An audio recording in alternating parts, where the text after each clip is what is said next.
1998, Longjiang Province, Shangbei number 1 Middle School, exam room number 17. Qi Lei sat motionless, staring out the window. His gaze passed through the lush poplar forest beyond the campus, finally settling on a storefront across the street, the trendy audio-video store. A sweet melody drifted through the air, piercing his ears with surprising clarity.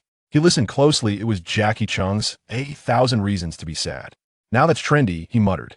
With a stiff neck, he pulled his gaze back inside and looked at the desk in front of him. Well, this table was impressive too, solid wood, no joints. Slap a brand label on it and put it in a high-end furniture store, and just the tabletop alone would go for a few hundred yuan. It was worn, though paint peeling off in places. Countless geniuses had left behind math formulas, lyrics, quotes all layered together like ancient graffiti. Among them was a clumsy confession. Farewell, Su Qian. If this were 20 years ago, Qi Lei might have thought it was poetic. But now, he'd respond just like any modern netizen. Sad loser. In the end, you'll have nothing. His eyes wandered from the carvings to the rest of the classroom. A chipped particle board blackboard, same vintage as the desks. A corner draped in white cloth labeled Cleanliness Zone. Cracked green paint on the wooden window frames. Students hurrying in, each one full of youth and energy, faces serious yet vibrant. And most strikingly, written neatly on the blackboard, 1998 Shangbei City Middle School Entrance Exam, Room 17. Fake, Qi Lei said, looking at both the message and the room number. This has to be fake. Finally, his gaze landed on the girl sitting at the next desk over short hair, fresh-faced, full of youthful energy. Girl, girl, girl. The girl took a while to realize he was talking to her. She turned and shot him a glare, 7 parts anger, 3 parts disdain before muttering. You're nuts. In northern China, calling someone your own age girl was unheard of. That was how elders addressed kids younger than them. Huh. Qi Lei was clearly annoyed. This kid looks nice enough, but what a temper. Trying to stay polite, he said, Hey miss, don't misunderstand. Uncle just wants to ask. Before he could finish, she exploded. I'm your auntie, idiot. Qi Lei backed off, defeated. He turned back around, stared at the words Su Qian carved into the desk and his own smooth, young hands. His expression softened. He didn't try to say anything else. But deep down, he started feeling something stir excitement, joy. What was happening right now? To put it poetically, it was a man in his late 30s, worn down by life and regret, thrown backward through time. To put it bluntly, he had reincarnated. From a greasy old man in 2021, back to the summer of 1998. Whether it was a divine blessing or a cosmic glitch, Qi Lei couldn't help but feel thrilled. The only slight problem? Why do you have to come back right now? Why during the middle school entrance exam? Back in his original life, junior high had been anything but glorious. He hadn't been a hard-working student. His heart wasn't in studying, and his grades reflected that. The entrance exam results were brutal. Total score 600. He scored barely over 100, even including the 20 points from physical education. Not even good enough for a regular high school. He ended up at a vocational school, basically just waiting to grow up. It wasn't until vocational school that he turned things around, finally applying himself. But by then, it was too late. One step behind, always behind. Vocational schools offered poor teaching quality, bad study environments, and limited college options. By the time he graduated, he was already far behind his peers. From vocational school to an unranked junior college. From junior college to a bachelor's degree. From there to a useless master's in a dead-end major. Then came job hunting hell, life struggles, and difficulty finding love. Every step was a battle. Others worked 10 units of effort, he had to give 20. But who could he blame? It was his own choices that led to this path. More than once, he dreamed of going back if only he'd studied harder, tried a bit more during the middle school exam, maybe even gotten into a regular high school. His whole life might have changed.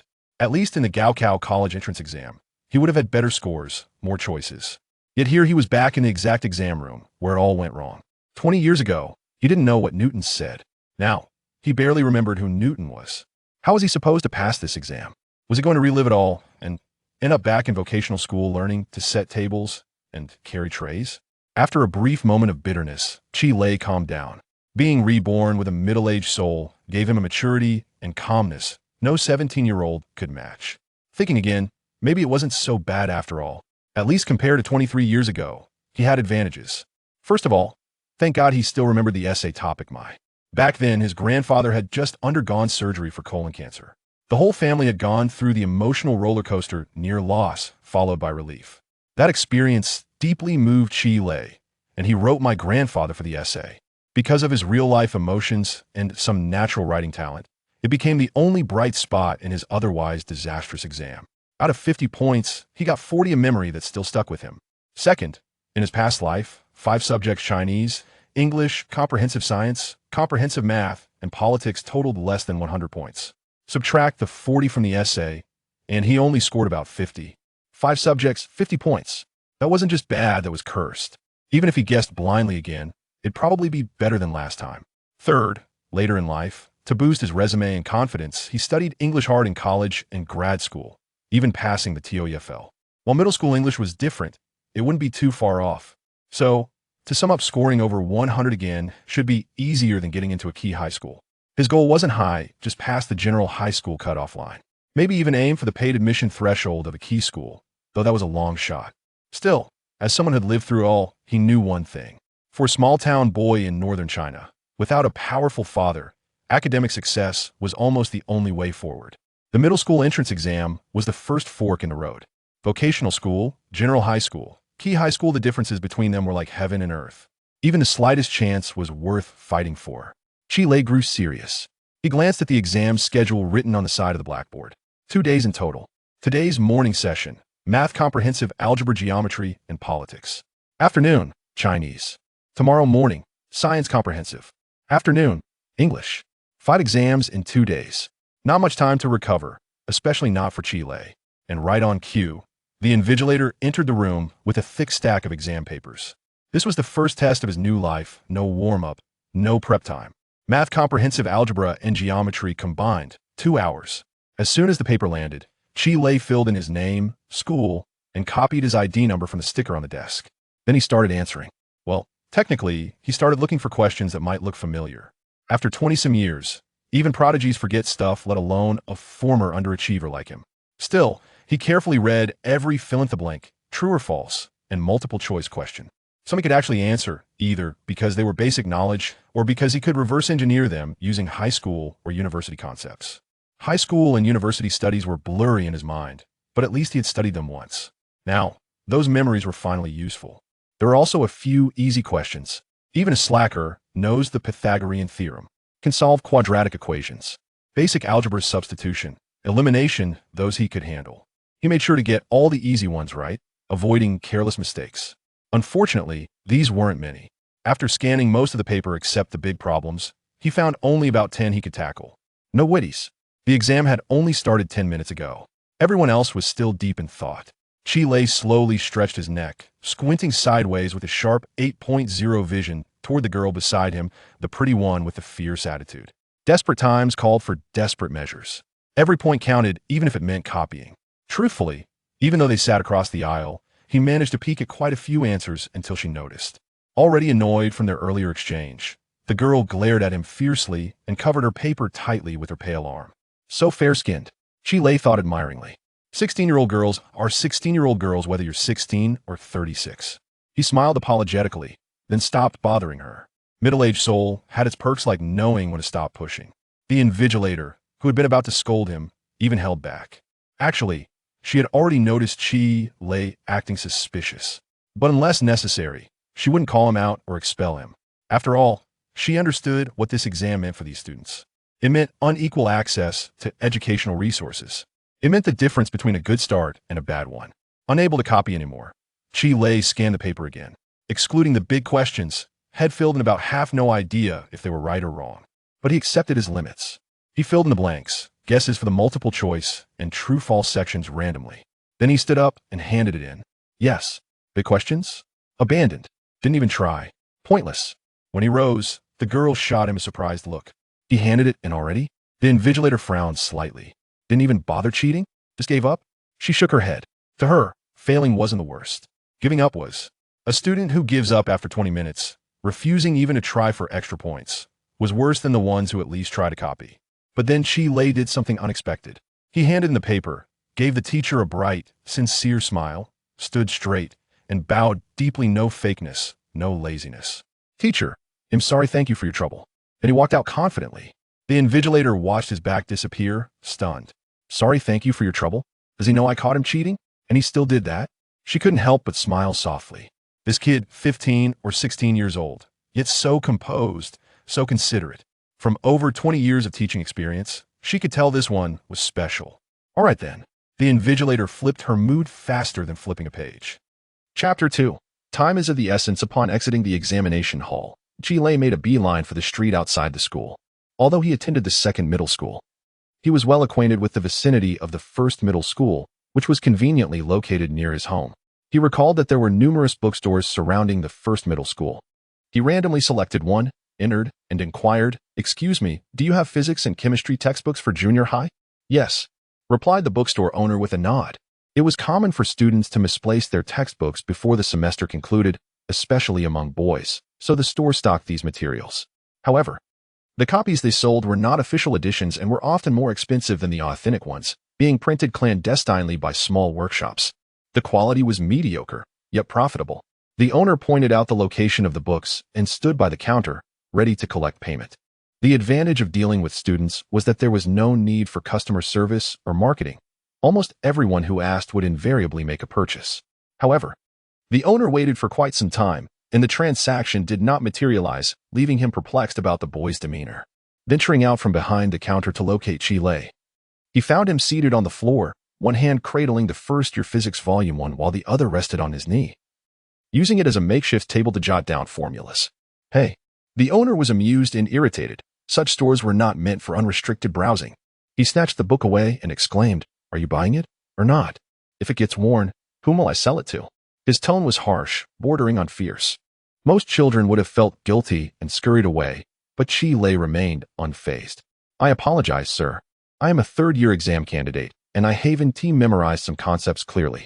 With the exam approaching, his urgency was palpable. The owner hesitated, then teased, "As an exam candidate, you still can't flip through my new textbooks like this." "I'm truly sorry." Chile responded earnestly, "I'm being careful, fearful of damaging it." The owner instinctively glanced down and noticed that the book was indeed unblemished, which eased his concern slightly. Before he could respond, Chile interjected, "How about this? I haven't brought enough money. Would you allow me to use it for a moment? I'm really anxious. I'll return this afternoon to purchase it." At this point, even the most hardened heart would soften. Moreover, in this day and age, people were generally quite sincere. Observing Chile's anxious expression, which clearly indicated he was not from a wealthy family, the owner felt a pang of sympathy. "What harm am I doing to a child?" he thought. "If this delays his examination, it could have lifelong repercussions." He handed the textbook back to Chile, saying, "Go ahead and take a look, just be careful." He refrained from mentioning the need for payment. Chile accepted the book, his pleasant smile returning as he expressed, "Thank you, and I apologize for the trouble." The owner waved dismissively and turned to leave. In an instant, Chile found himself alone in front of the bookshelf, a smile gracing his lips as he glanced at the clock hanging on the wall. He emerged from the examination room merely 20 minutes after the test commenced. With an hour and a half remaining until the completion of the mathematical synthesis exam, coupled with a 20-minute interlude, he found himself with nearly 2 hours to allocate. Chile's strategy was thus to completely forego the mathematics section and in the subsequent political and afternoon language exams, to submit his papers as early as possible, conserving the time saved for the following day's scientific synthesis. Though even the most meticulous planning might not suffice, he believed he could commit the physics and chemistry formulas to memory, which would prove beneficial in some measure. As for the rationale behind not dedicating time to politics and language, it simply was not pragmatic. Achieving high scores in these subjects depended solely on rote memorization. With the energy expended on memorizing a passage, how many formulas could he have committed to memory instead? Moreover, while the passage may not necessarily be tested, the formulas would undoubtedly be applicable. The second advantage of a mature mind is its capacity for time management. With 2 hours at his disposal, Chile pondered that he should be able to transcribe all the physics formulas from his junior high years. After completing the political exam, he would return home to copy the chemistry notes.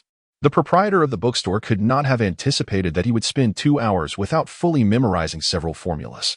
During this time, he even caught a glimpse of Chile, who had audaciously switched to a second-year physics textbook. The owner regretted not having taken his money instead. Yet he endured. As the next exam approached, with only 5 minutes remaining, Chile finally closed the upper volume of the second-year chemistry textbook, preparing to depart. At this juncture, he had not only transcribed all the junior high physics formulas and theorems, but had also made a start on the first volume of chemistry. The bookstore owner exhaled a long sigh of relief. This had been a loss. However, since he had made a promise, there was little left to say. Save for a few parting words of good advice. You might want to leave those notes behind. They're not permitted in the examination room. Best of luck in securing a place in a good high school. Chile smiled, thanking him as he walked away, reassured that the physics formulas were not in violation of any rules for the upcoming political exam. The owner paused in surprise. Isn't the comprehensive science exam next? Chile, with an innocent expression, replied, the science exam is tomorrow morning. There is still plenty of time. The owner, taken aback, thought, tomorrow's exam? What chaos are you causing? This unfortunate lad. Upon returning to the examination hall, before the preparatory bell had rung and with no invigilator present, the candidates either awaited the start of the exam at their desks or had yet to return. As Chile passed by a short-haired, irritable girl, their eyes met. He instinctively waved his hand, greeting her, hello, Annie. The girl instantly faltered, caught between anger and amusement, glaring at Chile. Excuse me, who is your aunt? Chile shrugged. That would be young lady, which I assume is not to your liking. The girl was left speechless. Seriously, do you think young lady is something a normal person would say? My father is the only one who calls me that. Chile wanted to laugh. This was not a day for conversation, lest he overstep his bounds. All right then, what should I call you? While speaking, he instinctively extended his right hand as adults do. I am Chile, from the second middle school. May I know your name? The girl was taken aback. This smooth introduction and self-presentation was quite impressive. However, at our age, isn't the act of shaking hands rather outdated? With her sparkling eyes, Su Qian stared blankly at Chile, imitating his tone.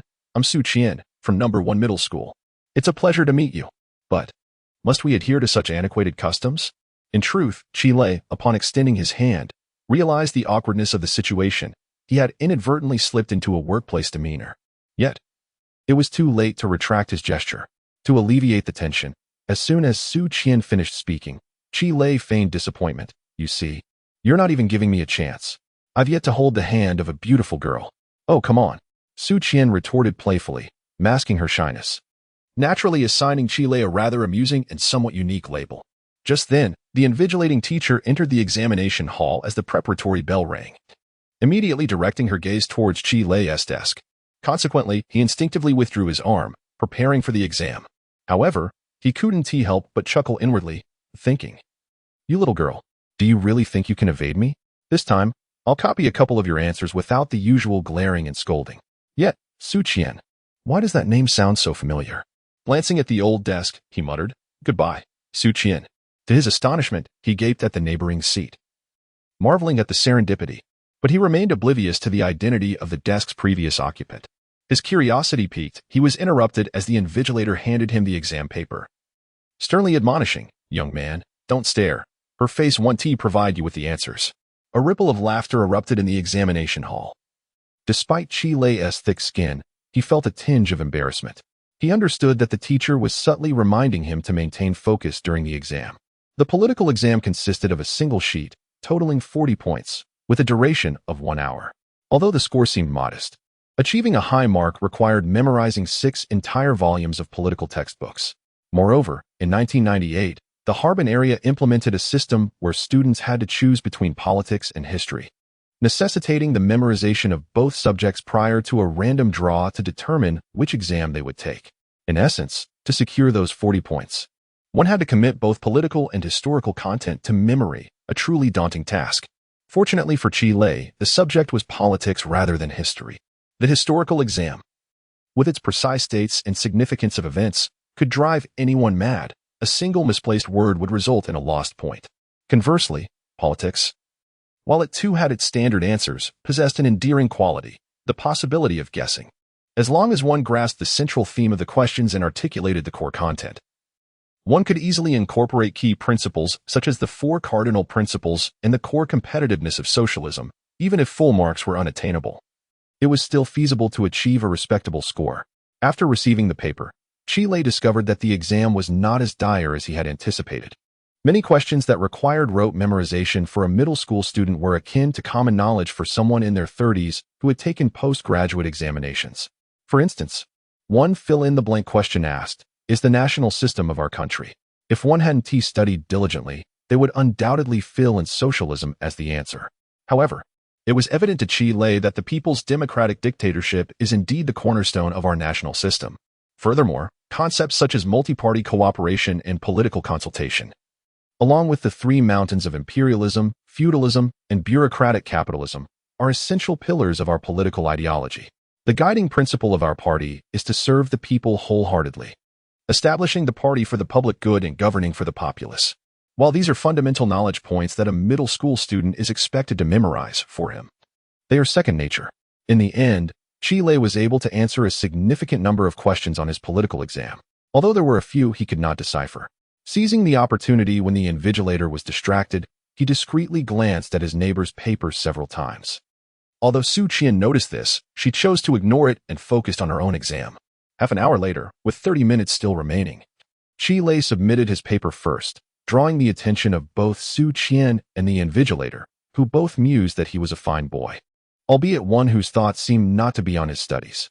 The invigilator habitually flipped through Chile's paper, noting that it was significantly improved compared to the previous subject. At the very least, it was filled to the brim. Chapter 3. Settling down after completing 2 examinations in the morning, Chile returned home directly. The first high school is situated in the eastern part of Shanghai City, adjacent to the Korean ethnic middle school, which the locals affectionately refer to as Chao Hai. Chile's residence lies just outside the southern wall of Chao Hai, in the family quarters of a grain depot, an array of dilapidated bungalows, each delineating a household in an antiquated style.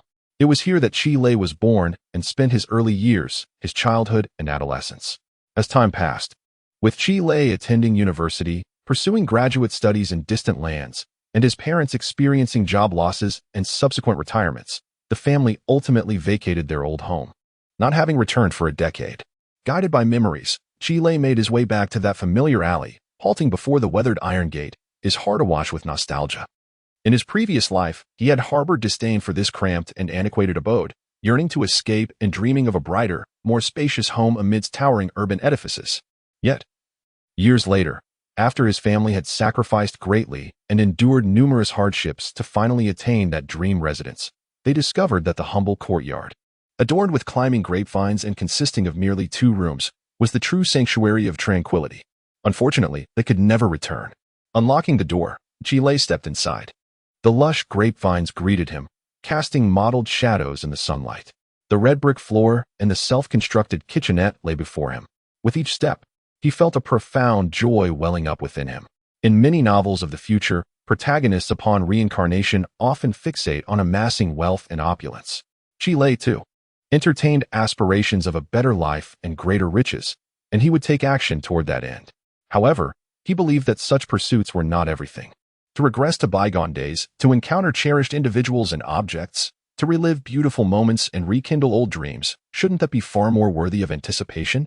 The exuberance of youth, the season of blossoms and rains.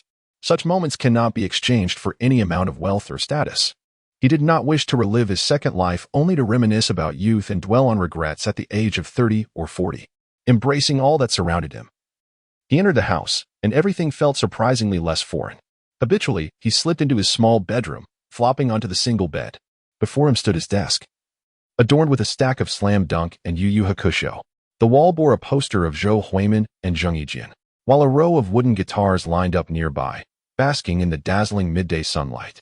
Awesome, Chile exclaimed, springing from the bed, humming a tune as he sat at the desk and pulled out his nearly new second-year chemistry textbook, embarking on his intensive review. With the examination scheduled for 1:30 in the afternoon and the clock indicating only 11, he had 2.5 hours to prepare. As for his parents, they were at work, wholly indifferent to their son's pivotal moment in the entrance examination, having long relinquished any hope for his success.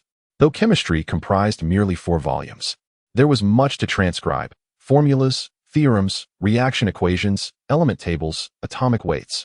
None of it would escape Chile's attention. He believed that a poor memory could be remedied by diligent note-taking, so he meticulously copied everything, reinforcing his understanding.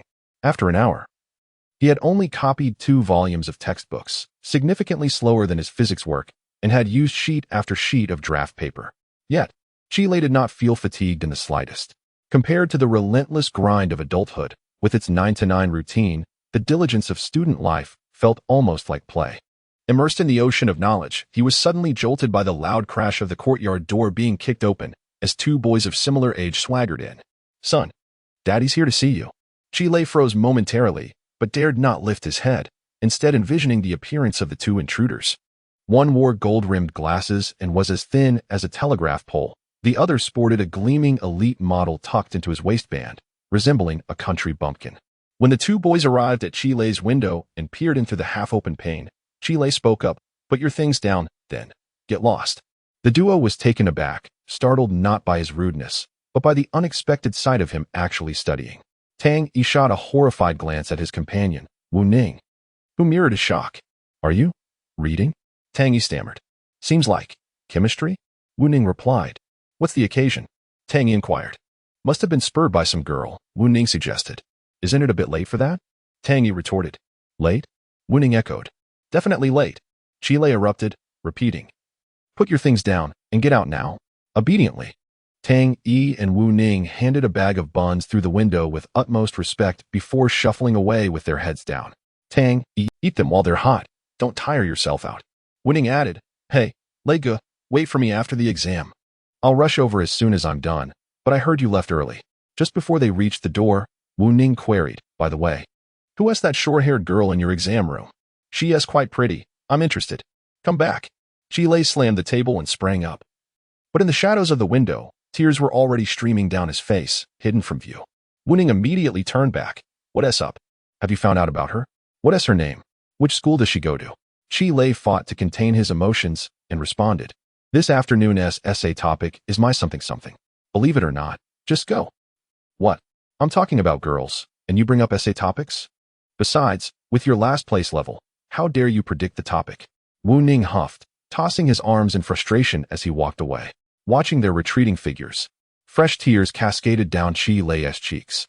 Tang Yi and Wu Ning, his two closest friends since childhood, were not meant to drift apart in some distant future, nor become adversaries, but rather, Chi Lei was simply unprepared for their eventual reunion. A decade later, all three brothers would have achieved academic success, planning to brave the merciless world together. However, a tragic accident would simultaneously claim the lives of two of them. 10 years hence, it was Chi Lei who buried them, weeping at their funeral like a child. In the present moment, Chi Lei found himself at a loss for words. Should he caution Tang Yi against allowing their father to engage in the firecracker business? Or should he berate Wu Ning for gallivanting abroad, absent for years? Perhaps he ought to express that without them, his life had been less than admirable, a source of embarrassment. He sank heavily into his seat, resuming his studies, tears mingling with the hastily devoured buns in his grasp. This lifetime demanded not only their survival but a better existence than the last. He could never afford to be humiliated again. However, pondering these matters proved futile.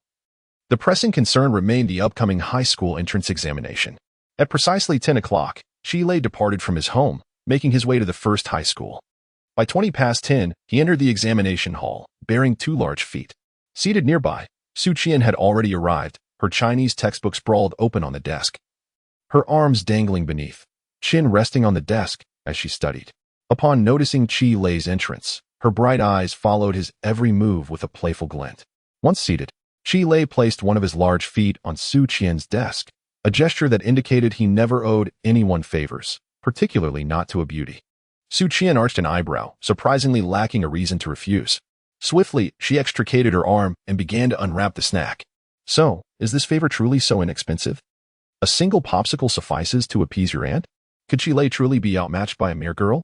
He grinned. "All right then, if one isn't enough, I wouldn't mind eating one for a lifetime. Get lost." Su Qian rolled her eyes, exasperated yet amused. Chi Lei merely chuckled, choosing not to respond. Such teasing banter held a delicate balance. Too much could easily cross the line into impropriety. Meanwhile, Su Qian felt her heart racing. No boy had ever joked with her in such a manner before. "Are you trying to drive me insane?" she thought. It was important to remember that girls born in '98 still possessed a certain innocence. After a brief moment of silence, with no sign of the invigilating teacher, Chi Lei leaned closer to Su Qian, nibbling on the popsicle stick, and whispered, "Please help me.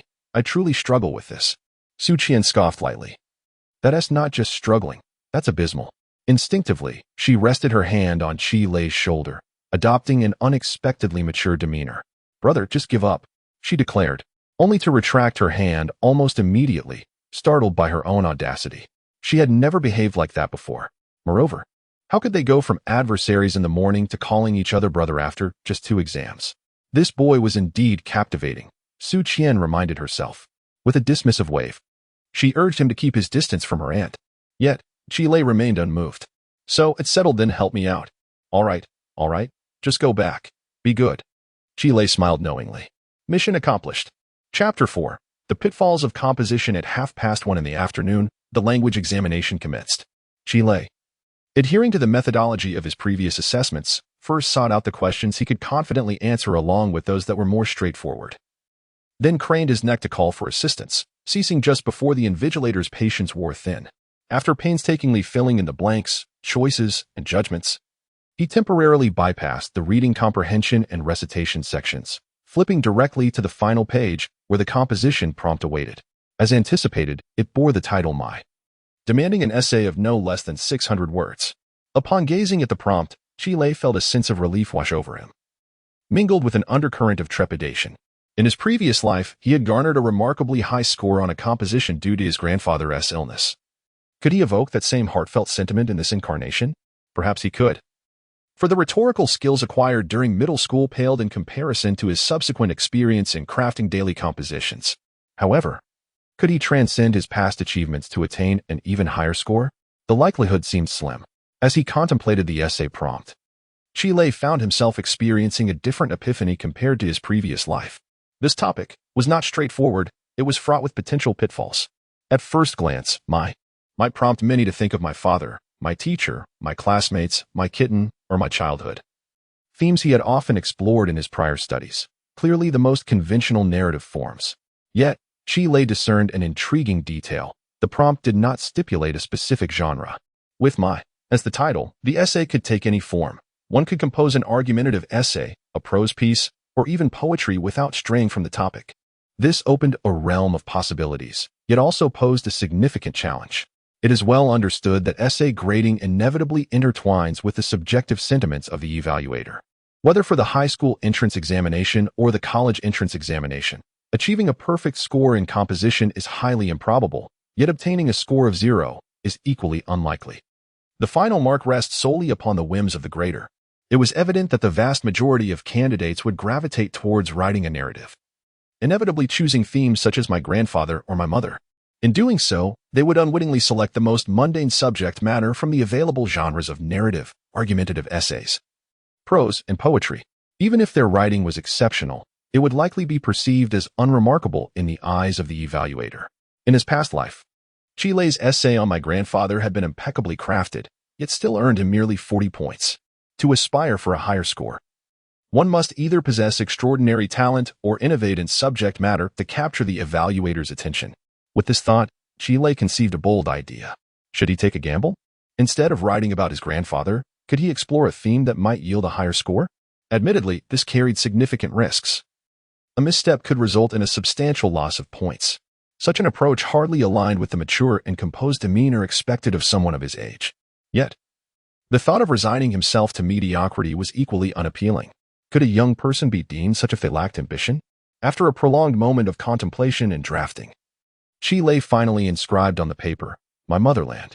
The prompt required 600 words, with no upper limit. However, Qilei was aware that the ideal length for a middle school composition is approximately 800 words. This length ensures clarity without being overly brief, while also avoiding the annoyance of examiners who must peruse numerous essays daily. Thus, his essay, written in a prose style, was precisely around 800 words, slightly exceeding that mark. He drew inspiration from a widely recognized piece of internet literature, melding it with the collective spirit that characterized the flood relief efforts of 1998. Qilei believed this might set him apart and win the favor of the examiners. After approximately 30 minutes, he completed his composition. Glancing at the clock, he noted that only a little over an hour had passed in the 2.5-hour examination. This time, he opted not to submit his paper immediately. Instead, he returned to the reading comprehension and recitation sections. He filled in the reading comprehension according to his understanding and paid equal attention to the recitation questions, leaving not a single blank, even if it meant fabricating some content. As the saying goes, language arts is the most subjective subject, especially in this era devoid of computer grading, reliant solely on the discerning eyes of teachers. It is unpredictable which word or phrase might earn additional points. After completing the sections, Qi Lei meticulously reviewed the entire exam paper, ensuring that not a single punctuation mark was misplaced, which brought him a sense of relief. After all, punctuation marks are also a source of points. Having accomplished all this, he found himself with over half an hour remaining and instinctively glanced at his neighbor. He observed that Su Qian had already finished all the questions, including the composition, and was in the process of reviewing her answers. Qi Lei caught a glimpse of her essay title, My Secret. It struck him as quite novel. Without further hesitation, he stood up to submit his paper. Both the invigilator and Su Qian were accustomed to this behavior. Su Qian even suspected that he might have dozed off, as he had taken a full 2 hours. She shot him a fierce glare, exuding an air of disappointment. The invigilator, Li Yanhong, a high school teacher at No. 2 middle school and a language arts instructor, had little hope for this particularly underperforming student. Upon receiving the exam paper and casting a glance, she couldn't help but shake her head and smile wryly.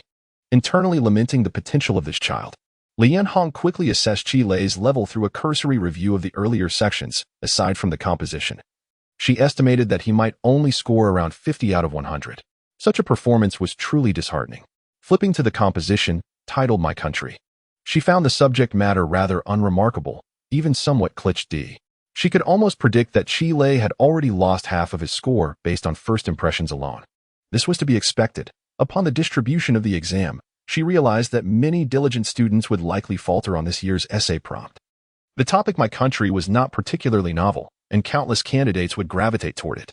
This year's essay prompt had ensnared many capable students, not to mention someone of Qi Lei's standing. As she continued reading, she noticed a subtitle. If miracles have a color, it must be Chinese red. Li Yanhong exclaimed softly, drawing the attention of the students below, curious about the invigilator's reaction. However, Li Yanhong's face was adorned with a look of surprise. This subtitle indeed held a certain intrigue. If miracles were to possess a color, it would undoubtedly be the vibrant hue of Chinese red. From a professional standpoint, this constitutes a figurative expression. Do miracles possess color? Certainly not. A miracle is an adjective, not a tangible entity. How could it possibly have a color? Yet, this candidate asserts that miracles do have a color and has provided an answer, Chinese red. Structurally, it implies that the color of miracles is Chinese red. However, this statement must be interpreted in reverse. The color of China is, in fact, a miracle. This sentence is inspiring, even possessing a hint of breathtaking allure. Li Yanhong silently praised, merely a subtitle, and it has already encapsulated the theme, rendering the somewhat cliché title, My Motherland, no longer ordinary, but elevated in essence. Indeed, Li Yanhong thought to herself, such a title is worth at least 10 points. As she continued to read, she was taken aback once more. Prose? She had discovered a second surprise, invigorating her spirit considerably. She had initially expected a narrative essay. Shifting her posture and leaning against the podium with a sense of anticipation, she prepared to delve into the subsequent text. Then, Li Yanhong found herself utterly bewildered. Chapter 5, My Father, My Motherland. If miracles possess a hue, it must undoubtedly be the crimson of China. 5 millennia ago, we stood against the floods alongside the ancient Egyptians. For millennia ago, we crafted bronze implements just as the Babylonians did. 3 millennia ago, we pondered philosophy in unison with the Greeks. 2 millennia ago, we exhibited valor in battle akin to the Romans. A millennium ago, we flourished in wealth comparable to the Arabs. And now, we are in a spirited contest with the Americans. For 5,000 years, we have remained at the global table, observing the rise and fall of adversaries. If miracles were to have a color, what might that be? I assert it must be the vibrant red of China. A gasp escapes me. It is nothing short of breathtaking. Despite my anticipation, Li Yanhong realized she had underestimated this composition. Remarkable. This opening is truly staggering. Eagerly, she continued reading, and once again, she was taken aback. Is this an argumentative essay? Initially, she assumed it was prose, but as she delved deeper, she discovered that this candidate had masterfully woven an argumentative discourse within a prose framework. The 3 essential components of an argument, assertion, evidence, and reasoning, were seamlessly integrated into the narrative. Firstly, the assertion, the color of miracles is the crimson of China. Following this, a series of eloquent prose passages unfolded as evidence. Chinese civilization stands as one of the 5 cultures that independently cultivated staple crops. It is one of the 4 civilizations that domesticated livestock autonomously. It is among the 17 civilizations that developed written language independently. Furthermore, it is one of the earliest civilizations to utilize iron tools. Foreigners proclaim that China is rising. Yet we declare, no, we are reviving. For on the stage of the world, we have led with distinction for millennia, and now we have merely been absent for a fleeting century. As she continued reading, the text further illustrated the indomitable spirit of the Chinese people. China has never lacked miracles. The Chinese have never feared adversity.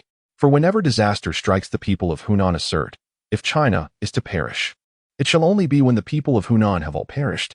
The folks from Shashi declare, when the battle at Liangwang Mountain shakes the heavens and earth. Why should brave men fear life or death for their nation? The people of Sichuan proclaim, we shall not retreat from foreign foes. We vow never to return to Sichuan. The people of Hunan state, even in the face of national ruin, I shall not spare my head. The inhabitants of Jiangnan advise, tell the traveler not to cover his nose. The living are more fragrant than the dead. The people of Hebei assert, the Yin and Zhao regions are rich and gallant souls who sing lamentations. The people of Guangdong and Guangxi express, after 10 years of ice, our fervent blood remains unchilled. The men of northeast China proclaim, what of the vow to die? We shall exhaust our duty to the end. This is our China, a land carved by blade and axe, where countless souls refuse to be enslaved. This is us, the Chinese, bearing the heavy burdens of our ancestors, embodying the indomitable spirit of our nation.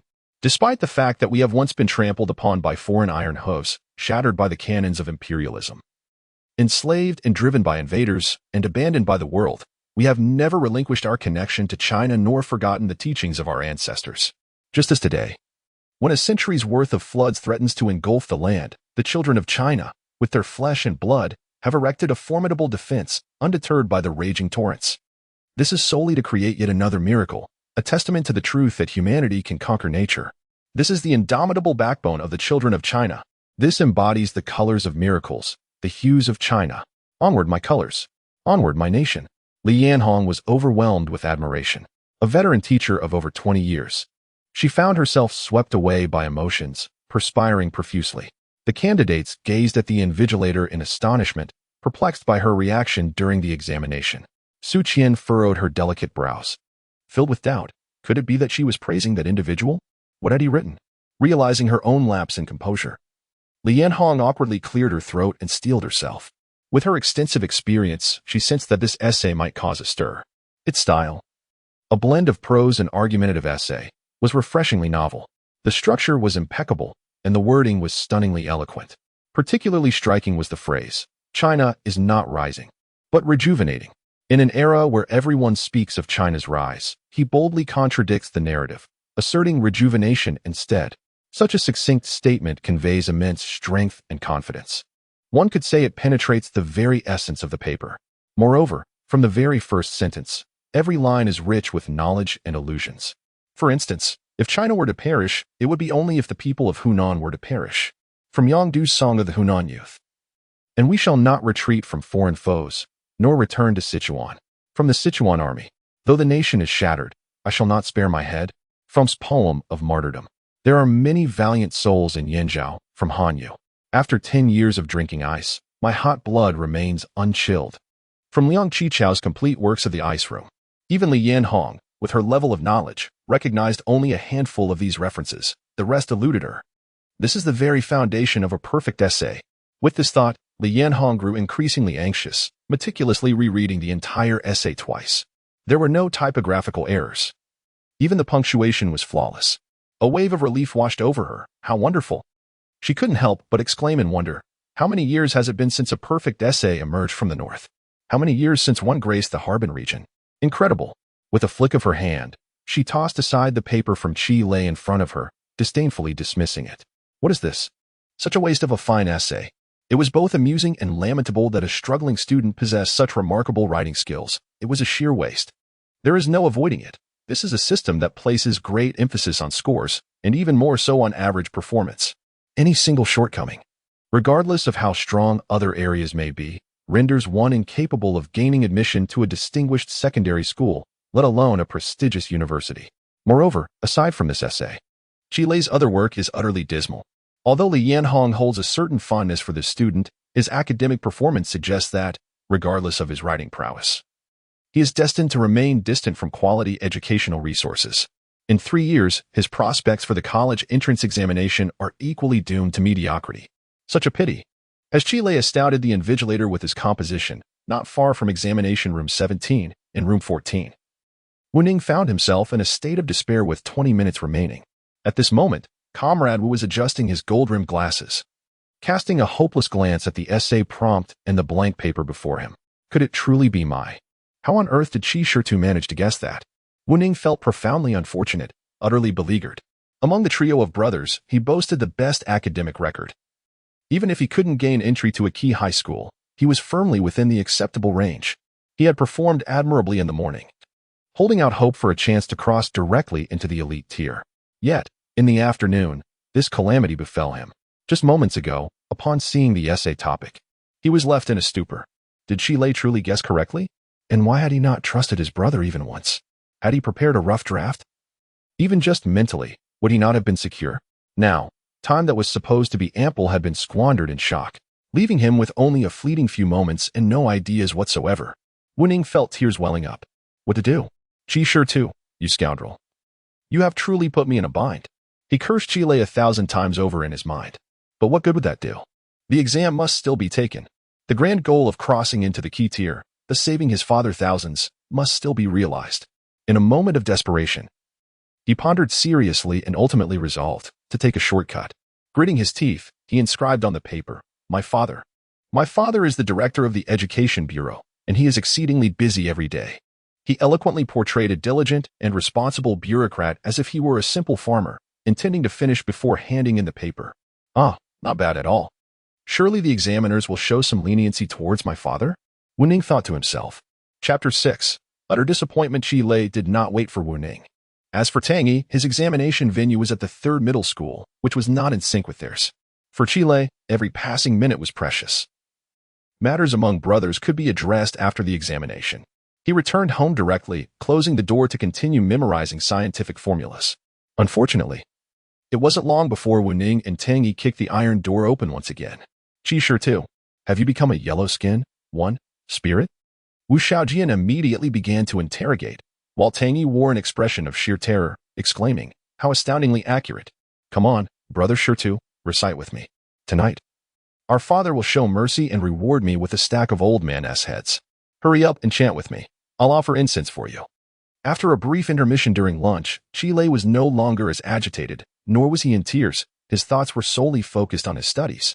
He replied helplessly, I only guessed once. Who knew it would be so precise? Get lost. Go do what you need to do. However, Wu-Ning was relentless. A mere guess? Damn. How can you not be more resolute? Just a bit more conviction, and I would have believed you. As a result, Chile remained indifferent. But Tangi stared at Wu-Ning in disbelief, suggesting, you didn't believe, did you? Wu-Ning froze. No belief? Did you believe? Tangi chuckled slyly. Not exactly belief. I just couldn't resist pondering it on the way, so I considered it a mental rehearsal. He added with a boast, but you must admit, it was indeed useful. It saved me quite a bit of trouble. Wu-Ning nearly broke down in tears, placing his final hopes on Chile. Surely Shitu didn't believe either? No belief, just like a madman, a mere mental rehearsal. Wu-Ning despaired. He was utterly hopeless. Why was he the only one among the 3 who didn't gain an advantage, but instead fell behind? Suddenly, he dashed into the room. No. I must make up for this.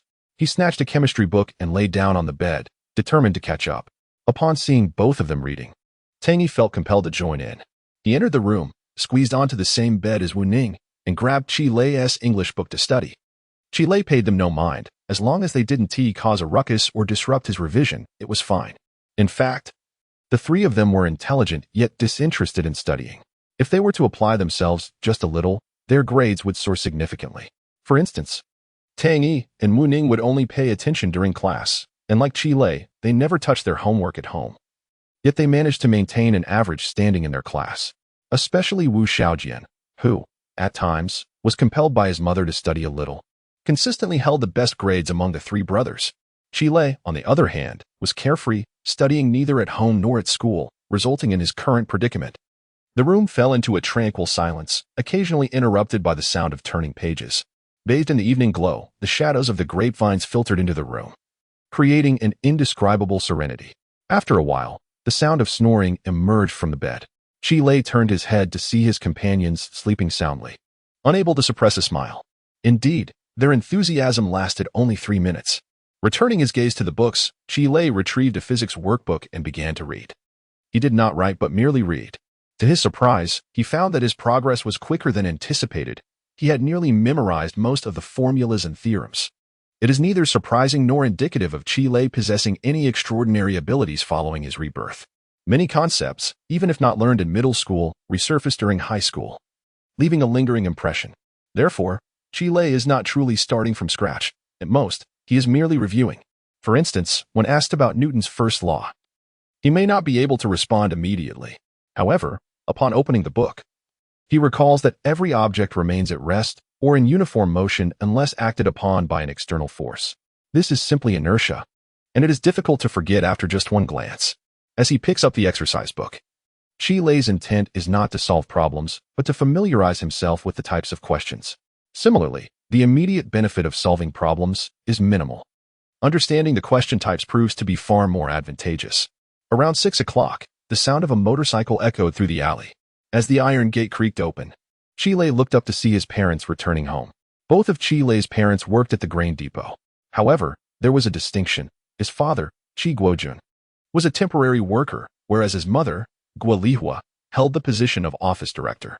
In his youth, Qi Guojun had been part of a military arts troupe before being assigned to the Shangbei musical instrument factory. This establishment was a product of the mass production era in the 60s and 70s.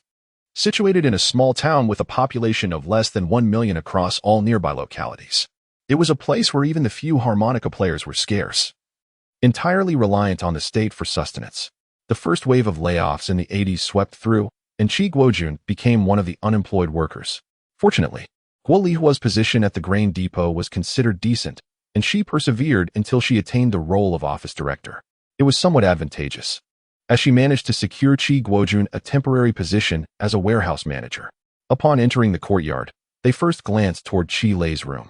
Noticing their son engrossed in his studies, they paused momentarily but did not react significantly. Qi Guojun proceeded directly to the kitchen to prepare dinner, while Guo Lihua returned to her room to change clothes. Qi contemplated stepping out to greet them. However, 2 factors held him back. Firstly, during this period, his relationship with his parents was rather strained. The rebellious phase, compounded by his academic struggles, often led to conflicts that escalated within moments. Secondly, if he were to appear obedient and understanding, his mother's impatient nature might lead to an incessant stream of nagging. At this moment, his primary focus remained on revision. Everything else could wait until after the exam the following day. After changing into casual attire, Guo Lihua made her routine visit to Qi's room. At that moment, Wu Ning and Tang Yi also awakened, holding their books with a semblance of seriousness. Upon seeing Guo Lihua, they sweetly exclaimed, "Auntie, when is dinner? We're starving." Guo Lihua replied with a smile, "Just wait a moment. I'm making you some braised ribs." Tang Yi immediately remarked, "Auntie, you are far superior to my own mother. My mother's cooking is even scorned by my father." This comment sent a shiver down Qi's spine. Should it not be said that someone's cooking is so poor that even dogs reject it? Meanwhile, Tang Xiaoyi continued to ingratiate herself. "Auntie, can I invite my mom over? She is quite lonely at home." Guo Lihua's smile widened. "Is your dad busy with social obligations again? When he eats at home, it's a matter of monthly calculations." As she spoke, she dashed outside to call for his mother. Guo Lihua then tugged at Wu Ning. "Why don't you invite your parents too? It's been a while since we've all had dinner together." Wu Ning smiled broadly, eagerly awaiting his godmother's words. The 3 brothers were not only bonded in this generation, their families had been intertwined for generations. Qi's grandfather, along with Wu Ning and Tang Yi's grandfathers, had fought together during the war, sharing a profound brotherhood. Thus, from the moment the 3 were born, this kinship was established. As Wu Ning, Tang Yi, and Guo Lihua departed, they lingered outside, observing Qi, who was under the watchful eye of his mother. He thought to himself, is he truly engrossed in his studies? Qi, feeling the heat of his mother's gaze, had no choice but to turn around and force a smile. "Mom."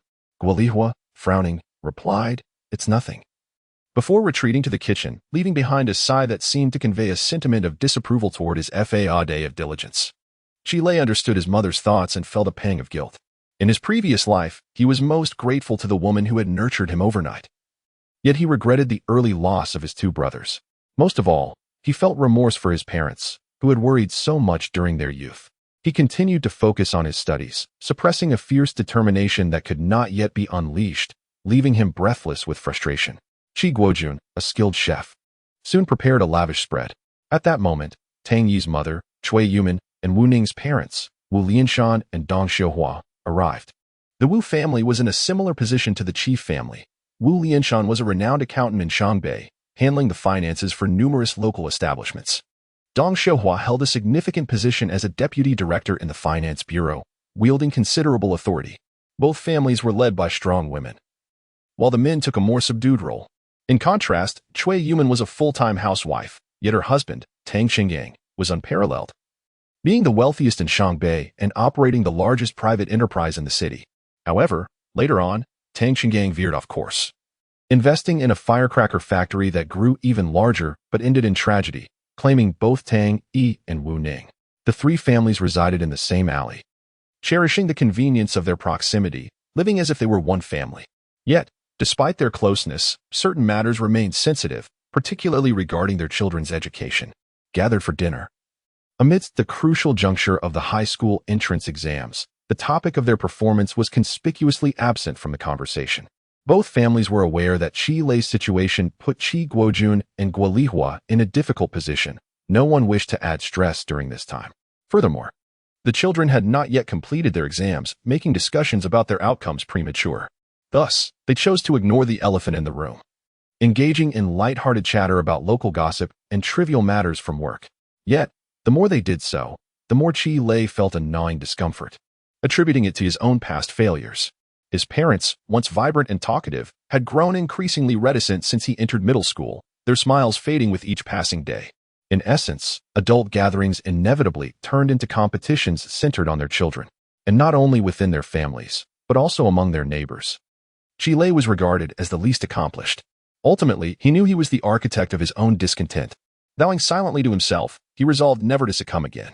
After hastily finishing his meal, Qi Lei retreated into his room to read, immersed in his studies until well past 11. Guo Lihua visited him twice. Unable to restrain herself from gently advising, "It's getting late. Perhaps you should sleep?" Her encouragement was soft, not forceful. Qi Lei closed his book and cast a complex glance at his mother, conceding, "All right, I'll heed your advice." Finally, a smile broke across Guo Lihua's face, as she had been holding back her words. Watching her son climb into bed, she managed to express, "Do not feel burdened. It's all right if you do not perform well." The next morning, Qi Lei awoke at 5:30, washed his face in the courtyard, and returned to his desk. Hearing the commotion, Guo Lihua slipped on her outer coat to investigate. Upon discovering her son studying so early, her heart sank. She returned to the bedroom and nudged Qi Guojun awake, exclaiming, "Look at our son. He's working hard again. What is going on?" Qi Guojun, still groggy, struggled to grasp the situation. After a moment, he mumbled, "Isn't it good that he's growing up and knows the importance of hard work? Why are you so anxious?" With that, he turned over, hoping to catch a few more winks. Guo Lihua shot him a disapproving glance, clearly dissatisfied with Qi Guojun's nonchalance. After a moment of contemplation, she remarked, "If he could just reach the standard for regular high school, we could ask Qingyang to help him get into the second high school." The second high school and experimental high school were the only two prestigious institutions in Shangbei. Qi Guojun, facing away from her, retorted, "Qingyang, do you think he'll do this for free?" "Absolutely not." Among the three families, the Qi family was the least well-off. Tang Qingyang was financially secure, and Wu Lianshan had ample side work, while the Qi family was comprised of two working parents. Yet, neither was inclined to impose on others, believing that their lives should be managed independently. After a moment's reflection, Qi Guojun suggested, "Perhaps we should just let it be? Whatever he achieves will be fine. If we rely on someone else, it will not only cost a fortune, but the negotiations alone could exceed 10,000. If we spend that money, will we still be able to take on the food factory?" Guo Lihua bit her lip, remaining silent as she pondered for a while. Finally sighing, "If it's meant to be, let it be. He can go wherever he can." She understood Qi Guojun's sentiment. No one could predict their son's academic performance. Today he might excel, but tomorrow he could falter. Even if he got into a prestigious high school, there was no guarantee he would study diligently, risking failure in both cases. Pulling her coat tighter, Guolihua frowned, musing that they must pay attention to the food factory. Opportunities like this do not come around often. However, glancing at Qi Guojun, she questioned, if we take over the factory, will you be able to manage it? Qi Guojun remained silent for a moment, holding back a breath of frustration. After a pause, he decided to give it a try. They had to take a chance. Guolihua acquiesced to his idea, realizing that ultimately, they must take a leap of faith. Although they had lost hope in Qi Lei's academic prospects, their worries never ceased. Reflecting on the bleak future for their son should he fail academically, the couple, who had spent their lives within the confines of a bureaucratic system, began to entertain the notion of venturing into business. Their intent was not merely to secure a future for Qi Lei, but to provide him with a foundation of resources. Coincidentally, a subsidiary food factory under the grain depot was undergoing reform, transitioning to an externally contracted model, thus becoming self-sufficient and responsible for its own profits and losses. The couple contemplated using their modest life savings to take over the grocery factory, seeing it as a viable business venture that could generate some income. Unaware of his parents' plans, Qi Lei was solely focused on last-minute exam preparations. After a hasty breakfast around 7, he hurried straight to the examination hall. For the past 2 days, he had poured all his energy into the science section, the subject he pinned his highest hopes on to boost his overall score. The test was about to begin. Chapter 7. Departing with grace today, he arrived rather early. When he entered the examination hall, there were still 20 minutes before the test began. And most candidates hadn't arrived yet. Su Qian wasn't there either. Yet, the moment Qi Lei stepped inside, he sensed something amiss.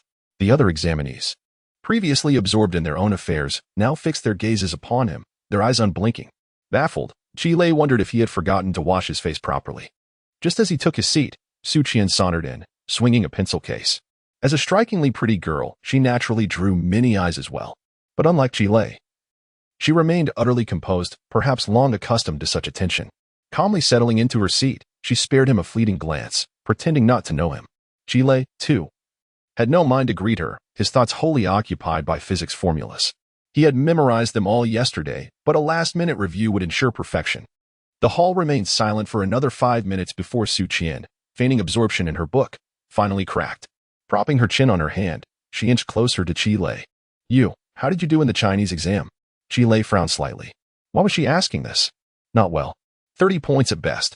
He wasn't being modest. Based on his own abilities, he would barely scraped 20, though he had copied a little. Who knew what level this fierce girl was at?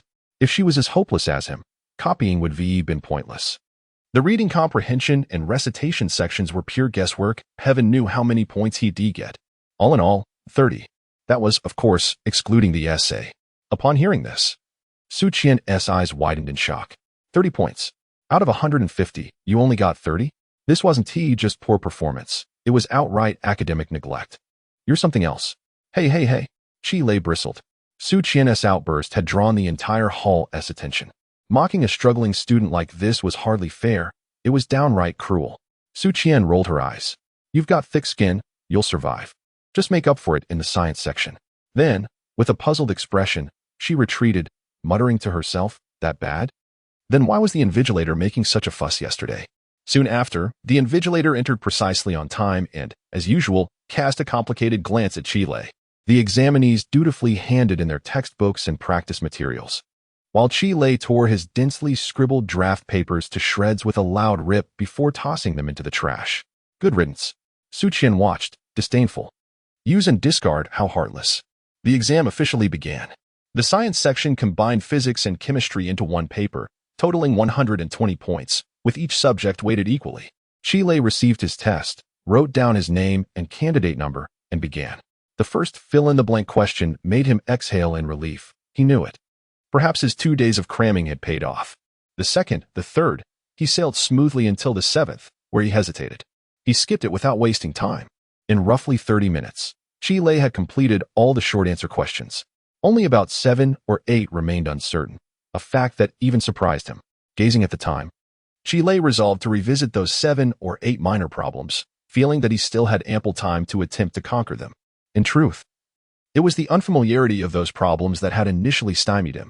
Last night and this morning, he had diligently focused on representative types of questions, endeavoring to tackle 1 or 2 of each type. However, the limited time had prevented him from addressing all types comprehensively.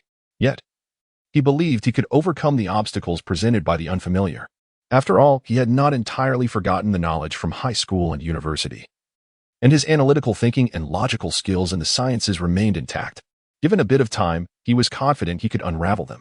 Thus, Chile dedicated 20 minutes to vanquish all the hurdles before him. This achievement filled him with a refreshing sense of exhilaration, allowing him to experience the joy of learning for the very first time. Regaining his composure, he formally launched an assault on the more complex calculation problems, recognizing that this was the true test of his abilities. Nevertheless, he refrained from rushing into writing. Instead, he swiftly scanned all the calculation problems, selecting the more manageable ones to address first.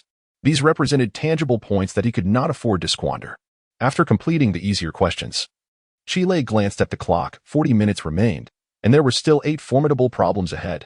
Rather than succumbing to anxiety, he inhaled deeply, feeling a sense of relief wash over him. From this point onward, each correct answer would be a boon. He commenced with the first calculation, a challenging application problem in chemistry. After considerable contemplation, he finally discerned the approach, but by the time he pinned the last digit, 10 minutes had elapsed. 10 minutes per question was daunting, especially with even more challenging ones ahead. Thus, Chile pressed on without pause. The second problem was a physics question, which he resolved in a slightly shorter time, 7 minutes. For the third question, he seemed to find his rhythm, completing it in 5 minutes. With less than 20 minutes remaining and 5 questions still unattended, Chile toiled diligently, oblivious to the beads of sweat that had soaked the wisps of hair on his forehead. Meanwhile, Su Qian, seated nearby, glanced over at Chile. She had already finished and double-checked her answers, ready to submit her paper at any moment. Yet, the student beside her, the one known for his perseverance, was still at it. Watching the fine droplets of sweat on Chile's brow, Su Qian squinted her large eyes in curiosity. What an enigmatic individual he was. Despite his academic struggles, he possessed a certain charm that was not at all off-putting. He should have felt insecure, yet he radiated confidence in every aspect. In essence, he was a pleasant boy. Having a friend like him would surely be delightful. Unfortunately, their lives were destined to follow divergent paths, briefly intersecting before gradually drifting apart. Due to familial circumstances, Su Qian had matured far beyond her peers. She recognized early on that friendships in adolescence were far from innocent and straightforward. The measure of such friendships was solely based on academic performance. In school, high achievers rarely befriended those who struggled academically. After examinations, even the closest of friends, if their results diverged, would find themselves assigned to different schools and camps, inevitably growing more distant and estranged. Just like during her 3rd year of middle school, everyone inscribed notions of eternity within the yearbook. However, reality is starkly cruel. For the majority of classmates, graduation signifies a permanent farewell, leaving no further intersection. Such is the nature of relationships forged over 3 years, let alone those established over a mere 2 days in the examination hall. Reflecting on this, Su Qian felt a twinge of melancholy, both unwilling to accept it and yet powerless to alter it. The bell rang suddenly, signaling the official end of the comprehensive examination. Li Yanhong did not hastily urge the students to submit their papers. Instead, she leisurely tidied the podium. Her gaze occasionally drifted towards Chile, and upon noticing the boy, drenched in sweat, finally exhale in relief, she called out, "Come on, everyone, put down your pens. If you don't submit your papers, your exam results will be voided. I'm talking to you, Chile. It's always you who encounters issues. Can't you be a little more mindful?" To the invigilator's reprimand, Chile repeatedly apologized. Yet the smile at the corners of his mouth was impossible to conceal. At the moment the bell rang, he had finally relinquished his grip on the last challenging question. As he stood to submit his paper, he glanced towards his neighbor, only to find the usually carefree Su Qian appearing somewhat discontented, her face clouded with gloom. Unlike her usual self, he softly queried, "What's wrong? Did you not perform well?" Su Qian shot him a glare, internally thinking, "Do you seriously think I didn't do well?" She retorted, "What about you? Take a guess at your score." Chile grimaced, uncertain. He truly had no idea. He had just completed answering the questions without time to review.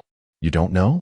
Su Qian shook her head, dismissing it as a mere jest before the exam that had pricked Chile's pride, rendering him hesitant even to speculate on his score. "Forget it. Don't mention it. Where was that sense of shame before? Shouldn't you just focus on studying?" With that, she stormed off in a huff, leaving Chile bewildered. Did I provoke her? In the afternoon, the English exam was Chile's forte. Yet, he remained cautious upon returning home. He pulled out his English textbook and began perusing it from cover to cover. Middle school English is not particularly challenging. The examination primarily assesses students' vocabulary and fundamental grammar. As for vocabulary, Chile was undoubtedly confident. The difficulty lay in the grammar. Middle school English is based on British English, whereas in the future, when Chile would take the TOEFL, he would be tested on the English proficiency of non-native speakers from America, highlighting the difference between the two. He couldn't help but lament, why didn't they just have us take the IELTS back then? It would have spared us this hassle. The purpose of studying was to identify discrepancies between the standard grammar and sentence structures in the textbook and his own understanding, aiming to minimize errors in this regard. However, his pace was not as swift as during the physics and chemistry review. Chile flipped through the pages at a measured speed, almost consuming each page in a glance. Before long, he had finished the first volume of 7th grade English. Tang Yi and Wu Ning arrived promptly, as usual, bringing lunch for Chile. The two boys, noticing him engrossed in his reading while eating, wisely chose not to linger and soon departed. By the time of the exam, Chile had managed to skim through the 6 volumes of middle school English. Su Qian arrived just on time, entering the examination hall alongside the invigilator. Her demeanor restored to normal, once again exhibiting her characteristic carefree nature, even greeting Chile first. As the examination commenced, it began with the listening section, which for Chile was merely a matter of accumulating points. He proceeded to answer the questions with remarkable speed, and alongside the listening portion, he completed everything in just over an hour. Had it not been for the time consumed by English composition, he could have finished even sooner. He had to exercise utmost caution, ensuring that he replaced all complex vocabulary with terms learned in middle school. Otherwise, employing obscure words would not only yield no points but could also result in penalties. There was no rush to submit the paper, as this was the final subject, and hurrying was futile. Chile meticulously annotated all grammar-related questions on his draft paper, inspecting each one thoroughly. Drawing upon his recent study, he ensured that no grammatical errors would slip through. With half an hour remaining until the examination concluded, Chile double-checked his work and confirmed that there were no oversights. He stood up to submit his paper, recognizing that prolonging his stay would serve no purpose. Just before exiting the examination room, he bowed to Li Yanhong and expressed, "I apologize for any inconvenience caused." Li Yanhong watched him leave, her expression a tapestry of complex emotions, with a palpable sense of regret. This student, after all, had made a profound impression on her throughout the years she had taught. As for Su Qian, she glared with wide eyes, nearly ablaze with indignation. He left? He simply walked away? Like Su Zhōngkǎo's farewell to Cambridge, he waved his sleeve without taking a single cloud away. You. Didn't he even offer a word of farewell? Her small fist clenched tightly, knuckles turning white as she stared at the classroom door for a long while. Did he truly comprehend what it meant to finish this final subject? To part ways, never to meet again? Did he understand? After having commanded her attention for 2 days, he didn't even say goodbye. No. Who allowed you to leave? Suddenly, Su Qian seized a pen and scribbled a phone number in the corner of her draft paper, tearing it off haphazardly and crumpling it in her hand. Rising, she submitted her paper and hurriedly chased after him. Chapter 8. 2 directions. By the time the final subject arrived, the candidates' spirits had run wild, especially with English. The ones who struggled truly struggled, with no chance to guess. Thus, it was not just Chile who submitted his paper early. When he emerged, the corridor was already filled with jubilant figures, among whom was Wu Ning. However, his joy did not stem from a lack of English proficiency. On the contrary, he relied on English to bolster his grades. Dong Xiuhua was determined to send her son abroad, so she enrolled Wu Ning in English tutoring classes from the first year of middle school, far surpassing Tang Yi and Chile in this regard. When the two met, they did not discuss their scores at all. Wu Ning immediately exclaimed, "The madman will be back soon. What shall we do?" Without a moment's hesitation, Chile replied, "Let us go. I'll treat you to ice pops." Wu Ning's face lit up with joy. What a loyal friend. The two linked arms and exited the classroom building, occasionally greeted by familiar faces. Naturally, they were not approaching Chile but were instead drawn to Wu Ning's charm. He had always been adept at socializing, well known in Zhōngkǎo. Regardless of whether one excelled academically or not, even the more reserved ones found familiarity with him. Hence, he earned the nickname Wu Xiaojian, a charming rogue indeed. Chile deliberately visited the bookstore he had previously frequented, where businesses typically flourished around schools, complete with a freezer for cold drinks. The last time he had come, he noticed the freezer out front. The owner immediately recognized Qi and upon seeing him, felt a pang of worry, thinking this unfortunate lad had come to take advantage again. To his surprise, Qi produced 10 yuan, saying they would settle the bill together later. This delighted the owner. For if the two young men indulged themselves, even 10 yuan might not suffice, and it would certainly surpass the profits from selling textbooks. In these times, the monthly income for workers in small towns hovered around 500 yuan, and with pork priced at 4 yuan 50 per jean, 10 yuan represented a substantial amount. Wu Ning, of course, chose the more expensive options, selecting 2 large popsicles. Qi, however, grabbed a bag of ice, tore open a corner, and began sipping the rather unappetizing artificially flavored soda. It was less about savoring the taste and more about relishing the nostalgia. Any child who grew up in the 1990s would remember the sweltering summer days, clutching an ice bag and enjoying its refreshing coolness. Yet, just as the two leaned against the freezer to indulge, a brand new mountain bike abruptly halted before them. Tangy, with his stylishly tousled hair, called out, "Hey, are you hogging all the fun?" Qi and Wu Ning were taken aback. "What brings you here?" "Your exam venue is at Sanzhong, quite far away." Tang Yi shot them a glare. "I was released an hour early." He dismounted, tossed his bike against the wall, and rummaged through the freezer. "Hey, do you have any cola?" His actions were fluid and effortlessly cool. The three of them clustered at the bookstore entrance, enjoying their treats while chatting about girls and boasting. Much like 3 young rascals. But this was the essence of youth, brimming with exuberance. Of course, if only a couple of girls could join them. Even if it was merely a close friendship with a hint of flirtation, it would be enough to etch those moments into their memories, to be recalled fondly many years later over drinks. After a brief conversation, Tang Yi suggested they return home. Qi hesitated for a moment, but ultimately acquiesced. Thus, a mountain bike carried 3 young men. Wu Ning squeezed onto the crossbar, forced to hunch down close to the handlebars. Qi, seated at the back, enjoyed the most comfort. Meanwhile, Tang Yi struggled mightily, wedged between the two, enduring Wu Ning's taunts. "Can you even ride? Can you be more stable?" Furious, Tang Yi retorted. "Shut it. Or do you want to take over?" "Damn it. Sure too. Can you sit still? Stop wobbling." With a chuckle, Qi suddenly burst into song. "In my heart, there once was a dream, to make you forget all your pain through song." Wu Ning chimed in. "Let us sing in exchange for your genuine smile." They harmonized, wishing for a life that stood apart from the ordinary, seizing every moment of existence. How can one see a rainbow without experiencing the storm?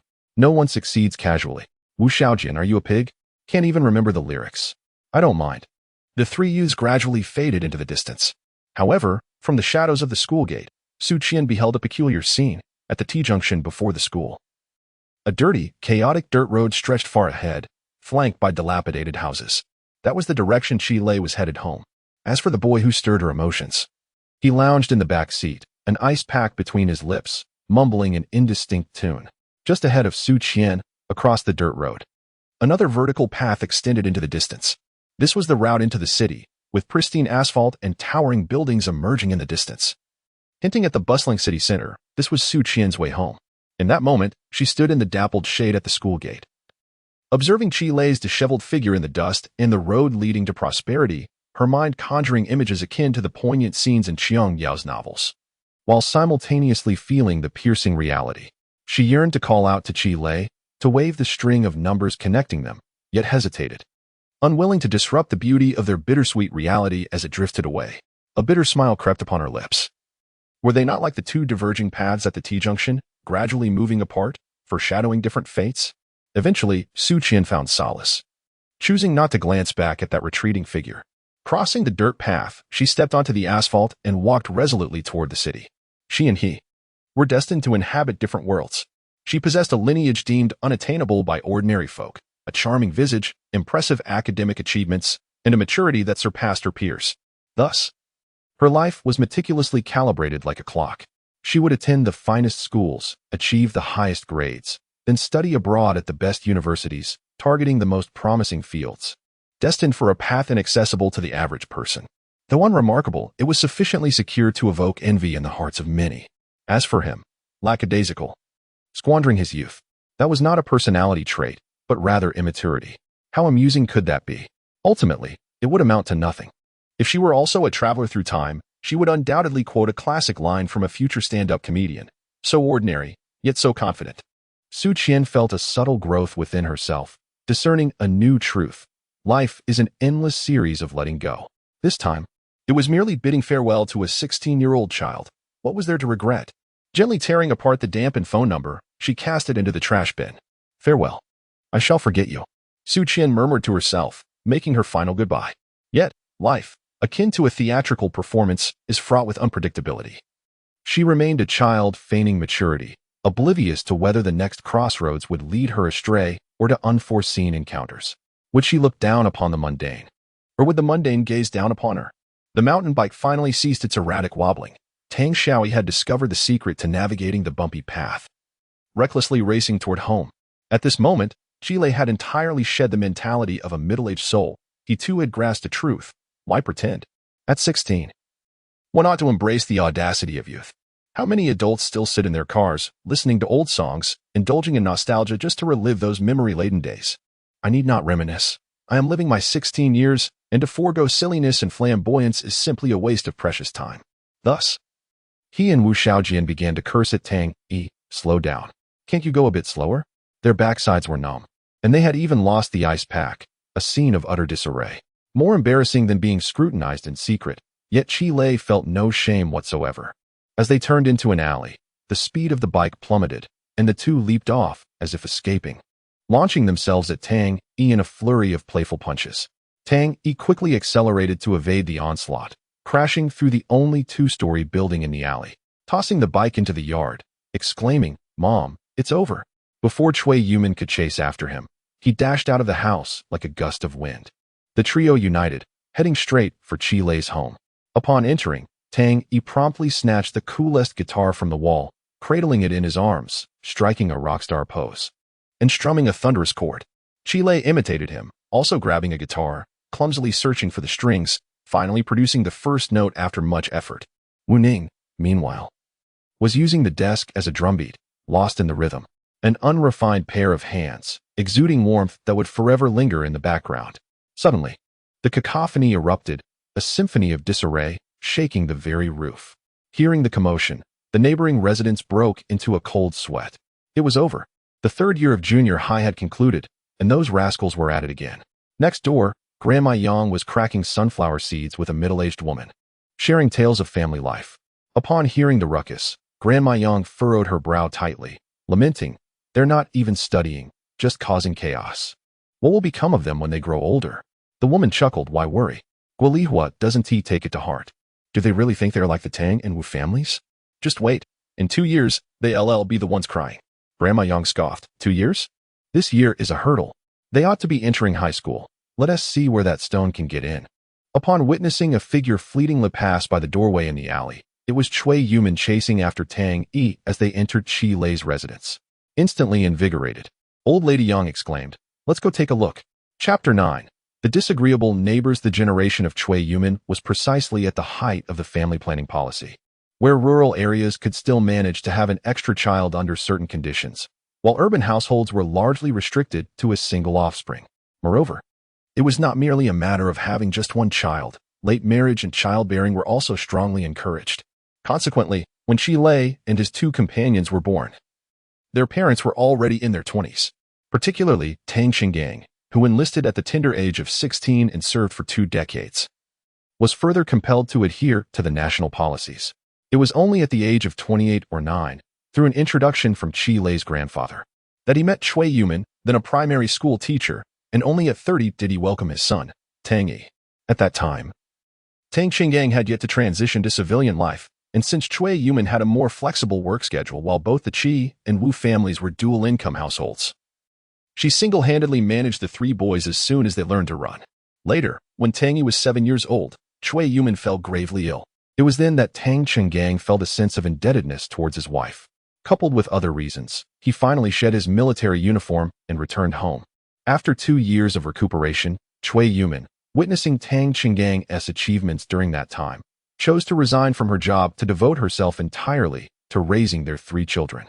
Strictly speaking, she was even more of a mother to Chi Lei and Wu Ning than their biological mothers.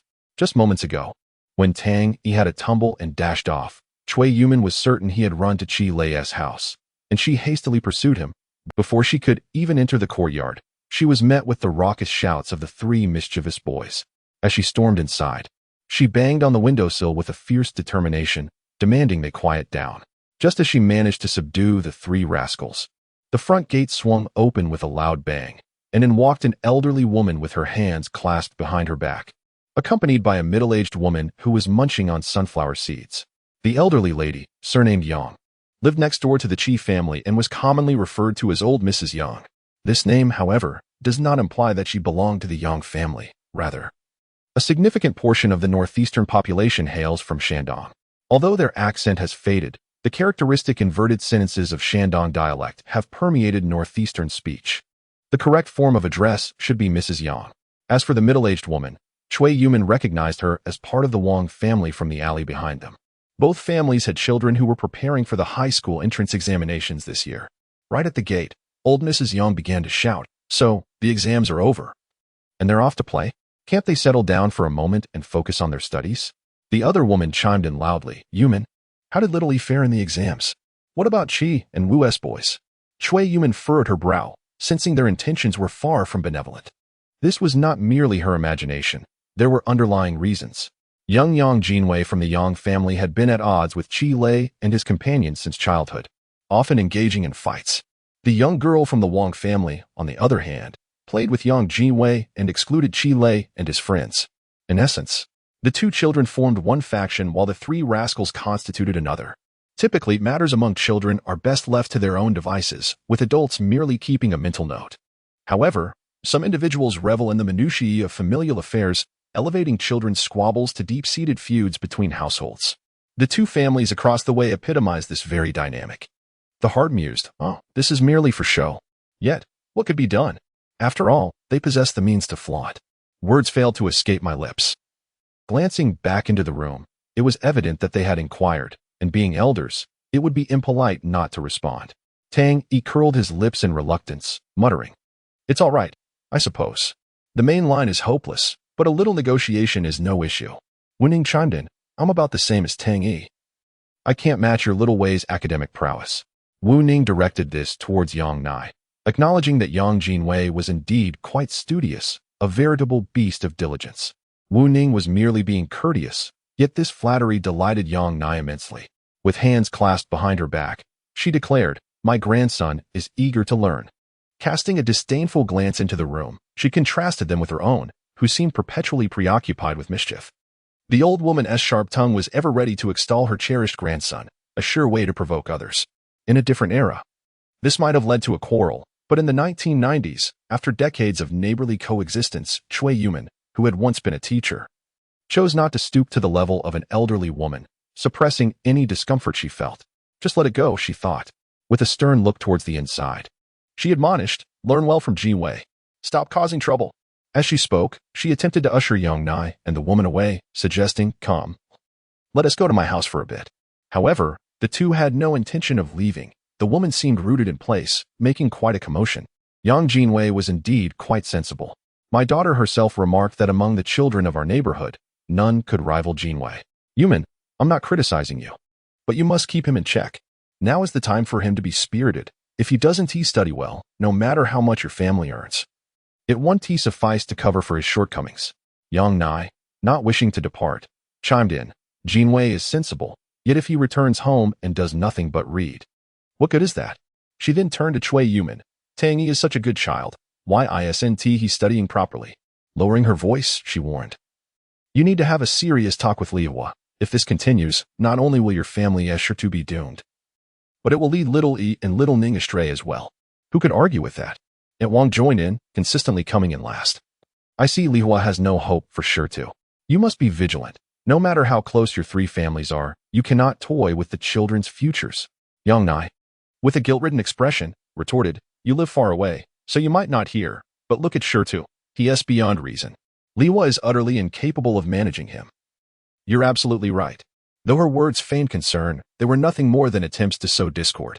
In the old alleys of that era, there were neighbors akin to family, as well as gossips who could not bear to see others thrive.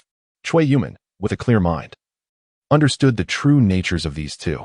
However, her genteel disposition rendered her dismissive of engaging in argument. She simply urged them, "Come along, let us go to my home." I brought some watermelon from the morning market. Help me taste if it's sweet. The two gossiping women were almost escorted out by Cui Yuman. Yet, Yang Nai, still unsatisfied, glanced back into the room and called out, "Sure too, why aren't you speaking? How did you do on your exams?" The old woman asked this with feigned ignorance. Who was unaware of Chi Lei's academic results? It was simply a matter of making small talk to unsettle the atmosphere.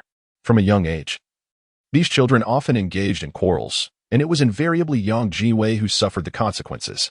In the past, Chi Lei would have expelled them without hesitation. However, this time, he merely smiled and jested. "Grandma Yang, that hardly seems fair. To ask such a question isn't to show concern for me. It's as if you've forgotten we've been neighbors for decades." Old Mrs. Yang, momentarily taken aback, thought, why shouldn't I inquire? Chi Lei continued to smile, affirming that asking was certainly permissible, but he added, "Let us be frank here. Behind closed doors, any question can be posed. If I neglect my studies, you have every right to reprimand me, for you are indeed my elder." He glanced at the middle-aged woman and remarked, "But there are outsiders present. One might mistakenly believe that you, Mrs. Yang, lack discernment at your age." Chi Lei's words were undeniably on point, leaving old Mrs. Yang speechless. Meanwhile, Aunt Wang felt even more discomfort, pondering, what on earth? How have I become the outsider? Unbeknownst to her, Chi Lei had more to say, and it would only complicate matters for Aunt Wang. Should she join in on the teasing of a child, it would reflect poorly on her character. Yet, to refrain would leave her feeling unfulfilled, wouldn't it? Amused, Wu Ning, Tang Yi, and Cui Yuman could hardly contain their laughter. "Wow, sure too. Your wit is truly sharp. Poor Grandma Yang. At her age, she surely didn't deserve that." "Sharp?" Chi Lei raised an eyebrow. "I haven't even revealed the most cutting remarks yet. Just because old Mrs. Yang is elderly doesn't mean she is benevolent." The trio's strained relationship with Yang Jinwei was largely attributable to this elderly woman. In their childhood, there were times when Cui Yuman, overwhelmed with tasks, would entrust the three boys to old Mrs. Yang for brief periods. Moreover, Cui Yuman was quite adept at maintaining good relations, often giving the old woman a bit of change, claiming it was for the four children to buy treats. Truth be told, in those early days, the three boys harbored no ill will towards Yang Jinwei. However, issues soon arose. Each time Cui Ma provided money, the old woman either pocketed it or displayed favoritism. She would purchase chicken legs and bread for Yang Jinwei while giving the three boys mere crusts. She would buy large bubble gums for Yang Jinwei, but only offer the boys a piece of fruit candy each. What was even more intolerable was her propensity to boast, always showcasing her eldest grandson. When taking the four children out, Yang Jinwei would be carried on her back while the three boys could only watch enviously from behind, feeling a growing resentment. The boys, however, were not accustomed to complaining. They had never developed that habit. Their fathers held firm to the principle that boys should display a sense of maturity and composure. The first to complain would be the first to face punishment. So what were they to do? Why should you use my mother's money for bubble gum and chicken legs? Why should we walk while you ride? The only solution was to retaliate. Chapter 10. How did the exam go? Alas, who indulges your bad habits? The way old Lady Yang tormented the three brothers was precisely how she would retaliate in secret. As a result, the timid Yang Jinwei, when bullied, was exceedingly compliant, saying whatever was required, only to turn around and report to the authorities, specifically targeting Tang Qinggang and Qi Guojun. Both had served in the military and were certainly not the type of parents who spoiled their children. Consequently, Yang Jinwei received his fair share of beatings. However, the trio, akin to donkeys, only sought to make Yang Jinwei uncomfortable with their relentless teasing. Over time, a genuine animosity formed. Reflecting on those childhood memories, Chi Lei felt quite indignant, thinking to himself that a splendid performance was yet to come. Tang Yi and Wu Ning were taken aback, puzzled by his meaning. Chi Lei smiled, anticipating the unfolding drama. He then divulged a secret that, in this timeline, he could not possibly have known. The two were astonished. Tang Yi gaped, his mouth agape, with his sharp features. "With Zheng Xiaoyan? Surely, you jest?" Zheng Xiaoyan was merely the child of Aunt Wang's family. Wu Ning wore a look of utter disbelief, exclaiming that it was outrageous. How could he dare to engage in an early romance?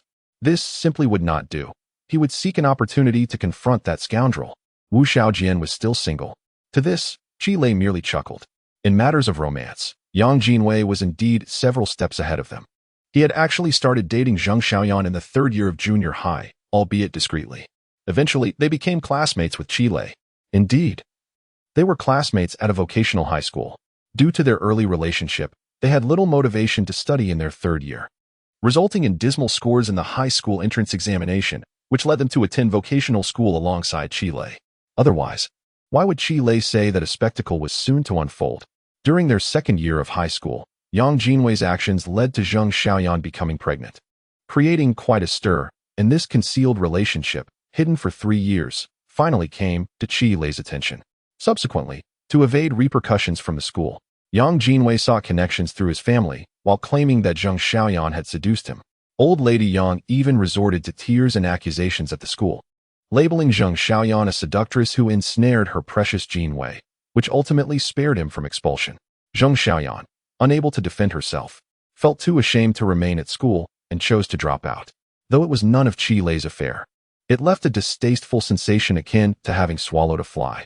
Furthermore, the enmity between their families extended far beyond this incident.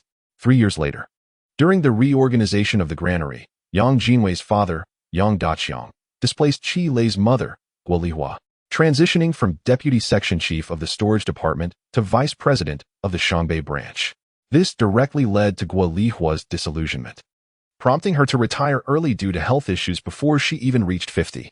Thus, upon encountering old Lady Yang, Qilei could hardly muster a friendly demeanor. Confronting me? This was a skill honed over years of debate. I had never lost in a verbal tussle. Damn, this is quite uncomfortable. Qilei felt a sense of satisfaction from the verbal exchange, yet Wu Shaojian still harbored resentment. With such a significant secret revealed, he mused that he needed to indulge himself as well. He nudged Tang Yi and inquired, "What are your thoughts on Yang Jinwei's relationship with his friends?" After careful consideration, Tang Xiaoyi's expression turned solemn as he concluded, "The only way for me to feel better is to make him suffer." Wu Shaojian gave a thumbs up in agreement. Great minds think alike.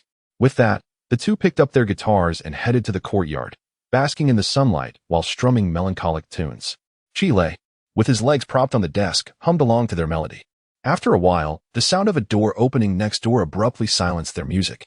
Wu Shaojian pressed his ear against the wall, confirming that old Lady Yang and Aunt Wang had returned from Tang Yi's house. Tang Yi, still confused, stared at Wu Ning, unsure of his intentions. Suddenly, Wu Shaojian exclaimed, "Hey, have you heard? Xiaowei has become quite the celebrity at number 3 high school." Tang Yi was dumbfounded, glancing between Wu Ning, the courtyard wall, and Qilei, who was watching the scene unfold inside. In an instant, he caught on. Raising his voice, Tang Yi shouted, "Heard what? About Xiaowei and Zhang Yan dating?" Wu Ning feigned surprise. "Damn, you already know? It's caused quite a stir, huh?" Tang Yi replied, "Of course I know. My buddies at number 3 high said they were caught making out in the bike shed. Lots of witnesses. Supposedly, it was pretty wild." Wu Ning pretended to doubt. "I don't buy it. Xiaowei is such a good student." Tang Yi insisted, "It's true. Truer than gold." Qilei. Meanwhile, in the neighboring courtyard, old Lady Yang, hands clasped behind her back, exchanged glances with Aunt Wang, her aged face trembling with every wrinkle.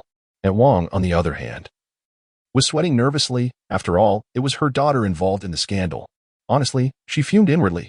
Even if you had to pick someone, why not Tang Yi or Wu Ning? At least their families are respectable. How could she end up with that good-for-nothing Yang Jinwei? Her lips quivered as she stammered, "Old Lady Yang. Old Lady Yang. This can't be true, can it? Everyone knows except us." Old Lady Yang was equally stunned. "Xiaowei and Yena? I never noticed anything." Don't listen to those troublemakers next door." Her eyes bulged as she spluttered, I'll go confront him. This is slander." But Aunt Wang was already furious. "Confront what? Isn't it obvious? Everyone knows except us. If your precious Jinwei dares lay a finger on my Yener, I swear I'll make your family regret it."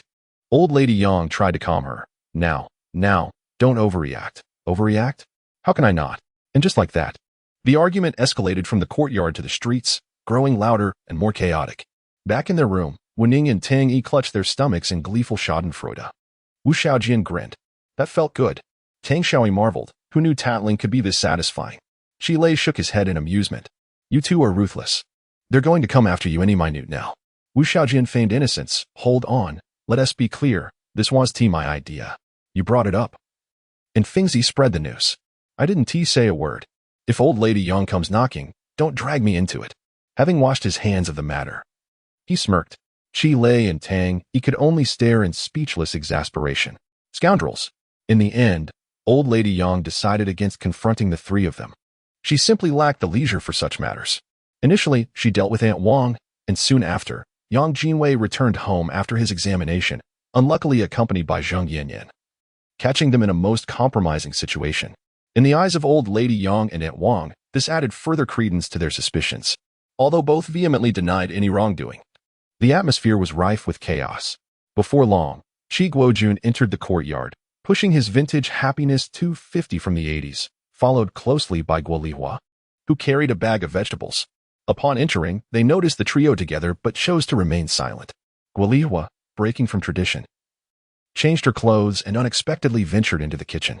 Tang Yi, casting aside his guitar, called out, "Aunt, what as for dinner?" "Eggplant," Guo Lihua replied. "Oh."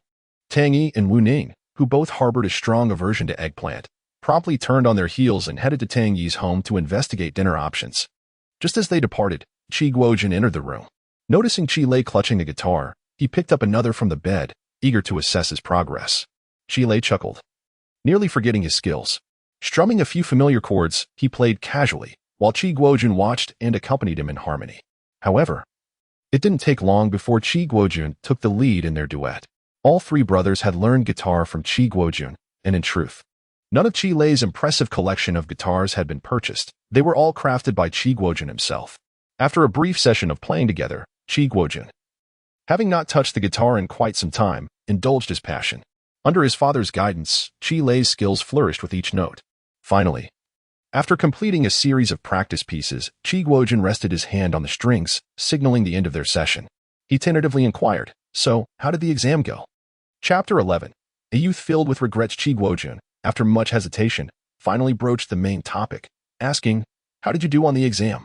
Upon hearing this, Qi Lei immediately rolled his eyes, retorting, "Dad, you weren't this gentle when you were hitting me." Qi Guojun was taken aback, stammering, I haven't hit you in years, have I?" With a smirk, Qi Lei remarked, "Well, you certainly did back then. Those memories linger vividly." Nevertheless, Qi Guojun was fundamentally a reasonable man, not the type to resort to violence at the slightest provocation. However, he could not overlook that Qi Lei had been quite the troublemaker in his youth, along with his brothers. This realization left Qi Guojun somewhat awkward. Recognizing that his children had grown and were no longer subject to such discipline, rubbing the back of his head, he said, "If you hadn't caused trouble, why would I have to hit you? Think about it. Was it truly justified? I did it out of concern for your well-being." Qi Lei shot him another eye roll, exasperated. Enough already. This old routine wouldn't fool a child. He mentally pictured his mother wielding a broom while his father, teeth gritted, held him down for a well-deserved punishment. Afterward, they would drag him into a corner, solemnly explaining that their actions stemmed from love and concern, painting a rather tragic picture. With a wry smile and a shake of his head, he suggested, "Dad, perhaps we should discuss the exam instead. If you don't ask soon, I might start doubting my parentage." Qi Guojun was amused by his son's antics, feigning sternness as he retorted, "Who are you addressing like that, you little rascal?" Yet, seeing his son's bright smile and the way he had taken time off work to help him practice guitar, he realized it was all for this moment. Qi Guojun's cheeks flushed. "I was just worried you might cause more trouble. Your mother's health isn't great, and I can't afford to be angry with you." Qi Lei felt a pang in his heart and suddenly ceased his jesting. "Dad," he began. "Huh? I won't cause you guys any more trouble from now on." Qi Guojun was taken aback, his first thought being that something was amiss today. Had Qi Lei gotten himself into trouble? Or had he failed the exam entirely? Why was he being so earnest? Losing patience, he asked directly, "How did you perform?" Qi Lei pondered for a moment before responding honestly, "It's hard to say, but I think I might score somewhere between 300 to 400. Qi Guojun was stunned for the third time, staring at Qi Lei in disbelief. Suddenly, he threw the guitar onto the bed and exclaimed, "You little rascal." Not a single word of truth. With that, he stormed out in anger. In the kitchen, Guo Lihua was busy preparing vegetables and immediately inquired, "Did you find out the results?" Qi Guojun, still processing the earlier conversation, instinctively nodded before shaking his head. Guo Lihua, known for her short temper, angrily hit Qi Guojun with an eggplant, demanding, "Did you ask or not?" Qi Guojun replied, "I did." "And what did he say?" "He said he could score between 300 and 400. What? This time, it was Guo Lihua who was left speechless, as disbelief washed over her. Tears welled in her eyes, and she inexplicably struck Qi Guojun several times, scolding, You wasteful thing. Look at what you've produced. Why can't you ever give me peace of mind? The king of Qi felt utterly wronged, questioning why the anger was directed at him when he had done nothing to provoke it. Guolihua, if not you, then who should be blamed? The stone simply follows your lead. If you were as big as it, you'd be finished too. It's all learned from you. In stunned silence, the king of Qi had no retort. Qi Lei stood at the kitchen door, listening to his parents lament and scold over him. What a stroke of luck. Thankfully, he had not married or fathered children in his next life. How would he cope with a son as troublesome as himself? He stepped into the kitchen. Mom, let me help you. Guolihua, taken aback by Qi Lei's sudden entrance, ceased her scolding and quickly turned to rub her eyes before facing him again. What are you doing here? Just stay out of it. Yet, Qi Lei had already seized the scallions and garlic from the cutting board and crouched before the trash can. The kitchen was small, and the three of them could barely move within it. Guolihua and the king of Qi watched in astonishment as Qi Lei peeled the scallions and garlic. Ultimately, the king of Qi retreated, leaving the mother and son to busy themselves. Mom, Xiaowei next door has entered a relationship. See how worry-free I am, Mom. Could you teach me to cook? From now on, you can come home to ready meals.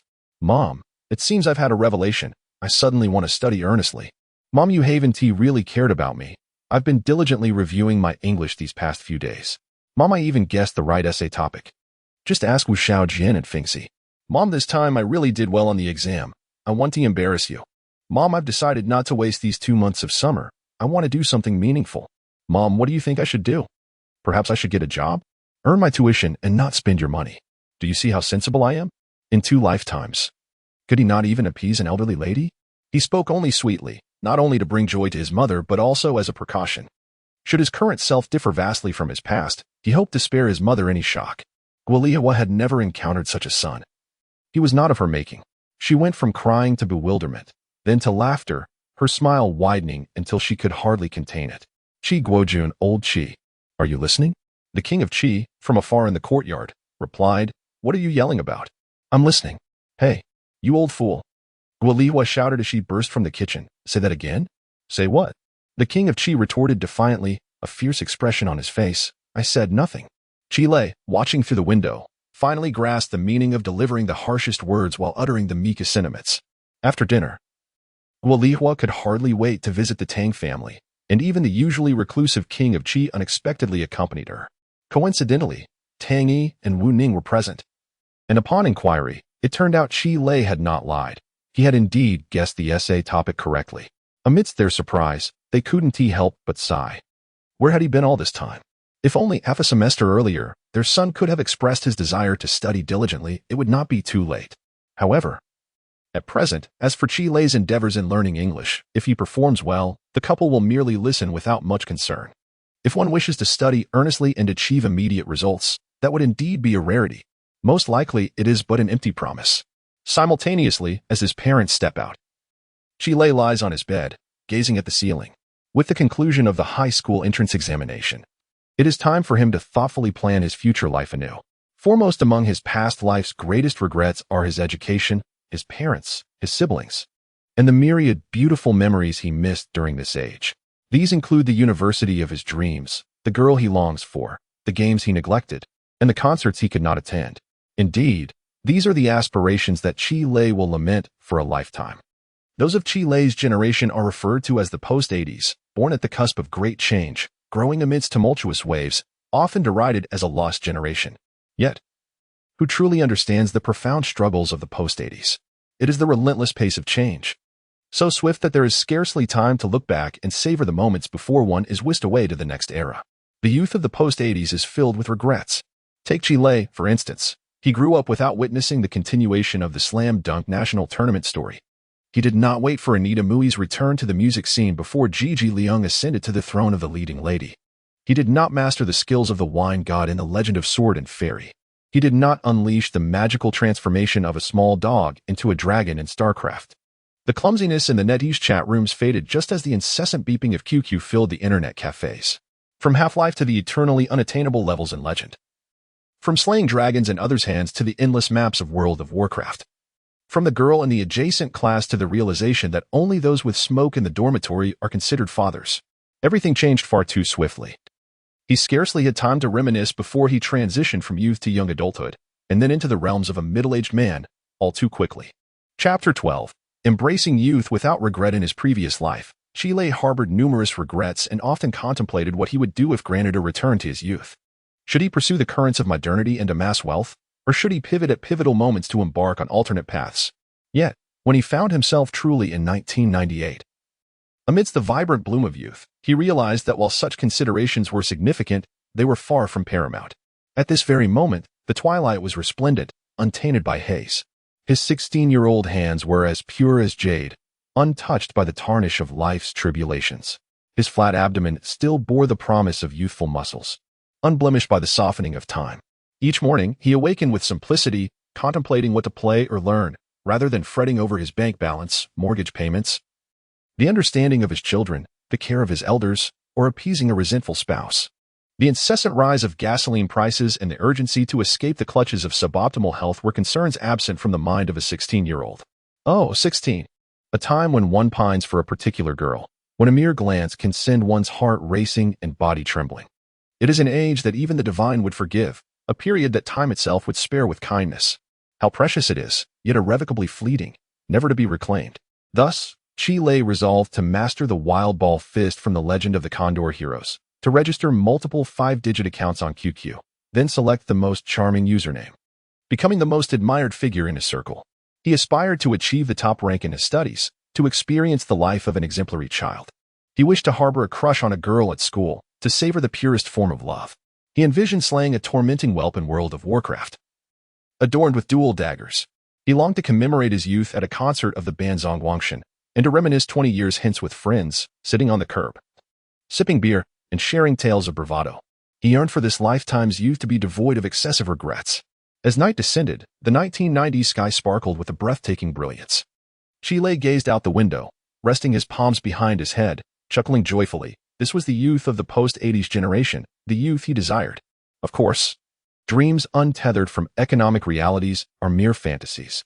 As a reincarnated individual, he could not escape the norms. He too must grasp the pulse of the era and accumulate wealth for his life. Yet, that was not the entirety of his aspirations. He could afford to wait a while longer. Nonetheless, at this moment, Chile indeed found himself in dire need of funds. First and foremost, Chile must return to school, to traverse a life path distinctly different from that of his later years, and therein lay the necessity for financial resources. Before stepping out of the examination hall, he felt a sense of certainty regarding his upcoming results. What he had conveyed to his parents was not mere pretense. He anticipated scoring between 300 and 400 on this high school entrance exam. For other students, such a score might be deemed disgraceful, yet for Chile, it represented a commendable achievement.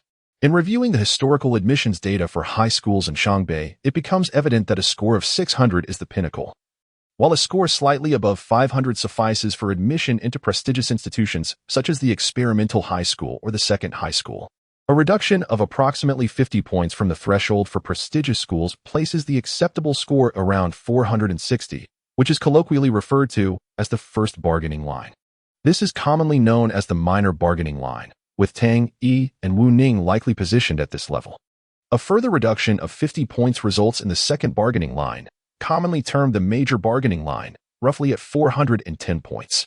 The distinction between the minor and major bargaining lines lies not only in the financial implications but also in the nature of the student registration. Students on the major bargaining line are registered at ordinary schools rather than prestigious ones, effectively attending a prestigious school as a temporary measure. In essence, this maneuver operates within the permissible boundaries of policy to circumvent certain regulations. Such temporary students enjoy the superior educational quality of prestigious institutions without occupying their admission quotas, thereby not adversely affecting the overall graduation rates. However, this scenario bears no relevance to Chile. He has calculated that, given his performance in the entrance examination, he might only achieve a maximum of 400 points, leaving him just shy of the major bargaining line, contingent upon an extraordinary stroke of luck. Nevertheless, even the slightest opportunity is one Chile cannot afford to overlook. Should he attain the requisite score for the major bargaining line, he would be resolute in securing admission to a prestigious institution, not solely for the quality of education, but also to fulfill a long-held dream from a previous life. Yet, therein lies the dilemma. Gaining entry through the major bargaining line is far from inexpensive. The fee alone amounts to over 10,000 alongside tuition fees each semester that exceed those of regular students. If he were to reach the necessary score for the major bargaining line, or even fall short by a mere few points, it is conceivable to maneuver through connections to gain entry into this category of students. This would place a significant burden on Qi Guojun and Guo Lihua, especially in an era when their dual-income household earns just over $1,000 a month. An expenditure of $10,000 to $20,000 is considerable for most families. Despite Guo Lihua holding a modest position in the grain depot, she remains on a fixed salary. And over the years, any savings accrued are quite limited. Furthermore, Qi Lei is aware that this summer, his father has finally come to a realization and decided to venture into business, making the family savings crucial. Thus, Qi Lei resolves to seek means of generating some funds to alleviate his family's financial strain, at the very least to lessen his parents' burdens. This is also the reason he preemptively soothed his mother earlier, hoping to avoid alarming his parents should he manage to earn some money. As for what he might do and how to go about it, that requires careful contemplation. Throughout the night, Qi Lei lay in contemplation, while Qi Guojun and Guo Lihua returned home and, upon seeing their son resting, assumed he was merely fatigued and chose not to disturb him. Meanwhile, Tang Yi and Wu Ning were absent, having gone off on some escapade. The following morning, Qi's parents adhered to their usual work routine. After breakfast, Qi Lei remained in his room, scribbling notes in his draft book. By around 9 o'clock, Tang Yi and Wu Ning arrived, leaning against the windowsill and launching into gossip. Did you hear? Yang Daqiang returned last night and gave Yang Jinwei a sound thrashing. It turns out he is actually dating Zheng Xiaoyan. Aunt Wang caused a ruckus at his house until dawn without lifting the roof off. Qi Lei, feeling somewhat feeble, overheard their chatter. Last night, the noise from next door subsided only after 1 o'clock, yet Qi Lei felt no pangs of guilt. It was not out of a desire for revenge, but rather, let us consider it a noble act of rescuing wayward maidens, thus accumulating virtue. He summoned Tang Yi and Wu Ning into the room, signaling the need to discuss something serious. The two exchanged puzzled glances, for Qi Lei rarely adopted such a formal demeanor. Upon entering, one reclined on the bed while the other perched himself on the table, awaiting his words. Qi Lei took a moment to gather his thoughts before posing a question. Have either of you ever earned money on your own? Tang Yi and Wu Ning rolled their eyes in unison, deeming the question redundant. Have you? Qi Lei pressed on. Do you understand the essence of earning money? The sensation of spending what you have rightfully acquired? He endeavored to entice them, but to his dismay, both shook their heads vigorously, declining the notion. My ambition is to rely on old Tang for my entire life, regardless of the circumstances, Tang Yi declared. Qi Lei conceded defeat, recognizing that expertise lies in specialization. The principles of success were beyond his grasp. Chapter 13. Unable to bear this person well, if temptation does not come, then let the truth reveal itself. He beckoned the two, urging them to produce their money. What for? Tang Yi asked reluctantly while pulling out a handful of coins from his pocket, consisting of a mix of 1, 5, 10, and 50 yuan notes. This is all I have. Wu Ning emptied his pockets too, but was reluctant to part with the 20 he had just managed to extract from old Wu that morning. You wouldn't take it all, would you? Qi Lei remained silent, gathering the money together, immediately noticing the disparity. Wu Ning had just over 20 yuan, with some loose change, while Tang Yi boasted more than 80. And it was evident he hadn't emptied his pockets entirely. This is far from sufficient, he said, fixing his gaze on the two. Take out as much as you can. Tang Yi was taken aback. What the hell? You've got enough. 100 yuan. Isn't that enough for your needs? Stop talking nonsense. Didn't Dad come home last night? He must have given you some cash, right? No. Tang Xiaoyi was now thoroughly panicked. It was a rare occasion for old Tang to return home, and he had given me 1,000 yuan, claiming that would suffice for the entire summer. Don't even think about it. 1,000. Wu Ning echoed, astonished, licking his lips in anticipation. This summer will be quite enjoyable. As for Qi Lei, he was left speechless. In this day and age, which child receives a monthly allowance in the thousands? It was nothing short of a miracle that Tang Yi had not been spoiled into a second-generation rich kid by old Tang. However, this prompted Qi Lei to rummage through a drawer in his desk, retrieving a piggy bank. If his memory served him correctly, there should be a decent amount inside. With a resounding crash, he shattered the bank, revealing 400 yuan in bills, alongside some 5 and 10 yuan notes, totaling less than 500. This was the New Year's gift money, saved until now. It must be said, the three brothers shared this one commendable trait. They did not squander their money. A testament to the teachings of Cui Yuman from their childhood. Seeing Qi Lei take out his hidden savings, Wu Ning finally adopted a serious tone. Sure too. What exactly do you intend to do? While counting the money, Chi Lei replied, Haven Tea, I already stated. I want to earn something myself, to experience the feeling of spending my own money. He beckoned the two, urging them to quickly bring out their savings, which he would consider as borrowed. Tang Yi's share should be at least 1,000. If he were to break open a piggy bank, perhaps there would be even more. As for Wu Ning, he was sly enough to ensure he had at least as much as Chi Lei, if not more. At this point, Wu Ning was nearly in tears. Brother sure too. When I referred to you as brother, it was because I was saving for a Walkman. Upon hearing this, Chi Lei scoffed. A Sony Walkman? Wait a year. MP3 players are out now. Who still uses a cassette player? What? Wu Ning didn't quite grasp the concept. What do you mean by MP3? I could explain. But you wouldn't understand. Just hand over the money. Defeated, Wu Ning, though reluctant, did not hesitate and obediently returned with Tang Yi to fetch their money. Before long, each of them returned, clutching a piggy bank, with Tang Yi also holding 10 crisp 100 yuan bills. Good grief, there's still over 600 here. You want to take it all, will you? 700 for me, replied Wu Ning. Chi Lei's calculations led him to a startling revelation. Together, the three of them were quite wealthy. That's nearly 2,000, almost 3,000. Yet, this was indeed all of their combined wealth. Upon careful reflection, Chi Lei felt that such a sum was unnecessary, so he borrowed 500 from Tang Yi and another 500 from Wu Ning. Consider it a loan, he declared. No. Wu Ning immediately interjected, with your meager means, how will you repay it? He continued, are you truly intent on earning money, not pursuing something else? Upon seeing Chi Lei nod, Wu Ning clenched his teeth and added, then let this be our investment. All right. Chi Lei secretly reveled in this outcome, fully aware of their tendencies. Perfect, you contribute 500, you another 500, and I shall add 500 as well. A total of 1,500 shall be our capital. Wu Ning's eyes widened in disbelief. Where did you conjure that 500 from? You only have 420. He had meticulously counted when Chi Lei broke the piggy bank. However, Chi Lei, being single, included all the small change in his pile, thereby reaching 500. Wu Ning sighed. All right, let's just call it that. Grimacing at the absurdity, he conceded. I can give you the money, but you must clarify what exactly you intend to do. Tang Yi, sharing a look of curiosity, chimed in. Yes. Even my father had to devise a plan before launching his factory. With a mysterious smile, Chi Lei teased, can you guess? Surprisingly, Wu Ning, the clever one, began to ponder. Is it that difficult to deduce? First and foremost, it isn't about taking a job, as no one would hire you. You are utterly inept. Even more so than I. If it's not working for someone else, then surely, it must be about starting your own business? But with just 1,500, what kind of venture can you pursue? Perhaps merely setting up a stall. His eyes widened in realization. You can't be considering selling at the morning or night market. Can you?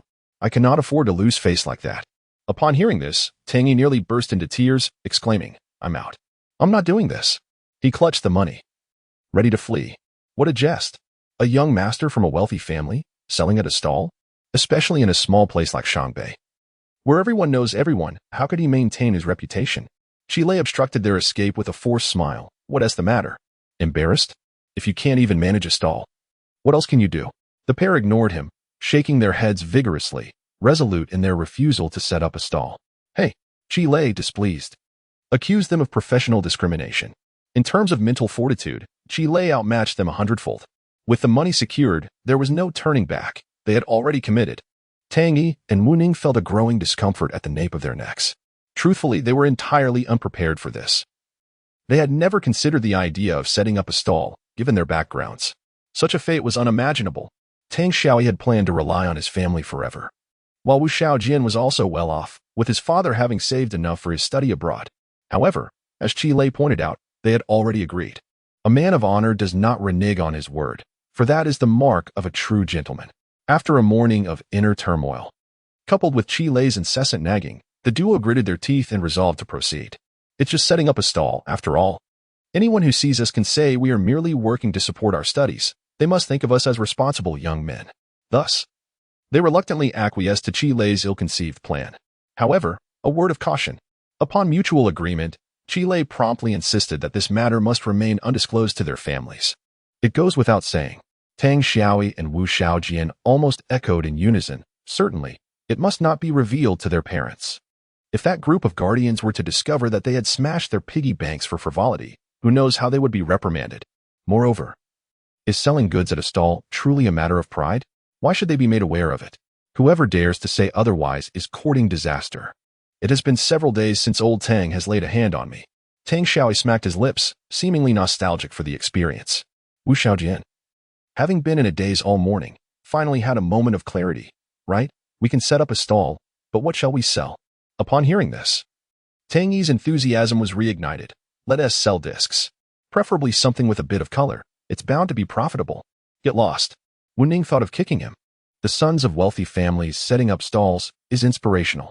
Selling illicit discs, however, is sheer folly. Although disapproving of Tang Yi's absurdity, it did prompt Wu Ning to offer a suggestion. Currently, night markets are bustling with stalls selling tapes and novels. Why don't we give it a try? Unfortunately, just as he attempted to sound serious, his true nature surfaced. Flashing a grin, he added that if they couldn't sell them, they could always keep them for themselves. To this, Chile scoffed. Whether selling discs or novels or tapes, these were merely interests for their age group and wouldn't garner much attention. Furthermore, this era is no longer akin to the 1980s or early 1990s, when opportunists could thrive by bringing back a few bags of fashionable items or tapes from Guangdong and make a fortune at a stall. By the late 1990s, the wave of layoffs had already swept through the last bastion of state-owned enterprises in northeast China, leaving many laid-off workers with no means of survival, forcing them to take to the streets for a living. Setting up a stall had long ceased to be a lucrative venture. It merely sufficed for basic sustenance, providing a meager avenue for survival. If they were to engage in conventional stall selling, let alone the exorbitant negotiation fees, it would be a challenge just to avoid losses. Thus, Chile had no intention of following the conventional paths of this era. He shook his head, dismissing both of their proposals. This left Tang Yi feeling anxious once more. So what exactly do you intend to do? Chile then smiled mysteriously. We shall sell socks. Sell. The two brothers were momentarily taken aback. Socks. Socks. Socks. Tang Xiaoi conjured an image of three dashing young men brandishing various types of stockings, fishnets, and knee-high socks, peddling them with flair. Wu Xiaojian's imagination ran even wilder. He envisioned three handsome youths in stockings, oh dear, selling them on the street. With a couple of leg hairs peeking through, goosebumps began to rise. Goodbye. The two sprang up and turned to flee. They simply could not afford to lose face. Chapter 14. Nothing at all to assign two 16-year-old boys the task of becoming vendors, particularly as the most unglamorous street peddlers, presents a psychological barrier akin to dressing them in women's attire back in 1998. Upon hearing that they would be selling socks, the brothers instinctively turned to flee. Alas! Chile could only respond with a nervous chuckle. The car doors were welded shut, leaving no escape. The following morning, just past 4 o'clock, Wu Lihua heard some commotion from Chile's room, puzzled by the early rising of the boy. After dozing off for a while, she was startled by the sound of the front door slamming. When Wu Lihua finally got up to investigate, the boy had vanished. She tilted her head in contemplation, pondering why he was more industrious during the holiday than he was in school. Returning to her room, she roused Qi Guojun, asking, if Chile were to truly score over 300 points, would we finance his education at a prestigious school? Qi Guojun felt quite helpless, responding, over 300? That's hardly sufficient. He would need at least 400. Perhaps with some connections, a transfer could be arranged. But do you think that's feasible? That boy of ours, his wife was right. He's just like he was as a child. Mischievous and unruly, not a thoughtful bone in his body. 300 points? More like 30 or 40 is plausible. Wu Lihua pursed her lips, clearly skeptical. Yet her mind was in turmoil. If he were to indeed score in the 3 or 400s, should they financially support him? Hearing this, Qi Guojun lost his sleepiness, turning over and advising gently. Don't rush. You're burdening yourself with worries. Wherever he gets in, we shall go. At worst, I will toil a bit more to save for you and our son. Wu Lihua retorted sharply. It's easy for you to say. Have you ever been in business? Or have I? If we truly incur losses, how will we navigate our family's future? Qi Guojun replied, I assure you, you are not cut out for this. I find this endeavor dubious. Qi Guojun continued, indeed, you are correct. Yet, can I not still learn? Let us take it slow. No need to rush. He turned away, leaving his thoughts undisclosed. Meanwhile, Chile and his companions were already embarking on their journey, cloaked in morning dew, heading towards the Shangbei train station. Shangbei, located south of the provincial capital Harbin, is a county-level city under its jurisdiction. Each morning at 5:30, a green train departs for the provincial capital. The journey of over 100 kilometers can take more than 3 hours, assuming no delays. Due to the train's many stops, it often became crowded. Nevertheless, one thing remained certain. Regardless of one's financial status, a trip to the provincial capital was indispensable, and the ticket prices were genuinely affordable. At this moment, Chi Lei clutched 3 tickets to the provincial capital, with a still sleepy Tang, Yi, and Wu Ning trailing behind him. Sure to. Should we turn back? Perhaps we ought to reconsider. The brothers lamented. They had hardly slept the previous night, their minds racing at the prospect of selling socks and the dread of being recognized by classmates and friends, leaving little room for rest. Yet, there was no turning back. Chi Lei was resolute in pursuing this seemingly futile venture, dragging the two of them to the provincial capital for supplies. Indeed, supplies. Even now, the brothers struggled to grasp the surreal nature of their undertaking selling socks. Chi Lei, however, was disinclined to engage with their trepidation. With unwavering focus, his eyes fixated on the ticket inspector at the gate, he instinctively pushed forward. A flutter of excitement coursing through him. It had been years since he had squeezed into a green train. The moment the inspector swung open the gate, Chi Lei shot forth like a bolt. Oh dear! Wu Ning and Tang Yi were a fraction slower, but quickly sprang into action, rushing through the gate in a spectacular display reminiscent of a battlefield charge. Chi Lei believed he was the swiftest. Yet he had forgotten the fundamental skills of a young lad from the 90s. While he fumbled for the door, Tang Yi deftly overtook him, leaping and clinging to the window before flipping inside, pulling Wu Xiaojin along with him. Meanwhile, Chi Lei was still struggling at the door. The two exchanged glances, their expressions rife with disdain, utterly pathetic. As the clock approached 9, the trio disembarked from the green train, their backs and waists aching, finally arriving in the provincial capital. Damn, once I graduate, I must seize Tang's mighty vehicle. I shall never endure this again. Their seats had been cramped with 5 individuals, including 2 hefty women, which left Tang Yi feeling quite aggrieved. At a breakfast stall by the station, each devoured 2 large meat buns and a bowl of tofu pudding for a mere $4.50. As they prepared to leave, Tang Yi continued to lament the size of the buns, claiming he wasn't full. Chi Lei, you should count your blessings. This is already quite splendid in the future. Buns as large as a fist shall only be found in legends. What now? Even with Wu Xiaojin's sharp mind, it proved futile at this moment. This was not their first venture to the provincial capital, but it was their inaugural experience in procuring goods. Chi Lei, too, felt uncertain, having lived 2 lives. This was his first time buying socks. He believed they should head to the underground mall, though he wasn't entirely sure. Emerging from the breakfast shop, he located a phone booth and dialed a number from memory. After a few busy signals, he finally connected. Hello, Grandpa. I believe I did well on my exams. I'll see you soon. Is Zhang home? Have him take the call. I'm your brother, and I need to ask you something. After a lengthy exchange, he confirmed his suspicions were correct, and with that, he hung up. Turning back, he waved his hand, ready to tackle the day. Meanwhile, Zhang was left puzzled, wondering what was happening as he had yet to finish speaking. Reluctantly, he hung up, his mind racing. Grandpa, maybe I should visit my second aunt's house. Should I go? I suppose I could, but I'm out of money. Could you sponsor me a bit? Meanwhile, Tang Yi and Wu Ning inquired whether they should invite Zhang out. They were well acquainted with him, as he was the child of Chi Lei's aunt, just 4 months younger and residing in the provincial capital, conveniently close to their destination. Every summer, he would spend 10 to 15 days in Shangbei, flaunting the superiority of urban life. While the 3 of them were still crooning to the tunes of Andy Lau and Eason Chan, he was already immersed in the sounds of Nicky Wu and Penny Tai. They were still singing sentimental ballads, while he was exploring the alternative vibe of Luo Baiji. Let us bring him along as a laborer. He might have some good ideas, Tang Xiaoi eagerly suggested, knowing that Zhang was quite thick-skinned and would surely be useful. However, Chi Lei swiftly retorted, what would we need him for? To mock you 2 selling socks? The 2 fell silent, obediently following Chi Lei. At this moment, Chi Lei had no desire to meet Zhang. There was no particular reason, except that he had encountered him far too often in the future. They lived in the same neighborhood, on the same floor, and nearly crossed paths daily. The so-called underground mall was well known in the Old Harbin and surrounding counties, specifically referring to the underground on Fender Road.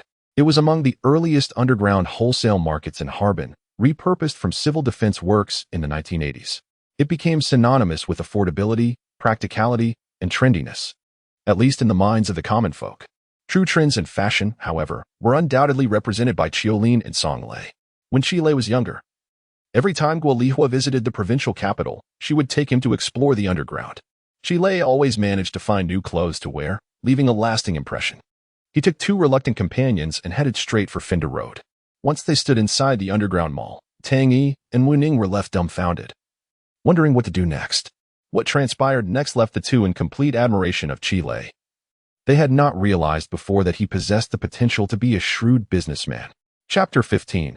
The unremarkable individual previously. I had no inkling of how cunning Chile could be. This fellow is undoubtedly a shrewd businessman.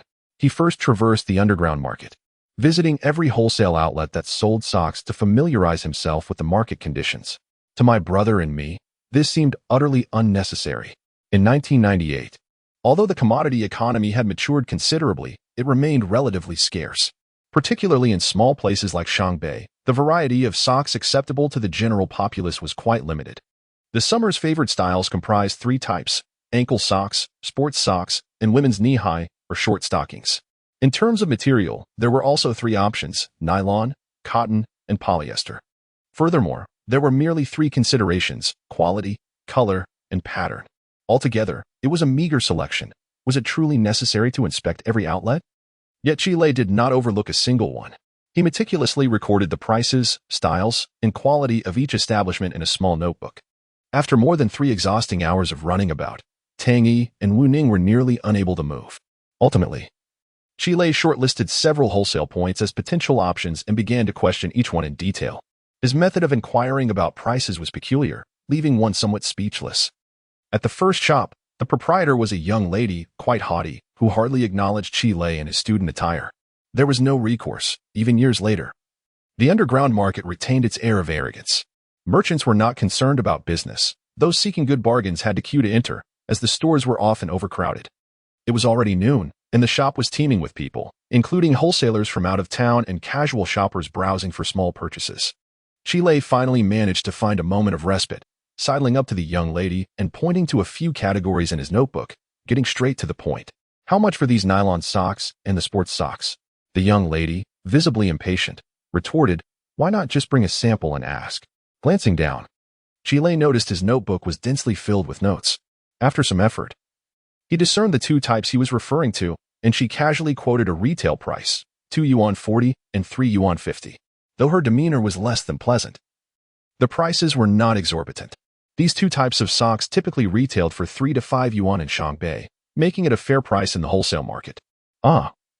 Chile responded absently, still engrossed in his notebook, before turning and exiting the shop.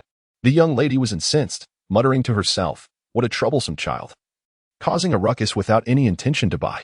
Chile, however, feigned ignorance, and amidst the bewildered gazes of Tang Yi and Wu Ning, he circled back into the shop, notebook in hand. What is the wholesale price for those 2 types? He inquired again. The young lady recognized him once more, thinking, is this child unwell? Yet, she had indeed quoted retail prices earlier. Without further ado, she replied, the wholesale price is 1 yuan 80 and 2 yuan 50. The nylon socks had dropped by 60 cents, while the pure cotton sports socks were now a full yuan cheaper. Ah, Chile murmured again. And once more he stepped out. The young lady nearly leaped to confront him, her frustration boiling over as she growled, whose mischievous child is this? The young man exhibits no semblance of maturity. This implies that Chile is exceedingly indecisive in his dealings, lacking in promptness. Yet, Chile remains unperturbed, continuing on his way as if the remarks were not directed at him. After a brief excursion outside, lasting about 10 minutes, he returns once more. This if only there were more items to purchase before she could finish her thought. The young lady grew increasingly impatient. She had been so busy that she hadn't even had a chance to eat, leaving no time to deal with a troublesome child. Raising her voice, she exclaimed, are you buying or not? Chile blinked his large eyes, still uncertain about the purchase. He needed to inquire about the price first. This infuriated the young lady further. Leave. I have no time for you. Such is the service attitude in this era. Buy if you wish, or don't. Chile, unwilling to relent, pleaded, please don't be angry. My mother is tied up over there and asked me to come and ask. I don't understand either. I'm just asking what she instructed. The young lady glared at him, questioning, why does your family have so many inquiries about a simple purchase? Is the whole family involved?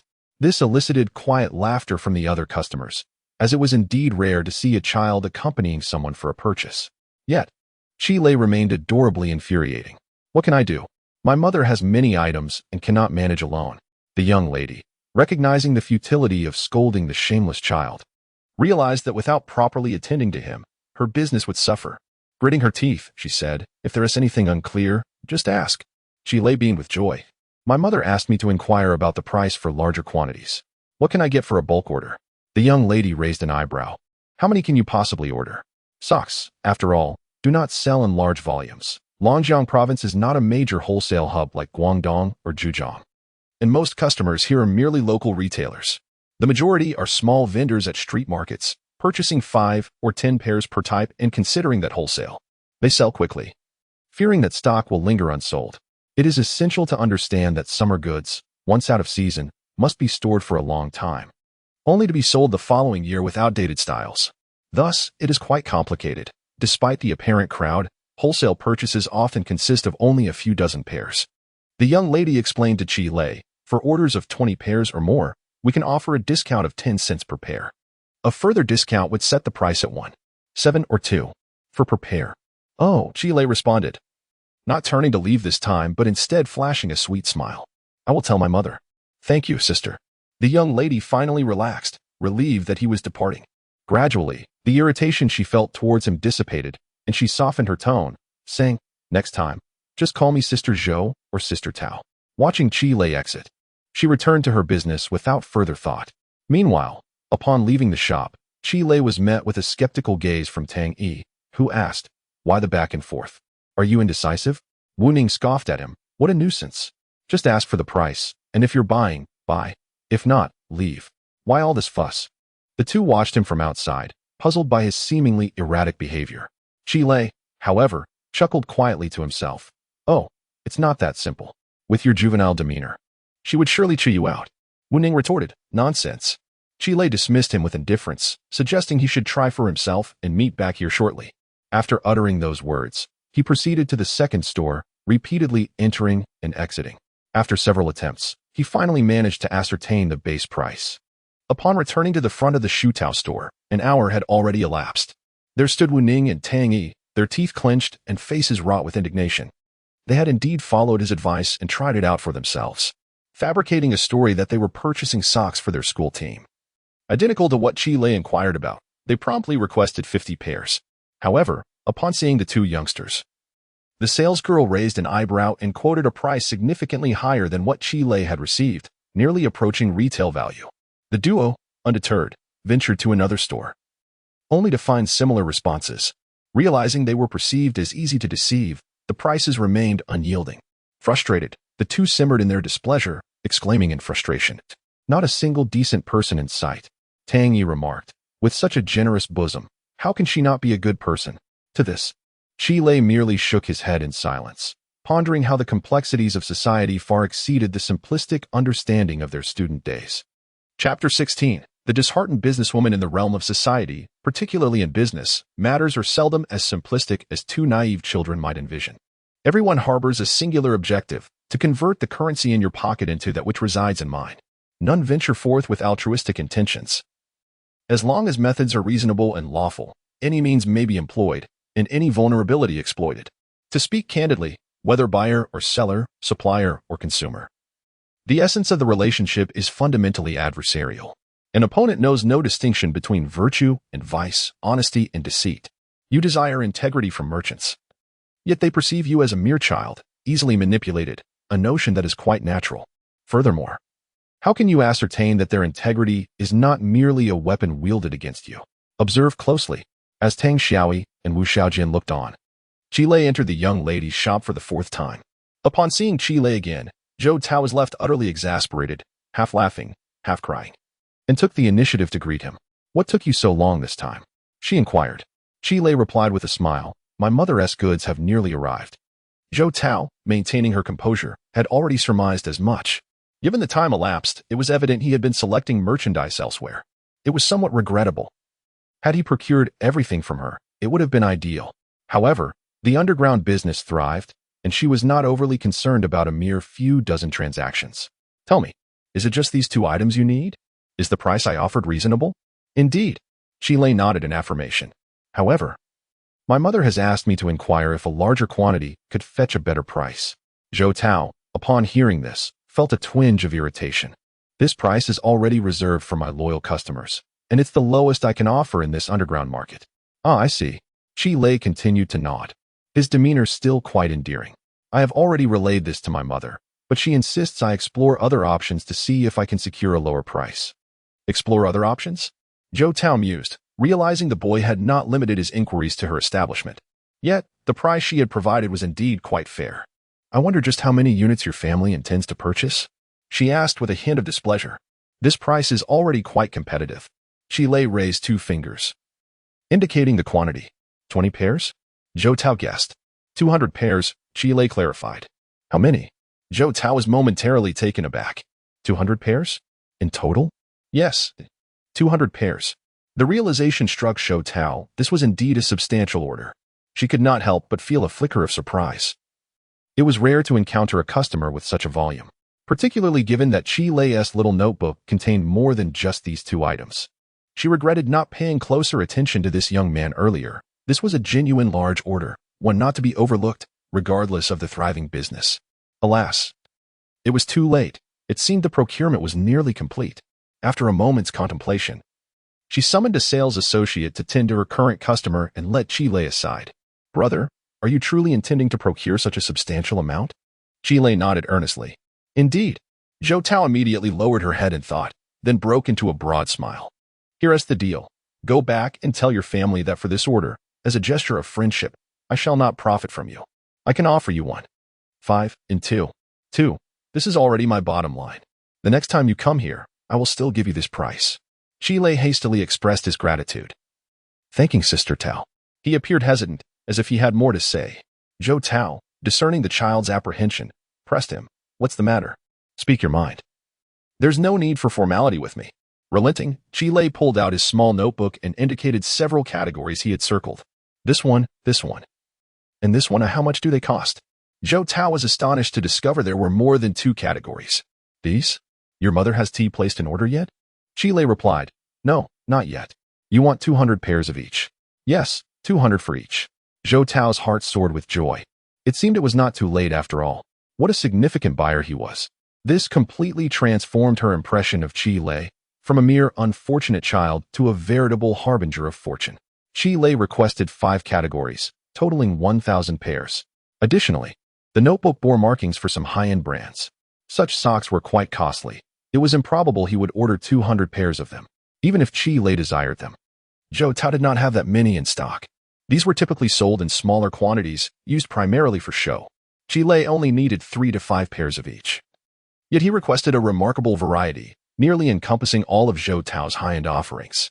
In sum, after a rough calculation, even with a slight discount, the total bill would amount to nearly 2,000 yuan. 2,000. This was in 1998. Despite the bustling activity around her, her daily sales barely exceeded 2,000. Considering her mother was behind her, and the incessant inquiries from the bare toy she steeled herself, her mind racing with calculations. Instantly, she became exceedingly enthusiastic, gripping Qi Lei's arm and not letting go. Brother, you must be from out of town, right? Oh, it's quite a hassle to travel to Harbin. Here is the deal, brother. Since it's not easy for you to make this trip, I'll sell you the 2 previously quoted items at cost 1, 2, and 2 yuan. For the others, rest assured, I will certainly accommodate you. How does that sound? The wholesale prices of 1, 8, and 2, 5 yuan had already been slashed to 1, 2, and 2 yuan. Upon hearing Zhōngkǎo's quotations for the other categories, Qi Lei contemplated the offers. These prices were indeed acceptable. Gradually, he tempered his naivety. All right then, Zhōngkǎo exclaimed, her joy uncontainable, sensing the prospect of securing this substantial deal. The young brother appeared quite forthright. Go on, discuss it thoroughly with your mother. I'll await your reply. To her surprise, Qi Lei interjected, no need for discussion. Let us settle the accounts. Zhōngkǎo was taken aback. Settle what accounts? Before she could react, Qi Lei produced a substantial stack of 100 yuan bills from his pocket. For these 5 types, 200 pairs each, the total comes to 1 for 100, 8 yuan. Additionally, for the other 28 types, 5 pairs each, the total is 734 yuan. The grand total is 134, 8 yuan. Please check it again, sister, to ensure it's correct. Not only was Zhōngkǎo taken aback, But the patrons in the shop also fell silent, all gazing in this direction. They first fixated on the stack of cash in Chile's hand, then shifted their attention to his youthful face, their expressions reflecting confusion. How could a mere child, barely 15 or 16, be handling over 2,000 in merchandise? With a buzz cut and clad in an oversized t-shirt, he seemed so out of place among the throng of shrewd merchants. Yet, the reality was bizarrely enchanting. Chile clutched a substantial sum of over 2,000 yuan and swiftly announced the quantities and prices of the goods. The entire room was momentarily taken aback, grappling with their sense of reality. As the center of attention, zhōngkǎo felt particularly defeated. Indeed, despite her youth, she had built the sock wholesale business from the ground up, transforming it from a loss-making venture to a significant player in the underground wholesale market. She prided herself on having a business acumen that even many older merchants might lack. Yet today, she found herself utterly unprepared for a 15 or 16-year-old boy. Dazed, she calculated the accounts, summoned her staff to prepare the goods, and packed them, still unable to comprehend that this was a child. However, Chile, unfazed by her astonishment, grinned widely, revealing his small white teeth, and said, "Sister, could you just round it off?" "Huh? Oh." Zhōngkǎo snapped back to reality, replying, "All right. 21.34, 8 yuan. Rounding off is quite normal. Just give me 21.34, no need for the 80 cents. But Chile, with a smile that showcased his back molars, interjected, "I meant to round off the 34. 8 yuan. Would 2,100 work?" Zhōngkǎo felt her patience waning, exclaiming, "No way. Then let it be 2,108, for good fortune." Zhōngkǎo. Chapter 17. The bet. Zhōngkǎo was utterly speechless. Was there really any luck involved? Encountering such a clumsy fool, how could one even speak of fortune? In the end, she could only watch as Chile and his two companions awkwardly carried out over 1,000 pairs of socks from the store. Unable to contain herself, she muttered, "What about your mother?" At this point, Zhōngkǎo still could not believe she had been bested by a mere child. She observed as Chile and the other two turned around coolly, their faces beaming with radiant smiles. "Goodbye, Sister Xiaotao. We'll come to your place again next time." In Zhōngkǎo's eyes, this was nothing short of a victor's boast, and it infuriated her to the point of wanting to bite someone. Pointing at Chile, she seethed through gritted teeth, "You little rascal. Just wait for the next time." The defiance and humiliation were palpable. Yet, after uttering those words, she found herself unable to hold back a laugh, realizing how absurd the situation had become. The kind-hearted shopkeeper.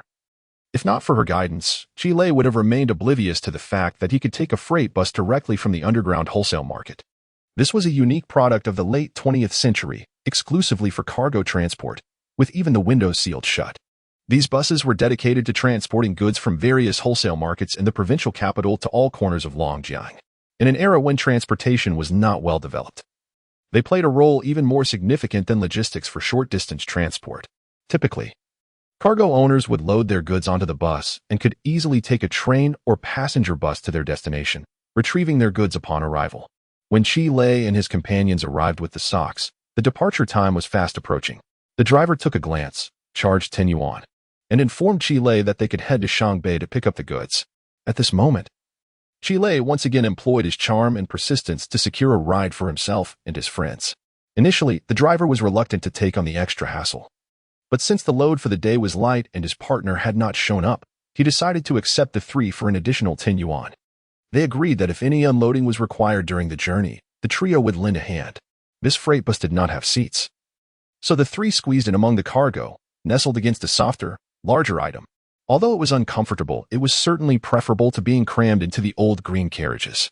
As the bus jolted into motion, Tang Yi and Wu Ning were still in a daze, overwhelmed by a surreal sensation. It wasn't exactly unreal. It was a mix of excitement and disbelief. "Oh wow, where did you learn that, sure too? You're really impressive," Tang Yi exclaimed. Chile retorted, "From your dad. He.S. even sneakier than I am." "Is that so?" Tang Yi mused, recalling that his father was indeed no saint. The three burst into laughter, deriving joy from poking fun at their own fathers. After the laughter subsided, Chile shifted the conversation back to business, saying to Tang Yi, "We overspent today. The extra 600 or so will be counted as your share. You'll get more money later." Tang Yi waved dismissively. "Let us consider it everyone s. What's the big deal? Do I really need that 600? What I crave is the thrill." In any case, today's escapade had certainly provided him with a rush. Although it was not his own doing, Chile managed the scene, and much like his own, he found it exhilarating. Tang Yi was quite excited, having stumbled upon something entertaining, while Wu Ning remained composed. He too felt a surge of enthusiasm and secretly relished the moment. Yet, the sheer volume of over 1,000 pairs of socks, how long would it take to sell them all? This thought abruptly sobered Tang Yi, his expression shifting. Indeed, that was quite an excessive amount. Surely not even a summer could suffice for their sale. This is a harsh reality. Although Chile had secured a price that an ordinary vendor might not have been able to obtain, seemingly gaining an advantage at the outset, the fact remained that socks do not sell well at street stalls. Despite being a necessity, everyone must wear them, and each summer requires several pairs. Resulting in significant demand, the competition in this business is fierce. The night market is saturated with sock stalls. Even with high demand, the average sales are meager. Otherwise, one would not see wholesale prices of several dozen pairs readily available. In response to the concerns of the two, Chile laughed nonchalantly, reassuring them that they would sell out simply by offloading at a low price. Low price? The two exchanged puzzled glances, inquiring just how low. Chile quoted a rough price, causing both to erupt in disbelief. Tang Yi was infuriated, exclaiming, "No way. I carried these all the way back. And you expect me to sell them at a giveaway price? Are you joking?" Wu Ning added, "Chile, do you even know how to conduct business? What is the point?" The price Chile proposed was exceedingly low, practically devoid of profit. He intended to sell cotton socks at 2.5 yuan per pair, while the others would go for 5 yuan for 3 pairs. What does that imply?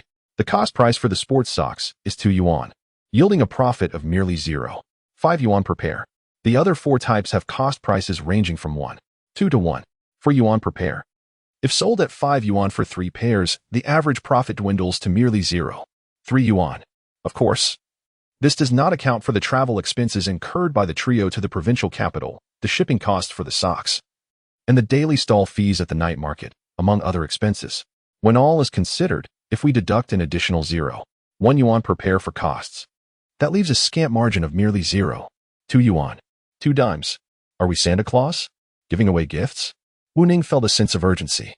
He could not allow Chile to proceed in this manner. Have you calculated the numbers, Chile? Your pricing is indeed low, and you might sell more than others. But consider this. Even if others sell 30 pairs a day, you could sell 3 times that. No, 100 pairs. If you sell 100 pairs in a day, you would only earn 20 yuan. What is the point of that? 20 yuan, that is 600 for a month. The 3 of us would be toiling away, barely reaching the average wage of Shanghai. I'm the son of a department head, and yet I'm engaging in charity work with you? Under Wu Ning's pressing inquiry, Tang Yi wore a look of scorn. You still haven't grasped the essence of business from old Tang. This is not how one conducts business. You can go on and wallow in your muddled thoughts. Wu and I will take the lead on this matter.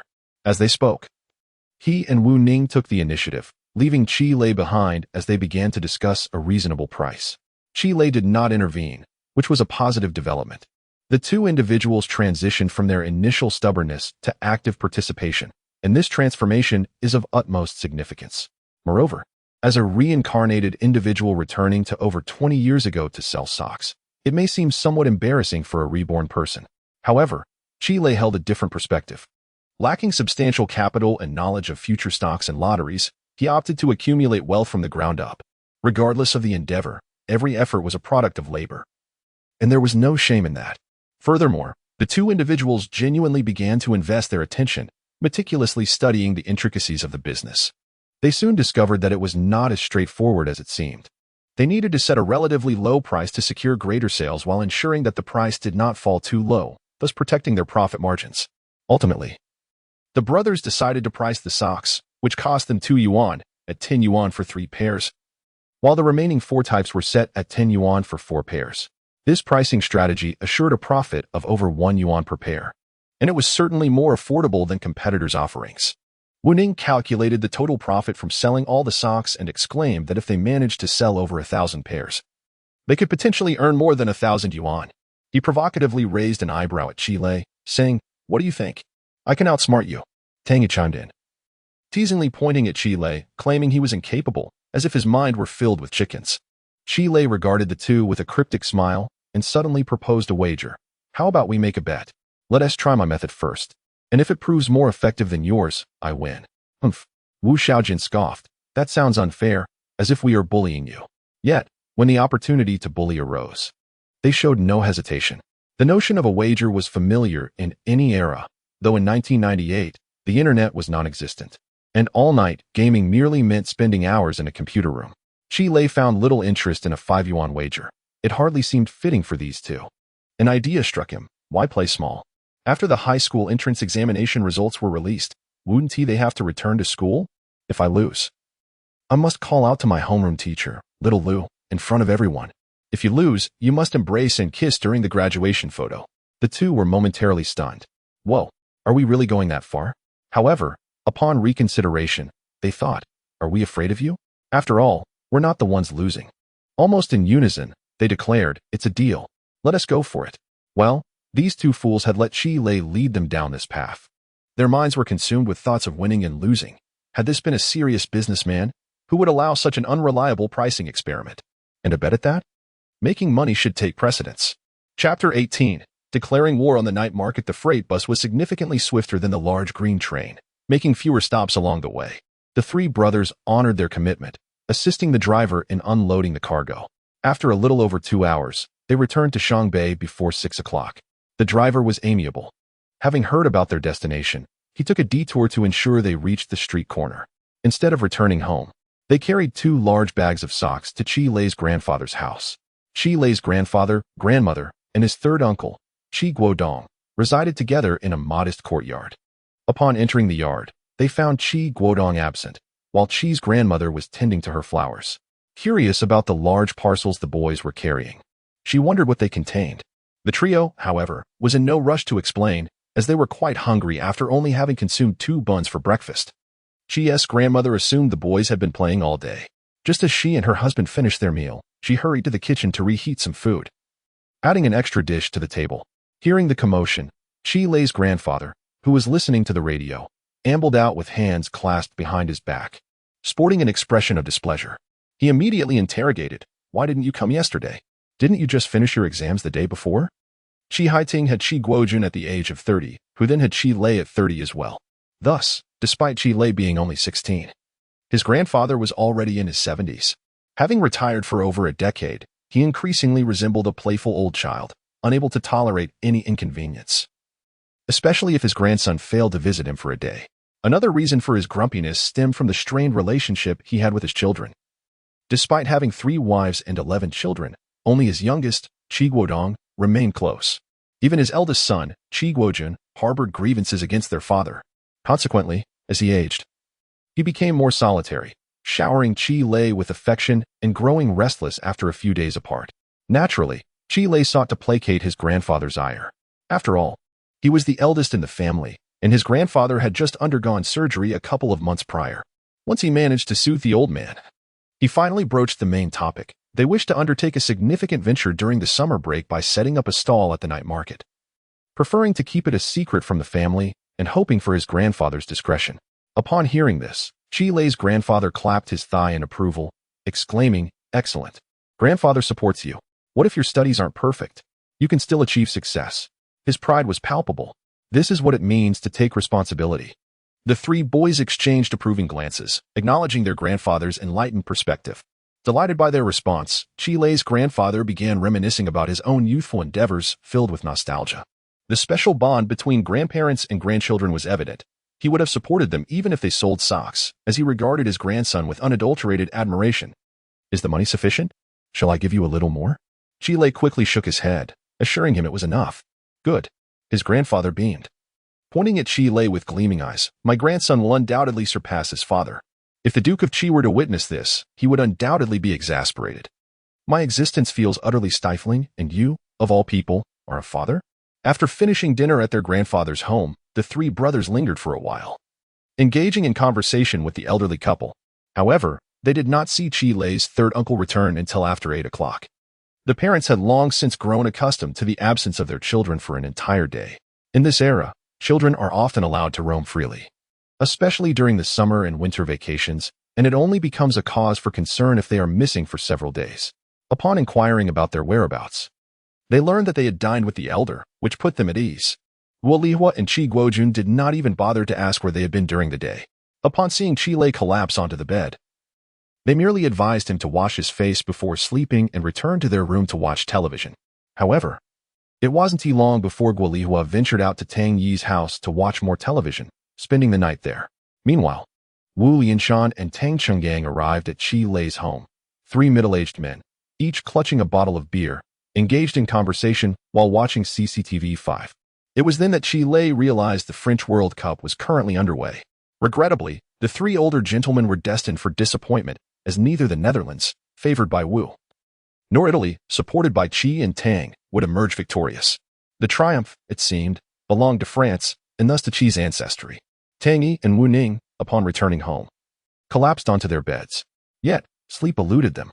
The day had been exhausting, yet it was also remarkable, a veritable feat for their 16-year-old selves. Tang Yi contemplated whether old Tang would be compelled to part with another 1,000 yuan upon learning of their exploits. Wu Xiaojian, on the other hand, pondered how to spend his earnings. After purchasing a Walkman, he wondered if there would be enough left over for a new pair of sneakers. Perhaps it was wiser to invest in a stylish branded casual outfit instead. After all, entering high school meant encountering many attractive new classmates. The following day, the 3 brothers inadvertently slept until noon. When they congregated in the afternoon, they appeared lethargic, as if they had not fully awakened. Their conversation was sparse, and they lacked enthusiasm even to discuss Italy's victory over Norway, which had propelled them into the quarterfinals. In truth, none of them had watched the match. Their minds were preoccupied with the imminent evening. They were set to sell socks. The thought of the night's impending revelations caused both Tang Yi and Wu Ning to feel a twinge of anxiety. At merely 16, they were still at an age where the elder brother's calm demeanor was unattainable, unlike Qi Lei's nonchalant confidence. To this, Qi Lei simply quipped, clutching his guitar and looking mischievously at the two. Why not? Just concede. A kiss isn't something to be ashamed of. Grandmother. Tang Xiaoyi exploded in indignation. You should be ashamed. It's my brother who should be embarrassed.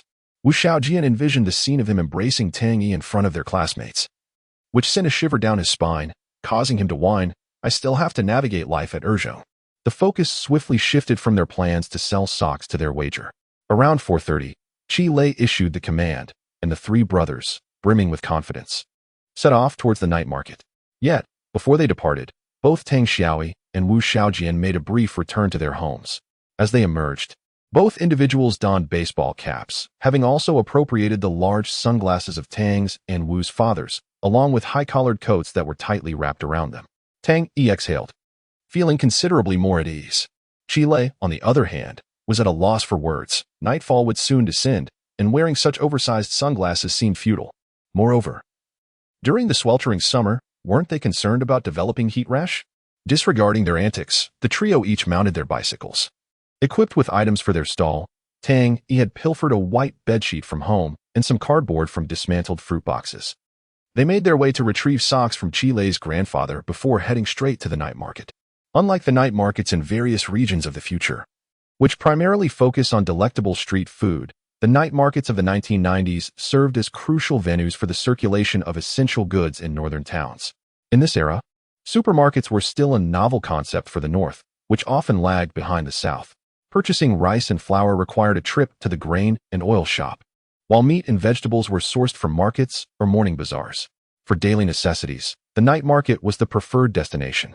Formal shopping or acquiring luxury items warranted a visit to the department store. Strolling through the night market was a common leisure activity for city dwellers during the summer. Thus, aside from the sale of houses and large appliances like refrigerators and televisions, one could find virtually anything needed. The Shangbei Night Market is located along the southern stretch of Cultural Road, extending from the intersection at Sandow Street to the eastern gate of the textile factory. Once work hours concluded, the streets would quickly become bustling with vendors, creating a spectacular scene. Upon arriving at the night market shortly after 5 o'clock, Qi Lei observed that some vendors had already begun to push their carts into the area. However, he did not compete with the adults for prime spots. Instead, he sought a relatively good location that wasn't overly crowded. He picked up 2 bricks from the roadside to delineate his area, thus claiming it as his own. The night market lacked fixed stalls. It was simply a matter of who arrived first. Aside from the initial entry area and the prime spots in the middle, disputes over space were rare, given the market's ample size. Typically, a short while later, joint enforcement officials would arrive to collect stall fees, charging 5 yuan per stall. At that time, a number would be issued to validate that this space was reserved for the night, further minimizing conflicts. Since entering the night market, Tang Yi and Wu Ning had transformed into timid quails, hesitant and withdrawn, merely trailing behind Qi Lei and speaking little. Qi Lei remained unconcerned. Every endeavor begins with its challenges and requires a process. Were he not a reincarnated soul, he might have been even more timid than the two of them. After laying down the cardboard and covering it with a white sheet, they were ready to display their wares. Finally, Tang Yi and Wu Ning found an opportunity to contribute. One hand held the collar of their outer garments high while the other retrieved socks from the bags, with Qi Lei arranging items in front. Halfway through their setup, Tang Yi could no longer endure the oppressive atmosphere and leaned in to whisper in Qi Lei's ear, "Brother Shurtu, shall we head back? This feels too overwhelming." Qi Lei raised an eyebrow, as if conceding. Tang Yi nodded, admitting defeat. "How about I treat you to a night out this summer? Does that work?" Qi Lei, with a mischievous grin, insisted, "No, we must embrace and kiss." Tang Yi, at a loss for words, contemplated the situation. "But it's a whole summer's worth of night shifts." He protested. "No way. We must embrace and kiss," Qi Lei insisted again. "Damn it." Tang Xiaoyi felt defeated, his teeth nearly gritting in frustration. "Just wait for it," he retorted, reluctantly retreating to continue his clandestine task of digging through socks. Indeed, it felt akin to thievery for children of this age. Earning honest money through a stall was no different from being a thief. The unplaceable pride, coupled with the anxiety of stepping away from adult protection, weighed heavily on his heart. His limbs felt numb, his lips stiff, had it not been for the wager at hand. Tang Xiaoyi and Wu Xiaojian would have long fled in despair. After a while, vendors began to appear on both sides. Coincidentally, to the left stood another vendor selling socks. But she was a professional.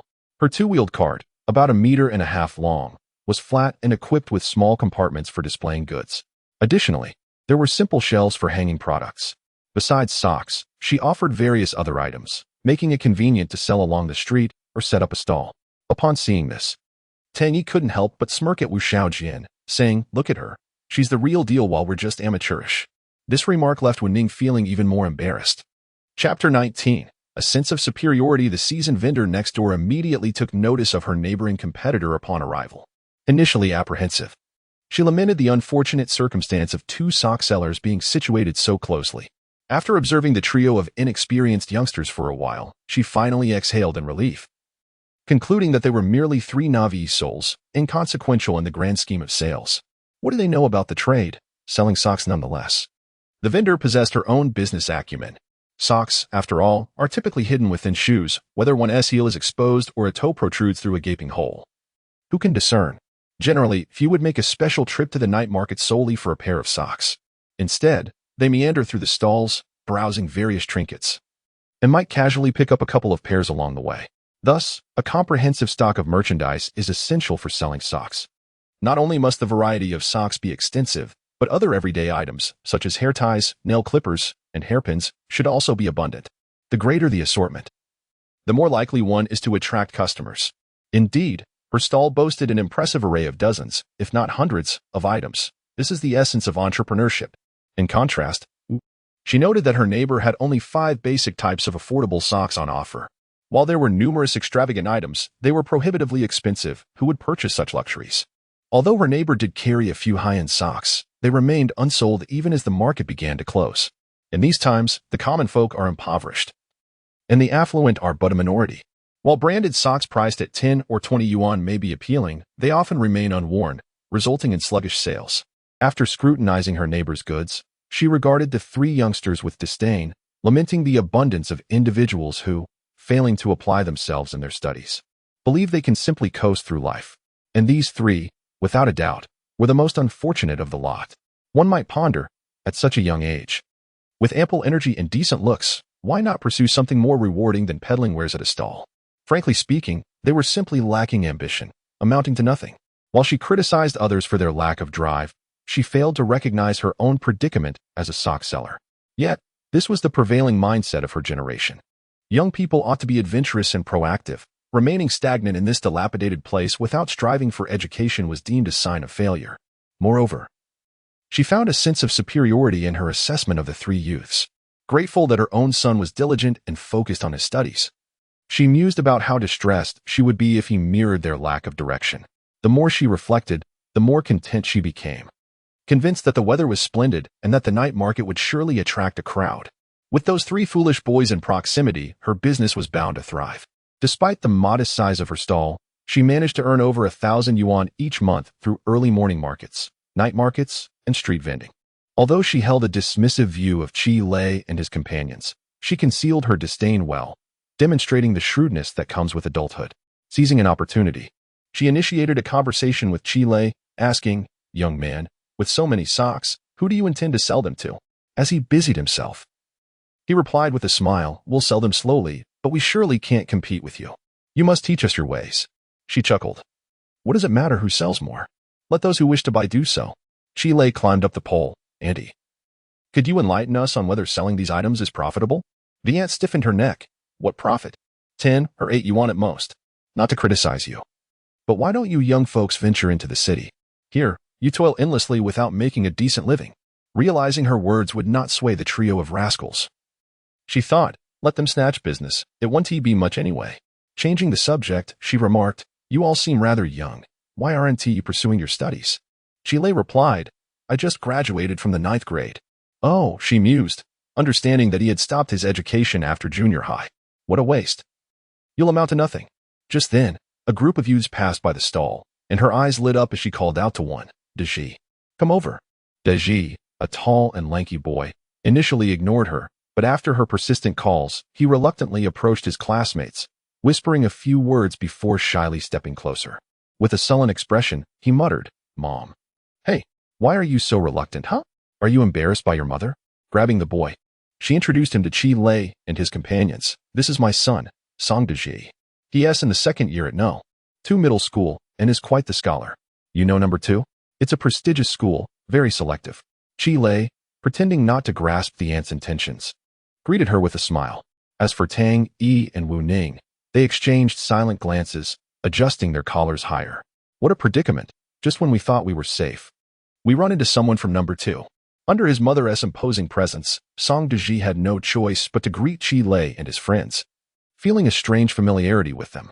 Yet, he quickly dismissed it, saying, "Mom, my classmates are waiting for me." The aunt, with a stern look, admonished, "Play, play, play. You should spend that time studying. If you neglect your studies, what will become of you in the future?" She shot a glance at Qi Lei and his friends, making her point clear. Those who don't study will end up like them. "Go on, head home early." "Okay," Song Deji replied, dashing off without a second thought. Back with his classmates, they stared at the stall. "Is that your mom?" He reluctantly nodded. "Yeah." His classmates remained silent but shifted their gaze to Qi Lei. "Isn't that Qi Lei from class 5 in junior high? What is he doing here?" Song Deji scrutinized Qi Lei. "Really? I don't quite recognize him." He indeed didn't know him well, only having heard of him. Another classmate remarked, "Those two behind him look like Tengu and Ninggu." Upon hearing this, Song Deji fell silent. "Impossible. Are you blind?" Not wanting to linger, he urged, "Let us go. Let us play basketball." With that, he pulled his friend away. Tang Yi, Wu Ning, and Qi Lei were in stark contrast. They were the prominent figures at number 2 middle school, revered by ordinary students who looked up to them. What brought them to a street stall? What nonsense. As her son departed, the aunt remained unfazed by his disdain for her occupation, feeling rather pleased instead. At least he understands the shame. Understanding the importance of education, one must strive to learn diligently to avoid a future akin to those 3 foolish individuals, engaging in the same mundane pursuits as their mothers. Gradually, the night market began to swell with patrons, bustling and thrumming with life. The vendor, while attending to her customers, kept a watchful eye on Qi Lei's stall, as one must be vigilant of one's competitors. In a short span, she had opened for business and completed 2 transactions, earning around 7 or 8 yuan. Unfortunately, her neighbor was not as fortunate. With only a few items on display, it was evident that passers-by merely glanced and continued on their way, showing no inclination to stop. After a brief observation, boredom set in, and she mused that watching was futile. As the character Zhou in the film once remarked, it was a lost cause. "How much for these soccer socks, boss?" A couple with their child paused to browse. The vendor immediately recognized that the child was interested in purchasing. With a bright smile, she exclaimed, "These are 5 yuan. Just look at the quality. They are sturdy and durable. Your child loves playing soccer, right? Rest assured, they won't wear out for a year." Initially, the parents were merely inquiring, but upon hearing her words, they examined the socks more closely. When buying for children, durability is paramount. The young boy, full of energy, would surely wear holes in them within days. Isn't 5 yuan a bit steep? Could you lower the price? The vendor pursed her lips, retorting, you get what you pay for. She tugged at the socks, insisting, look at the quality. Is it not worth 5 yuan? The parents joined in tugging at the socks, acknowledging their good quality. However, their gaze drifted towards the neighboring stall, where Chile also sold socks of comparable quality. Fearing the loss of his sale, she seized the opportunity. How about 450? 450 for a pair. Upon hearing there was room for negotiation, the parents countered, make it 4. After some deliberation, she reluctantly agreed. Just as the man was about to pay, his wife nudged him from behind, pointing to the adjacent stall. He turned to see a young man propping up a large sign. 100 cotton soccer socks, 2 pairs for 5 yuan. Other styles, 3 pairs for 5 yuan. The man retracted his outstretched hand, leading his wife and child to the neighboring stall instead. The vendor, witnessing her sale slip away, yelled out in desperation, 350. I'll give you 350. But the family walked away without a glance back. Frustrated, she instinctively glanced over at Chi Lei's stall. Nearly jumping in anger, there lay a sign sprawled across his table, pure cotton soccer socks, 2 pairs for 5 yuan. The remaining styles, 3 pairs for 5 yuan. It was infuriating. She felt an overwhelming urge to confront him, exclaiming, is this a disruption? Chapter 20. The brothers' frustration. The price of the sports socks is merely 5 yuan per pair, slightly higher than her procurement cost. When factoring in transportation and shipping fees, she would inevitably incur losses. What a farce. Do they not understand the intricacies of commerce? The trio, observing the neighboring stalls' considerably lower prices, were unlikely to cast another glance at the elderly lady's wares. As they squatted in front of Chile's stall, they initially picked up the sports socks, scrutinizing them closely and tugging at the fabric. Chile, attentive and courteous, assured them, rest assured about the quality. If you are not satisfied upon returning, you may exchange them without any hassle. The man, upon hearing this, felt a wave of relief wash over him. He set the socks down and glanced at other items, ultimately exclaiming, why are these so cheap? Chile replied, direct factory pricing. The man comprehended immediately.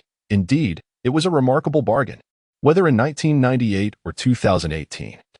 The concept of direct factory sales, devoid of middlemen profiting from the price difference, remains the apex of promotional slogans. The man continued to browse thoughtfully, while the woman's gaze fixated on a row of premium goods displayed at the back. Pointing to a particular pair of stockings, she inquired about the price. Although no price tag was visible, she understood well that such quality could not possibly be priced at 3 pairs for 5 yuan. One does not acquire fine items at such absurdly low rates. Chile responded, this one is 18 yuan. It's nylon, not silk. But it's from a reputable brand, and the quality is guaranteed. You may open a pair to examine the quality. It's perfectly fine if you choose not to purchase. I need samples regardless. Upon hearing this, the woman felt quite pleased. 18 yuan was not insignificant for an ordinary family, and she hesitated to commit. She carefully unwrapped the packaging to inspect the contents, and indeed, they were quite impressive. Leaving her reluctant to let go of the pair, the elderly lady, witnessing the woman's intention to buy, was nearly driven to tears in her desperation. Have you lost your senses? You truly wish to buy? Purchase mine instead. I am selling them for 15, and I am open to negotiation. Perhaps the elderly lady's incessant murmuring had some effect, as the woman merely contemplated her options and ultimately refrained from making a purchase. The price of 18 yuan felt somewhat excessive. In the end, the family opted to buy 2 pairs of sports socks for their child, while the couple selected 2 pairs of women's socks and 1 pair of men's socks, all priced uniformly at 5 yuan for 3 pairs.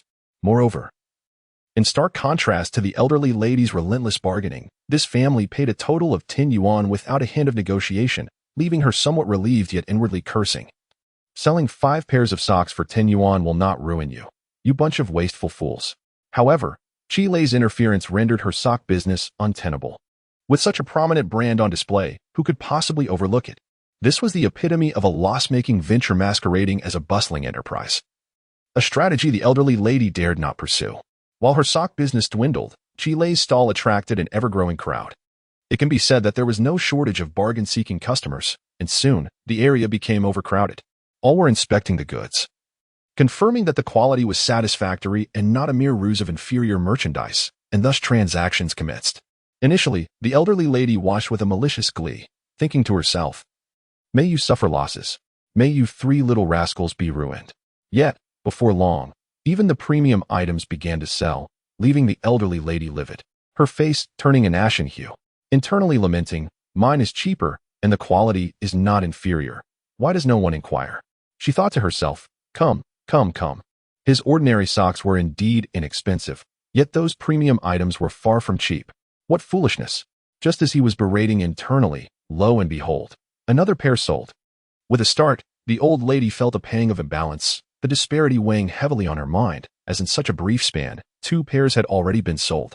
And then, another pair sold, and then 2 more. The old lady contemplated despair, her life devoid of color. Fortunately, she wasn't solely peddling socks, she had other small goods as well. Otherwise, she would have been thoroughly squeezed out by Chi Lei and would soon have to relocate. Meanwhile, as the crowd swelled, Chi Lei found himself overwhelmed, and the timid Tang Yi and the resolute Wu Ning had to muster the courage to assist him. However, when Tang Yi received the 5 yuan from a customer, his hands trembled. It was not embarrassment that caused this, but rather, an indescribable sensation. He had resolved to rely on old Tang for a lifetime, determined to spend without concern for earnings. Yet, the experience of receiving his first earnings through his own efforts was, truthfully, beyond words, though it was merely 5 yuan. The feeling was worlds apart from the time he accepted a handful of bills from old Tang. A surge of youthful fervor coursed through Tang Yi, igniting a warmth within him. All right, that was a rush. As darkness gradually enveloped the surroundings, Chi Lei had deliberately chosen a spot beneath the streetlight, eliminating any concerns about illumination. In this vicinity, apart from a watermelon vendor diagonally across the street, their sock stall was the most bustling, attracting envious glances from neighboring merchants. Cynics might remark on how such a spirited young man could be wasting his time instead of pursuing his studies. Yet, many would exclaim, look at this lad. He is truly something. At that moment, Tang Yi and Wu Ning were too engrossed to care about such opinions in the dim light. How could they work effectively wearing sunglasses? They had long discarded them, and their jackets lay forgotten behind them. It was hot. Working was sweltering. And the weather was no kinder. Although Chi Lei primarily handled the customers, the tasks of collecting payments, retrieving goods, and organizing the stall kept them sufficiently occupied. That feeling was exhilarating. Not far away, an elderly couple stood by the roadside, silently observing Chi Lei through the throng. It was evident to discerning merchants that the couple had been standing there for over an hour, fixated on the sock stall without moving an inch. At that moment, Grandma Chi supported Chi hating, urging, let us go home. What is there to see? There are plenty of people, but no money to be made. Grandma Chi had been rambling for quite some time, acknowledging that while there were indeed many customers and the prices were truly low, where was the profit to be found? It was simply a futile endeavor. Cheng Gang and Lian Shan were sharp and shrewd, and their family Esquojun was no slouch either. But look at these 3 foolish boys. They were hardly cut out for business. Chi hating, however, retorted with a fierce glare, what do you know? Earning or not?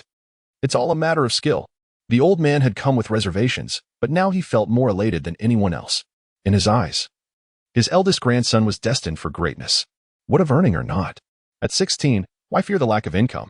At 16, what is truly frightening is not contemplating the future or daring to dream. In his view, if a stone could be cast down from such heights, that was a true accomplishment. This was a quality far superior to that of his father. Grandma Chi rolled her eyes and exclaimed, is your eldest grandson behaving well now? Shall we go? Let's return. Chi hating paid her no mind, observing for a while longer before finally clasping his hands behind his back and departing. At that moment, the night market was bustling with activity, vibrant and loud, and the 3 brothers were unable to catch a glimpse of old Master Chi's proud and commanding figure. However, many years later, when people inquired about the trio's beginnings, they would proudly declare, in 1998, at the sock stall, at the age of 16, as the clock approached 10, the crowd at the night market began to dwindle. Unlike the future, where night markets could operate until the early hours, most families retired early. By 11, the streets were nearly deserted. Vendors gradually began to pack up, and it was only at this moment that the 3 brothers found a moment's respite. They then realized their t-shirts were soaked through with sweat. Wu Xiaojian plopped down on the ground, legs crossed, as if lost in a dream, wiping his brow. The salty sweat tasted bitter on his lips. As for thoughts or reflections, there were none, save for a singular notion. Shall we collect stones? Yes. With a decisive command from Chi Lei, Tang Yi and Wu Ning felt as if they had been granted a reprieve. Wu Xiaojian sprang to his feet. swiftly tidying up their stall. Before leaving, he made sure to bid farewell to the neighboring lady. Ah, what a polite child. However, he couldn't help but add with good intentions, Andy, let's change our spot tomorrow. Business is tough. The lady, irritated, turned her back, grumbling, just you wait. She had hardly sold any socks that night, her business far from what it used to be. The three brothers could be described as riding beneath the stars, wheeling their cart back to Grandfather Chi's home. The day before, Chi had taken the key to the front door from his grandfather. Fearing that their late return might disturb the old man, quietly entering the courtyard, they discovered that Grandma and Grandpa were still awake, engrossed in watching television. Their explanation was simple. They couldn't sleep. Chi found this odd, for since the operation, Grandma had always insisted on putting Grandpa to bed before 9, forbidding him from staying up late. Why were they still awake, approaching 11? Not wanting to pry, he urged his grandfather to rest and hurriedly withdrew. On the way home, the trio pedaled swiftly through the deserted streets, with Tang, Yi, and Wu Ning unusually silent, foregoing their usual chatter. Chi understood their silence was normal. They needed time to process what had happened, as today had forced them into a situation they were unprepared for. Unexpectedly, the front rider, Tang Xiaoyi, suddenly let out a heart-wrenching scream that echoed through the street. As soon as he cried out, Wu Xiaojin joined in the raucous howling, startling Chi. These two had been holding it in. Chapter 21. A triumphant return. Upon returning home, the trio made their way directly to Chi's residence. As they entered, they found their three fathers engrossed in a football match between France and Uruguay. Noticing the boys' return, Tang Xingyang couldn't resist reminding Tang Yi, you little rascal. Just that mere 1,000 in 2 months. Don't expect a single cent more. Be careful with your spending. Under ordinary circumstances, Tang Yi would have protested playfully, begging for his father's mercy. However, at this moment, he merely tilted his chin defiantly, uttering, do as you please. With that, he nudged Chi and Wu Ning into Chi's room. Tang Xingyang was momentarily taken aback, glancing between Wu's father and Chi's father, muttering to himself, hey, this little rascal has grown some backbone. He called out to the room, aren't you watching the game?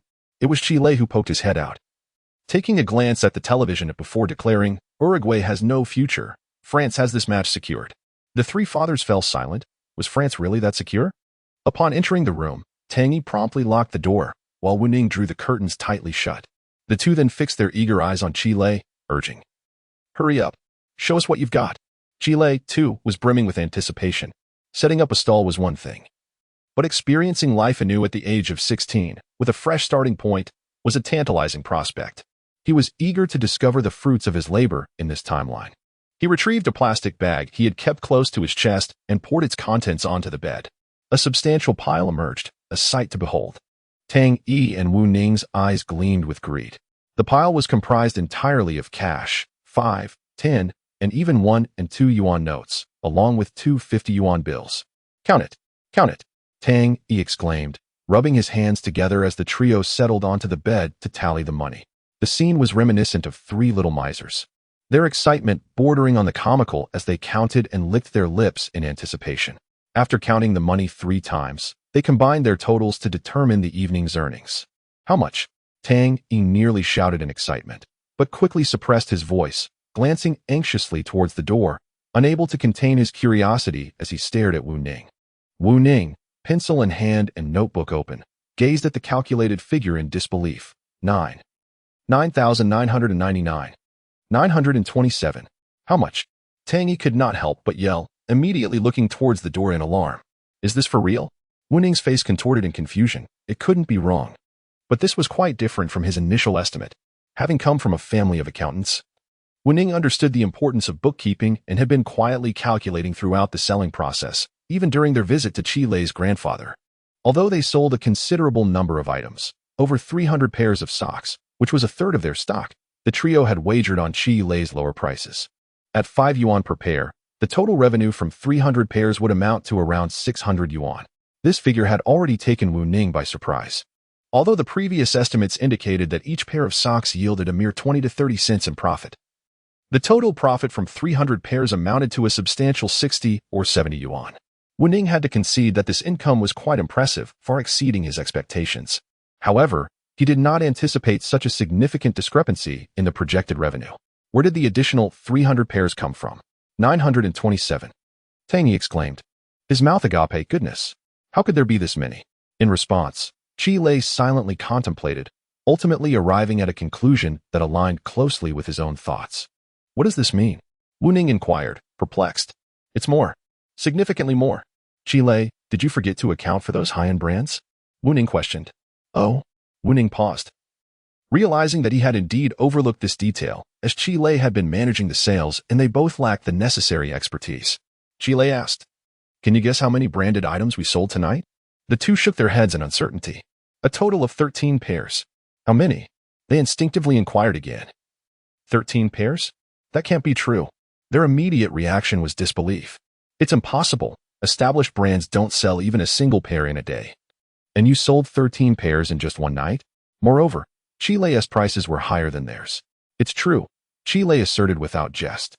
Not only had he sold 13 pairs, but he had also done so without much negotiation. The asking price was essentially the final price. The duo was taken aback, unable to comprehend the situation. Only Qi Lei could elucidate the intricacies involved. Despite being merely a small sock stall, the underlying principles were far from simplistic. It employed marketing strategies that have become tried in supermarkets and e-commerce, alongside clever psychological tactics of consumer behavior. The 5 varieties of over 1,000 pairs of ordinary socks were not the main business for profit. The reason for their remarkably low pricing, to the point of yielding no profit, was to attract foot traffic. The effectiveness of this strategy was quite evident. Other sock stalls, regardless of expertise, could only manage to sell a dozen or 20 pairs in an evening at best. Earning 1 or 2 yuan per pair hardly amounts to a significant profit. In contrast, Qi Lei's stall had transacted over 300 pairs, not accounting for the ordinary socks, drawing in customers with its affordability and the allure of high-end products. Selling over 300 pairs translated to nearly 200 customers. Naturally, not every customer possessed the capacity or desire to purchase high-end brands. Nor was it possible that no one would notice that the premium goods were not cheaper than those elsewhere. However, even if a mere handful of ordinary customers transitioned to becoming elite customers, shifting their focus to high-end brand socks and making a purchase, the objective would be achieved. It is important to note that Qi Lei's high-end brands were not discounted in the slightest. He procured them at the lowest prices and sold them at the highest, even exceeding market rates. The presence of ordinary socks priced at 5 yuan for 3 pairs created a psychological suggestion that this stall was inexpensive and that it could not lower its prices. Ultimately, even the high-end products did not see a price reduction. They were purchased outright. In this era, there are certainly many customers who are calculating and frugal. Yet there exists a substantial number of individuals who are unbothered by price and possess ample financial means.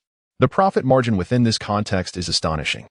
The wholesale price for ordinary socks ranges from 1 to 2 yuan, while high-end socks are procured at 6 to 8 yuan, with the most expensive silk stockings costing over 10 yuan. Based on this, a markup of approximately 10 yuan yields a profit exceeding 100%. Although only 13 pairs were sold, this figure far surpasses the performance of the neighbor, who struggles to sell even 1 pair in a day. The revenue from these 13 pairs reached 2 to 300 yuan, with profits soaring over 100 yuan. Coupled with the profit from ordinary socks, which nears 60 to 70 yuan, the 3 brothers achieved a remarkable first victory, earning 200 yuan in a single evening.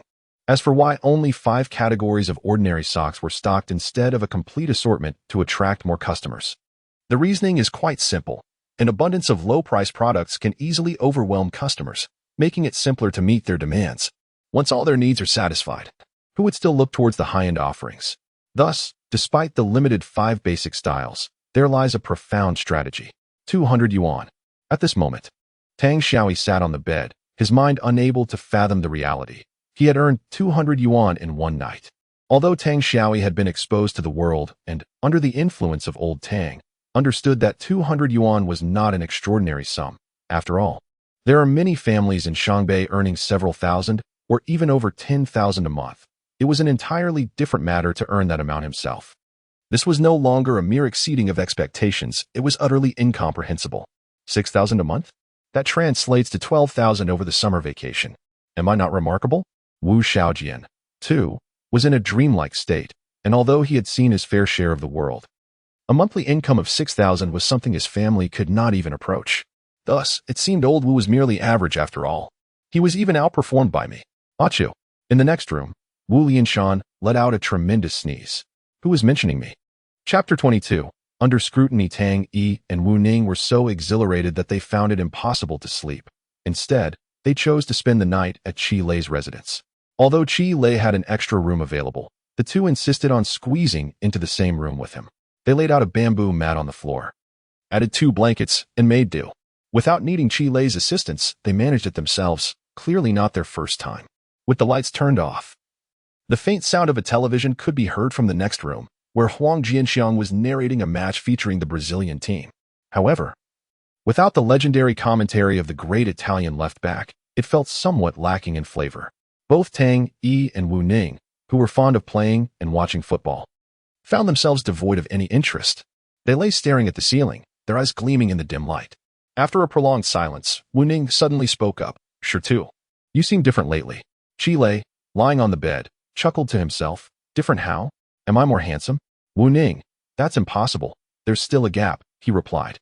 Wu Ning continued, "Previously, you were merely a novice at level 9 in the Wild Ball Fist, without even having learned the 9 Yang Divine skill. Yet you aspired to challenge the top 10 masters. But ever since the midterm exams, you have transformed. Now, your level 10 Wild Ball Fist can defeat anyone in an instant."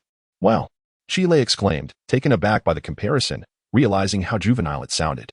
The Wild Ball Fist is a skill from the 1996 single-player game The Legend of the Condor Heroes, where it is the protagonist's initial move, the weakest skill. A fighter among rubbish. However, the game has an intriguing mechanic. If one dedicates themselves to arduous practice, leveling the Wild Ball Fist to level 10, it transcends from the weakest to the strongest, delivering explosive damage. Together with the 9 Yang Divine skill, they are hailed as the most formidable single-target and area attack skills in the game. Thus, a level 9 Wild Ball Fist signifies weakness, whereas a level 10 Wild Ball Fist represents invincibility. Sighing inwardly, Qi Lei remarked, "It's not as mystical as you portray. It's just that what do you feel?" Tang Yi turned his gaze toward him, anticipating a profound response. Qi Lei paused, took a deep breath, and said, "I feel that I have never seriously committed to anything before, but now I desire to excel in every endeavor." The two exchanged exasperated glances. "Must you be so earnest?" Tang Xiaoyi rolled over, adding, "However, we are undeniably invincible. Today, I realize that earning money isn't as daunting as old Tang makes it out to be. It's quite effortless." Wu Ning nodded in agreement, proclaiming, "I am strong. I can take on 10. Tang Yi sat up decisively, suggesting, "Why don't we pay our own negotiation fees? That would surely shock old Tang." Wu Xiaojian was taken aback. "Pay our own? Isn't that too impressive, right?" Tang Yi grinned mischievously. "Once the results are out, my family's old Tang and your family's old will undoubtedly put on a facade of seriousness, lecturing us about studying properly and lamenting our wasteful ways. At that moment, I will slap the negotiation money on the table and declare that I refuse to study. Just for the fun of it." Qi Lei couldn't help but interject, "It's just for fun." "Exactly." Tang Yi was oblivious to the reference, but felt it resonated profoundly. Having wealth indeed brings enjoyment. At that moment, Qi Lei revealed a grin, displaying 2 rows of pearly whites in a dimly lit room where only outlines could be discerned. For Tang Xiaoyi and Wu Xiaojian, their newfound riches were not squandered on frivolities like a Walkman or lavish expenditures. Rather, they sought to mischievously defy their parents. For 2 16-year-old boys, such a mature outlook on life was quite rare. Of course, this was influenced by their privileged family backgrounds. Maintaining composure in the face of temptation is a feat many adults fail to achieve. Yet, Qi Lei chuckled inwardly, reluctant to endorse the notion that earning money was effortless. Life has never been a game. It is not so simple. Even with Qi Lei's experience backing them, the challenges they would face in the future would undoubtedly be formidable. Just wait and see. Don't assume that a smooth beginning guarantees success. Troubles lurk ahead. The following day, Qi Lei awoke first. As he ventured out to wash up, his mother was in the kitchen preparing breakfast. The Qi residence, an old house, had plumbing added later, so the bathroom was merely a small space with a squat toilet and shower. Washing up typically took place in the boiler room or kitchen, a standard feature of northern homes. Guo Lihua noticed her son was up early and reminded him to return for dinner, having not seen the 3 brothers for several days. Since the high school entrance exams, the trio had not dined at home together. Qi Lei acknowledged her words, but he knew it was unlikely. They planned to visit the night market, leaving little time for a family meal. After breakfast, Guo Lihua and Qi Guojun headed off to work, leaving the 3 brothers at home. Ordinarily, they would flock to the arcade or computer room, but today, none of them felt inclined to go anywhere. Tang Yi counted the money they had earned the previous night once again, ensuring it was not a dream, before curling up with his guitar for a nap. Wu Ning sat in silence, both brothers exhausted from the last few days, struggling to recover. Amidst their idle chatter, Wu Ning suddenly mentioned a short-haired girl who shared their exam room with Qi Lei. Though he had only glimpsed her a couple of times, her inexplicable charm was captivating. Wu Xiaojian lamented his lack of courage to ask for her phone number at the time, criticizing Qi Lei for being a coward. They had sat so close yet made no progress, thereby losing face for the three brothers. Tang Yi, naturally curious, inquired about the girl's appearance. Imagining her every smile and frown, ultimately conjuring an image of an ethereal beauty, akin to a contemporary fairy. He reveled in this fantasy for quite some time. Critiquing Qi Lei was an essential topic of conversation, to which Qi Lei could only smile in acceptance. At present, he felt a sense of disassociation, oscillating between the fervent idealism of youth and the contemplative demeanor of adulthood, accustomed to listening without explanation. Inwardly, he countered their perceptions, realizing that the girl was not as enchanting as they imagined. Rather, she was quite complex. Despite their brief acquaintance during the exams, and although Su Qian's carefree demeanor might suggest she was easy to get along with, Qi Lei could see through her bright, radiant gaze, uncovering a depth that belied her age. In my interactions with Qi Lei, there exists a delightful thrill akin to a fleeting glance, yet also a palpable distance that lacks a certain sincerity, unlike what one would expect between youthful souls. In the past, Qi Lei would undoubtedly have left his contact information, not necessarily seeking progression, but at least avoiding missed opportunities. However, after my rebirth, I reconsidered and decided against it.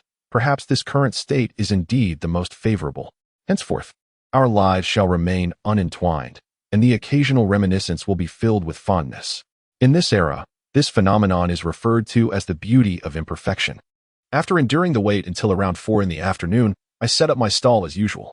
Both of us donned baseball caps and oversized sunglasses, though we opted out of wearing jackets.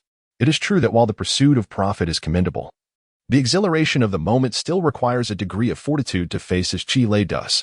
We returned to our previous spot, coincidentally next to the same neighbor as yesterday. However, unlike the day prior, the lady had summoned assistance. The vendor, accompanied by her son, arrived at the night market almost simultaneously with Qi Lei, each setting up their stalls. Yesterday, Qi Lei's sock stall had indeed impacted the lady's business significantly, and one would assume she would choose a different location today. Yet, the allure of the streetlights, illuminating the area brightly after dusk, made her reluctant to relocate. Moreover, she had yet to decipher the means through which those three youngsters were earning their keep. During our exchanges, I casually inquired how much they had earned last night. As soon as the words left my lips, Tang Xiaoyi could not help but boast, claiming a considerable sum too. Before he could finish, Wu Ning swiftly pulled him back. With a sheepish smile, he corrected himself, admitting to a loss of 2 yuan. Lost. The lady seemed incredulous, pondering. This bespectacled one clearly harbors ill intentions. She was not naive, nor did she consider those 3 rascals to be simpletons. A businessman would never willingly incur losses. There must be some cunning strategy at play that she had yet to discern. This was, in fact, one of the primary reasons for her reluctance to vacate the spot. She needed to observe for a few more days. Furthermore, fearing that she alone might not grasp the situation clearly, she insisted on bringing her pride and joy, her son, into the fray. Despite his reluctance, Song Deji yielded to his mother's formidable influence. This scenario exemplifies one of the challenges Qi Lei alluded to regarding the difficulty of conducting business. Regardless of the era, clever individuals abound. Even if one were to conceive a marketing strategy, others would eventually learn and emulate it, particularly in a place like China, renowned for its remarkable imitation skills. Last night, our stall undoubtedly attracted attention, and it is safe to surmise that countless eyes were observing us. It is foreseeable that the lady may be the first to take notice, but certainly not the last. If 1 day is insufficient for learning, 2 days will suffice. If 2 days prove inadequate, then 3 days shall do. Sooner or later, they will replicate our tactics. That moment will mark the true test, as well as the most arduous period. At this juncture, the sun had yet to set, and the night market was still relatively sparse. After setting up the stall, the 3 of us ventured to a nearby cold noodle stall, ordering 3 large bowls of cold noodles, and settled at our stall to enjoy dinner. As I ate, my gaze drifted towards the scheming lady and her son, who appeared deeply troubled, clearly reluctant to be in his mother's company. After a brief moment of disinterest, it became evident that Song Daji was an earnest child. His mother had instructed him to observe Chi Lei, and he fixed his gaze unwaveringly upon him. Yet, it was not only he who was scrutinizing. Numerous pairs of eyes in the vicinity were also subtly drifting in Chi Lei's direction. While such attention was palpable, Chi Lei remained largely indifferent. The intricacies of this situation were not something one could comprehend in a mere day or two. Furthermore, those who did grasp it may not possess the audacity to emulate it. More significantly, mastering the art to a degree of finesse is no trivial endeavor. It demands time. Thus, before anyone embarks on the path that Chi Lei has taken, he has a considerable window to reap substantial rewards. As the clock approached 6 o'clock, the night market erupted once more with vibrant chatter, leaving the trio with little time to ponder other matters. They were fully engaged in their tasks. With wide eyes, Song Daji observed as his mother incessantly urged him to pay close attention, to discern any tricks of the trade. Feeling somewhat indignant, he thought, here I am, a distinguished student from the second high school, reduced to counting socks for you. What a waste of my talent. With a newfound confidence, he replied, I think I've begun to understand. However, he realized that his interpretation diverged from his mother's expectation. She wanted him to uncover secrets. But he had finally confirmed that it was indeed Tang Yi and Wu Ning from the second high school, just as his friends had mentioned the previous day. Chapter 23 Goodbye to the Beauty of Imperfection. At just past 11, Chi Lei and his companions concluded their day's work, having become rather adept at it. Today, sales surpassed those of the previous day, with over 400 pairs of budget-friendly socks sold from a stock of more than 600. Tang Xiaoyi and Wu Xiaojian could hardly contain their excitement. It was simply too easy. They felt invincible. Upon returning home to tally their earnings, they found that even high-end products had outsold the previous day, with 17 pairs sold, netting a profit of 300 yuan. 300 yuan. Tang Xiaoyi began calculating, envisioning a monthly total of 9,000 yuan and an impressive 18,000 yuan over the summer, a windfall indeed. Chi Lei, however, remained unperturbed, reminding them that the nature of street vending was unpredictable. Today's profit of 300 yuan could easily dwindle to just 100 tomorrow. I will head to Harbin for supplies tomorrow. You two stay here. With only around 200 pairs of budget socks left, there would not be enough for the next day's sales. Little did anyone, apart from Chi Lei, anticipate that after selling 1,000 pairs of socks in just 2 days, they would need to restock so soon. Tang Yi suggested, give me a call before you return, and we'll come to pick you up. The brothers were quite straightforward about it. If Chi Lei decided to go alone, so be it. He would be the one making the decisions anyway. Just then, there was a loud and insistent knock at the door, accompanied by the furious reprimands of Guo Lihua. You little rascal, open the door. Why are you locking it at home? Startled, Tang Yi and Wu Ning hurriedly covered their pile of small change with a blanket before unlocking the door.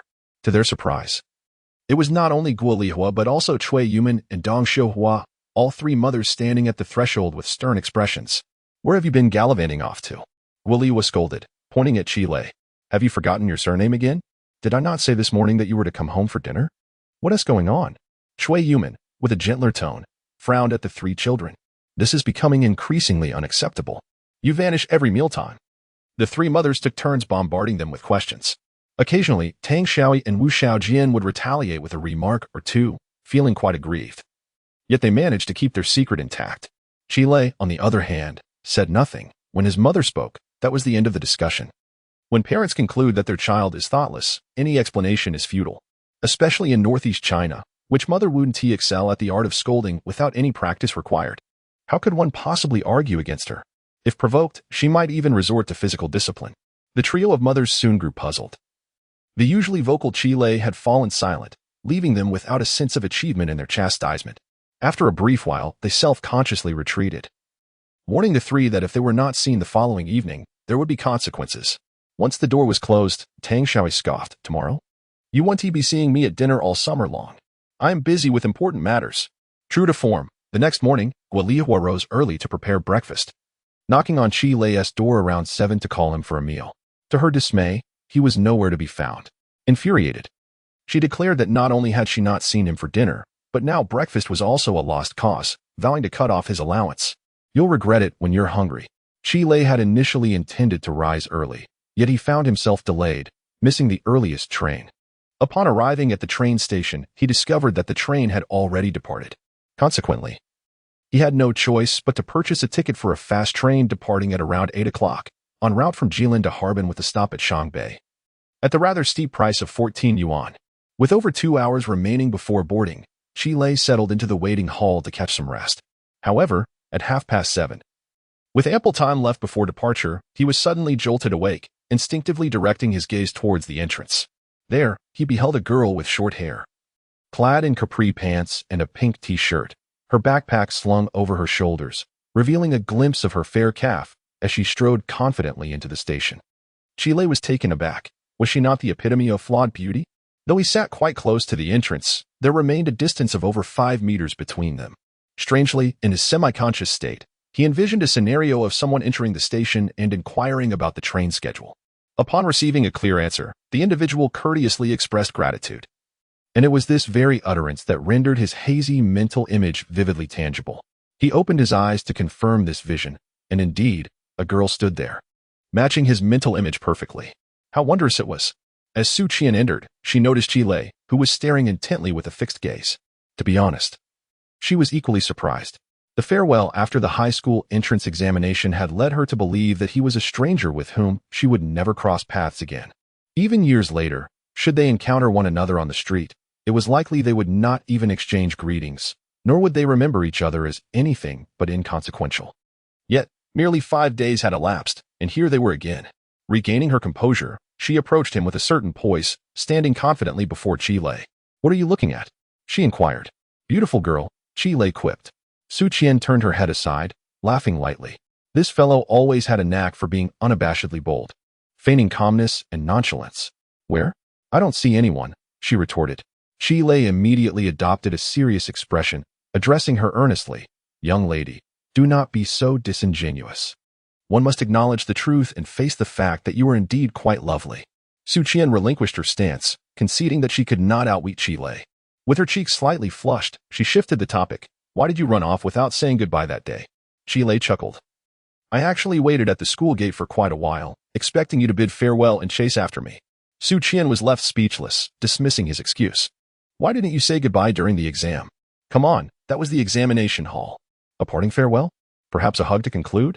The invigilator would have kicked you out." "You." Su Qian surrendered. Qilei, amused, seized the opportunity to steer the conversation in a different direction. "How did you fare in the exam?" "Very well," Su Qian replied. "That's splendid. It seems my efforts were not in vain. Fortune favors me," he exclaimed.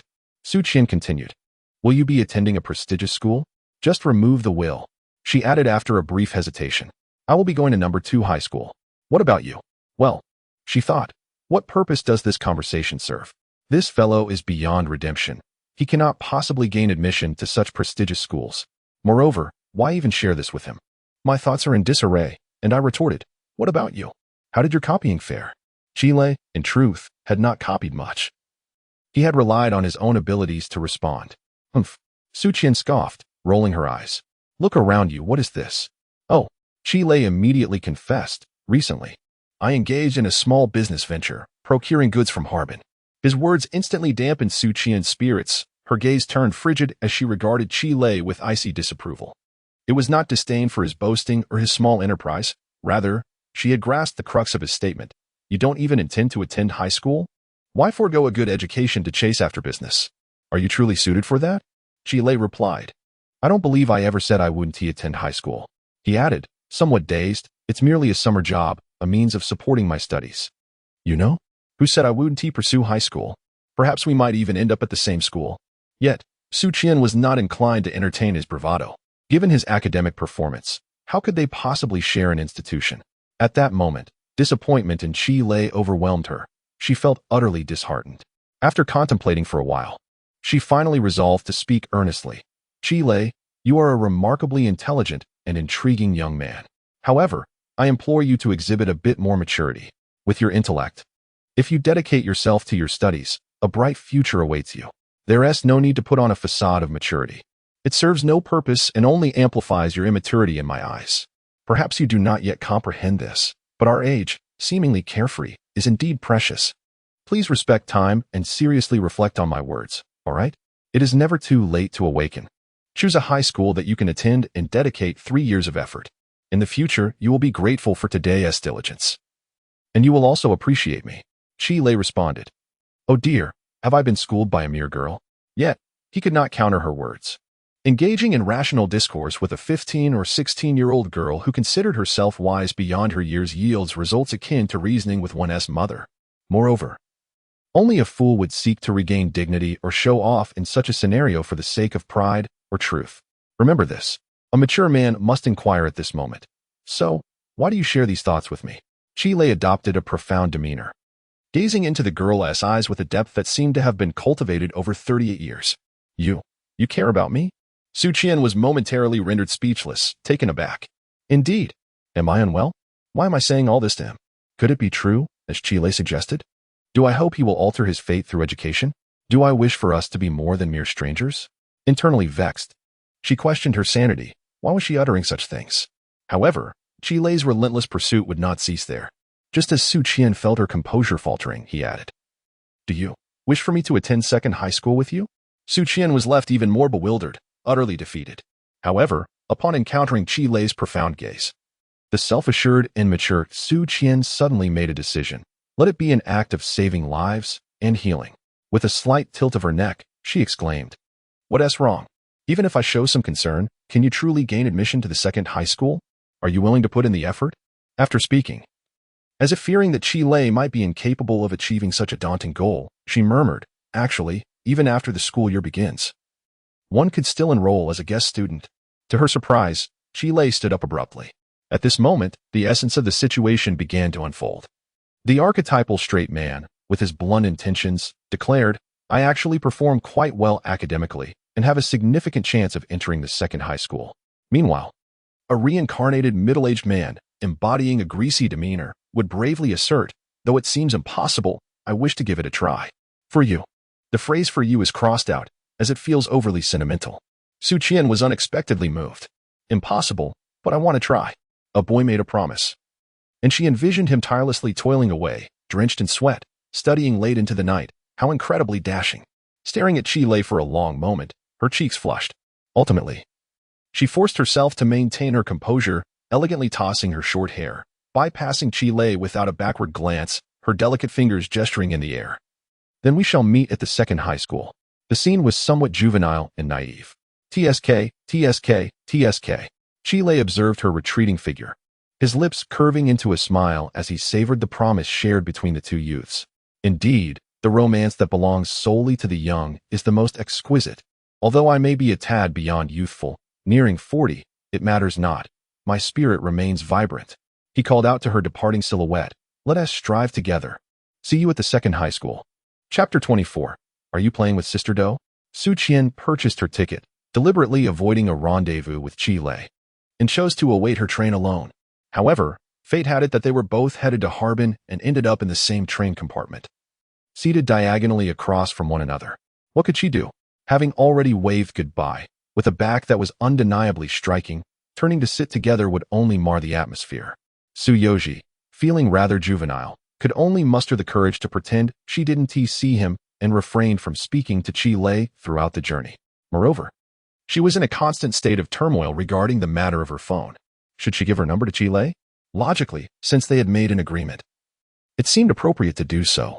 Yet, she hadn't given it to him last time, and to do so now would feel like a drastic change. Besides, he hadn't even asked for it. Why should she offer it? And they were already going to meet at Zhōngkǎo. What was the purpose of exchanging numbers? This dilemma plagued Su Yoji throughout the journey, but ultimately, she decided to let it go. Perhaps, if fate allowed, they would meet again at Zhōngkǎo, even until they disembarked. Su Yoji held back from conversing with Chi Lei. Yet, as they exited the station, Chi Lei could no longer contain himself and followed closely behind her, inquiring, Where are you headed? Su Qian immediately frowned, finding his immaturity rather irksome. Had they agreed to meet at Zhōngkǎo? Why couldn't he hold it together until they were outside? She replied curtly, I'm going to Harbin No. 3 High School. Oh, then goodbye, Chi Lei said, slipping a note with his home number into Su Qian's hand. Remember, you can call during the day, but don't call at night. My mom gets suspicious if I'm on the phone. With that, he turned and vanished in the blink of an eye. Su Yoji stood there, taken aback. I didn't even ask for your number. Are you out of your mind?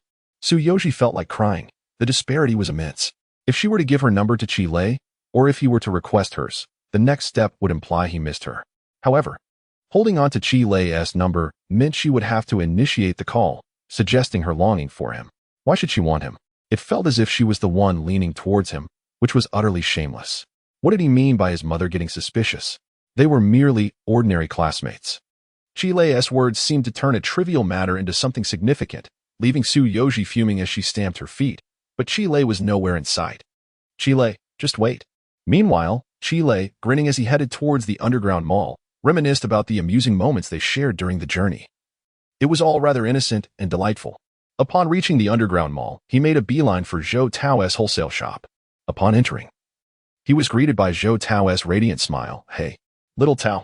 Startled while attending to customers, Zhōngkǎo was taken aback. What is this unfortunate child doing back again? Why does that smile seem so unsettling? Reflexively, she blurted out, I'm not accepting returns. What returns? Chi Lei replied, I'm here to restock. Zhōngkǎo nearly choked on her surprise, her eyes wide with disbelief. You restock? Where is the stock? Chi Lei chose not to respond. Noticing the bustling crowd in the shop, let us do this. I'll check out some other stores first, and at noon, I'll treat you to lunch. And we can chat then. Zhōngkǎo's first reaction was to think, is he really going to play this game again? Is he not finished yet? Stopping Chi Lei just as he was about to leave, Zhōngkǎo blurted out, wait. No need to go around in circles, and forget about lunch. Get straight to the point. Where's the stock? You really sold it all? Chi Lei's face was the picture of innocence, which inexplicably made Zhōngkǎo's blood boil. Stop pretending. You little wolf cub, acting like a harmless lamb. Chi Lei continued calmly, don't worry, Sister Tao. This time, I'm genuinely here to restock. I won't place an order anywhere else until we settled on a price. With that, he left, leaving Zhōngkǎo too distracted to focus on business until lunchtime. Her mind raced with two concerns. First, had that troublesome kid really sold all the stock? In just 3 days? Over 1,000 pairs of socks. Her wholesale outlet, as large as it was, barely managed that volume in a day. Little did she know, Chi Lei hadn't taken 3 days, he'd done it in 2. Having skipped setting up his stall on the day of purchase. Second, she worried. If the brat was serious about restocking, would another vendor snatch him away? He was a major client, after all. By noon, her assistant couldn't resist teasing, Sister Tao, that handsome guy invited you to lunch. Are you going? Zhōngkǎo shot her a glare. Lunch? All you think about is food. That kid's up to no good, mark my words. He is probably scheming to haggle us down again. Her irritation flared as she recalled how Chi Lei had outmaneuvered her 3 days prior. Clenching her teeth, she vowed. Trying to trick me, Zhōngkǎo? Not a chance. This time, I won't let him bargain me down. Just then, Chi Lei returned, and indeed, he insisted on treating her to lunch. Zhōngkǎo, however, was on high alert, refusing to fall for his tricks. Yet, despite her wariness, she couldn't skip the meal. They settled for a casual dumpling joint near the underground mall, ordering 2 plates of pickled cabbage dumplings and a couple of cold dishes. Before even sitting down, Zhōngkǎo laid down the law. Let us be clear, whether you're restocking or not, the last price was rock bottom. Not a penny less. She adopted a pained expression. I'm serious. After you left last time, I regretted it. That price, I barely broke even. It was purely to build goodwill. If you're buying again, you'll have to cover shipping or I'll lose even more. She had come prepared, resolved not to budge on price. This kid was too cunning. She had to stay sharp. Chi Lei merely smiled faintly, avoiding the topic. Instead, he busied himself adding vinegar to Zhōngkǎo's dipping sauce. Let us not talk business yet. Eat first. I haven't even had breakfast. Zhōngkǎo's heart softened slightly. Her own brother was around Chi Lei's age. Yet while this boy hustled from dawn till dusk, often skipping meals, her good-for-nothing sibling wasted his days in arcades. Fine, she relented. We'll eat first, then talk. When the dumplings arrived, Chi Lei devoured them ravenously, making Zhōngkǎo hesitate before picking up her chopsticks. Only after he'd taken the edge off his hunger did their conversation meander. So you really sold all the stock from last time? Chi Lei nodded. Zhōngkǎo couldn't believe it. Over 1,000 pairs sold out in just 3 days? Chi Lei, to be precise, it was 2 days, he corrected. Zhōngkǎo scoffed. Keep bragging. What does your family actually do? Now, this was what intrigued Zhōngkǎo the most. Such massive sales volume, and yet this kid was the one making purchasing decisions? It didn't seem like an ordinary household. This time, however, Chi Lei made no attempt to conceal the truth. Sis, you're overthinking it. I'm just an ordinary kid. Working a summer job to pay for school. Liar. Zhōngkǎo rolled her eyes. Keep spinning your tales. Qi didn't argue. Having finished his meal, he wiped his mouth and straightened his posture. Sis, let me be frank. I came here to stock up. Seeing his serious expression, Zhōngkǎo cut in. All right. I'll get your order ready when we get back. Qi shook his head. No rush. We should settle the terms first. Zhōngkǎo tensed. I already told you that that's the lowest price. I really can't go any lower. Qi nodded. I know. I scouted the whole wholesale market this morning and compared prices. For bulk orders like mine, yours is about the same as others. Cheaper options are risky. I don't trust the quality. Zhōngkǎo smirked. See, I wasn't lying. You wasted your time. Then she teased. Come on, be decisive. Don't haggle like a woman over pennies. Qi pulled a list from his pocket, one he had prepared the night before. Take a look at this first, sis. Zhōngkǎo glanced at it, and her heart skipped a beat. Are you messing with me? Chapter 25. The boss is foolish again. Qi produced an order form, and upon reviewing it, Zhōngkǎo's initial reaction was disbelief. Was this child jesting with her? Yet, the Qi before her seemed transformed. His gaze was piercing, and his demeanor was grave. Sister, could you please see if this is feasible? If it isn't, I must swiftly seek another supplier as I need to return to Shangbei tonight. Zhōngkǎo took a deep breath, feeling overwhelmed. The order laid before her was the largest she had encountered since opening her shop, without exception.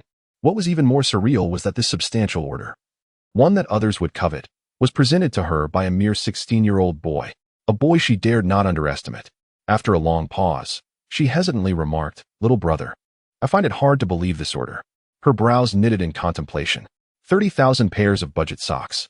2,000 pairs of branded socks. My monthly sales don't even reach that figure. Who will you sell them to?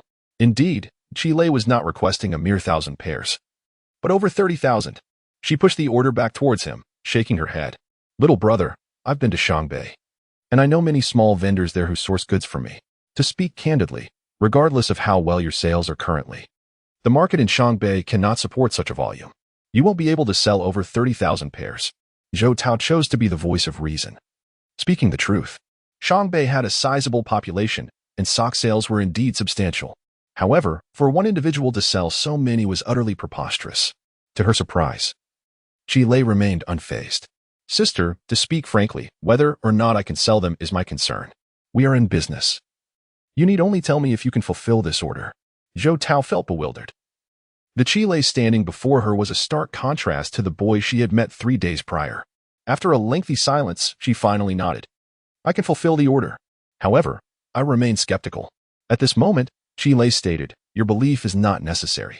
He placed 3,000 yuan before Zhōngkǎo.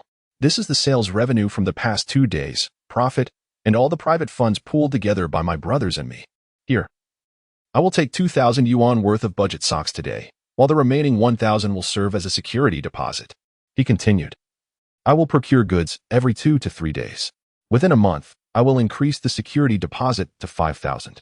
If I fail to meet the order quantity within 2 months, you may keep the deposit. Zhōngkǎo gasped in astonishment. She had never realized business could be conducted in such a manner. A 5,000 yuan security deposit?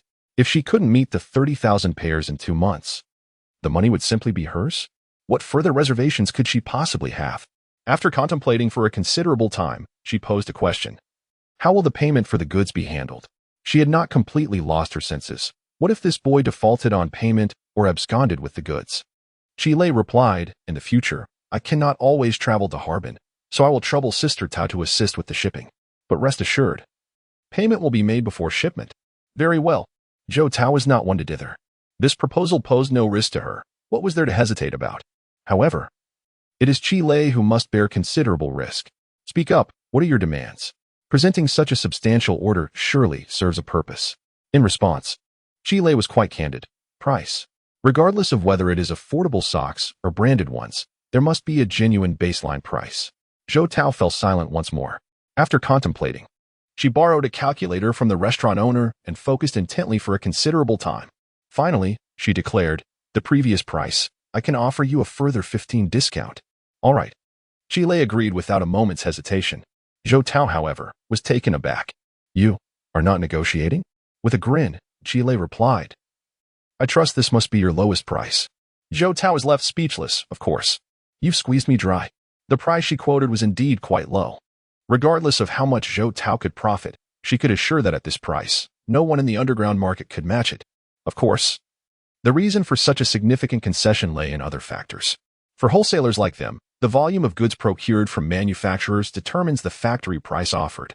In other words, the larger the order, the greater the discounts provided by the manufacturer, especially for branded goods. Affordable socks, no matter how much the manufacturer tries to concede, have limited room for discounts.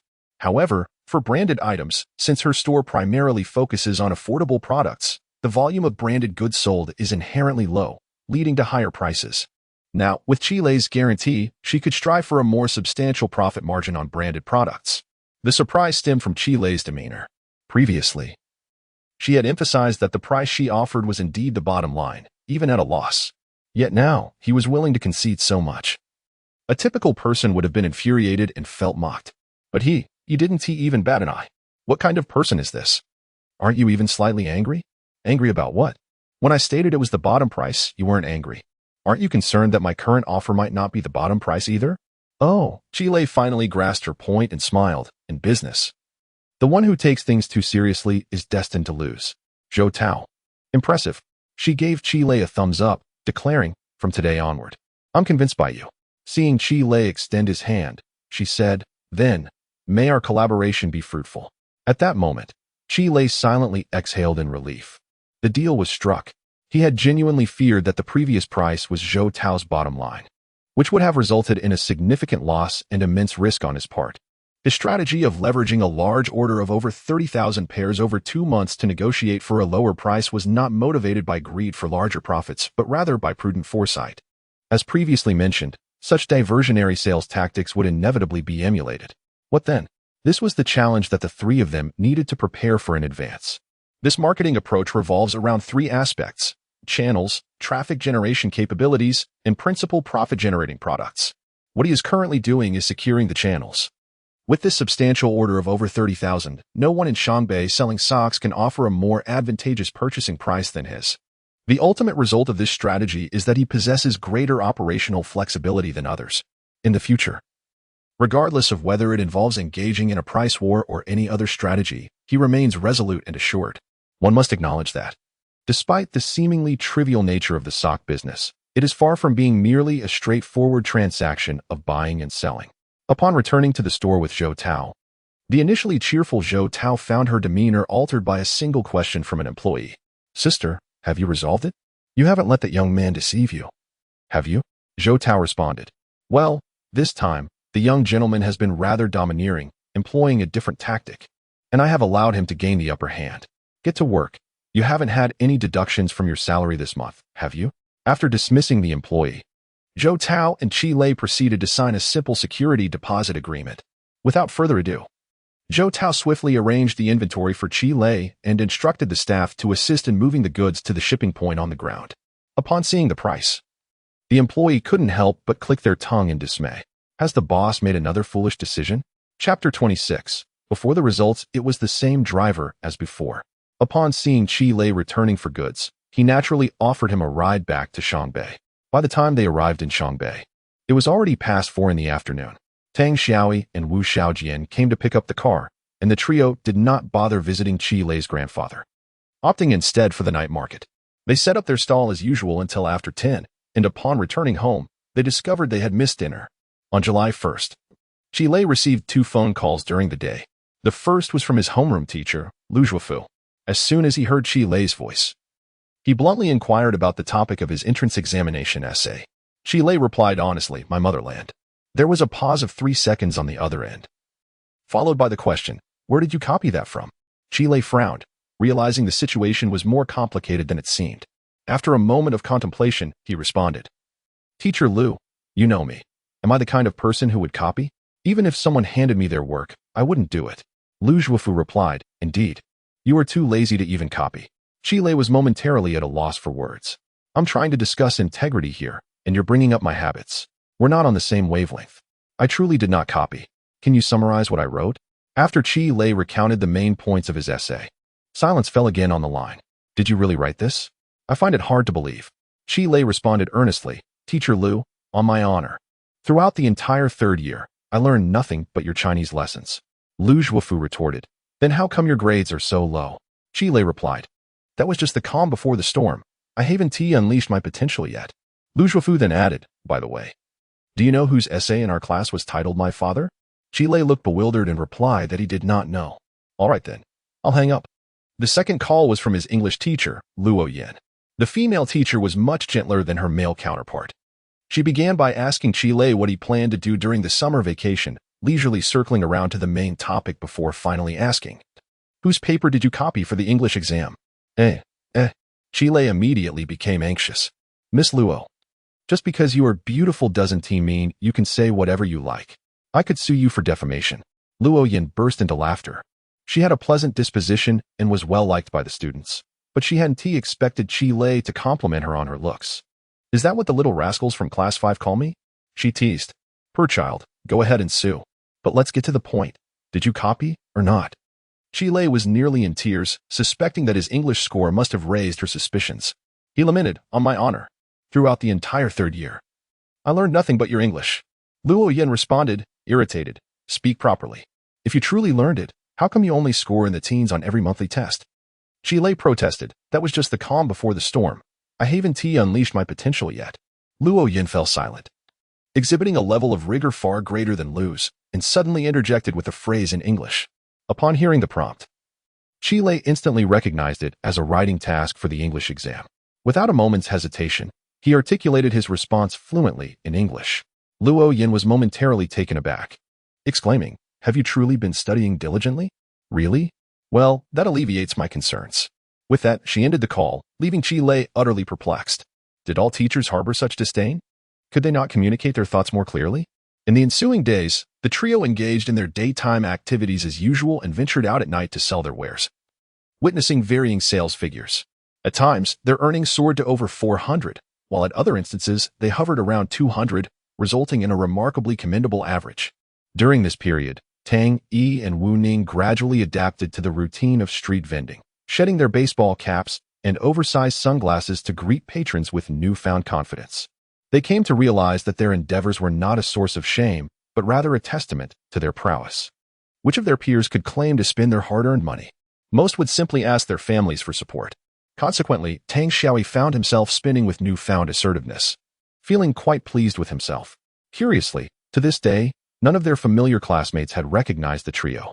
Perhaps the dim lighting of the night market obscured their features. Or perhaps no one had thought to look in that direction. Qi Lei blended in quite well, having always been somewhat inconspicuous at school.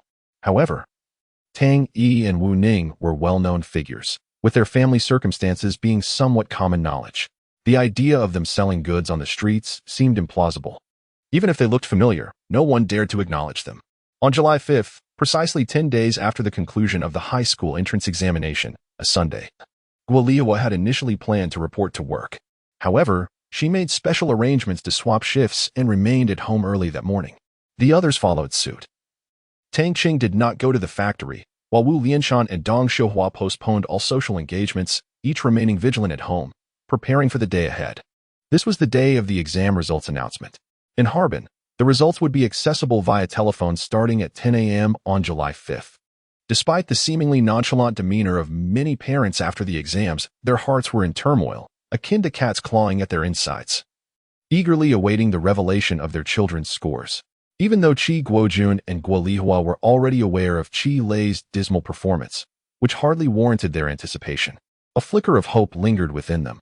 What if?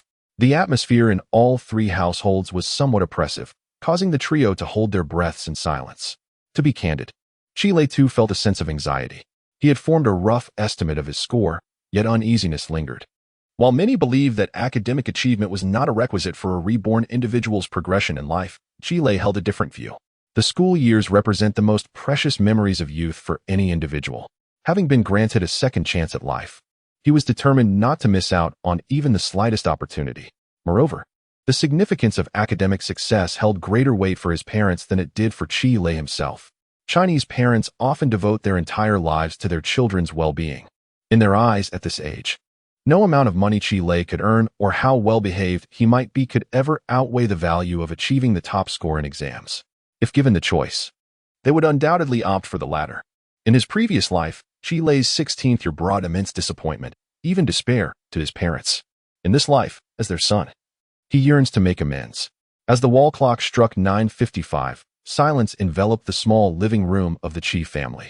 Guo Lihua turned off the television, while Qi Guojun sat upright on the sofa, his hands unconsciously clasped together, his thumbs pressed together, fidgeting with an unknown object.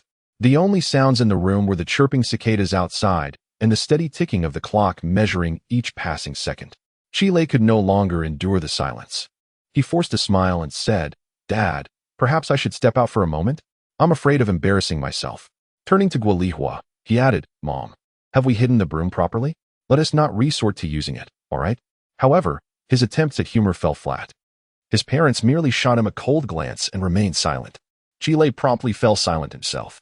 Qi Guojun observed his son's awkward efforts to lighten the mood, finding them both comical and somewhat disheartening.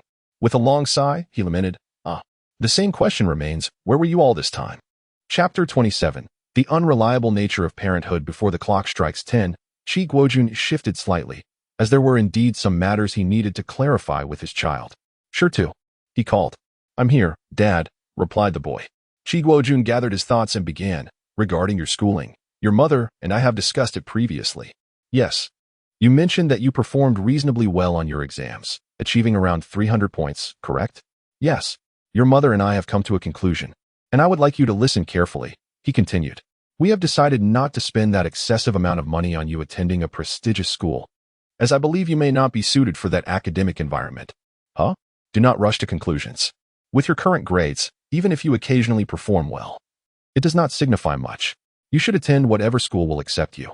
I do not have high expectations. Merely obtaining a diploma will suffice." Noticing the change in Qi Lei's expression, Qi Guojun hastily added, "It's not that I don't care about you, nor is it that we cannot afford that sum of money. Your mother and I are simply considering your potential. Instead of wasting that money, it would be wiser for us to work a little harder and save for you, so you can build a foundation for your future. Don't you agree?" Qi Lei thought to himself, "Dad, I still have a chance. I can strive for more."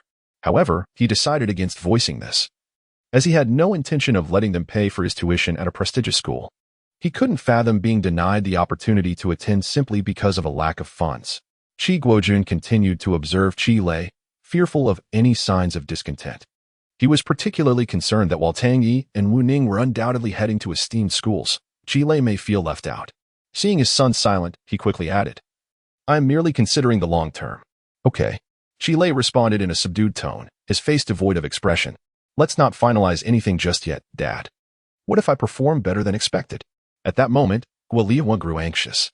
Being naturally impatient, she misinterpreted Qi Lei's lack of enthusiasm as reluctance, believing he desired to attend a prestigious school alongside Tang Yi and Wu Ning.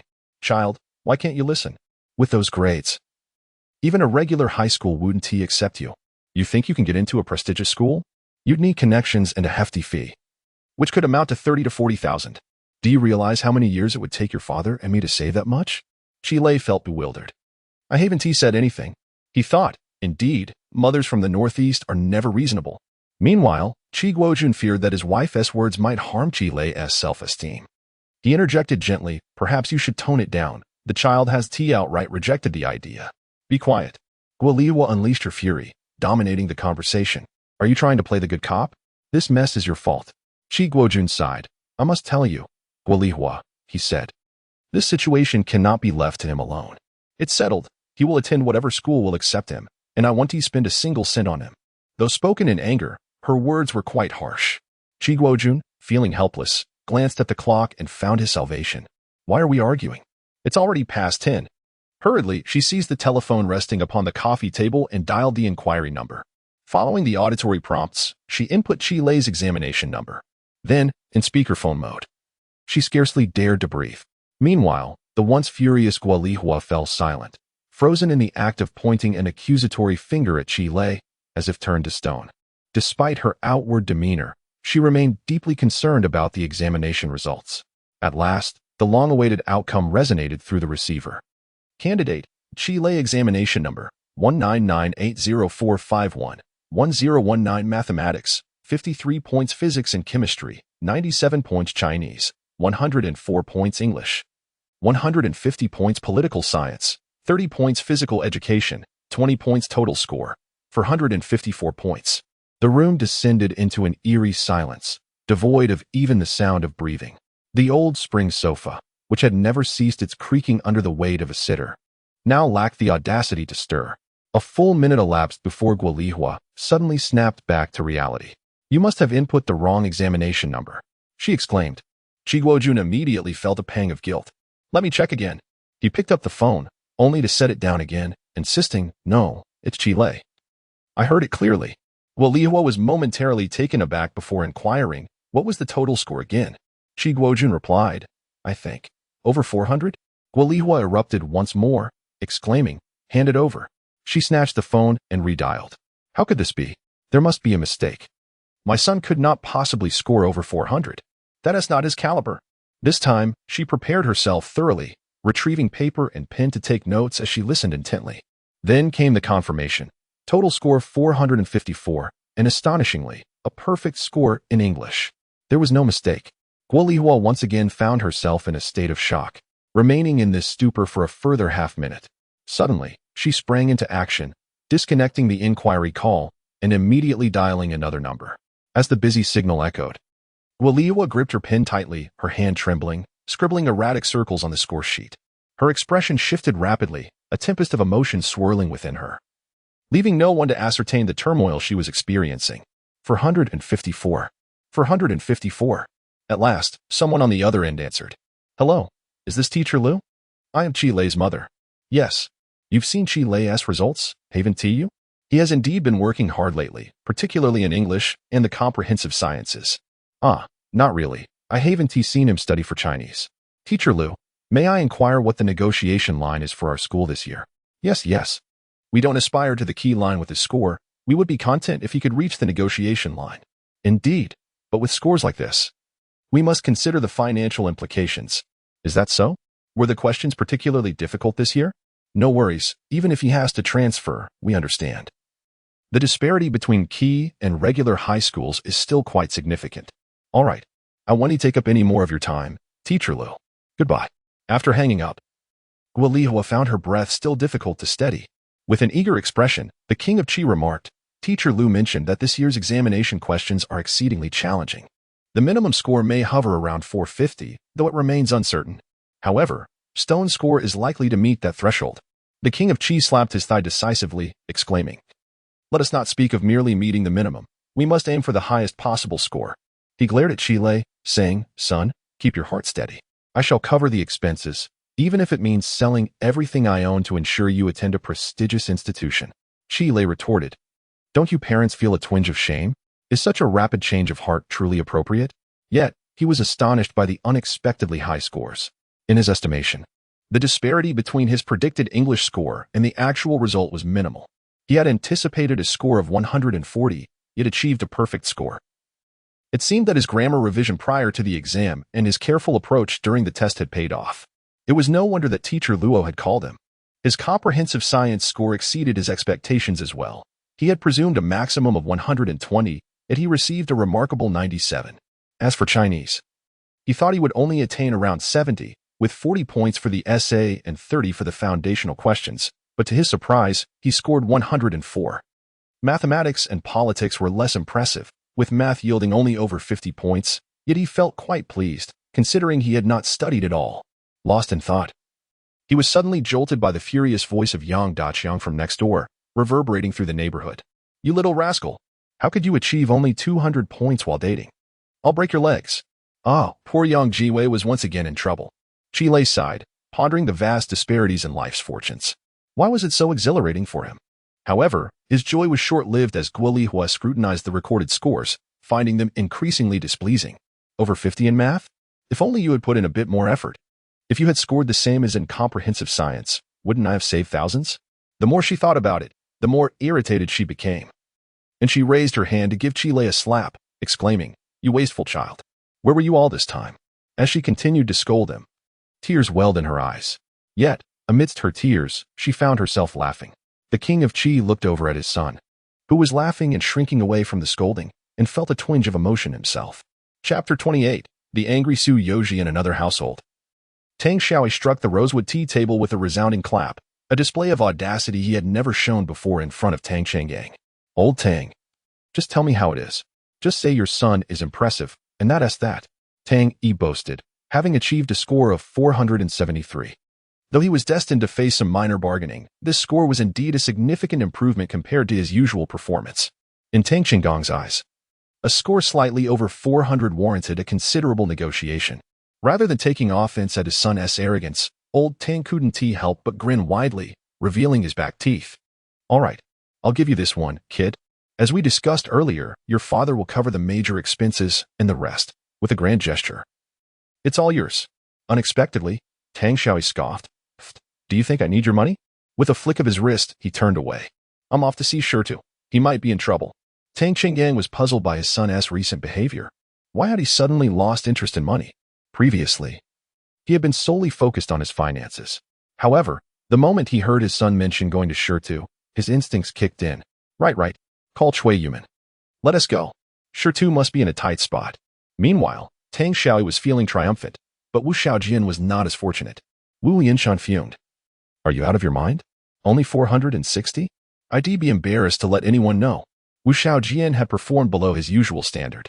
Yet, as Wu Ning endured the scolding, he pondered, but I performed well. How could I possibly score so low? My essay may have been a bit rushed, but surely it couldn't have received a low mark. What is going on? When Tang Qinggong and Cui Yuman arrived at the Qi household, they found Qi Guojun and Guo Lihua staring blankly, while Qi Lei sat rubbing his arm, his face filled with grievance. Cui Yuman's heart sank. Had he just been beaten? She quickly signaled to Tang Yi to take Qi Lei aside, leaving the adults to console the boy. The two mischievous youths stealthily returned to Qi Lei's room. And Tang Yi glanced back at his emotionally conflicted godmother before turning to Qi Lei and asking, Did you get hit? Qi Lei muttered, Yeah. He felt utterly wronged. No matter how he performed on his exam, he ended up in trouble. Being a son was tough. What score did you get? Tang Yi inquired. 454, Qi Lei replied. Oh, well, that's definitely trouble. Tang Yi's eyes widened, and he exclaimed, 454? Outside, Tang Qinggong was just as furious as Tang Xiaoyi had been, his thunderous roar echoing through the neighborhood. What a wonderful score. 454. Shirtu's really making progress. The sounds of scolding from the neighboring Yang family abruptly halted. After a brief pause, they intensified again. I'll beat you to a pulp, you little rascal, shouted Yang Daqiang. Do it. I'll hold him down, Mrs. Yang urged.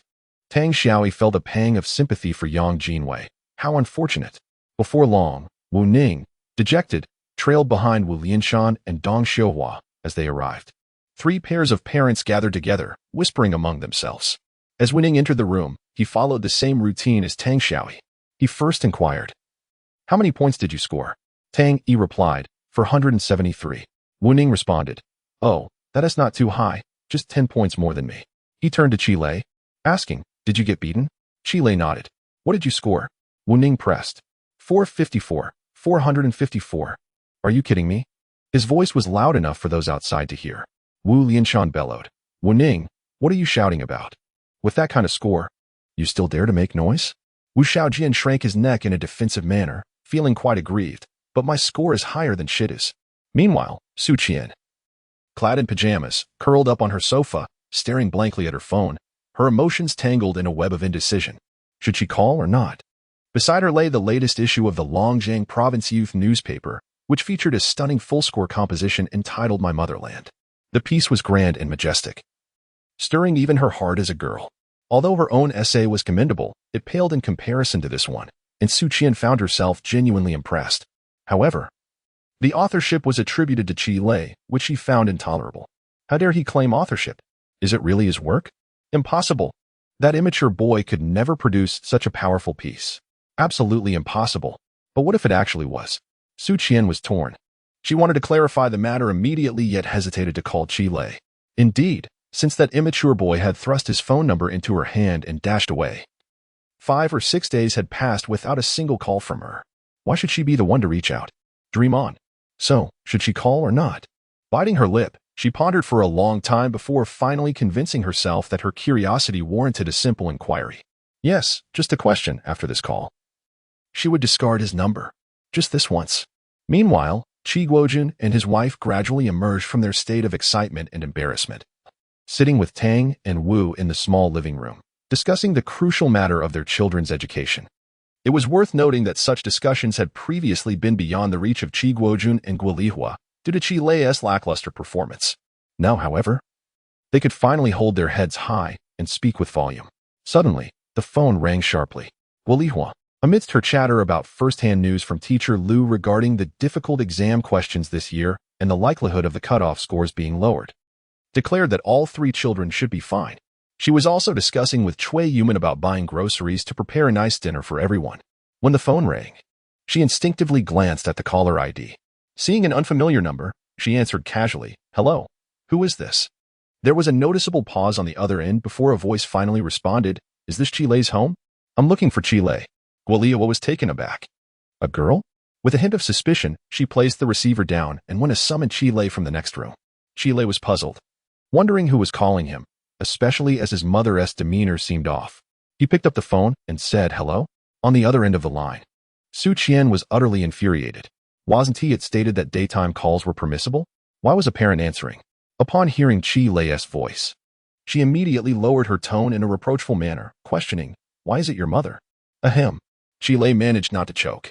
Casting a glance at the scene in the small hall, he noticed 6 parents and 2 troublesome friends, all glaring at him.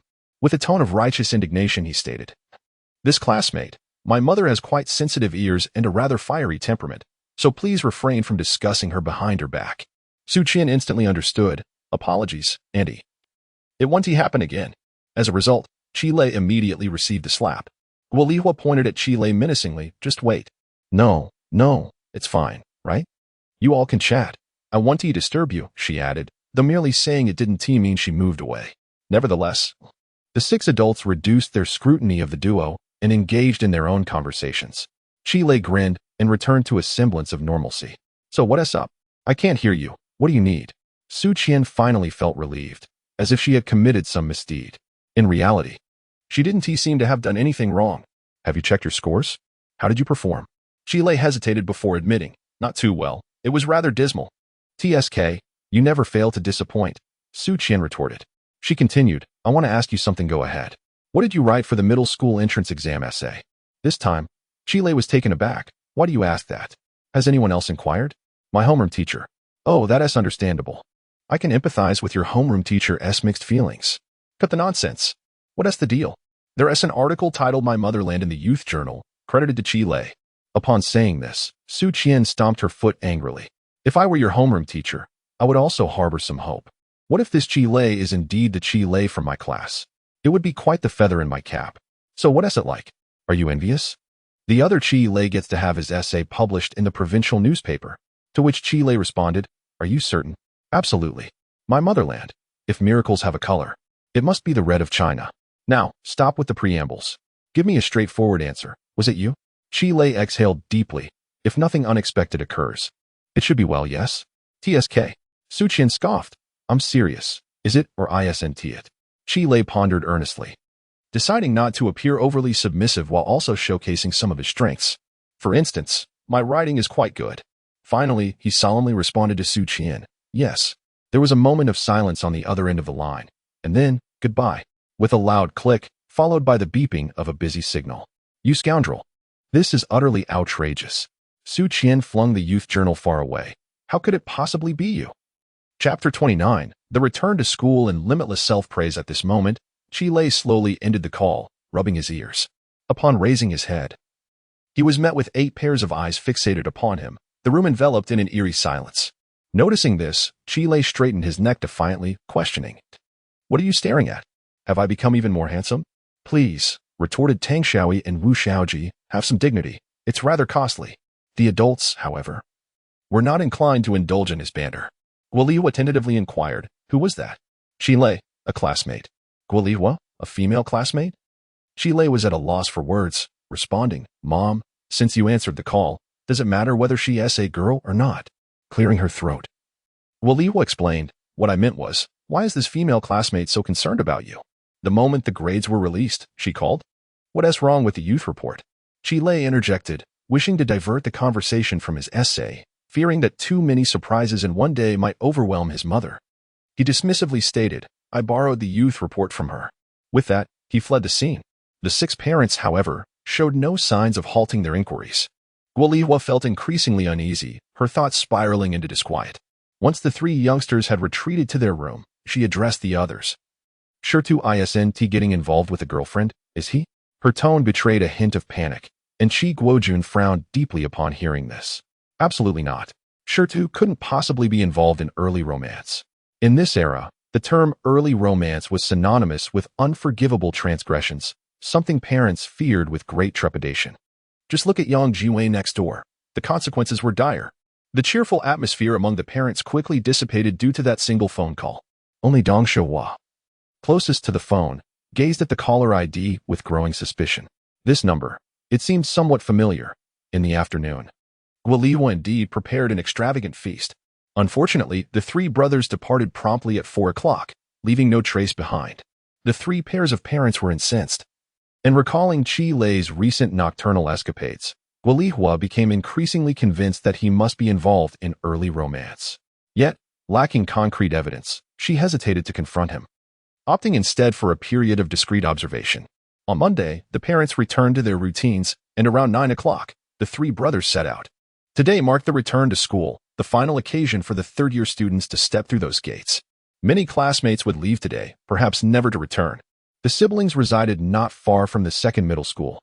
Exiting the alley led them directly to the transportation bureau, and after crossing a road and traversing the development zone, they would reach their destination in merely 10 minutes. Thus, they chose to walk rather than ride their bicycles. Along the way, Tang Xiaoyi and Wu Xiaoji engaged in lively discussion about the previous day's grade release. Tang Xiaoyi confessed that he had nearly succumbed to the urge to reveal their impressive deeds to old Tang, longing to witness his incredulous reaction, ideally with tears glistening in his eyes. Wu Xiaoji chimed in, lamenting that he had been the most scolded the previous day, almost impulsively wanting to retaliate against old Wu. That miserly nature of his is beyond remedy. It's merely spending a little of his money. Look how distressed he gets. As if he were indispensable, clutching Chi Lei's arm. Brother Shirtu remarked, can you finally hold your head high and redeem yourself with old Wu? It's all up to you. You must embody the spirit of toiling diligently rather than indulging in feasts, becoming a commendable laborer for the people. Get lost. Chi Lei laughed and scolded. Do you really think of yourself as the local magnate? As they bantered along the way, they soon arrived at the school. Tang Xiaoyi and Wu Xiaowen were in class 2, while Chi Lei was in class 5, and the trio parted ways.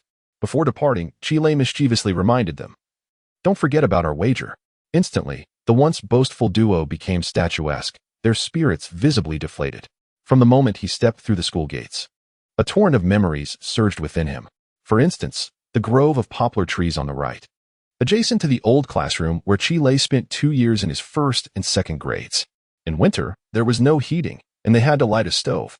The boys eagerly vied for this task, not only to hold the classroom key, but also to supervise the stove during class, allowing them to roam the classroom freely. In the second classroom of the western row, a shoe print marred the ceiling. That summer in the first grade, Chi Lei had stepped in mud on the playground, and upon entering the classroom, executed a high kick, leaving his shoe stuck to the ceiling. Moreover, there was the grand playground, dusty on sunny days, muddy on rainy ones. Chi Lei had once clinched first place in the 1500 meters there, and had even scored against the school team with a resounding 8-0 victory. He also remembered being chased around the playground by a group of girls after teasing his deskmate. Across the playground, along the eastern wall, stood in succession the watchtower, the military restricted area, and the bright summit, those being the boys' restroom, the dormitory for boarders, and the girls' restroom, respectively. Furthermore, there was the basketball court, the main avenue lined with willows, and the principal building that stretched from east to west. Chi Lei recalled that behind the main building was a dense row of lilac trees, a favored gathering spot for older students to smoke, as well as a secret garden where young boys and girls shyly held hands. The scent of lilacs was fragrant, yet their leaves were bitter. Likewise, in the boiler room and water station behind the main building, there was a stern caretaker, more fearsome than the dorm matron, whose countenance had to be carefully regarded each time one went to fetch water. He remembered that the grand playground in winter was a vast expanse of white. And every evening during self-study, the director, nicknamed Old Crane, would saunter around the playground clad in a military coat, hands behind his back. Upon spotting the glow of a cigarette or the suspicious movements of students, he would immediately spring into action to catch them in the act. The only regret was that this campus, which held nearly all the beautiful memories of his student days, was a place he had only inhabited for 3 years. The once familiar second school had transformed into an unreachable existence during his high school years, if memory served him correctly. This very day of returning to school was Chi Lei's final entry through the gates of the second school in his past life. For over 20 years hence, he had not returned. Upon entering the classroom, he was met with familiar yet unfamiliar faces. Some he still recognized, while others had faded from his memory. As for his former seat, there was no need to seek it out, as he could not recall it. He casually sat beside a familiar classmate, engaging in conversations about grades, summer plans, and potential future paths. Gradually, Chi Lei sensed an unusual atmosphere enveloping the day. In the past, the top students in the class seemed to have lost their allure, as their peers gravitated towards them, both intentionally and inadvertently. This shift can be attributed to two primary reasons. Firstly, there were those well-informed individuals who took a keen interest in his English grades. This year, among the 4 students who achieved a perfect score in English at the second high school, the name Chi Lei appeared, a revelation that struck like a bolt from the blue. Secondly, there was the matter of the youth newspaper. Some classmates brandished the publication before Chi Lei, seeking clarification amidst their confusion. The reactions generally fell into 2 camps. One group exclaimed, "Look, there's another Chi Lei sharing your name," while the other, disregarding all else, proclaimed, "Chi Lei, you are amazing. A perfect essay. Incredible." The naive thoughts of the younger students were plainly etched on their faces, which amused Chi Lei. It was a stark contrast to the cynicism often observed among adults. Those who pointed out the shared name typically harbored no ill intentions, often being good friends of his. They recognized that the Chi Lei in the youth newspaper was a different caliber altogether, and used this as a playful tease. Conversely, those who offered insincere compliments were less than genuine, fully aware of Chi Lei's capabilities, yet choosing to mock him with a veiled malice. Chi Lei, finding no merit in engaging with the childish banter, simply retorted, "What an extraordinary essay, a true masterpiece of academic prowess. Absolutely formidable." Upon hearing this, his peers nodded in agreement, acknowledging the term academic prodigy as quite fitting. Consequently, they ceased to associate him with the accolades.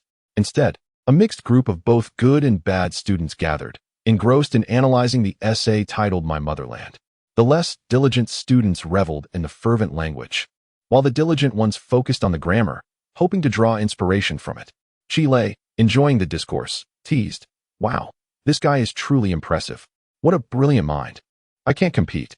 This won him the enthusiastic agreement of his younger companions.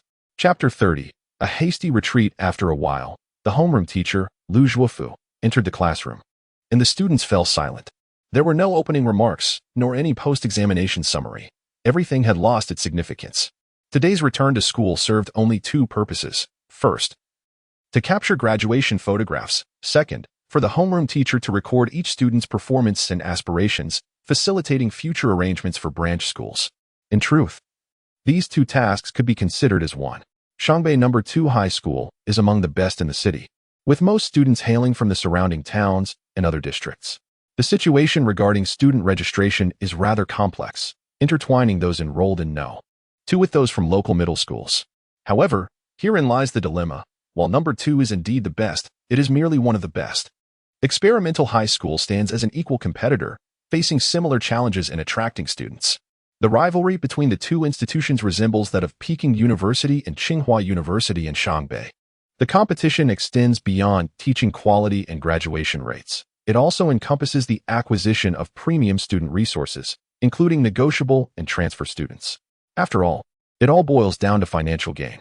Despite Chi Lei's lack of understanding regarding the distribution of negotiation fees, whether they directly benefit the school's finances or are first routed through the Education Bureau before being allocated according to enrollment ratios, one thing remains clear: competition is inevitable.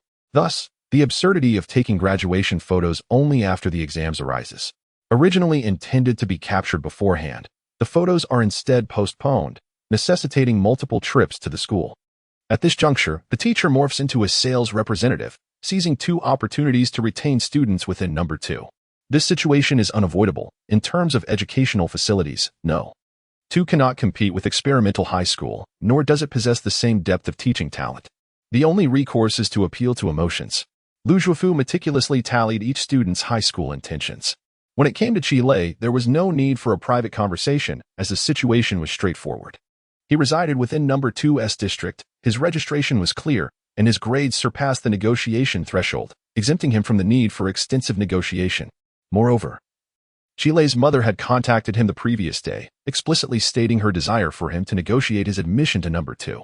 For such students, there was no need for the unified enrollment process. Number 2 could simply retain their registration. Nevertheless, Lu Zhifu called this troublesome student over, ostensibly to discuss matters that had often occupied his thoughts. While filling out forms with an air of casualness, he remarked, "Not bad. It seems my efforts with you weren't in vain. You actually managed to perform well." He glanced at Chile, who seemed obstinate and unyielding. Chile rolled his eyes, wondering if that was indeed a compliment. The sincerity was lost on him. In his previous life, he had not enjoyed a particularly good relationship with the homeroom teacher, and for good reason. Lu Zhifu was known for being harsh and merciless, not the most amiable individual. Lu Zhifu had joined number 2 during Chile's first year of junior high, a recent graduate from a prestigious university. It was said that finding a school in the provincial capital or major cities in the south would not pose a challenge. Yet, for reasons unknown, he ended up in Shangbei, teaching middle school. In his previous life, Chile had always harbored grievances about work, often directing his frustrations towards him. The most vivid memory was of him perpetually rolling the lesson plans into a paper stick, unleashing his ire on Chile at the slightest misstep, and relishing in tugging at Chile's collar. It was, in every sense, quite brutal. Consequently, Chile had even bestowed upon him the nickname Little Lu, a nod to Lu Zhifu's diminutive stature. However, as Chile progressed from vocational school to university and eventually into adulthood, observing the children of his friends embarking on their educational journeys and encountering the peculiar teachers online who burdened parents with homework, he came to realize just how fortunate he had been to have such a teacher. He would chastise and scold, yet he would also vigilantly oversee the daily inspection of all assignments. After class, he would deny students even a moment to relieve themselves, lingering beside them to impart an additional 10 minutes of instruction. Like a ghostly figure, he would occasionally appear outside other teachers' classrooms, intent on catching those few inattentive students. 20 years later, when Chile fortuitously added him on WeChat and posed the question, "Teacher Lu, do you remember me?" he would respond, "Of course, I remember you. Chile, from down the hill near the traffic bureau, north of the road. You were exceptionally bright but didn't apply yourself. How does it feel to achieve such excellent results?" Lu Zhifu suddenly inquired. Chile grinned, "It feels quite good." To which Lu Zhifu replied, "Then remember this feeling. It's not that you're lacking in intelligence, just apply yourself a bit more." "Understood, I shall heed your words," Chile responded. Lu Zhifu looked up at Chile, surprised that the boy wasn't retorting today. He resumed filling out forms, contemplating the stark difference between the high school at No. 2 middle school and other institutions. It was an entirely different realm. If one thought they could coast by using mere cleverness for another 3 years, it was best to inform their family to avoid wasting money. He regarded Chile seriously for a third time. For this troubled student, Lu Zhifu had invested considerable effort. Yet, this was his first graduating class, imbued with a different significance. As the homeroom teacher, he felt compelled to share a few more words. Whether or not they were heeded was ultimately Chile's decision. Teaching should not be taken lightly. In the whole of Shangbei, there were only 2 key high schools, and gaining admission was a stroke of luck. However, distinguishing oneself among so many outstanding students would rely solely on one's own diligence. One must seize this fortune and not squander it. "All right," Chile continued to nod with a smile. In that moment, Chile finally understood that the 1990s in China had its many shortcomings, far from the wealth and comfort of later eras, with decay and backwardness visible at every turn. Yet, why did so many people cherish and commemorate this time? It was not solely due to youth. More importantly, this era was imbued with warmth and humanity. Whether in people, objects, or the very essence of everything around, distant trees, nearby flowers, the disordered streets, dilapidated cars, and the modestly dressed individuals, all exuded a sense of vitality. Compared to 20 years hence, it felt as if they were worlds apart. "Rest assured, old Lu, I will never bring you shame." Lu Zhifu paused, taken aback. Old Lu? I'm only 26, and already I'm old Lu." The cheeky boy laughed and jested, but ultimately refrained from delivering that playful smack. "All right then," Lu Zhifu called out to him, pausing for a moment before offering a compliment, stating that his essay was commendable and urging him to continue striving. At this remark, the entire class was momentarily taken aback, casting their gazes towards him. Chile inwardly exclaimed his dismay, realizing the predicament he was in. Unfortunately, it was too late. Lu Zhifu, rarely one to offer praise, intended it as a cautionary note. Being featured in the provincial newspaper might not necessarily be a boon. One should not become complacent because of it. Furthermore, there was a possibility of an interview with the provincial television station in the near future. When that time came, he should not be anxious. He should respond to questions with thoughtful consideration and maintain a dignified composure. Chile thought to himself, provincial television station. What on earth? As he turned, he was met with the piercing gazes of his classmates. Clearing his throat, Chile, despite his usual bravado, felt a flush of embarrassment. Well then, is everything all right? I shall head to the playground now, and I shall await you all for the graduation photos. With that, he fled in a hurry. The entire class felt a sense of indignation, as if they had been played for fools, rushing out to bury him in their collective disdain. This fellow, prattling on for so long, only to be self-congratulatory. Does he still consider himself a person? Chapter 31. Once again, he was disregarded. As old Lou turned to the entire class and shouted boisterously, "Gather on the playground for the graduation photo. Once we're done, you're all free to go." After finishing his announcement, he tidied up the podium and strode towards the door. Pausing at the entrance, he turned back to face the class, his brow furrowed. Who among you wrote an essay titled "My Father" for the entrance exam? Amidst the chorus of denials from his classmates, Lu Zhufu seemed to breathe a sigh of relief. No matter. Off you go for the photo. The graduation photos were to be taken on the basketball court. As Class 5 exited the building, they found other classes already posing for their shots. The moment they stepped outside, Chile was accosted by a group of close friends who playfully seized him by the neck, teasing, "You've become quite the rascal." Moreover, there was a significant commotion near the basketball court. Upon inquiry, they learned that during Class 2's photo session, two prominent figures, Tang Yi and Wu Ning, had embraced. At that moment, Class 2 was descending from the platform. Upon seeing Class 5 emerge, Tang Xiaoyi and Wu Xiaoji interrupted. "Where's Chile? Where's Chile? Come out, you rascal. Just so you know, we can take a loss." Chile sauntered over, hands in his pockets, grinning as he gazed at the two on the platform. "I heard it was just a hug. A kiss doesn't count, right?" Students from classes 2, 3, 4, and 5 were taken aback. What is going on? Is there a kissing segment? They all turned to look at Tang Yi and Wu Ning, who flushed crimson, their composure fraying. Finally, Wu Xiaojian could no longer bear it and pleaded, "Stone brother, that's enough. Did you really kiss?" Chile merely smiled enigmatically. "What do you think? A bet, essay bet." Tang Yi and Wu Ning exchanged glances, their expressions resolute. "Not wanting to play nice, huh? Fine. Nobody gets to play nice." In a sudden rush, they lunged towards Chile, each seizing him in a firm embrace. Then, their puckered lips, resembling flower petals, were aimed at Chile's cheeks. Startled, he exclaimed, "Wait, I surrender." Upon releasing him, they chuckled triumphantly, "Can't we handle you?" This sparked laughter among the teachers and students alike. After all, youth is meant to be exuberant. Having subdued Chile, the duo basked in their victory and turned away with nonchalance, waving over their shoulders, "The snack shop awaits, hurry up." This left Chile speechless amidst the joyful uproar. As the graduation photos were taken, Chile stood in the corner of the last row. Firstly, due to his height. Secondly, in any era, underachievers hold little sway. A few clicks of the camera marked the definitive end of their third year. The teachers rose first, and Lu Zhuofu cast a lingering glance at his Class 5, managing to utter, "All right, everyone, you may leave now. This time, we truly graduate." With that, he and several other teachers prepared to depart. "Teacher," Chile suddenly called out, halting Lu Zhuofu and the departing teachers. Under the gaze of puzzled onlookers, Chile in the corner suddenly bowed solemnly and exclaimed, "Goodbye, teacher." Initially, his classmates were taken aback, but soon they realized that their junior high school years had come to an end.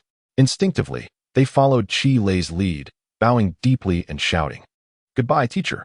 Each youthful face radiated sunshine, reminiscent of their cheerful expressions at the end of every class, although some girls had reddened eyes. Lu Zhuofu, observing the tops of his students' heads, felt a wave of emotion wash over him. The usually sentimental Luo Yin covered her mouth, while even the typically stern algebra teacher grew serious.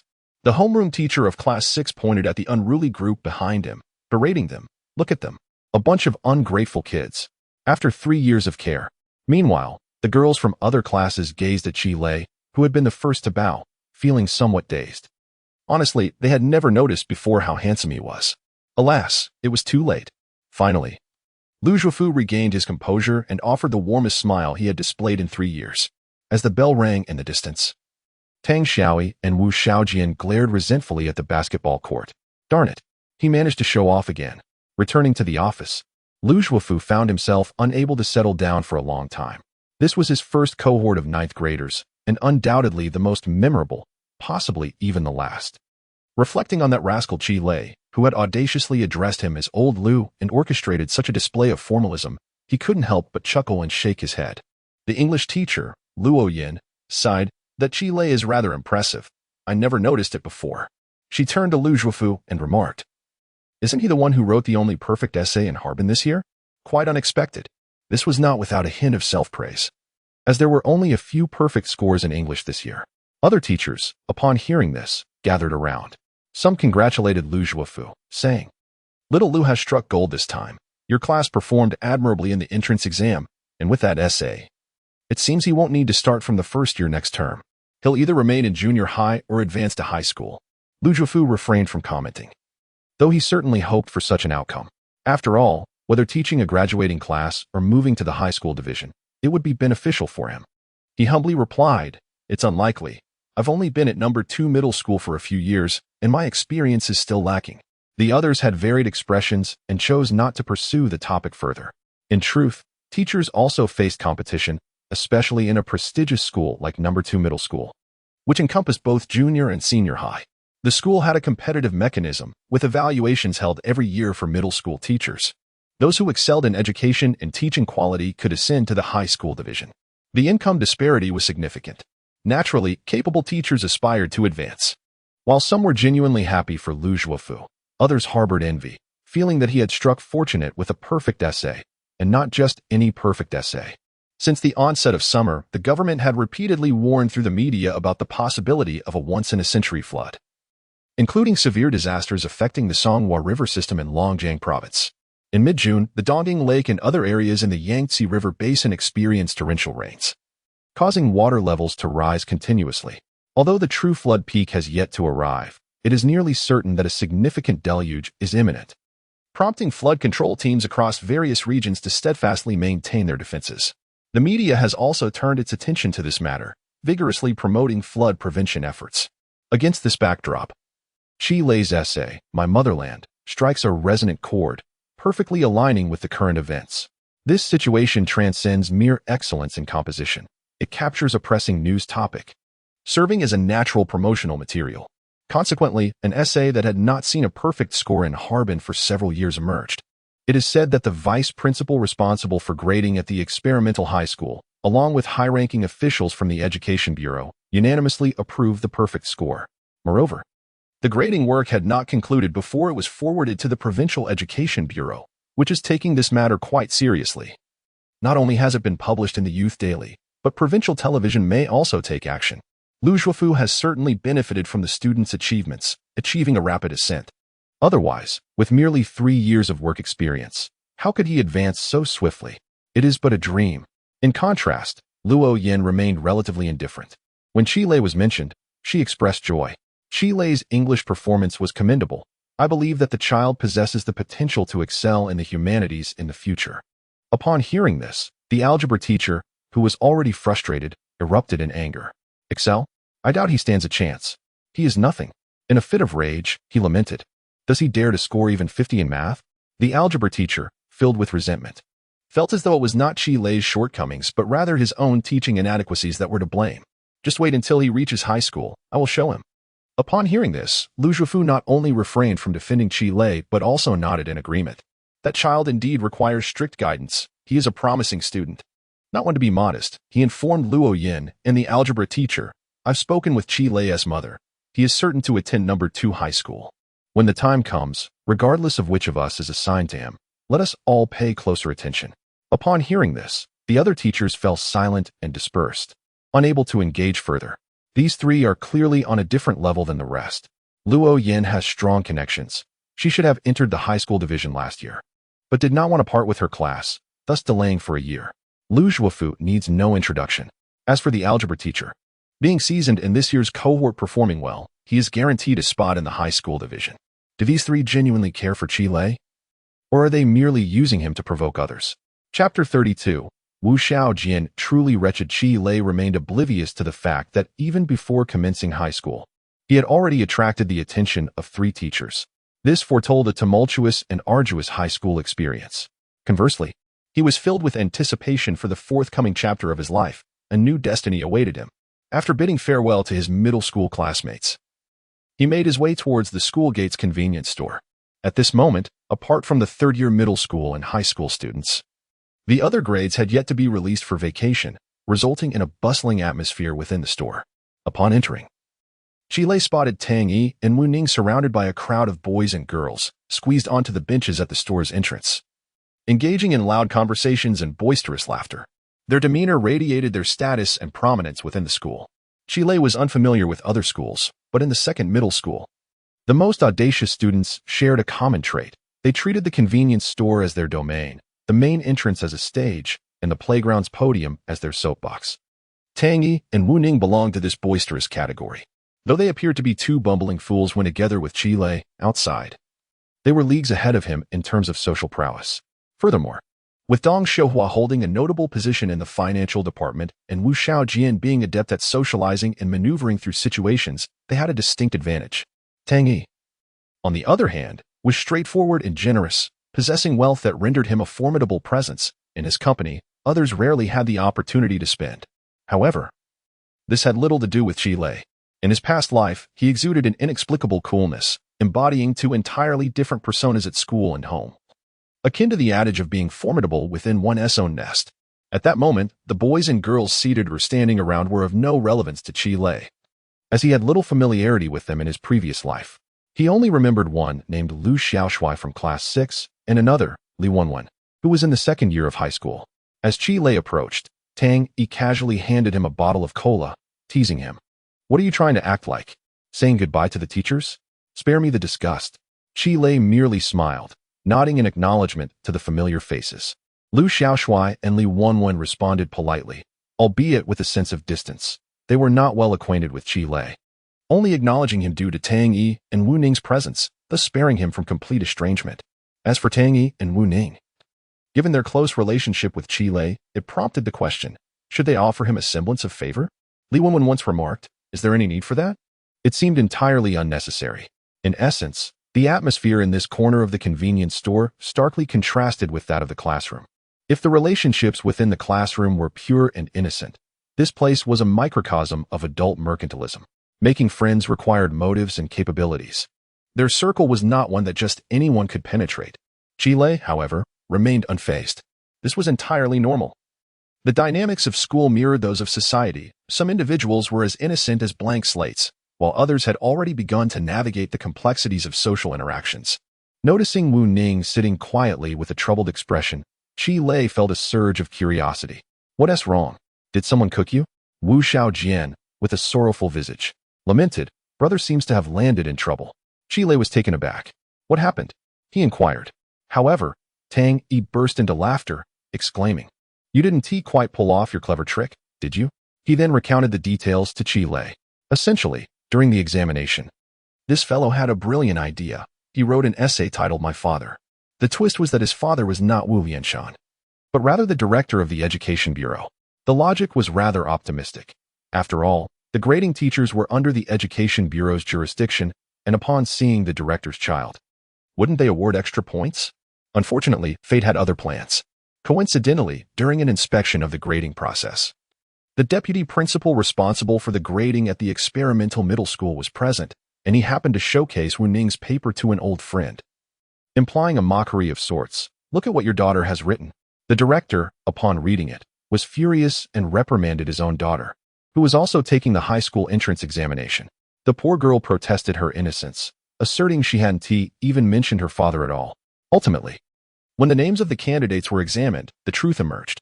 Fortunately, the director was magnanimous and refrained from mentioning Wu Ning's name during the post-examination summary meeting, although he did chastise the principal of the second high school vehemently. Now, the principal was scouring the world for the director's privileged son. Upon hearing this, Qi Lei suddenly understood why old Lu had asked a question in class and then followed up with another inquiry over the phone.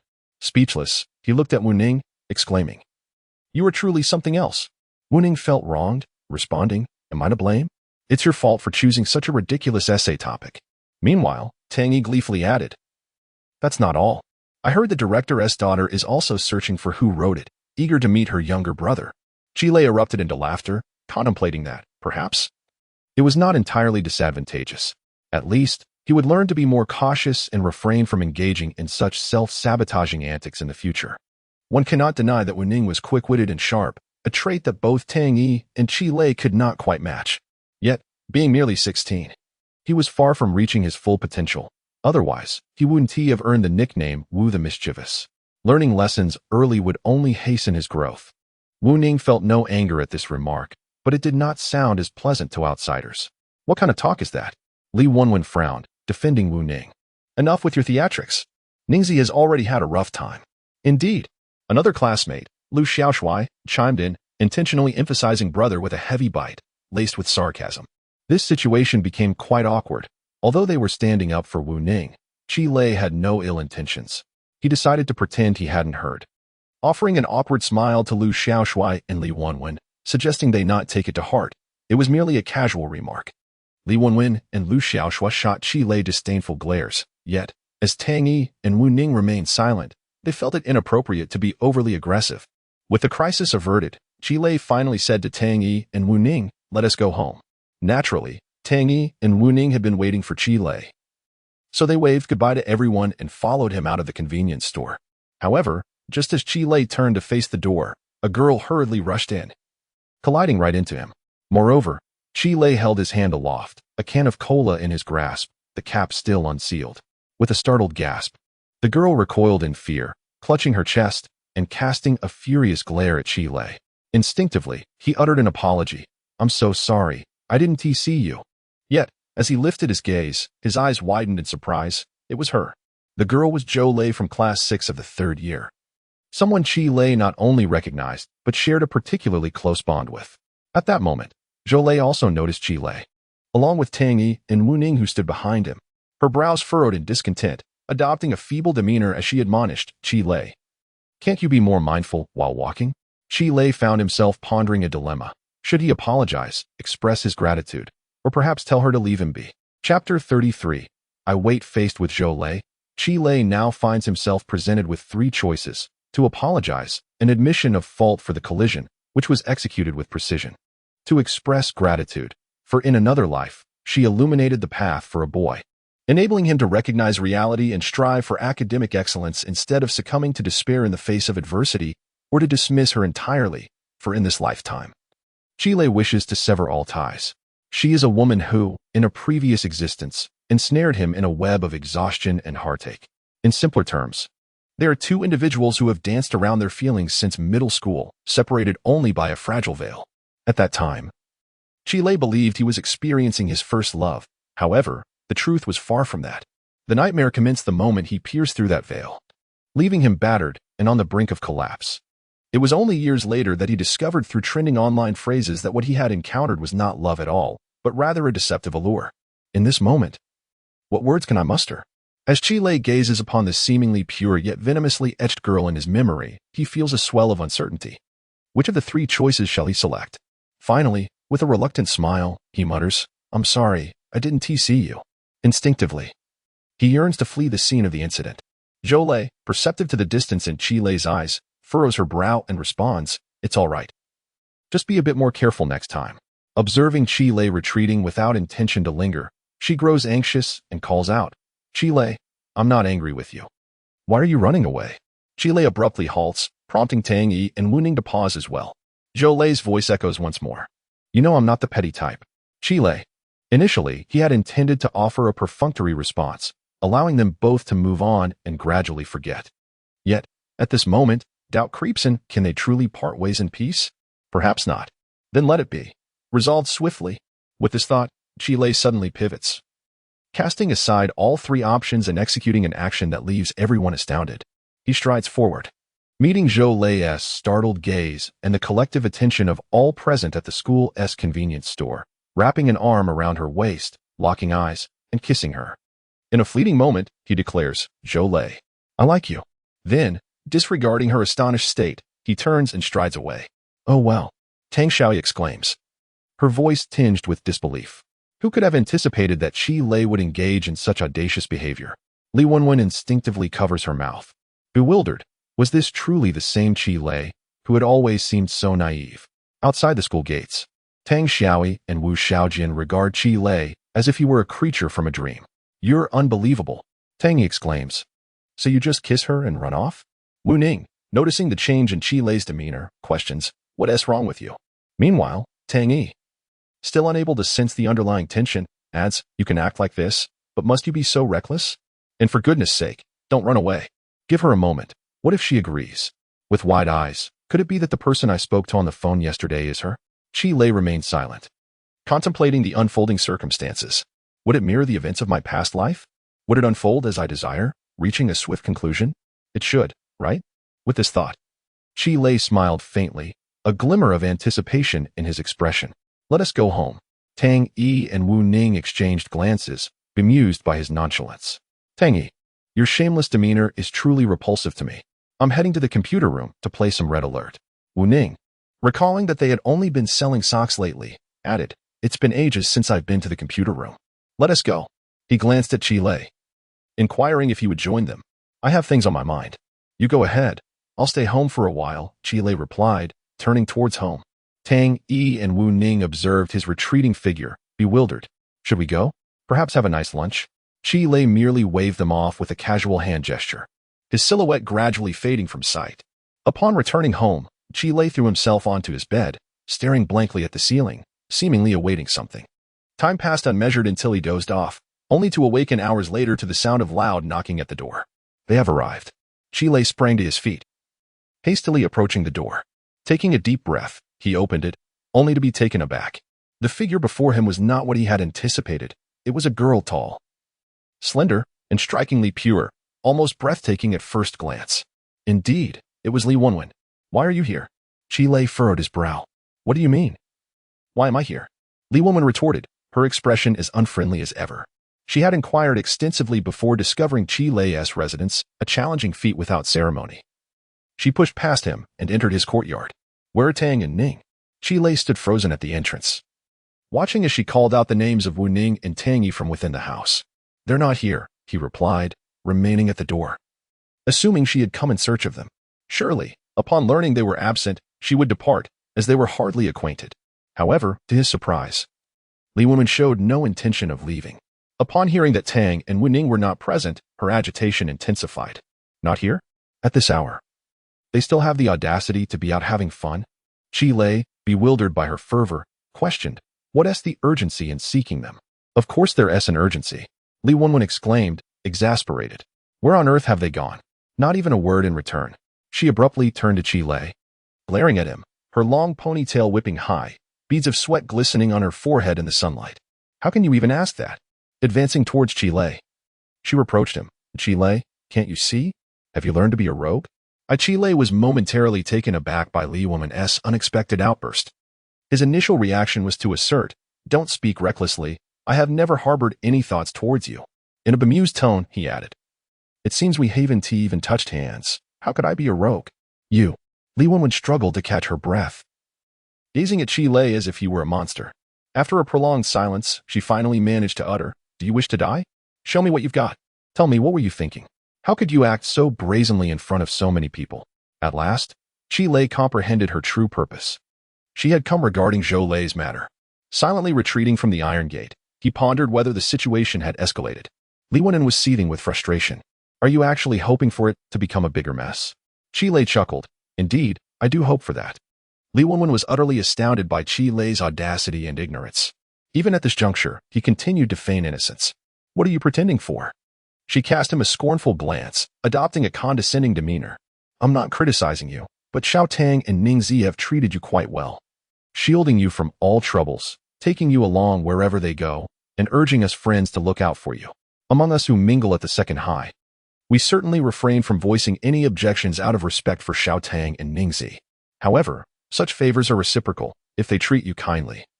You cannot selfishly burden them with your troubles. You indulge and then vanish, acting as if nothing has happened. Do you realize the trouble this causes for Xiao Tang and Ning Zi? Let me raise my voice to emphasize this. This matter has escalated. Zhou Lei is acquainted with that group of troublemakers, and upon hearing of this incident, they will certainly come to her aid. Unexpectedly, Qi Lei's demeanor grew even more perplexing. As though every uncertainty within him had found validation at that moment, his smile blossomed even brighter. I shall wait for them. Chapter 34. Inside and outside the circle at this moment, Li Wenwen resembled a stern class teacher, more akin to a concerned parent, reprimanding Qi Lei as if lecturing a wayward child. In fact, Li Wenwen harbored such sentiments, were it not for Qi Lei's predicament. She would never have involved herself in such trivial matters. The urgency that drove her to rush over stemmed entirely from her regard for Wu Ning and Tang Yi. To Li Wenwen, although Wu Ning and Tang Yi's companion appeared somewhat dull and inept at navigating social situations, he seemed to maintain a commendable rapport with them. Given Qi Lei's current troubles, it was inconceivable that those two would remain passive bystanders, particularly considering their inherently righteous dispositions. Engaging with the notorious group led by Baozi was no trifling matter. It was inevitable that both Tang Yi and Wu Ning would encounter significant trouble. Baozi was infamous in the second high school and its vocational programs, notorious for his involvement in fights and extortion. Regardless of Tang Yi and Wu Ning's prominence, they could not contend with such delinquents and would undoubtedly find themselves at a disadvantage. As Li Wenwen's admonishments grew increasingly fervent, Qi Lei's thoughts drifted far beyond her words. True to his previous life's experiences, the only notable difference was that this time, Li Wenwen was embroiled in the situation. Qi Lei? Qi Lei? Qi, stonehead. Li Wenwen bellowed. I stand before you, and you dare to daydream? She felt an overwhelming urge to pry open Qi Lei's head to ascertain if it was indeed made of stone. Are you even listening? Huh? Qi Lei snapped back to reality. I'm listening. All right, I understand. You can go back now. Go back. Li Wenwen was both amused and exasperated. Do you comprehend what I just said? I mentioned that Baozi is already involved in this matter. Do you know why he is interested in Zhou Lei's affairs? What does he stand to gain from it? Never mind. How did Xiao Tang and Ningzi end up with such an unreliable friend? Li Wenwen realized that communicating with this blockhead was utterly futile. Stomping her foot in frustration, she exclaimed, It's pointless to explain this to you. To put it plainly, this was not merely a matter of an apology. If Baozi chose not to intervene, then even if the issue escalated to the school or involved parents, it would still be manageable. It would merely require an apology or the intervention of acquaintances to mediate. In such a small place as Shangbei, everyone knew each other, and there were always ways to resolve matters amicably. However, who was Baozi? He was a reckless thug, surviving by extortion and bullying students, capable of anything. His involvement was driven not by camaraderie, but by greed. Although Qi Lei came from a modest background, Tang Yi was affluent, indeed, exceedingly wealthy. A fact well known both within and beyond the school. There was no need for conjecture. It was evident that Baozi's assistance to Zhou Lei was not aimed at Qi Lei, but rather at exploiting Tang Yi. A furrow formed on her brow. What should she do? Why hadn't he returned her call? Observing Li Wenwen's exasperation, Qi Lei let out a resigned chuckle. It was remarkable how someone not directly involved could become so agitated, yet here she was, visibly distressed over something that wasn't even her concern. He gestured towards the room, suggesting, Why not use my home phone to call again? Upon hearing the news, Li Weiwei furrowed her brows even tighter. You expect me to respond to your home phone when I haven't even acknowledged your calls? Who do you think you are?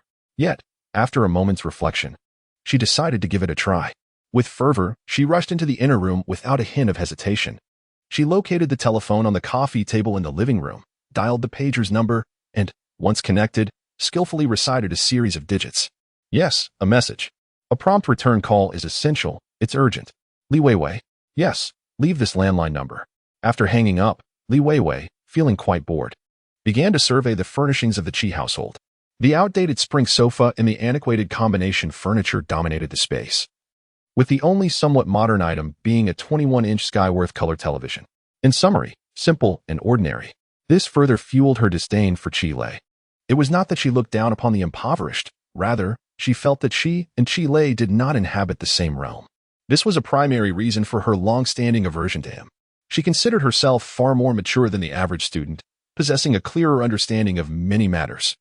The region of Shangbei was quite small, having evolved from its early post-revolutionary glory to being surpassed, and now to its current state of decline, solidified into a society governed by personal connections. In contemporary parlance, this could be described as class stratification. To put it bluntly, in Shangbei, ability is not paramount.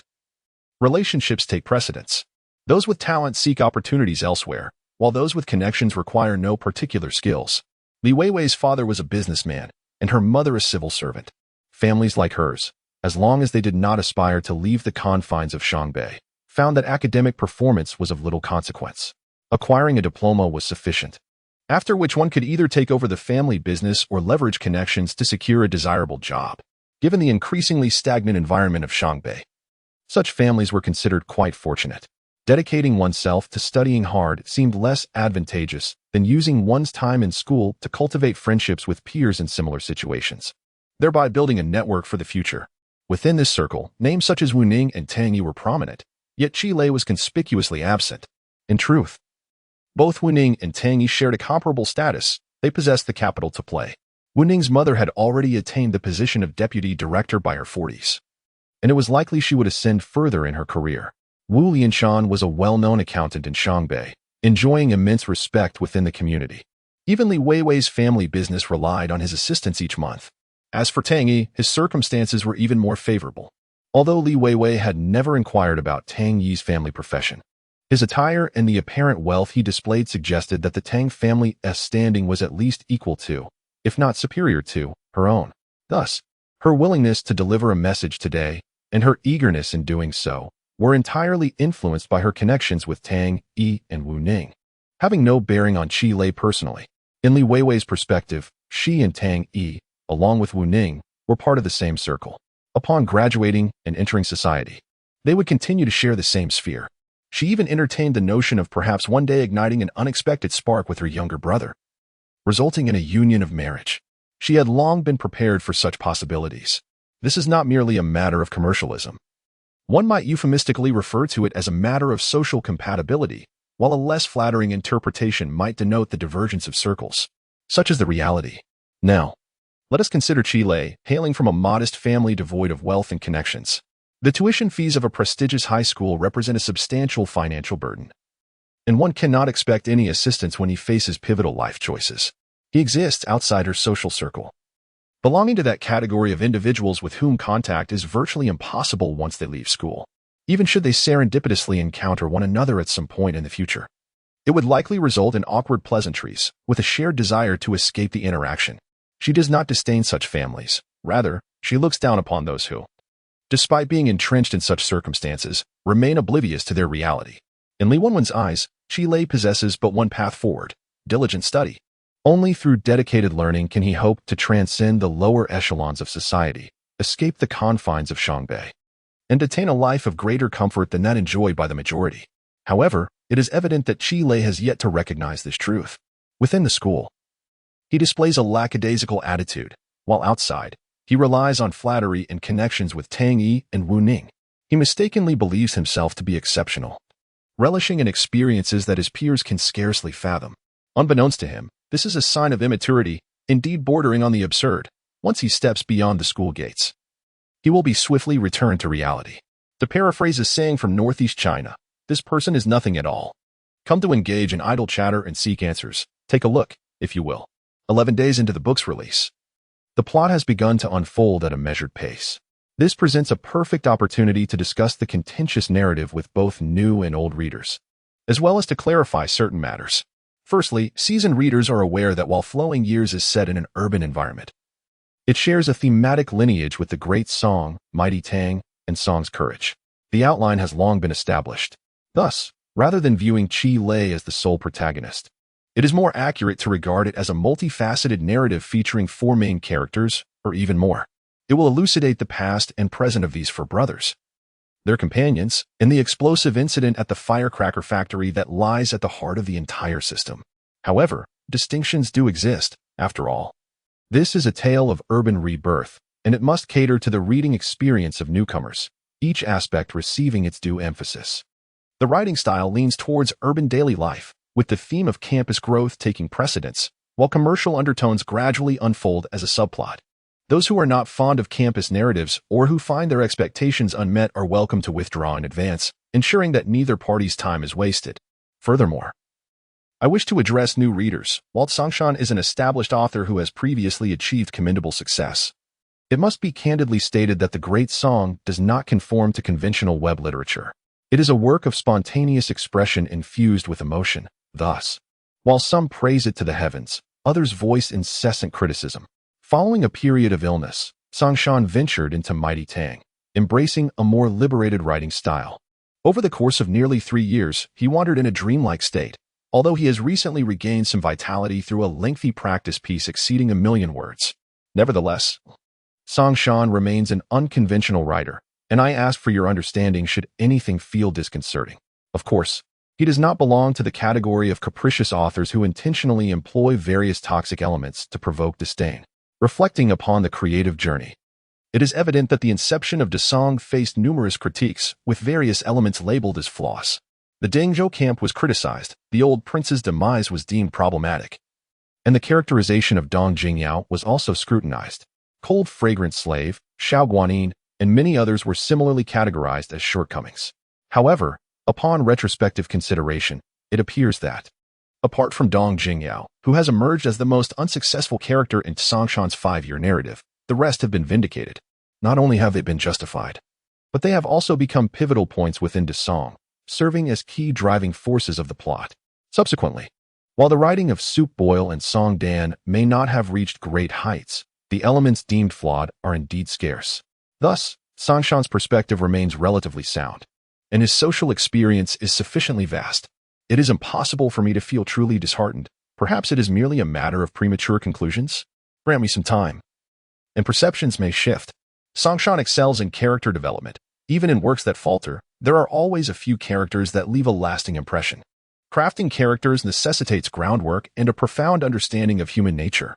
While zhōngkǎo cannot guarantee that every character will be beloved, at the very least, they must stand firm, withstand scrutiny, and avoid being one-dimensional.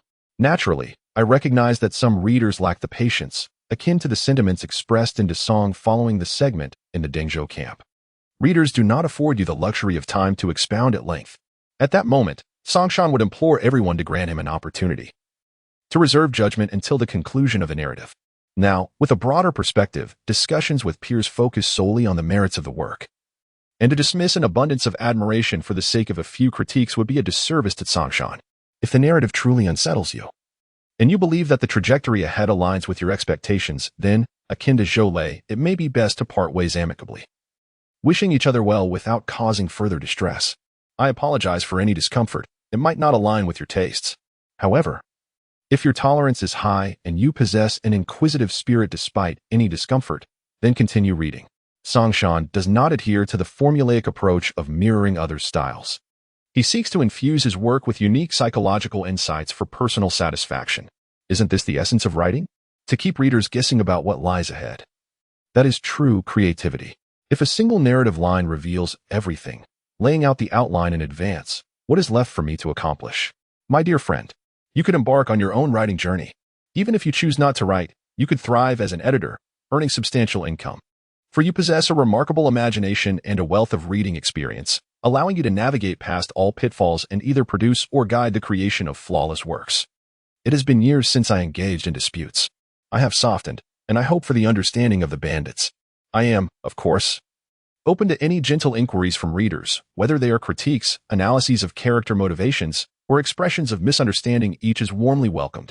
Perhaps, after reading this passage, you might discern something unique. Perhaps after delving into a few more chapters, you will grasp the essence of this narrative.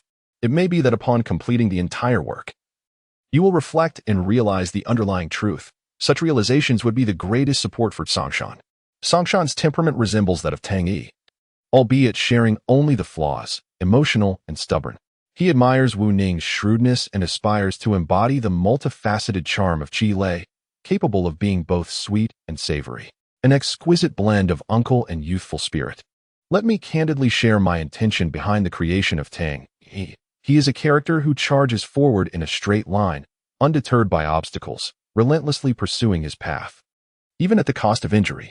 In contrast, the conception of Wu Ning embodies a sage, a figure who recognizes that everyone can be a piece on the chessboard, including himself. The challenge arises in harmonizing these two formidable characters within a single narrative without engendering discord. Thus, we have Qi Lei, a wise and responsible figure, yet one who possesses a certain audacity. He is not merely a refreshing sip in a parched desert, capable of saving a life or quenching an era's thirst. Rather, He is a spring that bestows blessings upon many, drawing together diverse personalities and social strata, intertwining them into a cohesive force to construct a city, excluding, of course, the insipid green tea. Such a character may not possess the pinnacle of intelligence, yet he must certainly exhibit high emotional intelligence. This may not always resonate well with readers. For instance, in the first chapter, when Chi-Lei bows to the proctor and apologizes for the inconvenience, many readers find this excessive and insincere, deeming such politeness unnecessary. However, this is far removed from mere etiquette. It reflects the astuteness of adulthood, a subtlety that those who understand will appreciate, while those who do not may remain perplexed. Admittedly, I have not articulated this clearly in my writing, and as the narrative progresses, there may be instances that lack clarity. I kindly ask for your feedback to facilitate improvements. Chapter 35. A step forward. Li Wenwen was joyfully lost in her thoughts. A glance at Chi-Lei, stationed at the door, only reinforced her suspicions. As he appeared utterly unfazed, Chi-Lei merely shrugged, dismissing the matter.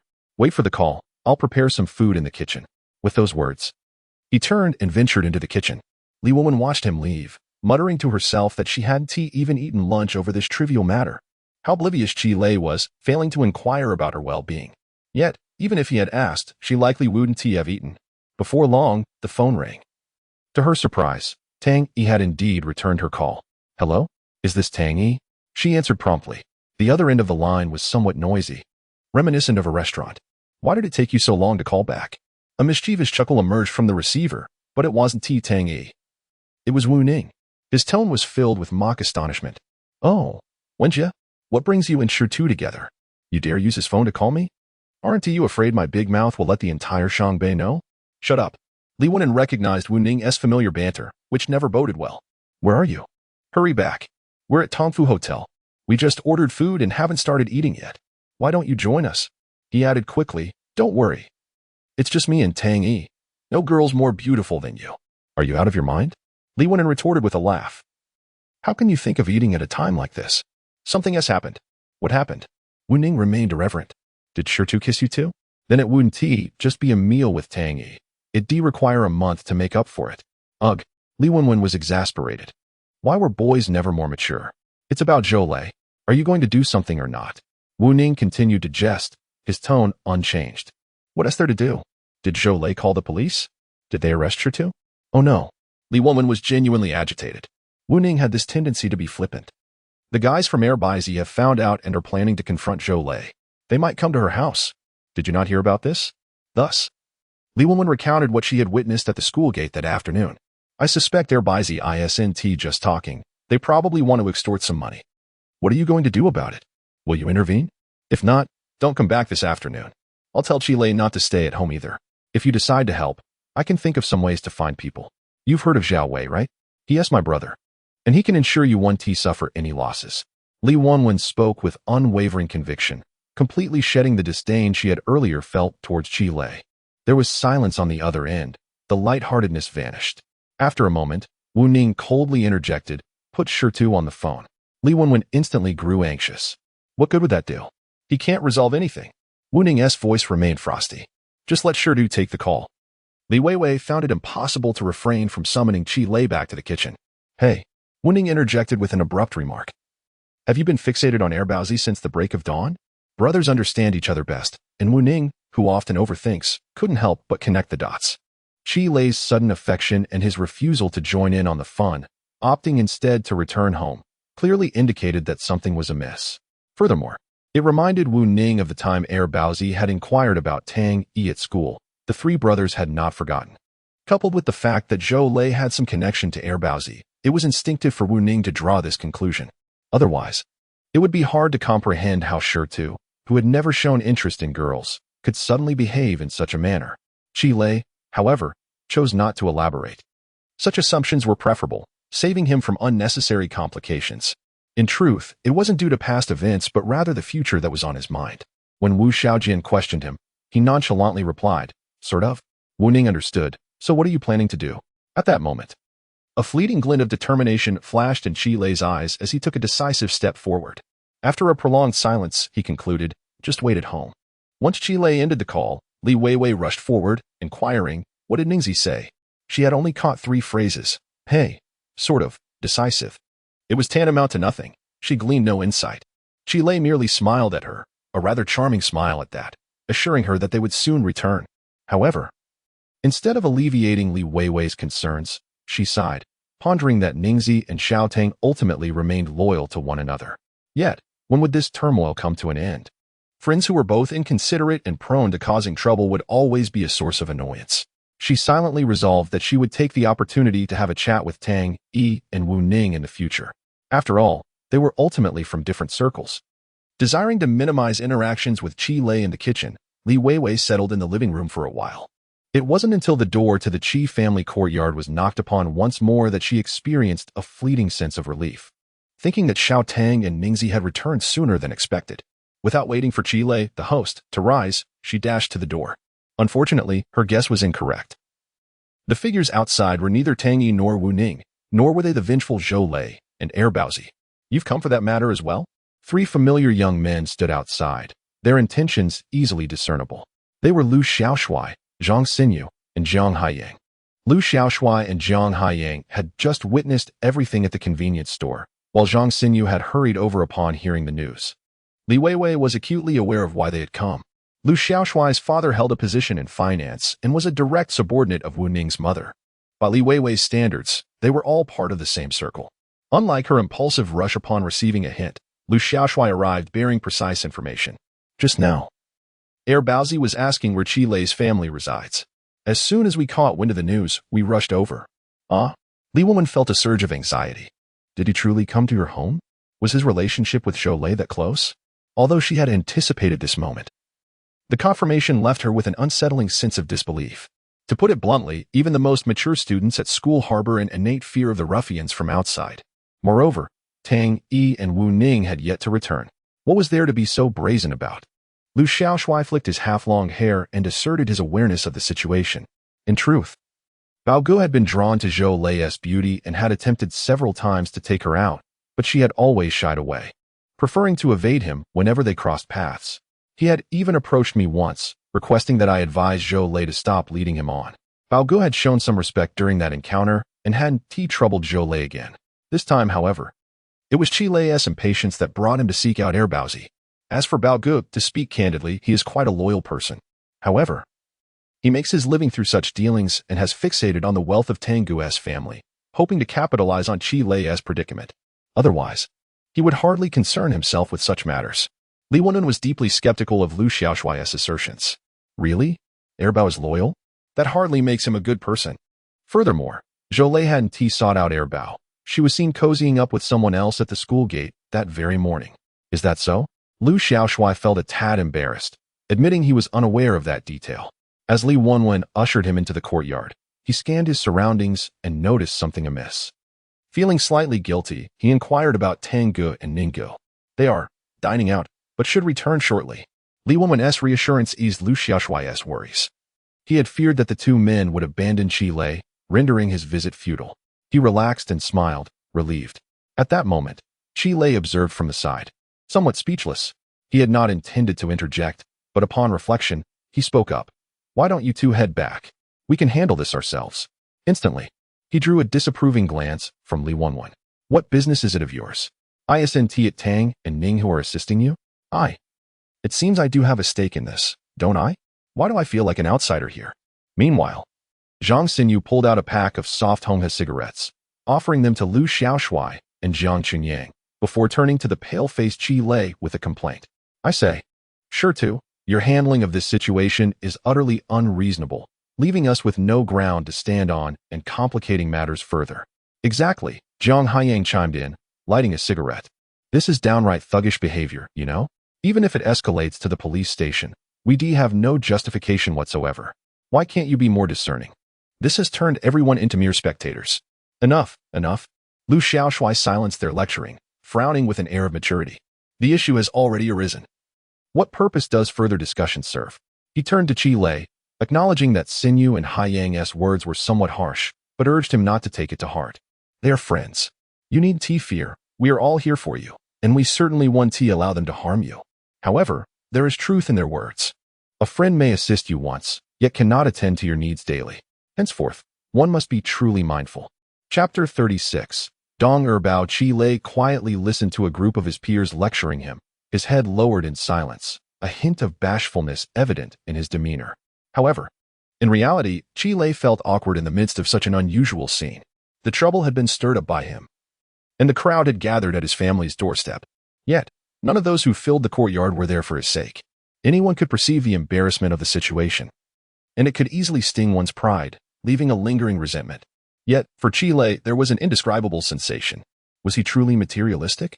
Did he genuinely harbor ulterior motives? Just a bunch of pretentious children, merely pretending to be mature. Moreover, the impending storm promised to be far more thrilling than in his previous life, didn't it? Before long. As Lu Xiaoshui and the other two boys finished their cigarettes, a loud bang echoed through the courtyard as the door of the Qi residence was kicked open once more. This time, Qi Lei didn't even need to look. Tang Yi and Wu Xiaojian entered, each carrying several foam takeout boxes, striding purposefully into the yard. Upon their arrival, the two were momentarily taken aback by the sheer number of people present. Lu Xiaoshui, spotting them, quickly tossed aside his cigarette and rushed forward. You two actually came back? It's better this way. Erbao has no money to demand, after all. Besides, with us around, he won't be able to do anything to Qi Lei. Hearing this, Tang Yi broke into a wide grin and placed the two large bags of takeout on a small table under the grapevine, methodically unpacking them. I say, you all shouldn't interfere. Let Erbao give him a good beating. Let us see if he dares to act out again. Exactly, Wu Ning added, setting down the takeout boxes and heading straight to the kitchen for water to wash his hands. We're just here to enjoy the spectacle. When he gets beaten, don't hold us back. Listening to their banter, Qi Lei merely regarded it as a joke while taking out the bowls and chopsticks. He had already anticipated that the two would return with lunch. 7 people, 7 sets of utensils, all arranged on the table. There were 6 dishes in total. Hearty meals that the trio relished. They evidently knew that Li Wenwen was present, as they had added a few more dishes. Otherwise, even Tang Yi and Wu Ning would not have been able to finish such a feast. What about the sauce? Wu Ning inquired while arranging the dishes. Wasn't there egg sauce this morning? Upon hearing this, Qi Lei turned his head and instructed Tang Yi, go wash your hands, and bring out the sauce while you're at it. Tang Yi hesitated slightly but complied obediently. Before long, he emerged from the kitchen with damp hands. Placing the sauce down, and then hastily rubbing his hands on Qi Lei's towel, he called out to Li Wenwen and Lu Xiaoshui, come to the table. What are you waiting for? Li Wenwen and Lu Xiaoshui remained momentarily dazed, only snapping back to reality after Tang Yi called out twice. They exchanged glances, speechless. How could they still be thinking about eating at such a time? Moreover, did the 3 of them need to be so synchronized? Li Wenwen frowned deeply. Realizing that outside of school, the atmosphere among these 3 was somewhat different, it seemed more complex than she had initially thought. This whole arrangement, with sauces and whatnot, didn't resemble that of ordinary friends enjoying themselves. Yet, to dine at such a moment felt rather inappropriate. Xiaotang, Ningzi, isn't this a bit unsuitable? The trouble is about to come knocking at the door, and you're still setting up a feast in the courtyard? Upon hearing Wu Ning's words, he cast a mischievous glance at Qi Lei, suggesting that they should enjoy their meal while observing the impending drama of someone getting beaten. Isn't it delightful? He remarked.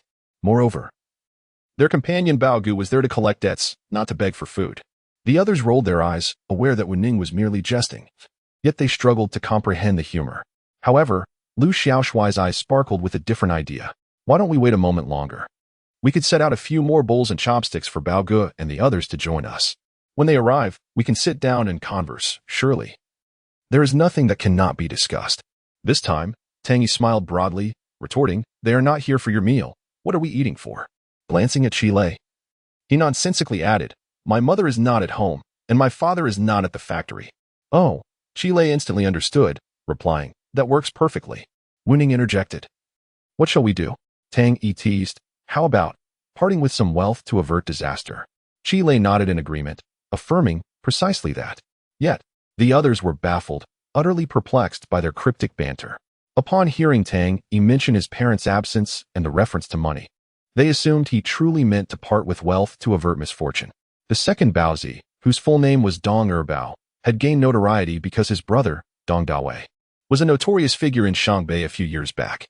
Thus, everyone affectionately referred to him as Erbao. After Dong Dawei was imprisoned for his misdeeds, a band of petty followers turned to Dong Erbao for sustenance. To be blunt, The second high school and the vocational school in that area were fertile grounds for Dong Erbao's financial endeavors, characterized by intimidation and deceit. A group of young ruffians, still in their adolescence, found it remarkably easy to manipulate someone as seasoned as Erbao. In the context of the second high school, Erbao kept meticulous mental records. He knew precisely which of the several thousand students were destitute and who could part with their money, along with how to extract it. However, there was one student he had long coveted yet hesitated to target, Tang Yi. The lad was truly wealthy. While there were many affluent students prone to intimidation, none possessed wealth comparable to Tang Yi's. Bao Gu had encountered him several times at the arcade, and each time, he had seen no fewer than 500 or 600 yuan in his wallet. In a small place like Shangbei, a student managing to produce 10 yuan was deemed remarkable. Thus, possessing such a substantial sum indicated extraordinary status. Erbao had been eyeing him for quite some time. Yet, being no fool, he refrained from making a move until he understood Tang Yi's family background. Now, however, an excellent opportunity had presented itself. Your little brother Tang Yi has been misbehaving and has bullied my little sister. We are in the right here. If they did not extract some form of compensation, it would seem Bao Gu had wasted his efforts. Fear not, little sister. With your brother around, Qi Lei will certainly provide us with an explanation. As he accompanied Zhou Lei, along with 4 or 5 subordinates towards Qi Lei's residence, he encouraged Zhou Lei. Zhou Lei, with teary eyes and a lowered head, portrayed a pitiful figure, expressing her gratitude. Thank you, Bao Gu. For what? Erbao placed a reassuring hand on Zhou Lei's shoulder, understanding that the brother's genuine concern for her well-being was all that mattered. Zhou Lei instinctively wished to shrink away but dared not move, allowing Erbao to lean against her.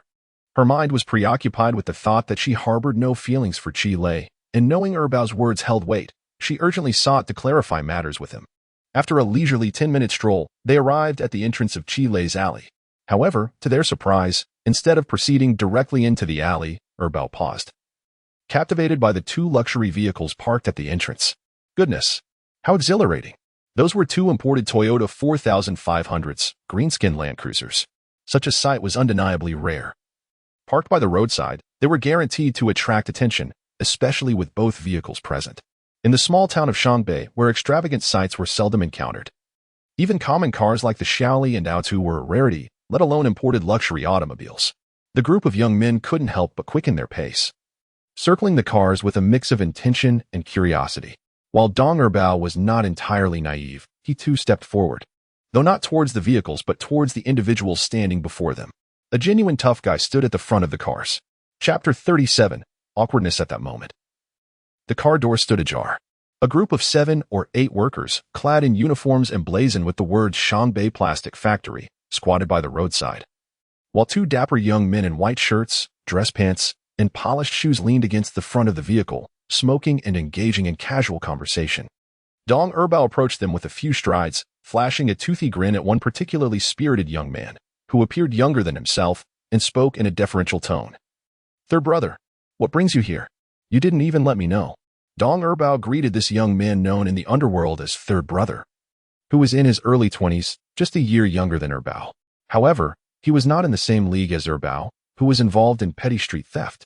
A few years ago, when his brother Dong Dawei was still at large, Erbao had met Third Brother a few times through his brother, but their conversations had never been substantial. It was rumored that Third Brother was the favored son of a retired provincial leader, and he had made quite a name for himself in Shangbei during his early years. Eventually, concerned about his reckless behavior, his father had sent him to the military, and he had only just returned at the beginning of the year, still riding high on his reputation. Even influential figures from Harbin, Xincheng, and Qishir had come to welcome him back. Though he no longer roamed the streets, petty criminals like Erbao could only strive to ingratiate themselves with him. Upon seeing Erbao, the young man beamed. Isn't this Brother Bao? What a coincidence to run into you here. Erbao quickly shook his head, grinning. Surely, you jest, Third Brother. Just call me Little Bao. That won't do. Third Brother teased. Who doesn't know that Brother Erbao has a firm grip on the northern section of the city? You are thriving even more than your brother, Dong Dawei. This made Erbao feel even more bashful. Oh, I'm just fooling around. I can't compare to Third Brother. Third Brother offered him a cigarette, saying, who isn't just fooling around? If there were serious matters, no one would be loitering on the streets. He glanced at the men and women behind Erbao and asked, what are you all up to? Erbao, clearly surprised by Third Brother's amiable demeanor, which contradicted the rumors of his aloofness, quickly smiled and replied honestly, gesturing towards Zhou Lei behind him, "This is my sister. A boy from No. 2 middle school bullied her, and I'm just here to ask that kid what he meant by that." "Oh."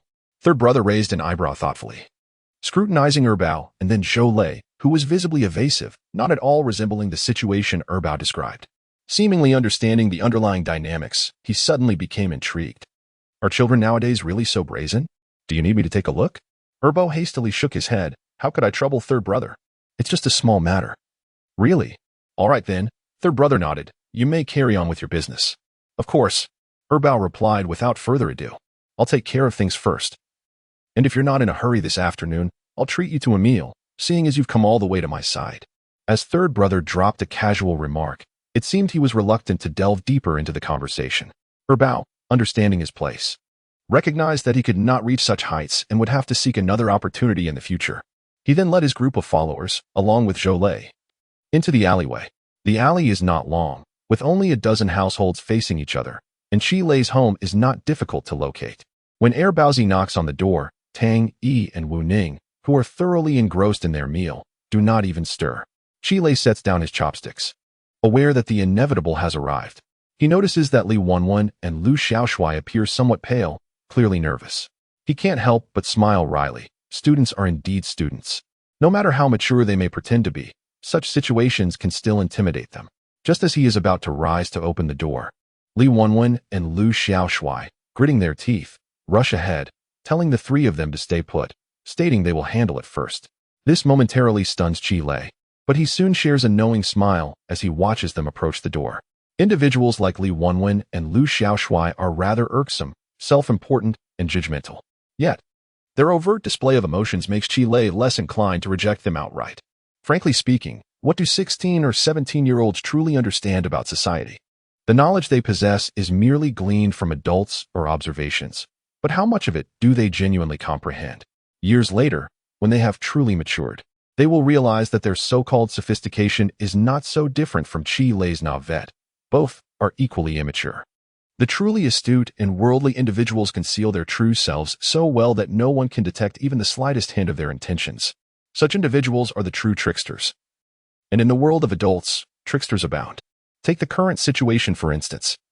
Someone like Baozi is far beyond the psychological and skillful reach of the current students. It is an overwhelming mismatch, akin to bronze against diamond. It is best to steer clear of such individuals. In the face of such circumstances, those with any sense would have already distanced themselves, regardless of their social circles. They would not remain standing here, nor would they approach that imposing door, displaying loyalty to their peers. In fact, such characters are quite common in schools, possessing a diluted sense of self-importance while clinging to their last vestiges of innocence. While they may be detestable in the eyes of their peers, Qi Lei finds them hardly worth his concern. At this moment, Li Wanwen's forehead glistens with perspiration, her fists clenched tightly in anxiety. Yet she steels herself to open the door. Lu Xiaoshui, on the other hand, appears somewhat steadier. He does not share Li Wanwen's level of distress, as he believes he has a solid rapport with Baozi. However, in reality, his situation is not much better. Finally, Lu Xiaoshui takes a deep breath, pulls open the iron gate, and feigns composure with a forced smile, saying, "Bao Gu, you really came. It's not a big deal, is it?" Baozi, noticing Lu Xiaoshui, Li Wanwen, and those behind them, Jiang Chunyang and Zhang Xinyu, feels a sense of surprise. To him, it makes little difference whether they came or not. Their presence might even facilitate matters. Confronting Qi Lei and his three companions directly would only complicate things. With a grin, he exclaims, "Oh, you're all here." Casting a glance into the courtyard, he does not rush to summon Qi Lei or Tang Yi. "Perfect. Since we are all friends here, let us not say Bao Gu lacks courtesy. You all should help me out here regarding my sister. I wouldn't even dare lay a finger on her. Yet that brat bullied her? Don't blame me for being unsympathetic. This matter is far from over." Lu Xiaoshui felt a chill within but maintained a facade of agreement, nodding repeatedly, acknowledging that indeed, Qi Lei had been rather unproductive today. However, he shifted the conversation. "Brother Bao, you are aware of the relationship we share with Brother Tang and Brother Ning. For the sake of our younger brother, could we perhaps ease the tension a bit?" "Ease the tension?" Bao chuckled, his laughter laden with meaning. "How do you propose we do that? Speak clearly, and I shall grant you this favor today." His words were already direct enough for those in the know to grasp. Unfortunately, Lu Xiaoshui and Li Wenwen remained oblivious to the implications. Li Wenwen, believing she had some renown in this vicinity, felt emboldened by Lu Xiaoshui's presence. Brother Bao, why must it come to this? We see each other often. If it escalates, it won't benefit anyone. Bao, amused, responded, Ah, Sister Wen, you truly hold considerable influence. Just then, one of his younger companions interjected, Brother, why waste breath on them? He produced a handheld weapon from his pocket, slipping it onto his hand. Chile, come out. I'm here to have a word with you. In northeast China, it's not the gaze that instills fear but the words, come out and let us talk. Li Wenwen, sensing the urgency, stepped forward, blocking Qi Lei from view, and shouted at Bao, must we resort to hostility? Is it necessary to create a scene? As she spoke, Li Wenwen turned to Jiang Haiyang behind her, commanding, Haiyang, call Zhao Wei and tell him his sister is being cornered. Li Wenwen was genuinely furious. Although Bao held some power, she was not one to be trifled with. Calling for help was hardly a daunting task. Zhao Wei was another figure in this area, a rogue with whom she had a solid rapport.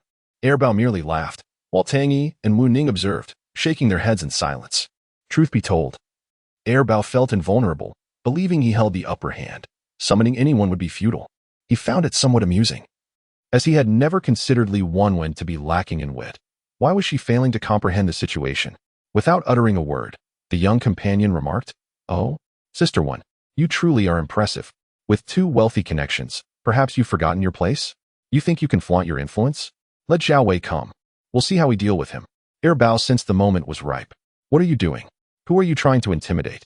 Are you disregarding Lu Gu and Sister Wen's dignity? Stand down.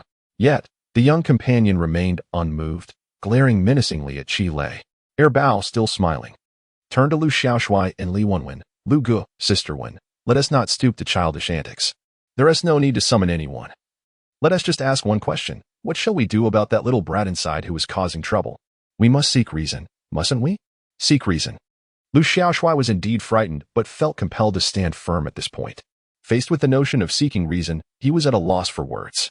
After a moment of hesitation, he finally retrieved 2 packs of cigarettes from his pocket, which he had purchased on the way. He handed them to Bao, pleading, come on, give me some face. Bao, amused, shrugged his shoulders and remarked, is this what you're arguing about with your brother? Seriously? He leaned closer to Lu Xiaoshui and teased, did your father not teach you? Isn't this face worth something? Lu Xiaoshui's face turned pale, his skin prickling, not from fear, but from embarrassment. At this moment, he was still concerned about saving face. He had never encountered such a demeanor from Bao before. He had always been quite amiable. In his moment of distress, he spotted Zhou Lei hiding behind Bao's group, as if she were a lifeline. He urgently called out, Zhou Lei, why don't you step in and say something? We're all from the same school. What can't we resolve together? Must we trouble Brother Bao? Exactly. Li Wenwen chimed in, realizing the crux of the matter lay with Zhou Lei. Zhou Lei, don't we usually get along well? Why make it so complicated? It was too late. The moment Lu Xiaoshui and Li Wenwen spoke, a heavy weight settled upon Qi Lei's heart. They had misspoken. With a clatter, the 3 brothers simultaneously set their bowls down, exchanging not a single glance before taking action. Wu Ning headed straight for the entrance, determined not to allow Li Wenwen and Lu Xiaoshui to face the brunt of the confrontation alone, lest they suffer. Unfortunately, it was too late. Upon hearing Lu Xiaoshui and Li Wenwen's words, Bao's expression shifted immediately. He swung his arm in a wide arc and delivered a resounding slap to Lu Xiaoshui's fair face, leaving a visible handprint that caused him to be momentarily stunned. Bao erupted in a stream of curses. NMB. So you think you can just show face, huh? Do you even know how to handle things? I ask you, do you know how to handle things? Meanwhile, Tang Yi wiped his greasy mouth and slipped into the small storage room, skillfully retrieving a steel pipe from the corner and weighing it in his hands. As for Qi Lei, he returned to his own room, extracting a shoebox from beneath his bed. It contained over 2,600 yuan, the earnings from the 3 brothers' sock sales over the past 10 days. Qi Lei also pulled out 400 yuan from his pocket, which he had set aside for making change, bringing the total to 3,000.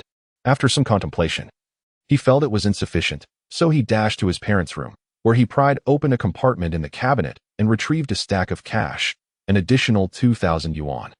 This was secretly stashed away by his mother, Guolihua, as was customary for adults in this era to keep a little cash on hand. A fact that was no secret to Qi Lei, who had lived a diligent life. At this juncture, Wu Ning had reached the entrance.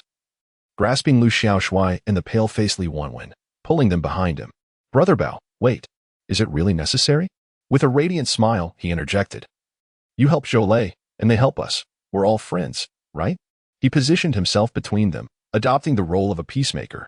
Just then, Tang Yi emerged, holding the steel pipe, ready to charge out the door. Yet, Qi Lei stepped out from his room, pointing at Tang Yi as he walked towards the entrance, commanding, "Put that down." Oh! Tang Xiaoyi begrudgingly tossed the steel pipe aside. The three brothers gathered at the entrance, transforming the scene into a confrontation between the duo and the Qi Lei trio. Lu Xiaoshui and Li Wenwen, who had come to mediate, found themselves shielded behind them. The expressions of the three brothers varied. Wu Ning greeted everyone with a warm smile, exuding friendliness. Tang Yi bore a teasing glint in his eyes, eager for a challenge. His exuberance barely contained. As for Qi Lei, he clutched a stack of banknotes in his hand, drawing the attention of all present for the first time. Where did he acquire such a sum of money? Chapter 38. Truly generous leader's additional contribution. Heir Baozi and his subordinates stared wide-eyed. What benefit could possibly arise from intimidating three students? It was clear to them that a modest sum of 300 to 500 would be acceptable. And if fortune favored them, 1,000 would be even better. However, revealing such a substantial stack of bills exceeded their expectations. What a significant matter this was. At that moment, Wu Ning saw Qi Lei produce the money and casually took it from him, still smiling. We, sure too, are inexperienced. We are but children, unacquainted with such matters. Brother Bao, just give us a straightforward answer on how to proceed. Heir Baozi was instantly delighted, glaring at Lu Xiaoshui. Look, this is how one gets things done. He turned to Wu Ning with a grin, admiring the large bundle of cash in his hands. Ninggu, what you said is true.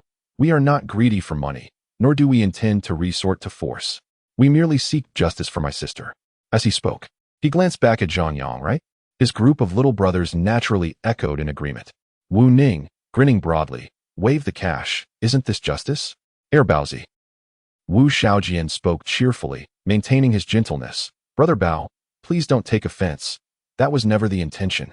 We are all here for camaraderie, right? Helping a friend. Correct? So let us save some time. What do you propose? Heir Baozi. How forthright. Always considering my interests. After a moment's reflection and another glance at the money in Wu Ning's hand, he concluded, all right. Quite direct. I appreciate that. Raising his chin, he stated, let us be clear. The matter at hand is your fault, not mine. To be clear, I did not rob you nor coerce you. Since we're being forthright, then. Just as he began to say one, Wu Ning exploded, 10,000. Brother Bao, we are merely students. We do not possess such wealth. Internally, he cursed. Look at your aspirations. 10,000 was simply unattainable. Heir Baozi raised an eyebrow. What? Your appetite is even greater than mine? I was merely contemplating 1,000. I never intended to ask for 10. After pondering a moment, given the generosity displayed, he thought, how about we enjoy a nice meal? 3,000 it is. Let this serve as a gesture of friendship between us. Inside, Lu Xiaoshui and Li Wenwen grew anxious upon hearing this. Heir Bao, do you have any shame? 3,000 is too much. As they scolded Heir Bao for being so audacious, they silently cursed Qi Lei for being a fool. What are you trying to prove? By suddenly producing such a large sum of money, of course, they would aim high. Shame. Heir Baozi did not allow Li Wenwen's offensive remark to provoke him further, retorting fiercely, what is the worth of face? Exactly. What is face worth? Wu Xiaojian chuckled while internally cursing. It's merely 3,000. You can barely afford 4 dishes for a lifetime. After a brief contemplation, he silently agreed to the 3,000, just as Heir Baozi reached out to take it. He realized that Wu Ning's money was not intended for him but was being offered to Zhou Lei. Is 3,000 sufficient? After inquiring about Zhou Lei, Heir Bao smiled at the second treasurer, saying, I apologize, but this matter concerns Zhou Lei. It is my duty to hand it over to her personally. What happens afterward is entirely your affair. Zhou Lei, feeling somewhat bewildered, found this situation far beyond her expectations. She never sought money. I didn't mean to. Hey, Heir Bao interrupted Zhou Lei. If someone is willing to give, you must accept. A young lady should value herself. If he takes advantage, should there not be a price to pay? With that, he casually took back the 3,000 yuan he had placed in Zhou Lei's hands, flourishing a stack of bills. He praised Wu Ning. Now that is how to get things done. Impressive. Stealing a glance at the remaining cash in Wu Ning's hands, he thought to himself, these kids are genuinely affluent. He assumed the stack amounted to 3,000, only to discover there was still a substantial amount left. Meanwhile, Wu Ning, completely disregarding Zhou Lei's pitiful demeanor, beamed even brighter, uttering a statement that nearly caused Bao to choke. Now that Zhou Lei's matter is settled. Does Brother Bao have any other business? Any other business? Bao exclaimed. What the hell? Is this money burning a hole in your brain? If you hadn't asked, there would be no issue, but since you did, there are indeed matters at hand. Do you think I would make this trip for nothing? Grinning broadly, he continued, if that's the case, then Brother Bao want to be polite. It's not easy for us brothers to come out on such a hot day, so how about you consider giving us a little something for our troubles? Other than that, Wu Ning refused. Brother Bao has spoken, and we will certainly comply, or else we seem ungrateful. However, how much should Brother Bao suggest? We wouldn't dare to make that call ourselves. In the courtyard, Li Wenwen and Lu Xiaoshui were at their wits' end. Now that we know you are wealthy, it doesn't mean money is to be spent frivolously. Yet, Bao was overjoyed. All right. Looking at the money in Wu Ning's hands, is that 3,000? Only 2,000, Wu Ning clarified. Then 2,000 it is. Great. Wu Xiaojian generously agreed, handing over the remaining cash to Bao. Thank you, Brother Bao, for letting us off the hook. Gladly. Bao was in high spirits, convinced they were three fools. Not only had they struck it rich this time, but they had also opened a significant financial avenue for the future. With the pressing matter resolved, Bao felt both satisfaction and pride. Wu Ning then threw an arm around Bao's shoulder, saying, come on, let me see you off. With no reason to linger, Bao embraced the camaraderie with Wu Xiaojian, while still managing to glare at Lu Xiaoshui and Li Wenwen in the courtyard, as if to say, take note. This is how business is conducted. Having said that, he led the group away. Meanwhile, Tang Yi followed closely behind, a wooden stick handed to him by Qi Lei. Take this with you. As for Qi Lei, he pulled the bewildered Zhou Lei into the courtyard, advising Lu Xiaoshui and Li Wenwen, no matter what happens, don't come out. Lu Xiaoshui and Li Wenwen remained oblivious, still unable to comprehend the entire situation. Li Wenwen expressed her concern. Qi Lei, please don't stir up trouble. Just consider it a financial loss to avoid calamity. Having surrendered all his money, it is too late for anything else. If one still harbors thoughts of revenge at this juncture, it can only be deemed foolish, unworthy of such individuals. In Li Mianmian's perspective, wealth pales in comparison to life itself. Tang Yi, armed and resolute, posed a question. What are your intentions? Lu Xiaoshui furrowed his brow, striving to appear magnanimous. Is it merely a matter of money? Why present a weapon to Tang Yi? However, Qi Lei remained silent, merely smiling as he closed the door behind him. The crowd outside struggled for a while but ultimately yielded, parting the door just enough to peer through. The contented Bao returned triumphantly. Having exceeded all expectations in his endeavors, he mused to himself, this is a veritable cash cow. I must nurture it well. Naturally, with the first occurrence, a second was bound to follow. Such is human nature, greed prevails. Alongside Wu Ning, Tang Yi, and Qi Lei, they strolled out of the alley, exchanging laughter and banter. Should anything arise in the future, do not hesitate to approach me. I am not one to be blinded by greed. I shall uphold my loyalties, so be at ease. Wu Ning smiled in agreement, reassured by Bao Ji's words. Upon reaching the alley's mouth, they noticed the two luxury cars had yet to depart. Third brother and another spirited lad were still smoking there. Bao, brimming with excitement, called out, Third brother. Upon hearing this, the spirited lad beamed, leading his companion and a group of plastic factory workers towards them. As they approached, third brother took the initiative to greet them. So, has everything been taken care of?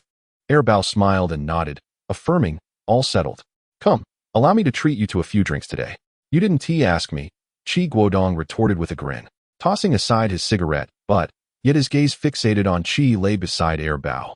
So has it been resolved? At that moment, Qi Lei grinned back, responding honestly, indeed. It has. He then pointed at Bao. Third uncle, he has extorted me.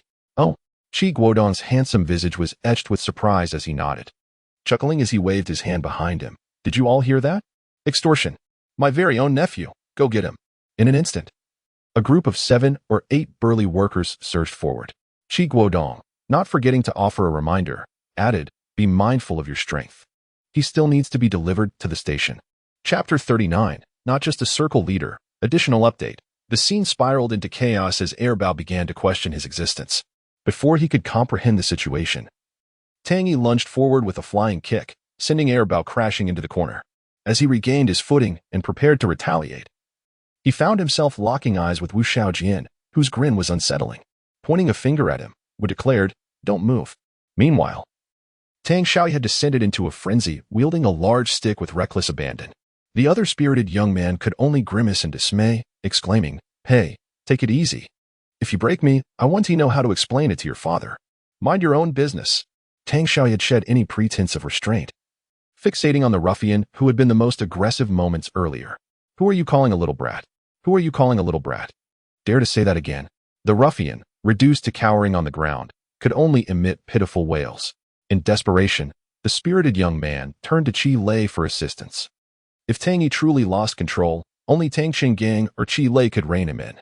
However, to his surprise, Qi Lei merely chuckled, pointing at the ruffian's right hand. "No worries, he is armed. It's merely self-defense." The spirited young man could only stare in disbelief. Lu Xiaoshui and Li Wenwen were beyond reasoning. At the alley's entrance, a group of 7 or 8 burly workers clad in uniforms from the Shangbei plastic factory surrounded Bao and his companions, delivering a barrage of punches and kicks. Tang Yi swung his stick mercilessly, his icy gaze instilling fear in all. Meanwhile, Wenning continued to wear his cheerful facade, cornering Bao and delivering slap after slap. While Bao quivered, too frightened to retaliate. Once a formidable figure around Zhōngkǎo, he now resembled a timid coward, lacking even the courage to fight back. Only Qi Lei stood nonchalantly, flanked by the 2 adults, as if the entire ordeal bore no relevance to him. They had never anticipated this side of the trio. Nor could they have imagined Tang Xiaoyi's explosive temperament or Wu Xiaojian's underlying ruthlessness concealed beneath his friendly demeanor. Yet, Lu Xiaoshui felt an inkling of unease as he observed from a distance, pondering the repercussions of such hostility. Should he intervene? Li Wenwen bit her lip in silence, shaking her head. Her gaze fixated on the 2 individuals standing alongside Qi Lei, a growing sense of familiarity washing over her. After a prolonged moment, a memory surfaced. Li Wenwen recalled that the 2 were once prominent figures in Shangbei several years ago. One, known as Xiaoliang Ge, had been a student at Zhōngkǎo 4 or 5 years prior. He had famously single-handedly blocked the school entrance with a table leg, preventing a dozen ruffians from stepping foot onto the campus. Legends circulated about how he had rallied his peers to confront bullies from private schools. Subsequently, it was said that he had turned his life around, working as a driver for a prominent businessman and leading a more subdued existence. The other, referred to as Sangu in the streets, possessed an even more formidable background. He was the youngest son of an esteemed elder leader from the province. A dreamboat for many young girls of that generation, including Li Wenwen's elder sister. It was later heard that he had joined the military, which left the sister in sorrow for quite some time, constantly declaring her intent to wait for his return. However, Li Wenwen never anticipated that there existed such a connection between Tang Yi and Wu Ning. Observing the group of workers clad in the plastic factory uniforms from Shangbei, Li Wenwen seemed to grasp certain truths. The owner of the plastic factory was named Tang Qinggang, a fact not shrouded in secrecy. Could it be that Tang Yi is the son of Tang Qinggang? This world is not solely adorned with beauty, ugliness lurks everywhere. The earnest and naive Qi Lei must possess the ability to safeguard that innocence. Otherwise, even as a reincarnator, he would merely be a dreamer lost in illusions. To articulate it in a more pretentious manner from a later age, the extent of what you wish to attain correlates directly with what you must be willing to sacrifice. Perhaps even more. Just as now, if he desires to preserve the radiant sunlight of youth, he must confront the pitch-black abyss of midnight. Otherwise, would he not become a naive fool? In 1998, over 2 decades ago, the air was fresh, and the atmosphere was replete with the vibrant hustle and bustle of life. This era, too, bore its own restlessness and unease. If Qi Lei merely wished to relive those splendid days of campus life, retracing the path of youth, he would choose to retreat, dismissing it all with a smile. He could evade Zhou Lei and steer clear of Bao, for the world is vast, and their paths may never cross again. Then he could relish this precious time, seizing a lucrative opportunity at some juncture, and thereafter cultivate chrysanthemums by the eastern fence, never to meet the world again. In that case, the shadows of society and the pains of the era would remain forever irrelevant to him. Yet, Qi Lei is ambitious. He yearns to grasp the essence of youth firmly in his hands, and desires to soar alongside the winds of the times. Therefore, it is not just Zhou Lei or a mere ruffian he must confront. He must face every life decision head-on. No more evasion. Heaven has bestowed upon him an eraser, allowing him to wipe away the mottled notes of his past life. With renewed determination, what shall he inscribe? Qi Lei pondered for a long while. Ultimately, he resolved to draw a straight line. an upwardly ascending line, piercing through the lengthy scroll, transcending the paper. In such a manner, with his left hand, he could inscribe the sun and moon, and with his right, he could venture to the precipice. In this new life, he is the one who climbs between black and white. It must be splendid. He shall not squander this lifetime. After a while, Tang Yi and Wu Ning finally grew weary. Bao and his associates, along with the 5,000 yuan in illicit funds, were dragged out of the alley and stuffed into a vehicle. Qi Guodong and Xiao Liang instructed the trio with a few words, assuring them that they need not concern themselves with the subsequent matters. That girl is unremarkable. It's best to keep your distance. There are better catches elsewhere. The money must first enter the precinct, and it would take a couple of days to retrieve it. Should I inform your father? Tang Xiaoyi then cautioned Xiao Liang not to report back to old Tang. Otherwise, you will no longer be my brother. Xiao Liang, perplexed, simply urged him to return quickly and to exercise discretion. Subsequently, the two departed in their vehicle. Lu Xiaoshui and the others stood foolishly at Qi Lei's doorstep, appearing as if they belonged to entirely different worlds than the trio in the distance. As the three brothers returned, the crowd instinctively made way at the entrance, clearly still haunted by the earlier events. Li Wenwen suddenly realized that she was indeed not part of their circle, at the very least. The pursuits they engaged in were beyond her comprehension. Upon returning to the Qi family courtyard, Lu Xiaoshui appeared restless, still attempting to display bravado. As long as we get the money back, what is the point in resorting to violence? After uttering this, he sensed the inadequacy of his words, feeling as though he had lost his assertiveness, and hastily added, "It's not that I'm afraid of them. It's just unnecessary. A bunch of ruffians holding grudges can be quite troublesome." He forced an awkward smile. We are all respectable individuals. It's not worth it." "Is it?" Unexpectedly, Wu Ning flashed a grin, expressing his regret for Lu Xiaoshui's earlier misfortune and offered consolation. "It's over. Let us move on." Lu Xiaoshui remained somewhat uneasy, as Wu Ning urged him to sit at the table, his hands still tingling from the earlier encounter. Qi Lei did not rush to join them at the table, saying, "You all eat first. I'll wait a while." As he spoke, he pulled the still-dazed Zhou Lei out of the courtyard. Throughout the ordeal, Zhou Lei had remained huddled in the courtyard, exuding an air of pitiful vulnerability. Chapter 40, A Farewell to the Past in the Alley. Zhou Lei, with reddened eyes, confronted the solitary Qi Lei, finally allowing her emotions to spill forth.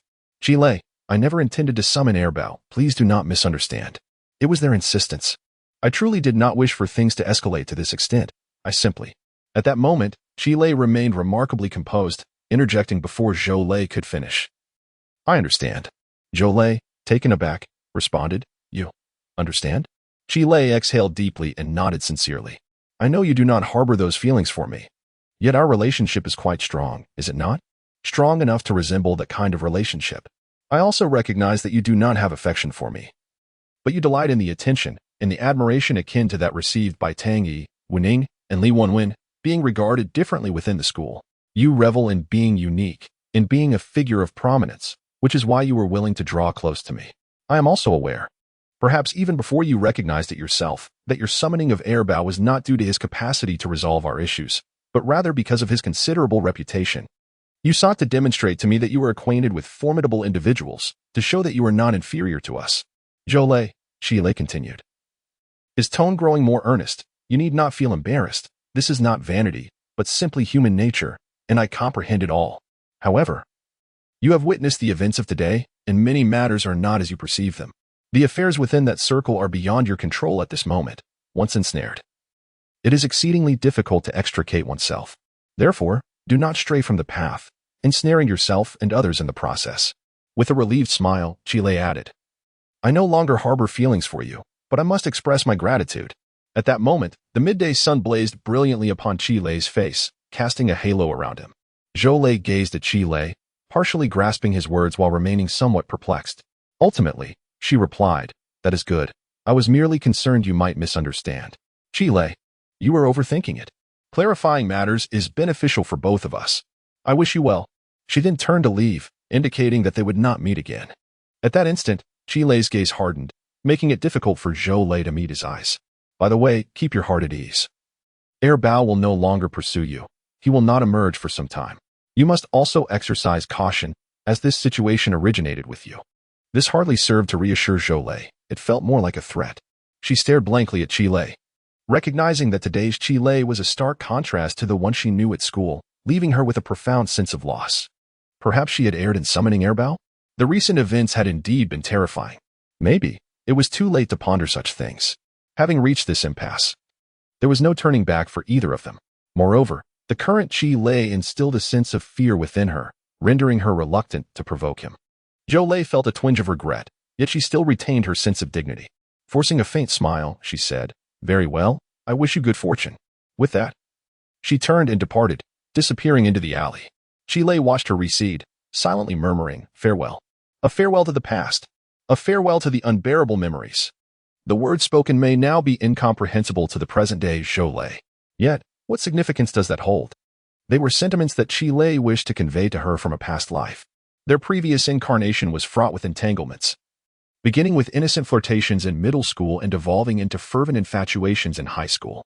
Zhou regarded Chile as a mere plaything, a litmus test for her feminine allure, and a stepping stone into the circles of Tang Yi and Wu Ning.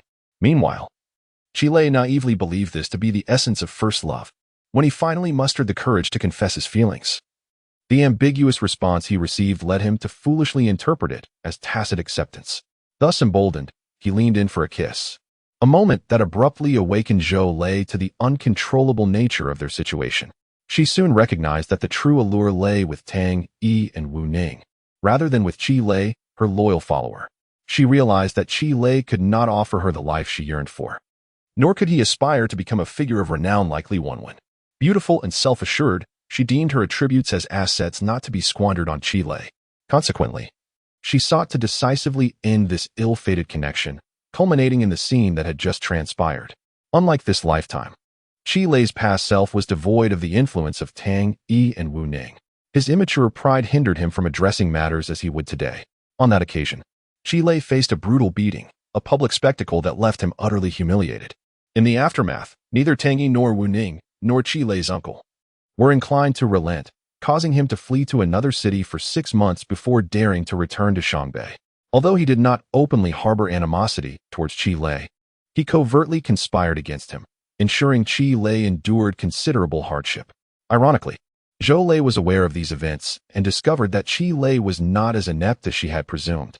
Yet, emboldened by her newfound circle, she returned with an air of justification. By then, she had been thoroughly influenced by Airbao and his entourage, disregarding her own dignity. Relentlessly pursuing Chile until their graduation from high school finally granted her liberation. This incident, however, matured Chile overnight, prompting him to reevaluate his life's direction.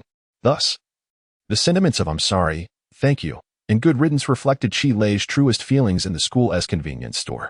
In this life, having resolved the troubles posed by Airbao, all that remained for Chile was a simple farewell. Goodbye. Never again. With a wave to the desolate alley, he embraced a clean break, never to cross paths again. As he turned back to the courtyard, a smile of satisfaction graced his face. Youth is characterized by a resilient heart, and within moments, he had completely forgotten the earlier fright. At that moment, Lu Xiaoshui was boasting, "Damn it. Airbao is truly despicable. I've given him more than enough." Tang Yi interjected, "Do you even have the audacity to say that? Are you foolish? If you have business with him, stick to it. Why drag Zhou into it? Are you asking for trouble?" Lu Xiaoshui, confused, retorted, "What do you mean?" Wu Ning clarified, "He is here to demand money. You can negotiate with him, but involving Zhou will cut off his financial support, and he will definitely retaliate." Oh. Lu Xiaoshui felt slightly embarrassed. Why had he thought of that earlier? In truth, even without Wu Ning's explanation, he wouldn't have realized it. Meanwhile, Li Wenwen felt an overwhelming sense of defeat, as in this matter, she had been as naive as a child, utterly mortified. Yet, she was precisely the person who often spoke of maturity. Little did she know, the true setbacks lay ahead. Lu Xiaoshui pondered for a moment. Was it really appropriate to confront Airbao this time? He feared repercussions. Unexpectedly, Tang Yi nonchalantly remarked, "There will be no repercussions. The crime of extortion is inescapable." The crowd gasped. Extortion? Is it truly that severe? Li Wenwen furrowed her brow, recalling that Airbao had previously faced consequences for such actions. Yet ultimately nothing came of it. Was it really such a grave matter? Certainly, it was not trivial. Tang Yi flashed a grin. "That is precisely why I gave him 5,000. Because he has been incarcerated before, this time there is no chance for reprieve. Moreover what? Tang Xiaoyi pointed to herself, along with Wu Ning and Qi Lei. We three have yet to reach the age of 16. Li Wenwen remained perplexed, her mind swirling with questions, utterly bewildered by the complexities involved. At that moment, Qi Lei approached the table, observing her distressed expression, and felt compelled to clarify, the crime of extortion, when the amount is between 5,000 and 10,000 yuan, falls under large sums, and can lead to imprisonment of up to 3 years, or detention or supervision. If one admits guilt and voluntarily returns the extorted funds, a lighter sentence may be considered. However, if there is a prior record for extortion, leniency does not apply. Furthermore, for minors under 16, the consequences are severe and stringent. In other words, even if Heir Baozi admits guilt and returns the extorted money, it would be futile, a minimum of 3 years. If other offenses are uncovered, the sentence could escalate to a decade. Upon finishing his explanation, Qi Lei could only inwardly lament the naivety of today's youth, so oblivious to the treacheries of adulthood. Even more alarming was their ignorance of the law. Li Wenwen stared at Qi Lei, shivering involuntarily, instinctively distancing herself. How sinister. Where did they learn such things? Chapter 41. Returning to simplicity, Lu Xiaoshui, Li Weiwei, Jiang Haiyang, and Zhang Xinyu stood in astonishment, their mouths agape, unable to utter a word. After a long silence, a collective exclamation escaped their lips. Oh, my goodness, you are truly remarkable. This revelation had far surpassed their comprehension. Reflecting on the details of that moment, it was evident that they had orchestrated a trap for Erbao. The notion of a 3-year starting point felt exceedingly distant to them, a thought they had never entertained. They simply could not devise such a sinister ploy. Li Weiwei was utterly astonished, instantly becoming a curious child, inquiring in detail about the intricacies involved. She wanted to know why Erbao needed 3,000, why Wu Ning did not hand it over directly, but instead entrusted it to Zhou Lei, solely to distribute the remaining 2,000. Otherwise, the amount would be insufficient. As she listened, a chill ran down her spine. Were they still human? She couldn't fathom where they had learned such cunning tricks, which even adults might struggle to employ. This time, both Tang Yi and Wu Ning chuckled, their laughter bearing an ominous edge. Tang Yi remarked, "Do you know that when my family's old Tang first took over the plastic factory, he was also extorted by some punks? Where did we learn it? Of course, the young learn from the old. You think the three of us could dig such a deep pit on our own? That is simply impossible. Even if Qi Lei possessed the advantage of reincarnation, neither Tang Xiaoyi nor Wu Xiaojian could achieve such seamless coordination. Indeed, they had all learned from their fathers, merely imitating their methods." When Qi Lei mentioned making a decisive move over the phone, Wu Ning understood, for Tang Cheng had once made a similar decisive move. At this moment, as Tang Yi recounted how his family's old Tang had also faced extortion, Li Weiwei shook her head in bewilderment. "How would I know? Your father was extorted too?" she inquired. However, Tang Yi responded, "Ask your father when you return. He must know. Moreover, your father's business has certainly encountered such situations. Such occurrences are hardly surprising. There has never been a shortage of bullies." The 1990s were not like 2 decades later, when the country was visibly growing prosperous and stable, seemingly taken for granted by ordinary citizens. At that time, China had yet to embark on the fast track. There were no J-20s, no Dongfeng 47s, and certainly no large destroyers. In this era, the common folk were generally impoverished, and the nation was weak. Foreign lands were perceived as paradises by the populace. Hong Kong had just been returned from British rule, and Macau was still on the path home. American aircraft carriers dared to traverse the Taiwan Strait, and a speculator had the audacity to attack the Hong Kong dollar. The Liaoning, at that time still named Variag, was merely a collection of scrap metal. The country was undergoing significant reform, striving to rectify shortcomings while grappling with difficult growth. On a societal level, numerous deficiencies existed, giving rise to a plethora of individuals who mistook Hong Kong films for reality. Despite this, beginning in the 1980s, China underwent several crackdowns, ultimately earning the title of the safest country 20 years later. However, in the year of 1998, as the harsh crackdown began to wane, society was far from the purity observed in later years. Individuals like Baozi, who harbored a sense of recklessness and formed cliques, were plentiful, especially in the north. This increasingly despondent elder brother of Northeast China faced harassment and extortion, from students to businessmen, who among them had not endured such experiences. Yet, Li Wenwen had never shown an interest in gleaning insights from her parents regarding these matters. Her catchphrase was, "Is that really necessary?" At this moment, however, she was left merely wide-eyed. "Don't tell me you learned this from your father," she said. Tang Yi shrugged. "What else can we do? These small-time thugs will never be satisfied. If there's a first time, there will certainly be a second. If you don't decisively eliminate them, trouble will persist. In other households, one might not resort to such measures. However, Tang Chang'an hailed from a military background, inherently possessing a resolute temperament coupled with a fierce determination. Tang Yi inherited a significant portion of this spirit. It was evident during the earlier confrontation, where he had fought most fiercely. Having satisfied his hunger, Tang Xiaoyi sprawled beneath the grape trellis, his life principle quite simple: don't provoke me. If you cross me, I will retaliate with utmost severity.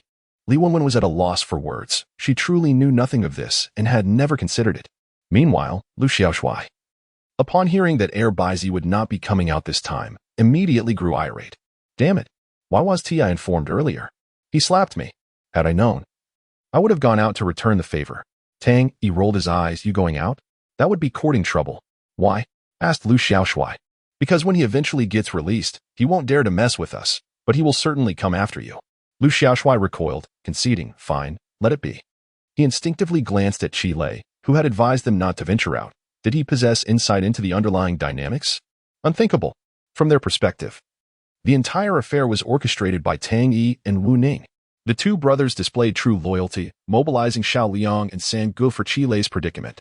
Qi Lei remained the same character, trailing behind the big shots, indulging in food and drink, and basking in the limelight. No. He had also added a new trait, being a sycophant.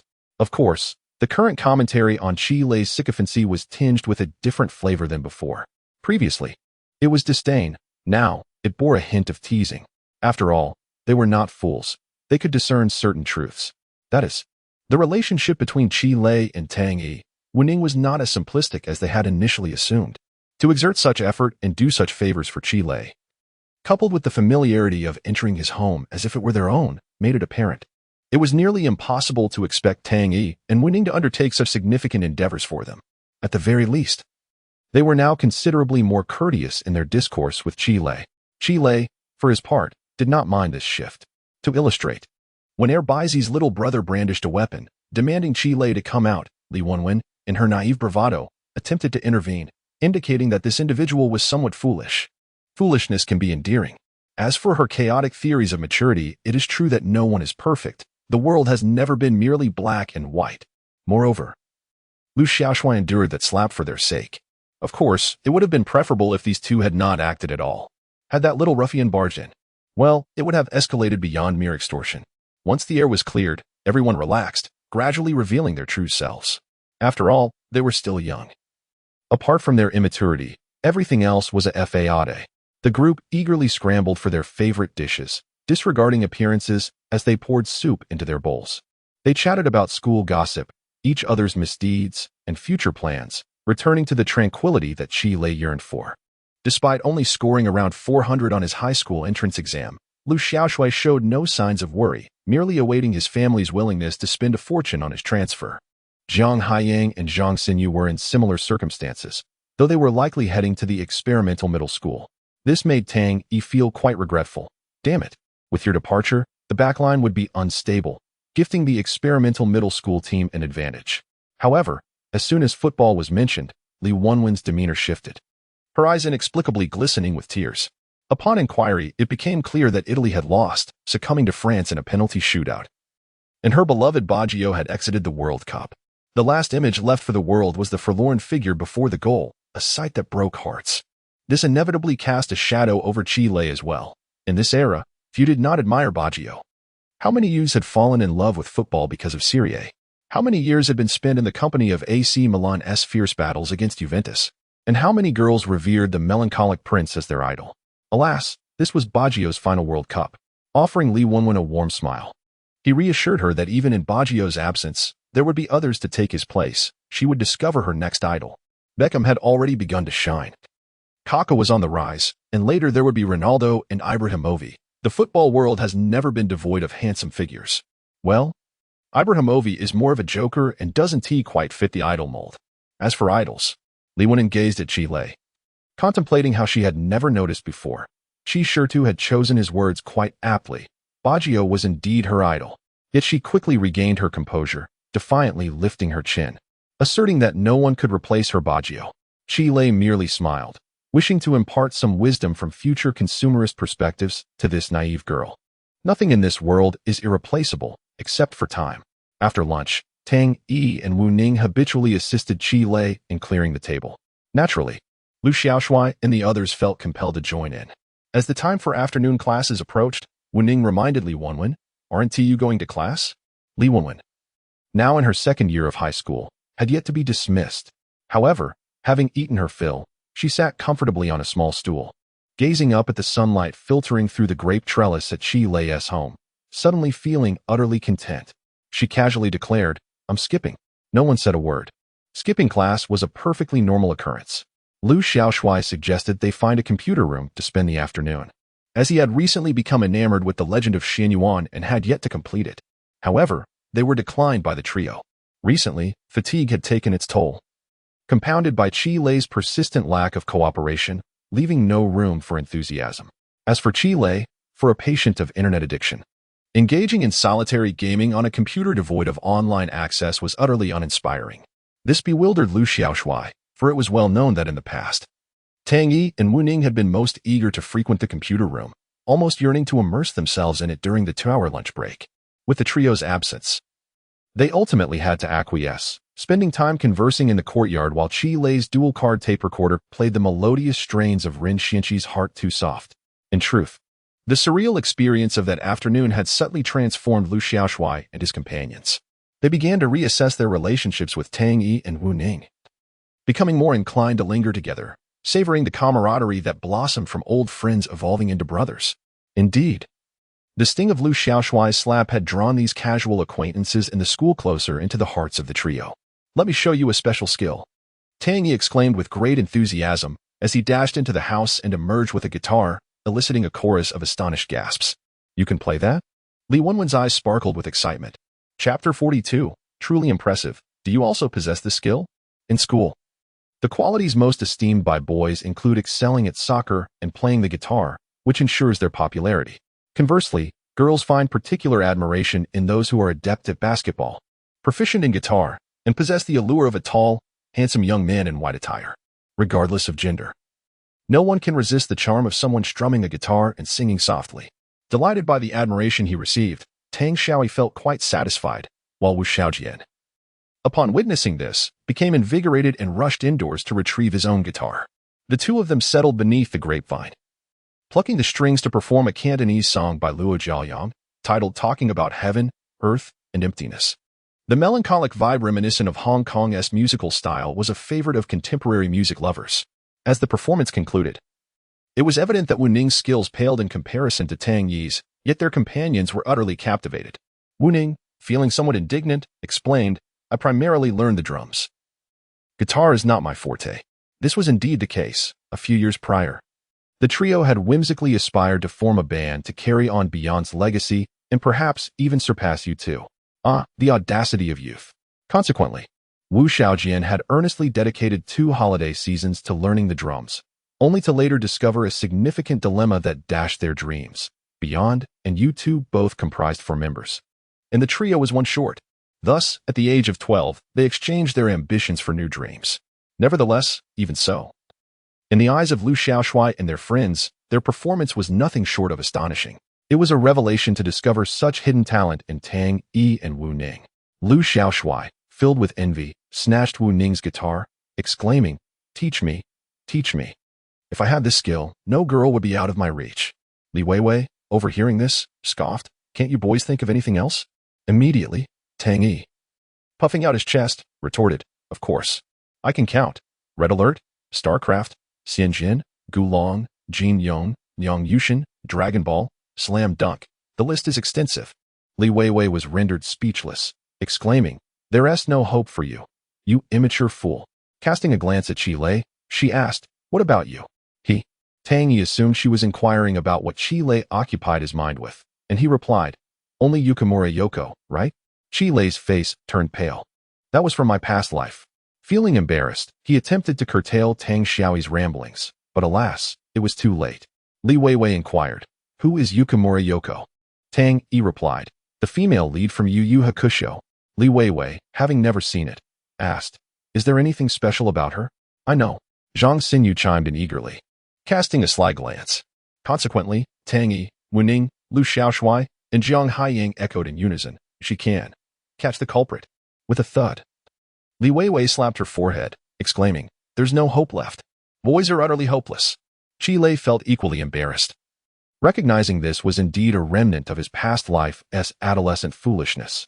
Yet, he felt compelled to redeem himself, blushing as he declared, "You all are so superficial. How could the greatest allure of Yoko be merely the culprit? Rather, it lies in what? You can be a ghost, and she'll still wait for you." Oh. 5 young men raised their thumbs in approval, deeply impressed. Li Weiwei was utterly bewildered by their discourse, lamenting, "Oh dear, you've strayed from my original question. I merely wished to inquire if he could play the piano. Who cares about this easy nonsense?" With a provocative arch of her brow towards Qi Lei, she challenged, "Play us a little something. Let's see if you can rival Xiao Tang." The piano had been retrieved from Qi Lei's room, indicating that he too possessed the skill. However, Qi Lei merely scoffed, dismissing them with disdain. "What are you trying to provoke? Just a bunch of kids showing off. How childish. As a grown-up, I, of course, must be the most ostentatious one among them." Without further ado, he took the guitar from Tang Yi, paused for a moment in contemplation, and then began to strum the strings. As the saying goes, a true expert reveals their prowess immediately. Qi Lei, being the son of a talented musician, was well-versed in the craft.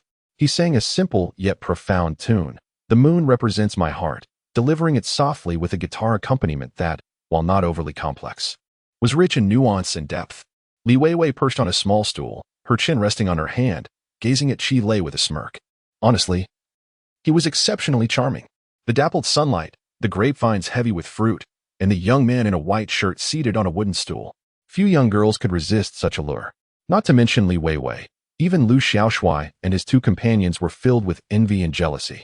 As the song concluded, it took Li Weiwei a moment to regain her composure, and she was the first to offer a critique that was far from sincere. It was nothing special, really. Quite old-fashioned. Qi Lei looked skyward in exasperation, muttering under his breath that her taste was simply lacking. However, he heard Li Weiwei earnestly admonish him, "Qi Lei, I'm not trying to criticize you, but you should really focus. You can play the guitar so well, why not apply that effort towards your studies instead? Pouring your energy into these frivolous pursuits is so immature." Everyone was taken aback, surprised by Li Weiwei's sudden lecture, deeming it somewhat inappropriate.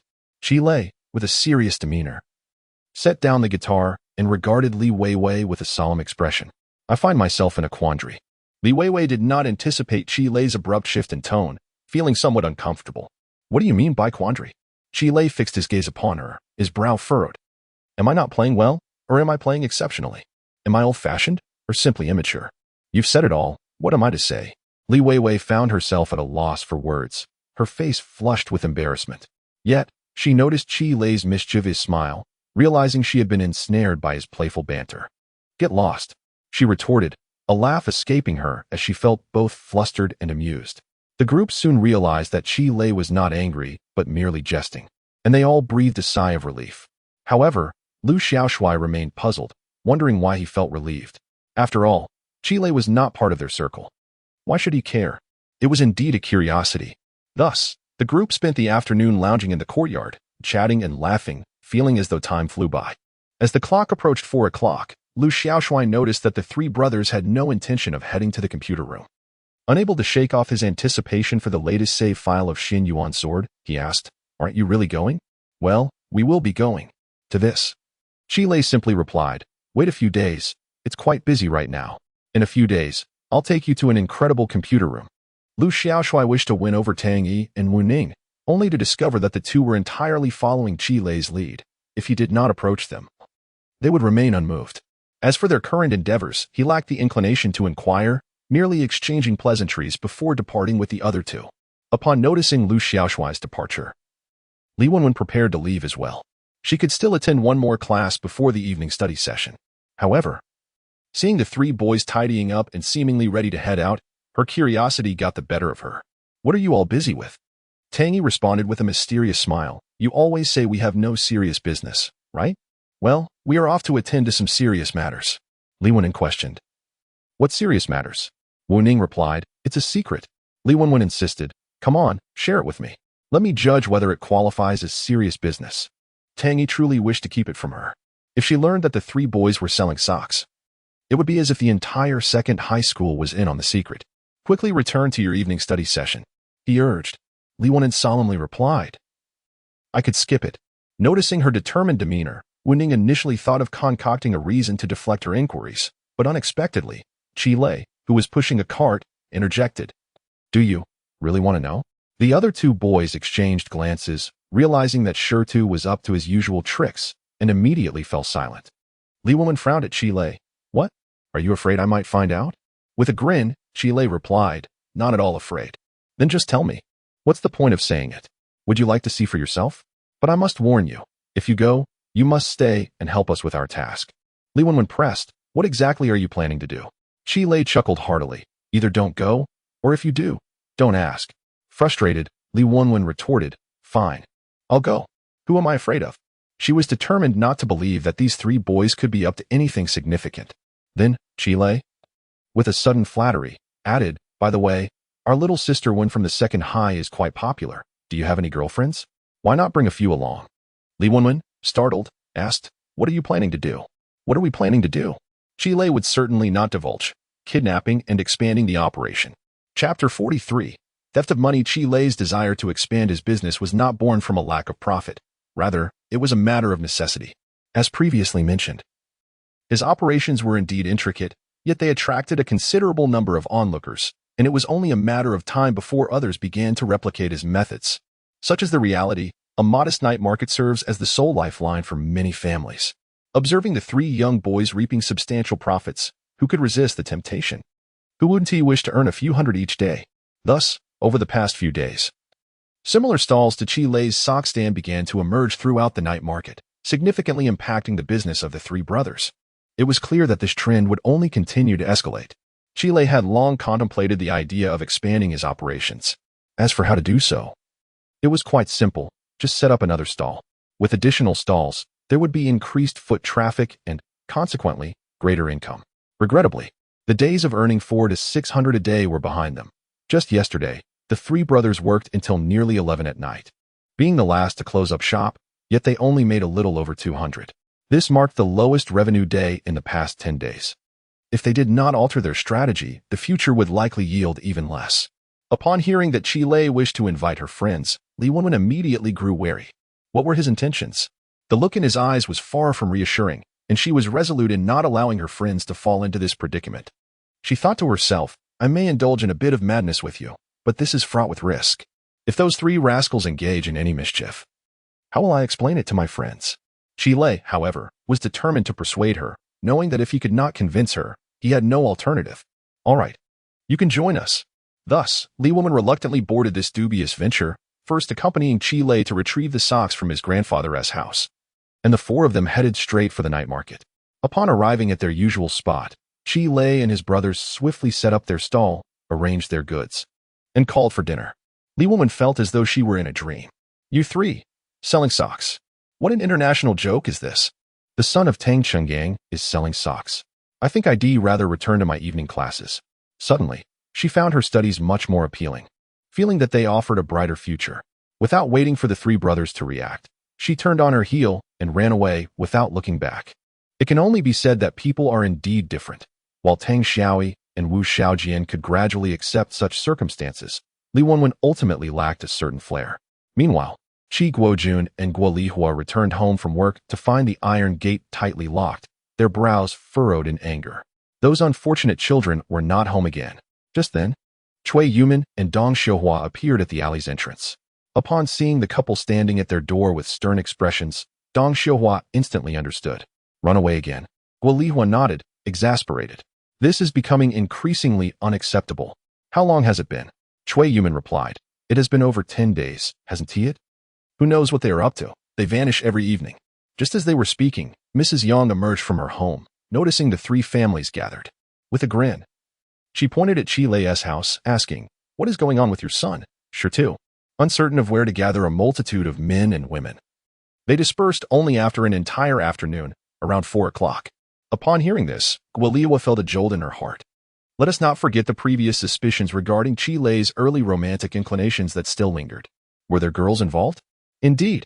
Old Mrs. Yang, ever the instigator, seemed to revel in the chaos, lingering throughout the afternoon. Their laughter and chatter hinted at something amiss.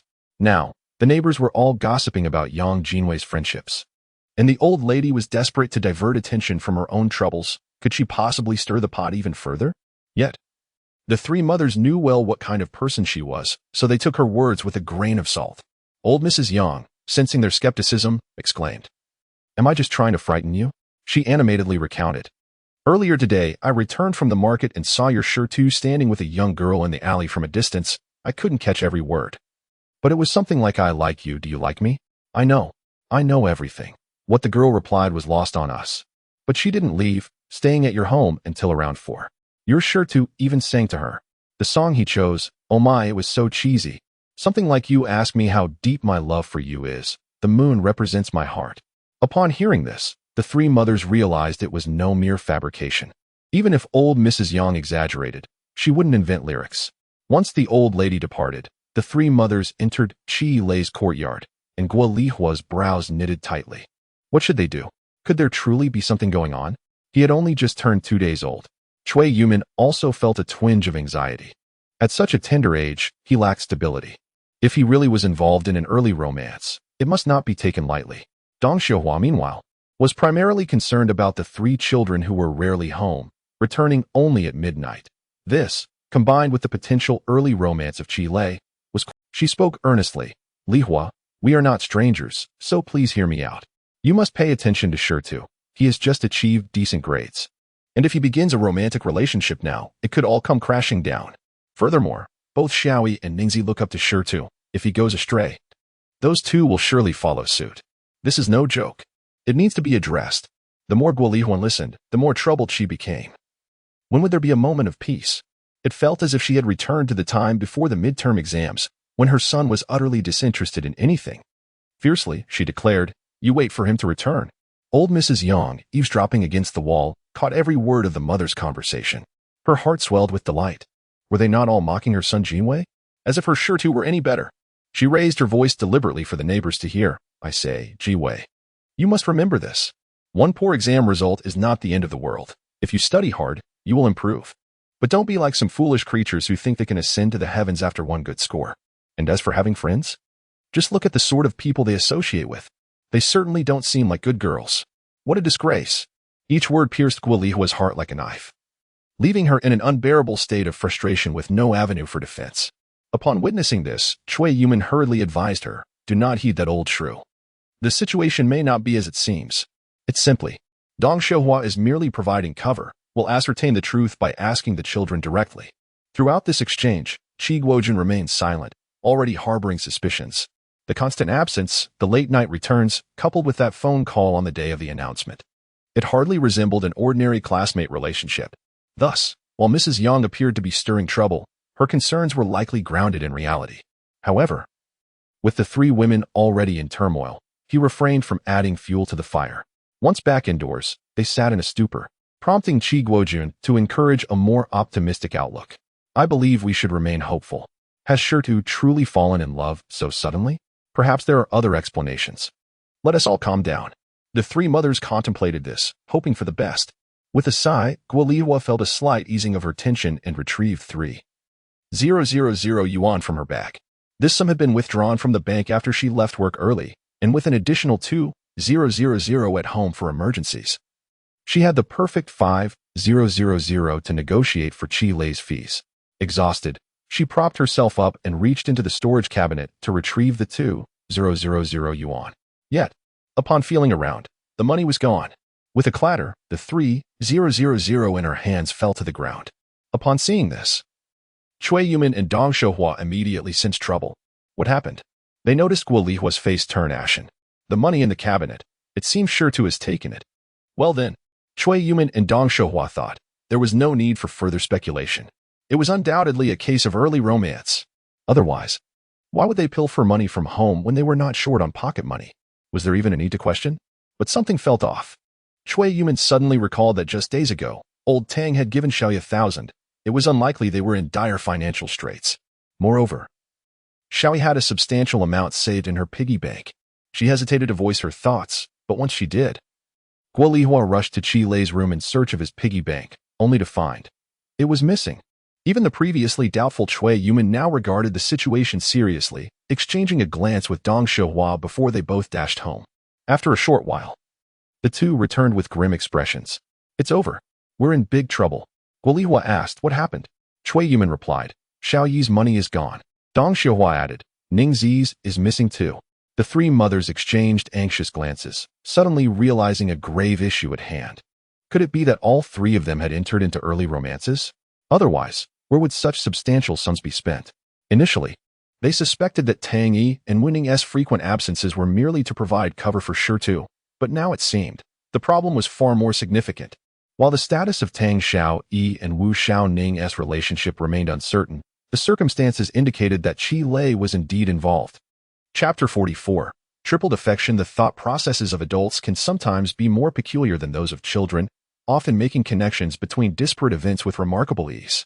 At times, one can deduce a complete crime scene from mere fragments of evidence, a task not devoid of challenge. Their logical reasoning is akin to that of Sherlock Holmes. Considering the current key points, money has gone missing. The individual has been absent from home. A girl visited in the afternoon. She sang a love song, compounded by the phone call on the day of the announcement. We are already but a step away from uncovering the truth. Ultimately, Qi Guojun discovered a heap of foam food containers in the trash bin, along with napkins bearing the name of Shangbei's finest restaurant, Fulin Hotel. This led the four parents to concoct a narrative of a reckless romantic, a spendthrift embodying a lavish male persona. It was practically a foregone conclusion. Cui Yuman and Dong Xiuhua discreetly contacted Lao Tang and Lao Wu, inquiring about their whereabouts. "Come back immediately." Their tone was laced with urgency. On this moonless, blustery night, the trio of brothers returned home well past 11. They had originally intended to drag Li Wenwen into their scheme, only to have her flee at the sight of them preparing to sell socks. She truly dashed away, leaving behind a hasty remark before disappearing in an instant. Upon entering the house, they noticed an unusual number of people gathered in the Qi family's small living room, the atmosphere icy. The television was off, and 6 adults sat in silence, their gazes sharp as daggers fixed upon them. Wu Xiaojian discreetly nudged Tang Xiaoyi, and they exchanged knowing glances. "Wu, have you stirred up any trouble lately?" Tang, behaving just like Wan Jun. Wu, Tang, what is there to fear? Stand tall. Tang Xiaoyi indeed stood tall. He had performed well in his studies, caused no trouble, and had matured. Selling socks? Can you believe it? Yet, Wu Xiaojian felt a pang of guilt. Wasn't he so steadfast? He had performed poorly on his exams, and the essay titled "My Father" loomed large. Now all the teachers in Shangbei were searching for the son of the director whom they had never met. If Wu Lianshan discovered this, would he not break his legs for daring to switch sons? Qi Lei was equally puzzled. What were the 3 sets of parents up to? He offered an awkward smile, questioning why they weren't watching the game. Not receiving a response from his father, he prudently retreated to his room. However, just as he reached for the door, a frosty voice from Guolihua startled the 3 brothers. "Come back." Qi Lei felt a chill run down his spine. The scene oddly reminiscent of past encounters with such pressure. "Mom, what's wrong?" he ventured, only to notice that his mother appeared to have been crying, her eyes red-rimmed. "Don't call me Mom." Qi Mu turned her head away. "I have no son like you." Qi Lei was momentarily taken aback, rapidly sifting through his memories, soon concluding that this was likely due to his frequent absence at dinner, which had evidently angered his mother. Beyond that, he had no significant misdeeds. In truth, Qi Lei had contemplated whether to come clean to his parents. After all, selling goods at the night market, while difficult to accept, was not inherently a bad endeavor, and there was nothing to hide. However, Guolihua's temperament is well known. She possesses a fiery disposition and a strong desire for control, which were the primary reasons for the strained mother-son relationship in her previous life. Should she discover that Qi Lei is setting up a stall, she would undoubtedly launch into a lengthy lecture about the importance of prioritizing studies at his age and deriding his seemingly frivolous pursuits. She might admonish him with remarks about his lack of direction and impulsiveness. Not only would she incessantly nag him, but she could also resort to authoritarian measures to forcibly prevent him from continuing his stall activities. Even if she ultimately came to accept the situation and permitted Qi Lei to proceed, her anxiety would likely lead her to monitor him closely, meddling in every aspect of his endeavors.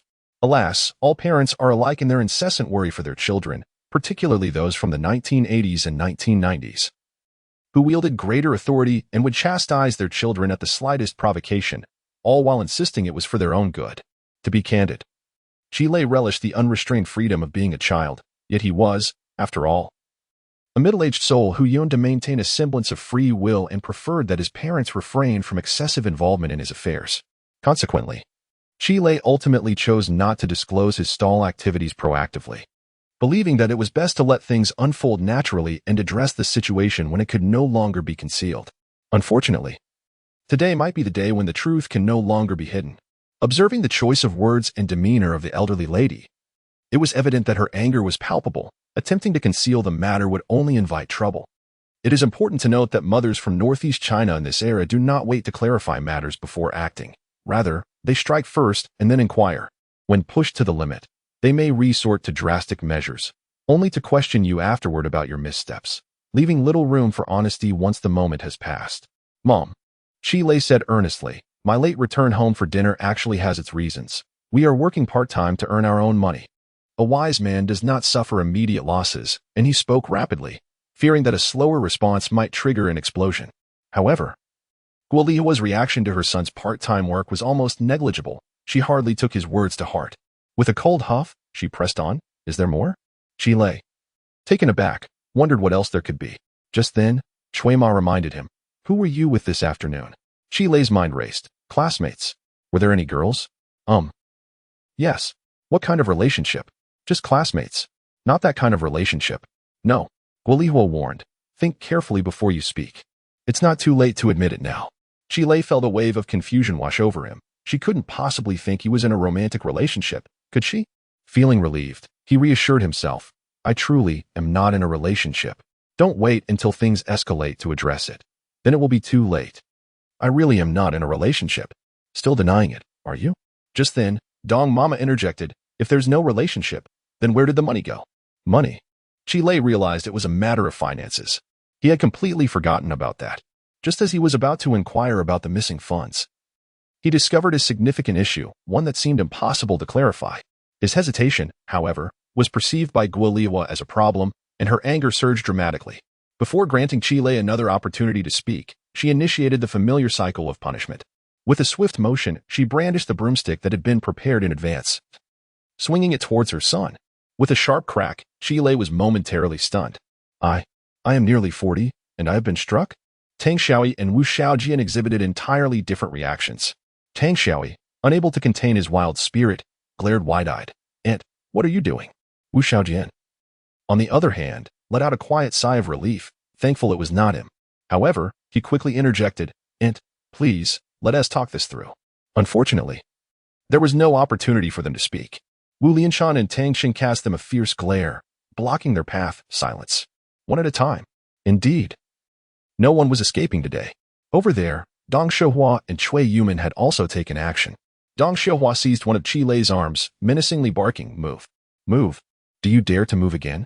You've gone too far. Cui Yuman held his other arm, embodying a maternal tone. Don't strike his face. Sure to. Think carefully about where you went wrong. A smack on the backside. Sure to. Why can't you be sensible? I'll hold you down. Chile. 3 mothers, threefold affection. Is there anyone to restrain me while I endure this beating?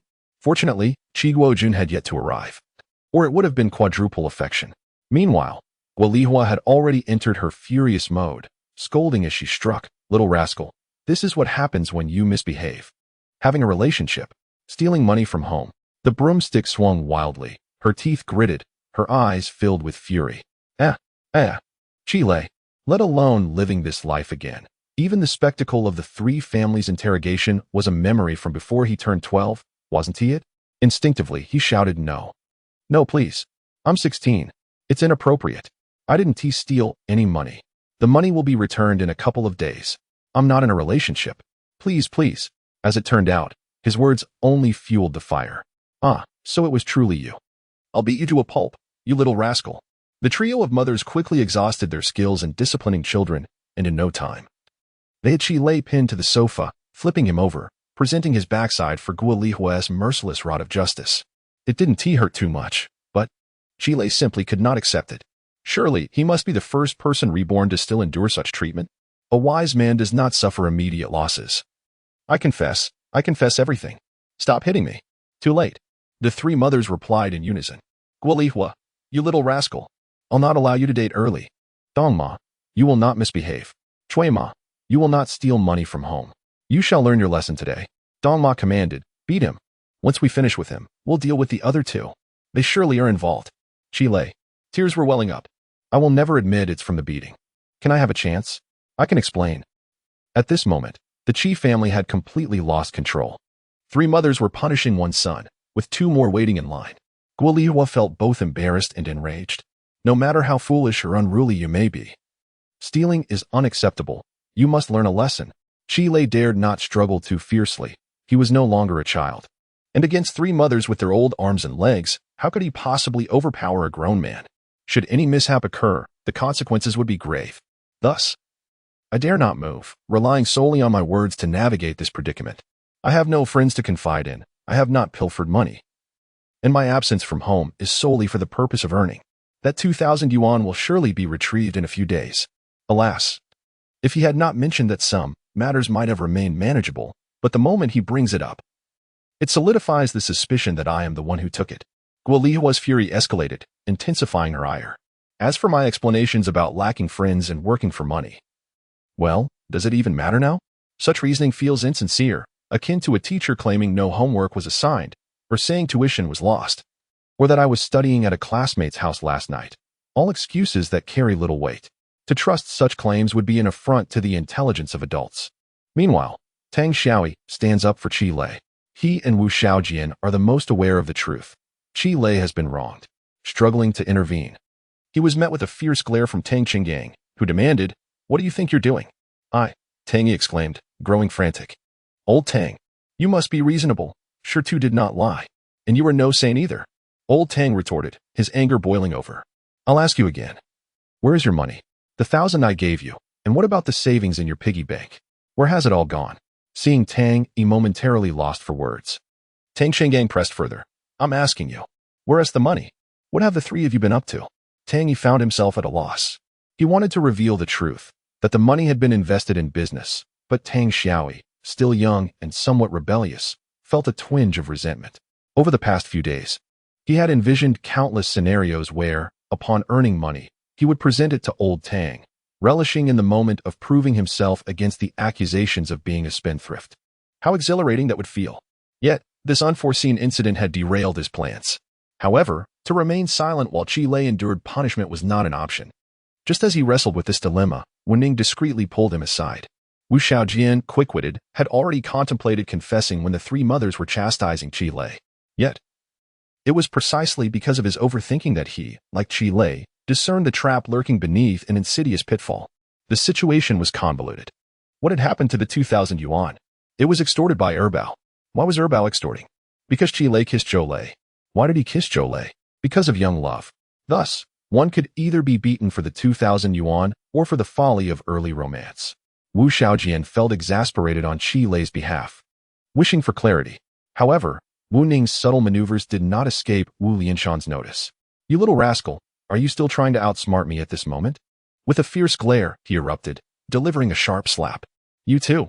Speak up. Where is your money? The sound of the slap startled Wu Ning. He glared at his father, incredulous. If I'm in trouble, you hit me. If I'm not, you still hit me?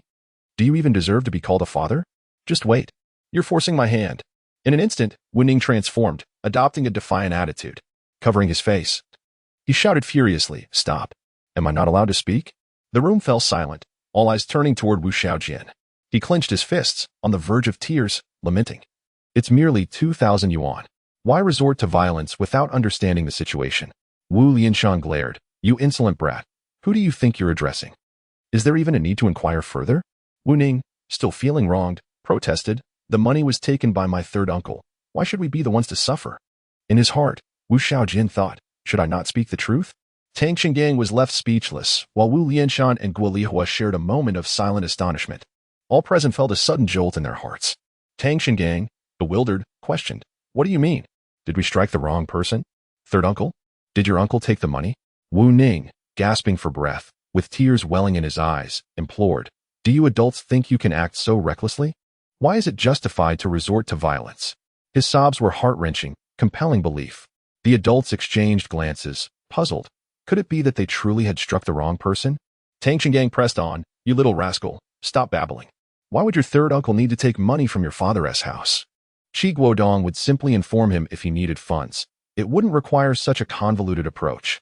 Wu Ning continued to wail, don't believe me? Just call and verify. This time, the adults fell silent, realizing his unwavering certainty suggested he was likely telling the truth. Still reeling from the shock, Wu Ning's indignation surged even further. Should we inquire? If not, I shall inquire on your behalf. With that, he rushed to the phone, picking it up to dial. The adults, attempting to intervene, were interrupted by Cui Yuman, who anxiously advised, Little Ning, don't. Your grandfather is resting at this hour. Don't disturb him. Not a chance. Wu Ning retorted. Fueled by determination, we must clear our names. The adults, considering the matter, decided that it would be prudent to make the call. Clarity was necessary for peace of mind. After a few rings, the call connected, and it was Qi's grandmother who answered, clearly roused from her slumber, querying, Who is it? Why are you calling so late? Tang Qinggang quickly stepped forward, exclaiming, Godmother, it's Qinggang. The three children need to speak with their third uncle about something. Before he could finish, upon hearing Qi's grandmother's voice, Wu Xiaojian felt an overwhelming sense of fortune. His previously sorrowful eyes transformed, and he switched to speakerphone, mustering all his strength to shout. Grandma! Grandma! Help! There's a murder happening. The adults felt a chill run down their spines as they rushed to intervene. What on earth are you doing? Meanwhile, Tang Xiaoi, initially confused, instantly grasped the situation upon hearing Wu Ning's outcry. Grandpa! Grandma! Help! His voice was a desperate, heart-wrenching wail. They're trying to kill us. Help! Grandpa! Please do something. Chile, originally troubled by the chaos, found himself momentarily stunned by the distressing cries emanating from both ends of the line. Then, the three little ones erupted into a cacophony of despair, their lamentations echoing throughout the courtyard, reaching a level of sorrowful intensity that was truly heart-rending. The six adults were left wide-eyed, realizing they had been deceived. Chapter 45, Complaints and Retribution. Wu Lianshan now deeply regrets having slapped Wu Ning. This unfortunate child has learned to complain, hasn't he? He was about to rush over to reprimand Wu Xiaojian when a voice from the phone interrupted him. What? My grandson has been beaten? Oh dear. You wretched child. How dare you? In an instant, Wu Lianshan was rendered speechless. He took a moment to compose himself, saying, Old lady, do not listen to their nonsense. It is not what you think. Meanwhile, Wu Ning, Tang Yi, and Qi Lei were adamantly defending themselves, claiming that they had been viciously attacked.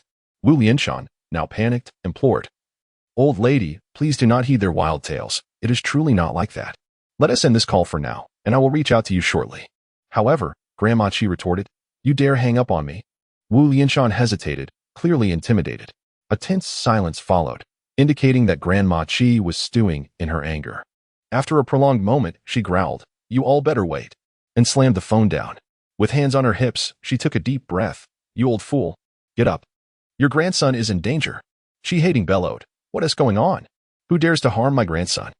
The sound of slippers slapping against the floor echoed as Grandpa Qi rushed to the phone, grabbing the receiver. What is happening?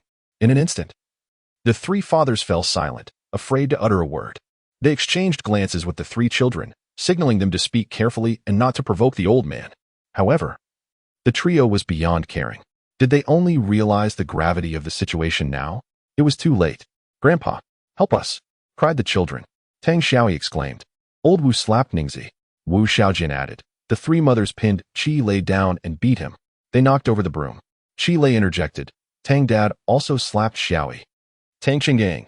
I didn't slap him. Tang Yi lamented. They claim we are dating. Wu Ning chimed in. They say that not coming home for dinner every day means we are dating. Qi Lei continued. They also accused us of stealing money. Tang Yi protested. I excel academically, and yet they do not commend me. Instead, they hit me. Wu Ning added. I performed poorly once. And old Wu treated me as if I were a stranger. Qi Lei said. My mother is unreasonable. She won't even let me explain. Tang Yi sighed. So unjust. So pitiful. Wu Ning pleaded. Grandpa, please intervene. It has gone too far. Qi Lei fell silent, at a loss for words. Nevertheless, whether words were present or absent mattered little. It was sufficient for the moment. On the other end of the line, Grandpa Qi was breathing heavily in agitation. So, you all have grown bold, have you? How dare you bully my grandson? The more I think about it, the angrier I get. His fury erupted. Qi Guojun. You miserable wretch. Try hitting him again. I dare you. Chi Guojun protested. I swear I did not lay a hand on him. Meanwhile, Grandma Chi poked at Grandpa Chi, urging him to be cautious and not to insult himself. Leave me be, he shouted, consumed by rage, disregarding all familial ties. Through the phone, a tirade ensued, showering 6 adults with a deluge of invective. The 6 individuals simmered with pent-up frustration, secretly loathing the trio of rascals. Just wait. Alas, their intentions were entirely anticipated by the venerable Master Chi. After venting their ire, they awaited the moment the call would end, poised to hold my grandson accountable. Were they not? Chi Guojun promptly interjected, Father, please calm down. Must we continue this? Is it not enough? Do not call me father. I have no son like you. Thus, whatever reprimand Chi Lei had initially received, it was now returned to him in kind. Retribution arrived swiftly. Now, Chi Hai bellowed. You 6, come here at once. Come on, it's almost midnight. Tang Qinggang replied, exasperated. I care not what time it is. Immediately. 15 minutes. If I do not see you, I shall come myself. With a resounding click, the call ended. The 6 adults exchanged glances, sighing in resignation. Guo Lihua began to don her coat, while Cui Yumin and Dong Xiuhua also fetched their outerwear. As they departed, they teased the 3 gentlemen, do not just stand there. Let us go. The 3 men exchanged wry smiles, instinctively wishing to confront the trio of youngsters, only to find there was no trace of them. While they were being scolded, the young ones had already bolted. It was evident they would not be found that evening. If they returned by tomorrow night, it would already be a stroke of luck. With no other option, Tang Qinggang drove his entourage to the residence of Master Chi. Upon entering the courtyard, they stood in a row, awaiting the patriarch's admonition. They stood in the dim light for a good 15 minutes before the elderly gentleman emerged, donned in a robe and bearing an unfriendly expression. Finally, my wife has retired to the back room. Guo Lihua and her companions felt as though a great weight had been lifted and swiftly departed. Meanwhile, the 3 gentlemen remained perplexed by the situation. Tang Qinggang even attempted to placate. Father, perhaps we should take our leave. It is quite late, and we cannot rest well. To which the elder retorted, eyes narrowing, oh really? Let me see you leave. Tang Qinggang fell silent, pondering the audacity of the elder. It seemed he would not relent even on the children. At that moment, Chi Guojun interjected, Father, please calm your temper. It is not that we are unreasonable, but those 3 youngsters have been utterly intolerable. It is because, had he remained silent, the elder might have been less incensed. For he was well aware of the mischief those 3 children were habitually embroiled in. Do you mean to tell me you did not even inquire before reprimanding them? He glared at the trio, suddenly amused. You did not ask, did you? Very well. If you will not inquire, then I shall not either. You may not question why you struck those children. Striking them is simply unacceptable. Chi Guojun, now agitated, cried, Father, we must adhere to reason. Reason? The elder narrowed his eyes, scrutinizing him. What do you mean by reason? Pray, enlighten me. Chi Guojun protested. We had our reasons for disciplining him. You cannot simply act on impulse without inquiry, the venerable elder remarked. Did you even consider asking before laying a hand on my grandson? Did I inquire? Did I allow the child to speak? Did I afford him an opportunity for explanation? The 3 were left speechless. Indeed, I did not inquire, but was there a need to? Father, such matters are glaringly evident. Why ask? It is self-evident. Moreover, even if I had asked, would those 3 ever concede? They would deny it to their last breath. They fancied themselves quite knowledgeable about the 3 youngsters, believing themselves to be justified. Very well. Justified, are we? The elder's disdain for the trio deepened. It was obvious. Very well. The elder ground his teeth, declaring, you all are regressing with each passing day. Truly remarkable. As he spoke, he instructed Granny Chi to lock the front gate. Go to bed. Surely you can think on this? Reflect properly here. Chi Guojun, Wu Lianshan, and Tang Qinggang. What does this mean? Are we to be punished with a night of standing? Despite the combined age of the 3 brothers being over 130 years, each hailing from military families, a mere standing punishment was rather lenient. With a resounding thud, the elderly couple closed the door, leaving them in the courtyard. Shortly thereafter, Chi Guodong emerged cautiously from another room, carrying 3 small stools, a look of schadenfreude upon his face. He arranged seats for the 3 elder brothers, grinning as he said, a mistake is a mistake. It's time for sincere reform and reflection.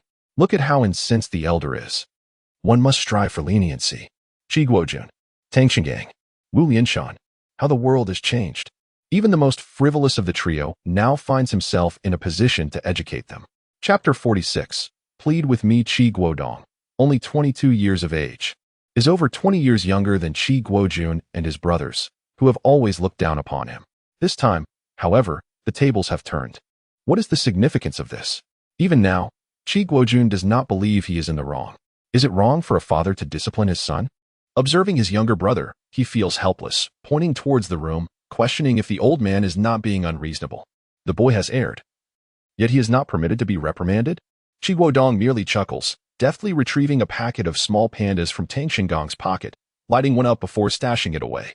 Is it about the 2,000 yuan? Indeed. The three fathers nodded vigorously, contemplating the wildness of these three boys. Did you ever steal money when you were young? Qi Guodong remained unfazed, not taking their words to heart. Suddenly, he interjected that money certainly was not stolen by Shirtu, alluding to the extortion incident involving Airbatsi earlier, yet omitting the details. This matter was handled jointly with Xiao Liang, and the money was delivered as evidence to the police. We will retrieve it in a few days. The three fathers were left utterly speechless, unable to comprehend. So, they had indeed misjudged the situation? However, as fathers, they had their pride and could not admit to having erred in their judgment. Wu Lianshan immediately retorted, this is not merely a matter of money. Every night, we cannot trace them, and with the mingling of boys and girls, they are surely in relationships. This is far more serious than the financial issue. It cannot be taken lightly. Exactly. Tang Xingyang sees the opportunity to deflect. So what if we disciplined them? If they were in the wrong, it would be a punishment. If not, then it serves as a warning, right? Qi Guojun nodded in agreement, acknowledging that early romantic relationships should indeed be addressed. There was no injustice in that. Qi Guodong, shaking his head in disbelief, extinguished his cigarette, realizing his father's words rang true. He sneered at the three fathers. You call yourselves fathers, yet you cannot even detect any changes in your own sons. What good is making money?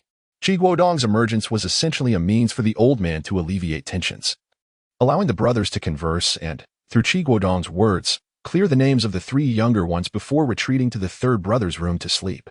However, Qi Guodong noted their rigid attitudes and, having endured the elder brother's fatherly affection before joining the army, thought, you can stew in your own juices.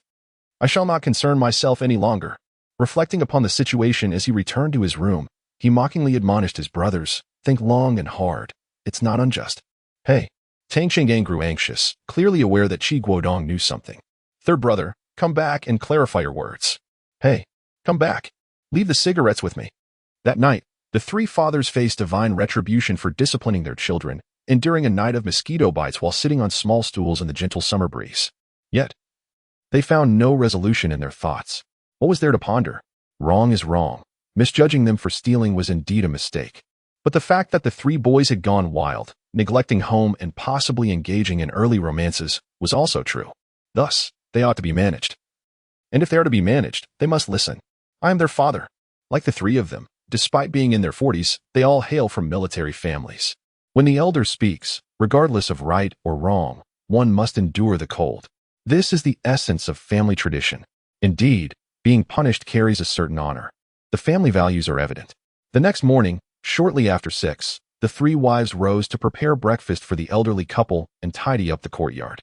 By 7, the elder awoke and noticed the three still sulking, their faces filled with resentment, utterly devoid of any intention to amend their ways. So, I cannot manage you, huh? Off you go. Report back after work, and I shall properly address your tempers. Tang Qing, contemplating a ruse, stammered, I have engagements at the factory tonight. So, perhaps I won't come? However, Qi Hating's eyes glinted dangerously. Try not coming. Tang Chung promptly fell silent. I shall visit you later tonight. He swiftly gathered Qi Guojun and Wu Lianshan and took his leave. The elder, in a fit of rage, did not even provide them breakfast. Among the elders in Shangbei, only Qi Hating remained, as Tang Qing's father resided in the south, and Wu Lianshan's father had succumbed to the ravages of war, passing away early. Hence, for Tang Chung and Wu Lianshan's generation, Qi Hating was regarded as a father figure. In comparison to the strict discipline of their youth, this treatment was rather mild. The three wives were puzzled by the elder's unusual temper this time, though he had often been angered by their parenting decisions. It typically resulted in little more than a few scoldings. After sharing breakfast with the elderly couple, the wives dispersed to their respective duties, promising to return later in the evening. Meanwhile, on Qi Lei's side, The three brothers had fled the previous night and, fearing to return home, sought refuge in a video hall for the night. Initially, they considered going to an internet CAF, but Chi Lei lacked the enthusiasm and merely sought a place to sleep. Upon emerging from the video hall the next day, the sky was overcast and light rain began to fall around 8. Tang Xiaoyi and Wu Xiaojian sighed in relief. Finally, it was raining. Since the three had begun their street vending venture, they had longed for rain, as it would spare them from the stalls for a day or two of rest. After having breakfast by the roadside, the brothers felt lethargic and still groggy. Tang Yi called Lu Xiaoshui, who had also pulled an all-nighter and had just returned home. Upon hearing that the brothers had nowhere to go, he generously suggested, why not go to Jiang Haiyang's place? Jiang Haiyang lived alone in an old house as his parents, who ran a dance hall, rarely returned home due to their business commitments. In this day and age, running away from home had become a common experience for restless children. The allure of video halls, gaming centers, internet CAFs, and roller rinks was overwhelming. In an era devoid of smartphones and the internet, there were countless distractions to keep one entertained all night. Far away from home. For those often prone to escapades, having a prearranged refuge, whether for sleep or to avoid punishment, was indeed a prudent choice. In the realm of accommodations, those belonging to students or homes often left unattended for extended periods are quite sought after. Jiang Haiyang's residence serves as an ideal refuge for Lu Xiaoshui and his companions. By 8 o'clock, Lu Xiaoshui, Zhang Xinyu, and Chi Lei arrived punctually at Jiang Haiyang's home. The 6 young men made themselves at ease, sprawling on the bed and engaging in lively conversation, soon succumbing to slumber amidst a chorus of snores. Around 1 o'clock in the afternoon, Chi Lei was roused from his slumber by the incessant beeping of Tang Yi's pager. Upon checking, he discovered an astonishing 7 messages awaiting him. One was from Tang Chong, instructing him to return home that evening, or else he should not bother coming back. Another was from Li Wenwen, inquiring why no one was answering the phone at Chi Lei's residence, lamenting her boredom. The remaining messages were from Zhōngkǎo, questioning their failure to collect the goods as scheduled. After wiping his face, Chi Lei gently shook Jiang Haiyang awake, requesting to use the phone for a local call. Jiang Haiyang, still groggy, lazily gestured, wondering why he needed to ask about such trivial matters. Chi Lei chuckled and let him return to sleep. He dialed Zhou Tao's number. Hello? Sister Tao, what's the matter?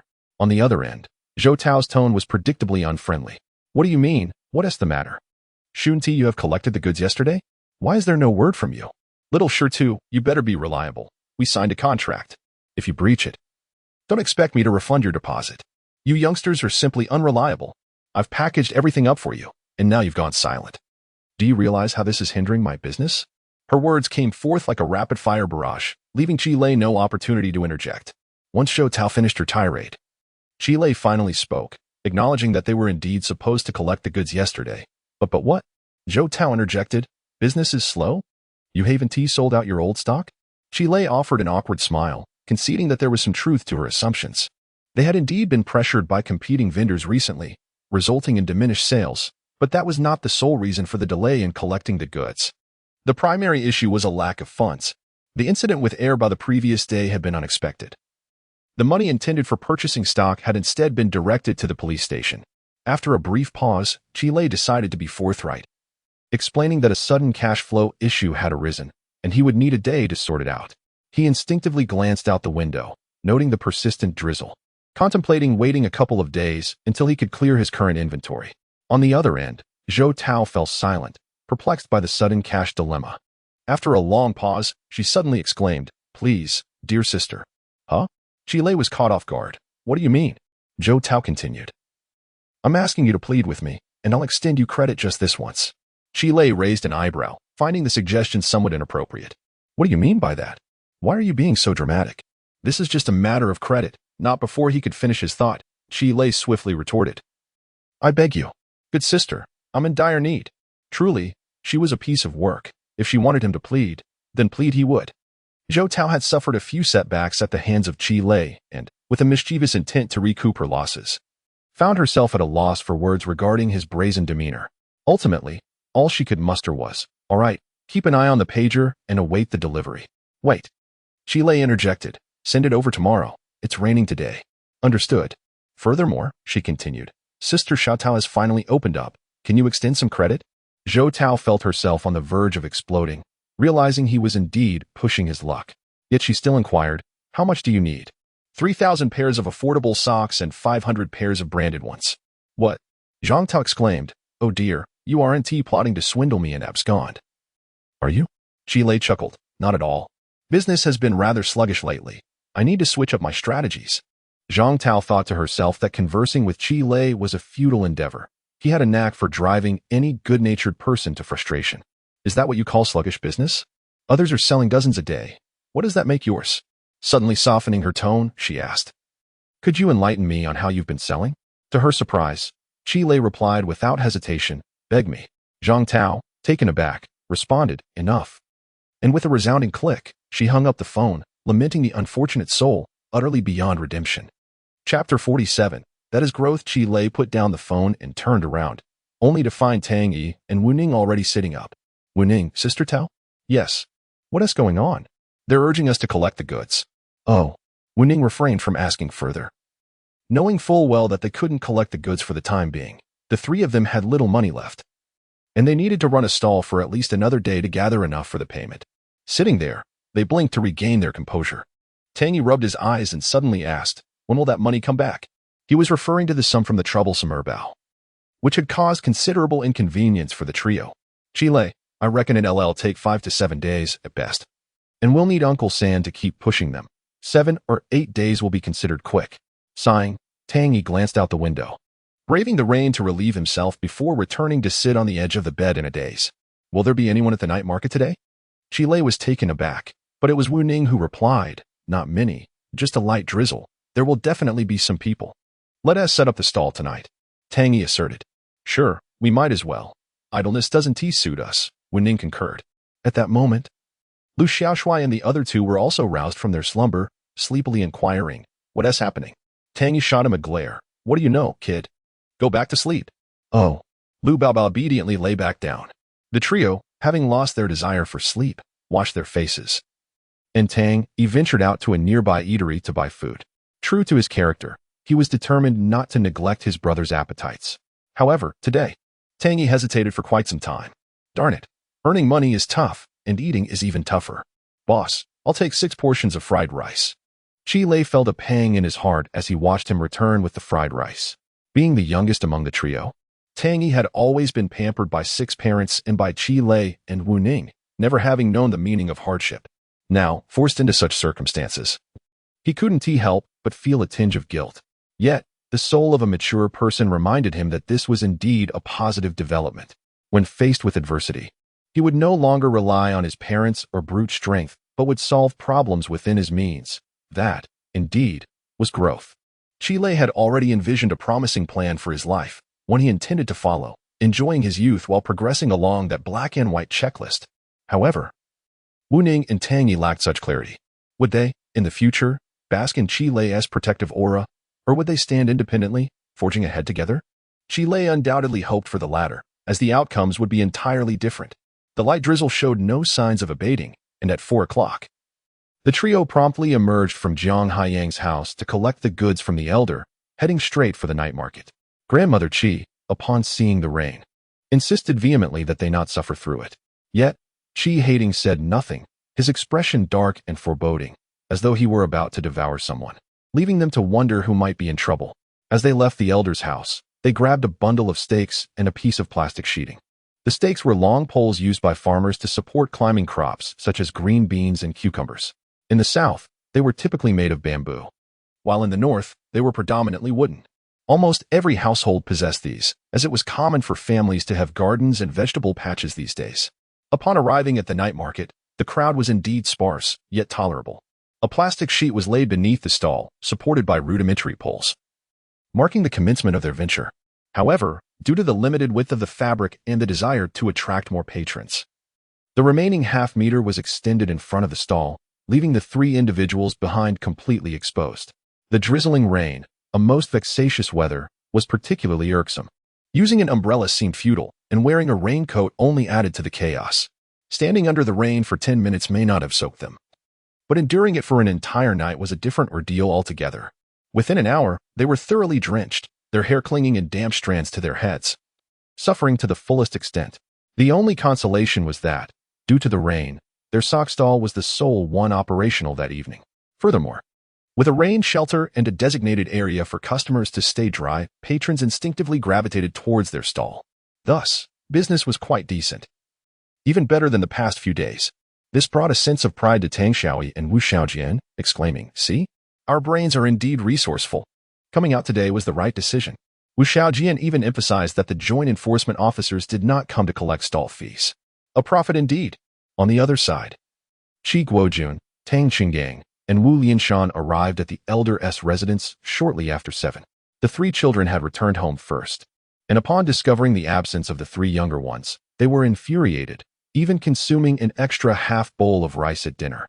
Yes, they had dined at home before heading out, fully aware that the elder did not offer any culinary hospitality. The extra half bowl was merely a precaution against the troubles that awaited them later. On the way, Cui Yuman advised, "The elder is aging. You ought to be accommodating. What he says is final." Tang Qinggang frowned, feeling uneasy. Even the most formidable boss grapples with family dilemmas. He lamented, he isn't being reasonable. At this rate, how can those 3 young ones be managed? If not, wouldn't chaos ensue? Qi Guojun added, "Changgang is right. This is a matter of principle. We cannot simply acquiesce to the elder.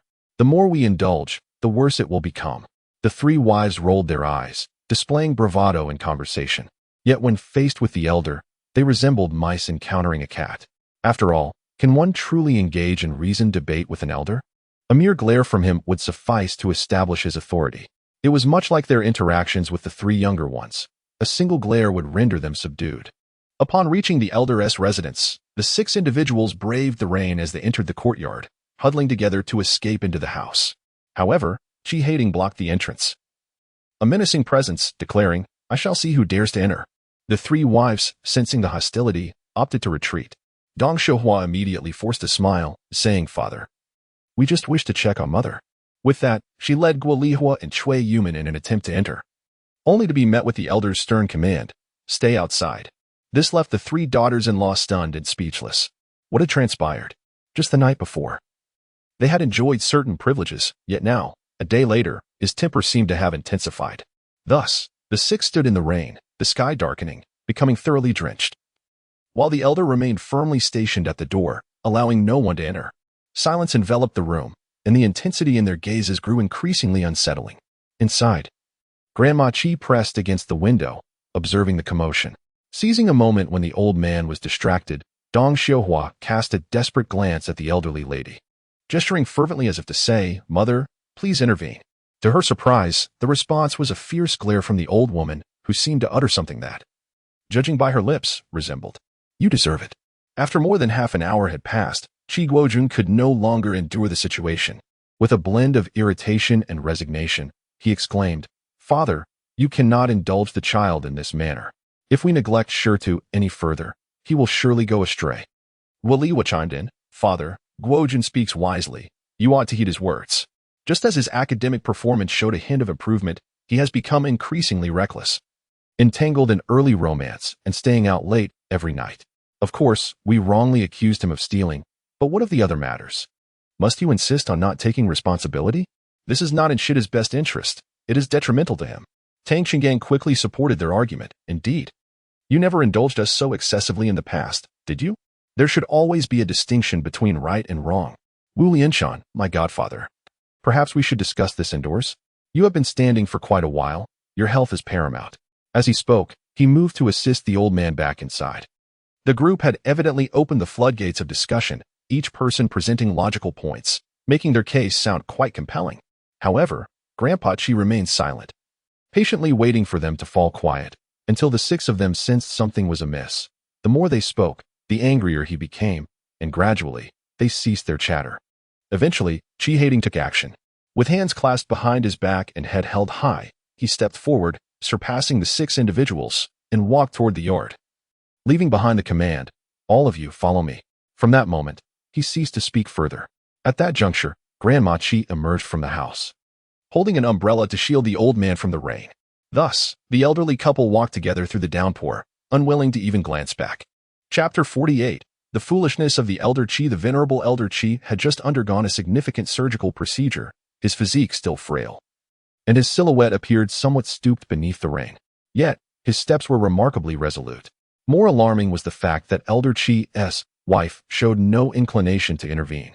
She merely held an umbrella and silently trailed behind him. The 6 individuals exchanged bewildered glances, uncertain of the unfolding drama. Chi Guojun was the first to regain his composure. Disregarding other matters, he hurried to catch up. Dad. Dad. It's raining. Let us go back. The others followed closely, fervently urging him to return, anxious that the elder might catch a chill. However, the more they insisted, the more irate Elder Chi became.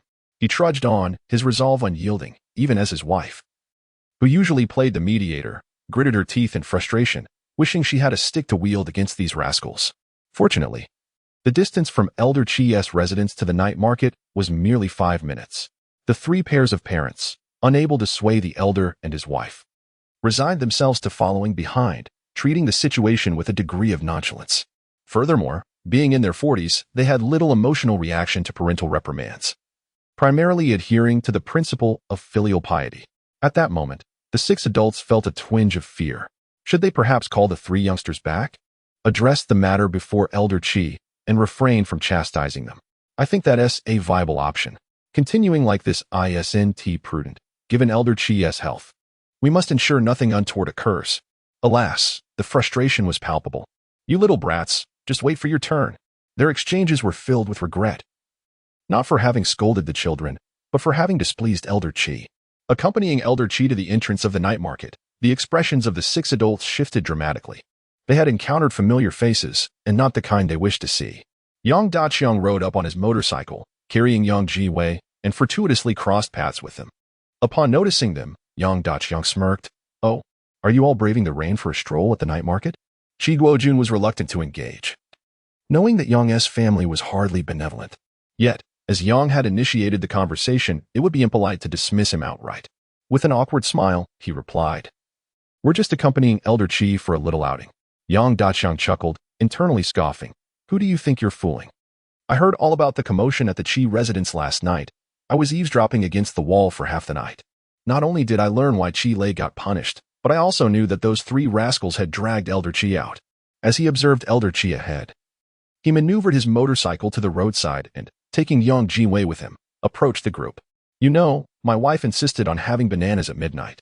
As a dutiful son, I had to traverse half of Shangbei to procure them." He cast a sly glance at Elder Chi's back, noting, "He doesn't seem too pleased, does he? I heard the children misbehaved. What is going on? My own child has been restless lately. Unfortunately, none of these little rascals are easy to manage, each one more troublesome than the last. However, mine is somewhat manageable. With a little supervision, he still studies well. Your child, on the other hand, TSK. Where there is a mother, there must be a son, and subsequently, a grandson. This individual, much like Mrs. Yang, feigns ignorance only to deliberately embarrass Lord Chi. Lord Chi, incensed yet powerless to defend himself, pretends he has not heard. Tang Xingang and Wu Lianshan also furrow their brows. Yang Daqiang is clearly one who takes advantage of the weak while fearing the strong. He has never dared to speak out against them. Yet he incessantly fixates on Lord Chi and his spouse. Just as they were about to interject to alleviate Lord Chi's predicament, the elder gentleman abruptly turned around. "What are you all babbling about? Come here at once." He offered no consideration for the 3 fathers present. Upon hearing this, Yang Daqiang became even more amused. "This family is indeed entertaining, even at their age. They allow me to scold them like children." Lord Chi and his family felt a twinge of embarrassment. Yet they had no choice but to comply. At this moment, the elderly couple had come to a halt, and they could only obediently stand behind them.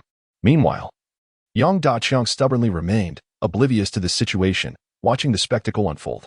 Lord Chi could no longer contain himself. "Father, this is excessive." He could bear it no longer. "The elder seems increasingly muddled with age. Father, must we not maintain some sense of reason? What exactly are you trying to accomplish with such indiscriminate reprimands?" "Reason?" The old man's gaze swept over the 6 parents. "Do you still possess the ability to reason? Have you reasoned with my eldest grandson?" "I." Lord Chi was left speechless. It was all too apparent. Was it not conveyed to you? Apparent?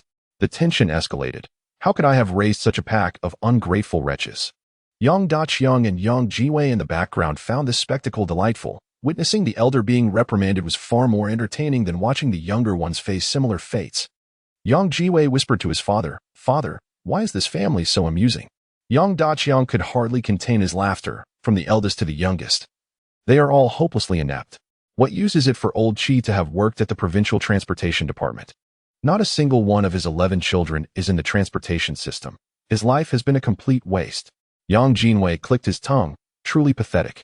Yang Daqiang raised an eyebrow. It is not merely pathetic. It is foolishness, a lack of awareness, a result of having their heads knocked about in battle. Their remarks, though unflattering, were nonetheless the truth. Qi Hating had never contributed a single cent to his children, which is a primary reason for his strained relationships with them. For instance, when Lord Qi transitioned from the military, his connections landed him at the Shangbei Transportation Bureau, but he was intercepted by his father. Similarly, his second son, Qi Guomin, also returned from the military, but the elder forbade him from staying in Shangbei, leading him in frustration to teach table tennis at the Harbin Youth Palace. Moreover, his fourth daughter, a university student in the 1980s, was recruited into a government agency only to be sent to the Qingqing oil field by him, resulting in her refusal to acknowledge him as her father to this day. By the time the sixth and seventh children came along, they had completely given up hope of their father. Upon graduation, they went straight to their fourth sister. He indeed fails in his paternal duties. Yet the elder upholds his own principles, an almost obstinate belief that what is unacceptable remains so. Throughout his life, he has lived off the state. And until his last breath, he will not pocket a single cent for himself. What a father can impart to his children are the principles of being a person and the skills necessary for survival, rather than leveraging paternal influence to exploit the nation. This stubbornness is characteristic of their generation. It may be deemed foolish, yet the old man embraces his folly willingly. He cherishes Qi Lei. For the bond between generations is one aspect, but more importantly, only Little Stone truly comprehends his grandfather, able to resonate with the old man's thoughts. Relying on oneself is a realm of understanding, a truth that Yang Daqiang could never fathom in his lifetime. However, what incensed the old man was the realization that even a 16-year-old grasps certain truths, while outsiders may be oblivious. Yet do you fathers truly understand? At that moment, amidst the rain, old man Qi seethed with righteous indignation. You refuse to reason. Why should I engage in discourse with you? You dismiss the facts. Why should I inquire into them? It seems you're regressing. He pointed vehemently towards the opposite side of the road, his eyes wide with fury. Look at yourselves. I feel embarrassed for you. Do you even deserve to be called a father or a mother? Qi Guojun, initially filled with dissent and frustration, realized that the methods of disciplining his son had lost their efficacy 2 decades prior. He bit his tongue in silence, forced to bow his head and endure the insults. Yet as he followed the direction indicated by the old man, Qi Guojun was momentarily taken aback. Simultaneously, Tang Cheng, Wu Lianshan, and the 3 daughters-in-law were frozen in place. Their expressions transitioned from disdain to confusion, from confusion to shock, and from shock to bewilderment, leaving their minds utterly blank. They could hardly believe the scene unfolding before their eyes. Chapter 49. The stones follow me in the eyes of the parents. The scene unfolded like this. 3 young brothers stood in the rain, their clothes clinging tightly to their bodies, strands of hair adorned with glistening droplets. Qi Lei beckoned to the scattered customers at the stall, while Wu Shaojian clutched a plastic bag filled with money close to his chest, cautiously opening it just a tiny slit each time he needed to add or retrieve cash, fearful of the moisture. Tang Yi, on the other hand, assisted Qi Lei in managing the business, occasionally tucking the unarranged merchandise securely under the plastic cover to shield it from the rain. They appeared disheveled, sacrificing their scant shelter to customers in hopes of selling a couple more pairs of socks. Yet, the trio wore smiles, grateful for their diligence and proud of being the sole vendors at the night market. To the 6 parents, however, their hearts were pierced like knives. The old man's words cut even deeper, leaving the 6 feeling ashamed. Is it unjust?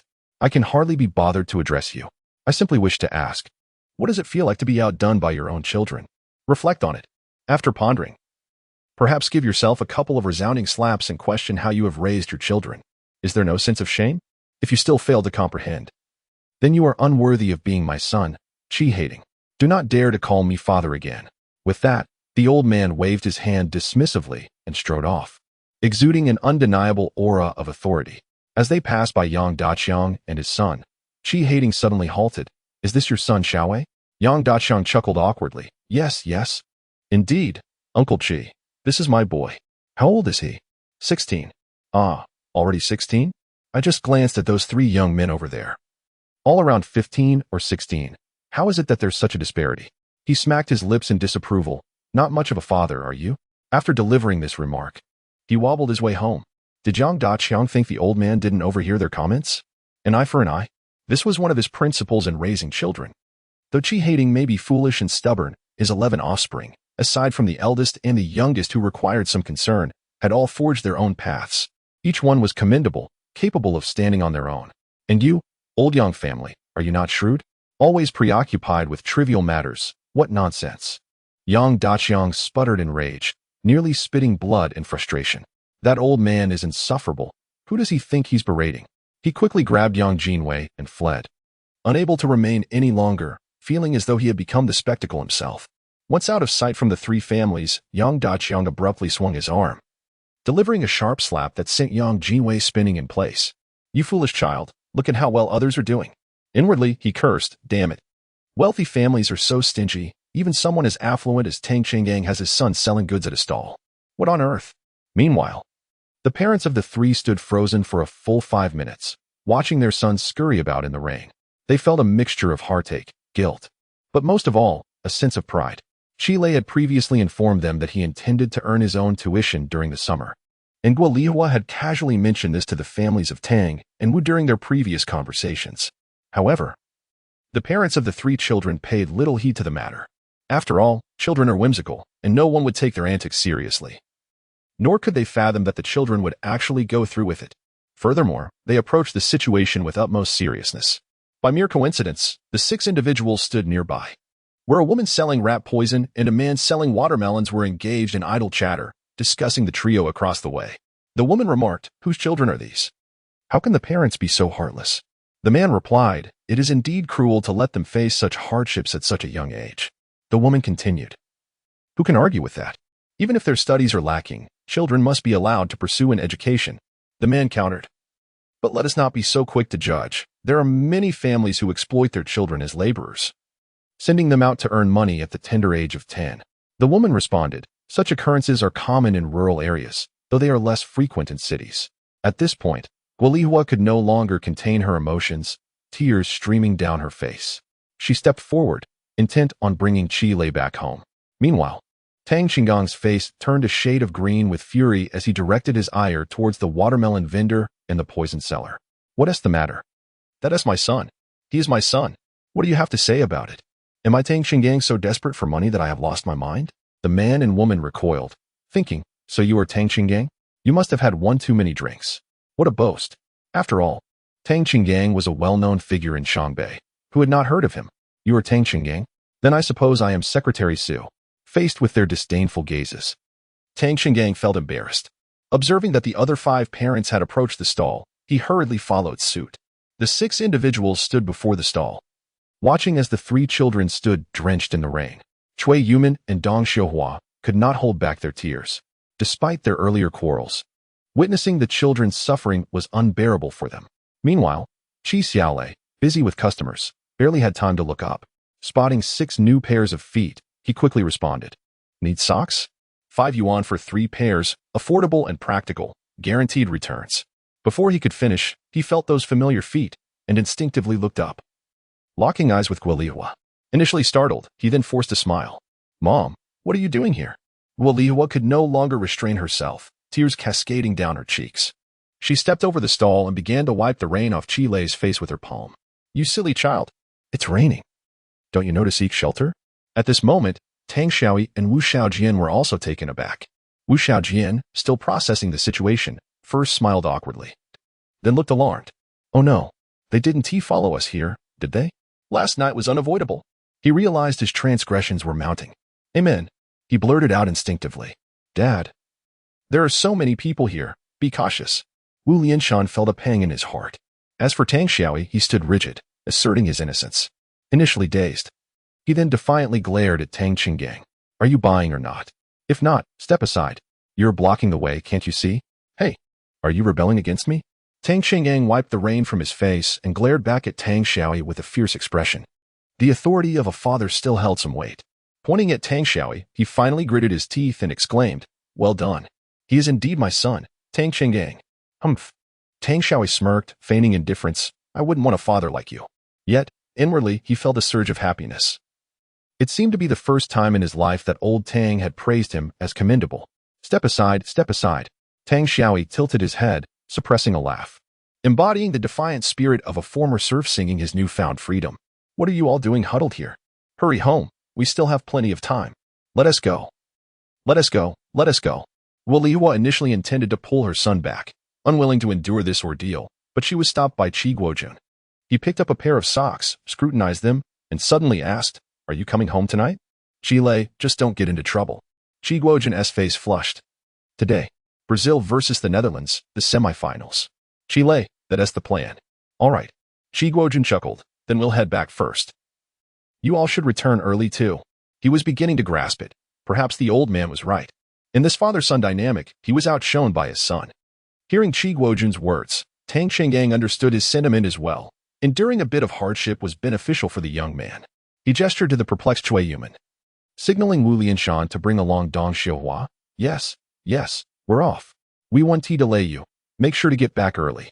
The 6 adults exchanged few words before departing.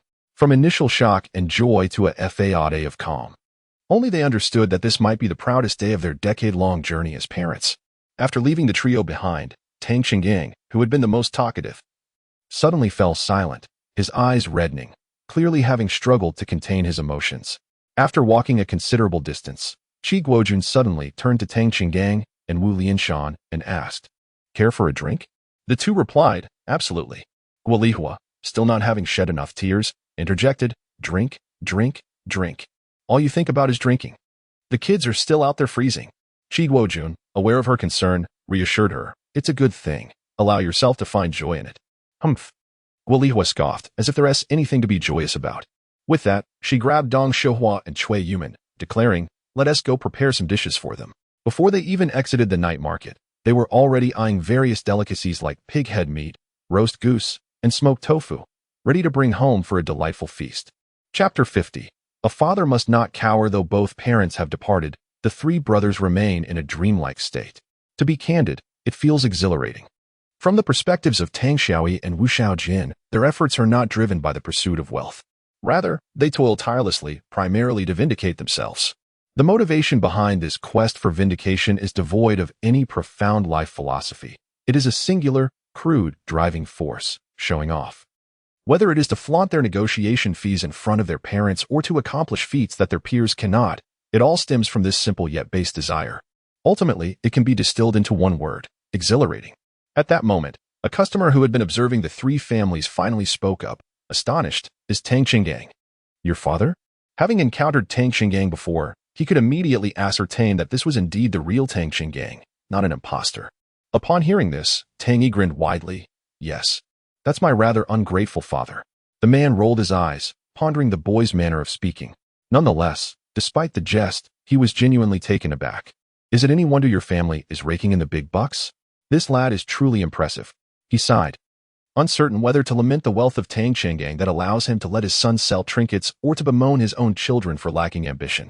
Regardless, this conversation was immensely satisfying for Tang Xiaoyi, who quipped, "It's primarily because I am sensible. It has little to do with my father." This elicited hearty laughter from Wu Xiaojin and Qi Lei, who mused that if old Tang were present, he would have been far more severe than last night.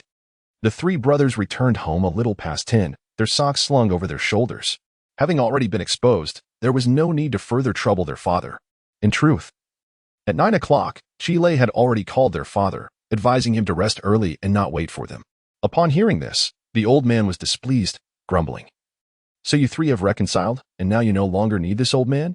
Fortunately, Qi Lei sensed the discontent and quickly reassured him that he would visit every day, calming the old man's temper.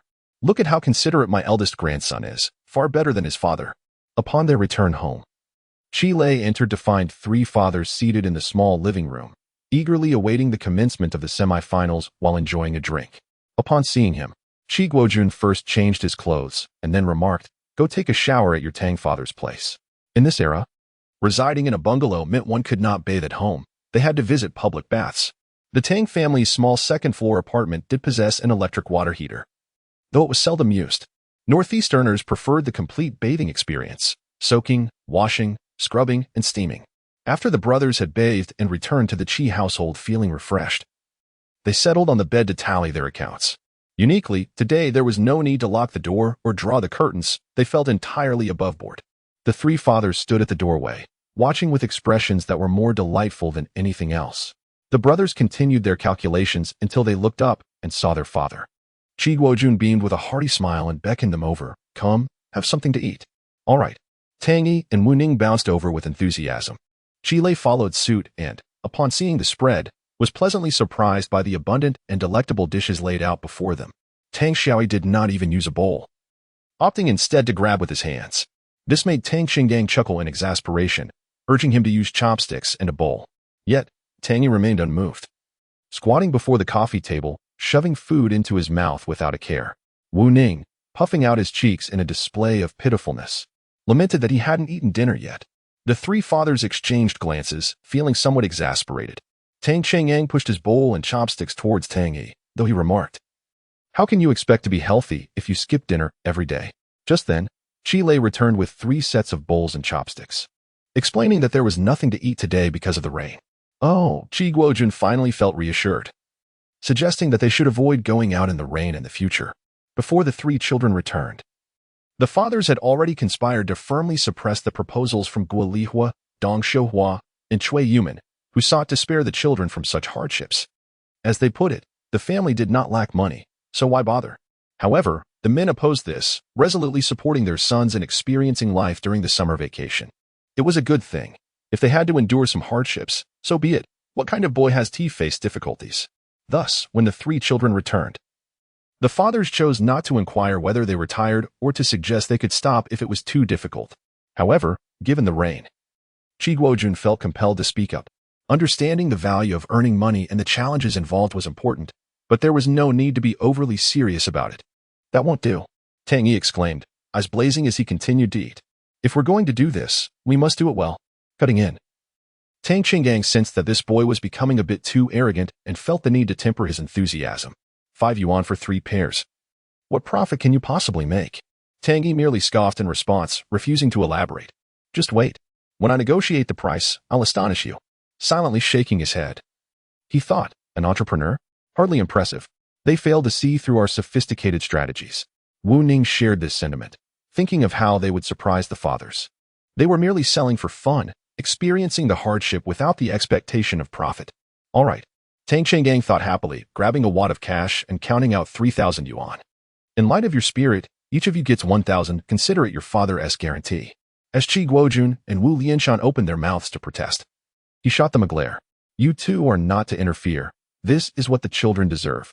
Chi Guojun objected, arguing that there was no need to give them so much, as they couldn't possibly earn that much.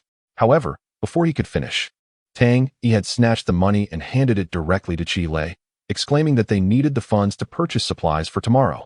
Upon hearing this, the 3 fathers clicked their tongues in disbelief. You're engaging in business, and you've already spent all your capital? How pitiful. Yet, they chose not to dwell on it. After all, it was a positive endeavor. The crucial aspect was not the profit but the journey itself. The children would glean valuable lessons from this experience, far more effective than 1,000 words from their parents. After sharing a meal with the 3 fathers, they aimed to stay up until 3 to watch the semifinals. However, Tang Yi and Wu Ning found it hard to keep their eyes open. The past few days had been exhausting, and fatigue weighed heavily upon them. Chi Lei had little interest in watching either, as he already knew the outcome. Brazil and France would undoubtedly win. Internally, he grumbled about how unfortunate it was that there were no betting options available in this day and age. Otherwise, making money would have been a breeze. As I watched the 3 brothers drift off to sleep, a sudden silence enveloped the 3 fathers, leaving a palpable emptiness in their hearts. Today's events revealed not merely the growth of their children, but, more significantly, a profound sense of shame, particularly for Chi Guojun. After a considerable pause, Chi Guojun broke the silence, addressing Lao Tang and Lao Wu, asking for their counsel on whether the subsidiary food factory at the granary could be taken over. Wu Lianshan was taken aback, realizing the implications. Chi Guojun no longer wished to languish at the granary and was contemplating venturing out on his own. He chuckled, remarking, "It's about time you stepped out." Wu Lianshan had once been part of the granary himself, holding the most lucrative position in finance. However, due to the overwhelming temptations that such wealth presented, he had withdrawn a decade ago, fearing he might succumb to its allure. He had often urged Qi Guojun to seize the moment while still youthful and to explore new horizons. Qi Guojun sighed, candidly admitting that the desire had long been within him. However, after a lifetime of stability, making such a decision was far from easy. Tang Qinggang chuckled. What is going on? Did your son inspire you?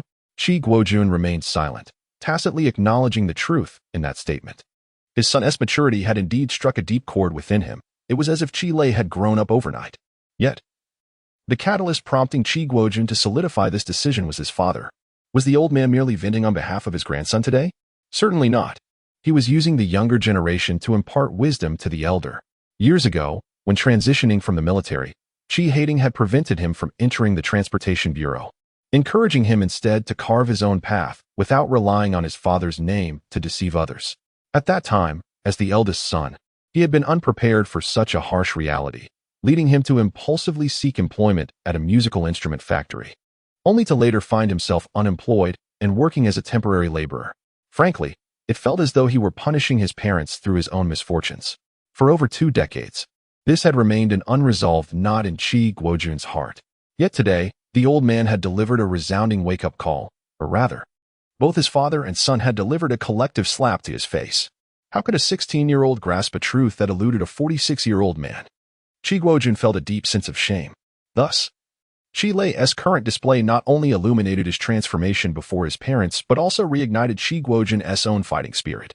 Well done, son. As your father, I cannot falter. He sighed, stating, that's why I sought your advice. Can we manage the subsidiary food factory?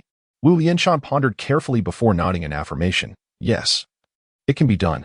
However, you must prepare yourself. It won't be easy, and making significant profits will be challenging. Moreover, the risks are considerable. Qi Guojun furrowed his brow. What do you mean? Wu Lianshan explained. We are all aware of the situation at the subsidiary food factory. It has sustained itself solely through government welfare orders during festivals, remaining in a constant state of loss. Otherwise, our granary's chief wouldn't have been so ruthless as to outsource it.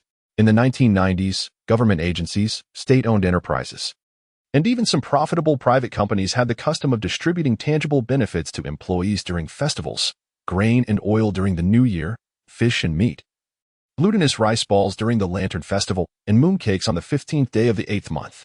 Other occasions, such as Labor Day and National Day, also necessitate the distribution of several pounds of pastries. It is simply the way of the times. One might even engage in comparisons, as the offerings from various organizations can determine which institution is deemed superior, thus providing an advantage in the realm of courtship. In recent years, the orders for festive side dishes have predominantly been contracted out to the subsidiary food factories of the grain depot, ensuring a steady stream of income. Wu Lianshan continued. Once it is in our hands, the labor and processing costs will undoubtedly be significantly lower than those of state-owned factories. Therefore, as long as you maintain control over this government welfare aspect, you are essentially guaranteed not to incur losses. Qi Guojun nodded in agreement, listening attentively. In this regard, Wu Lianshan's thoughts aligned with his own.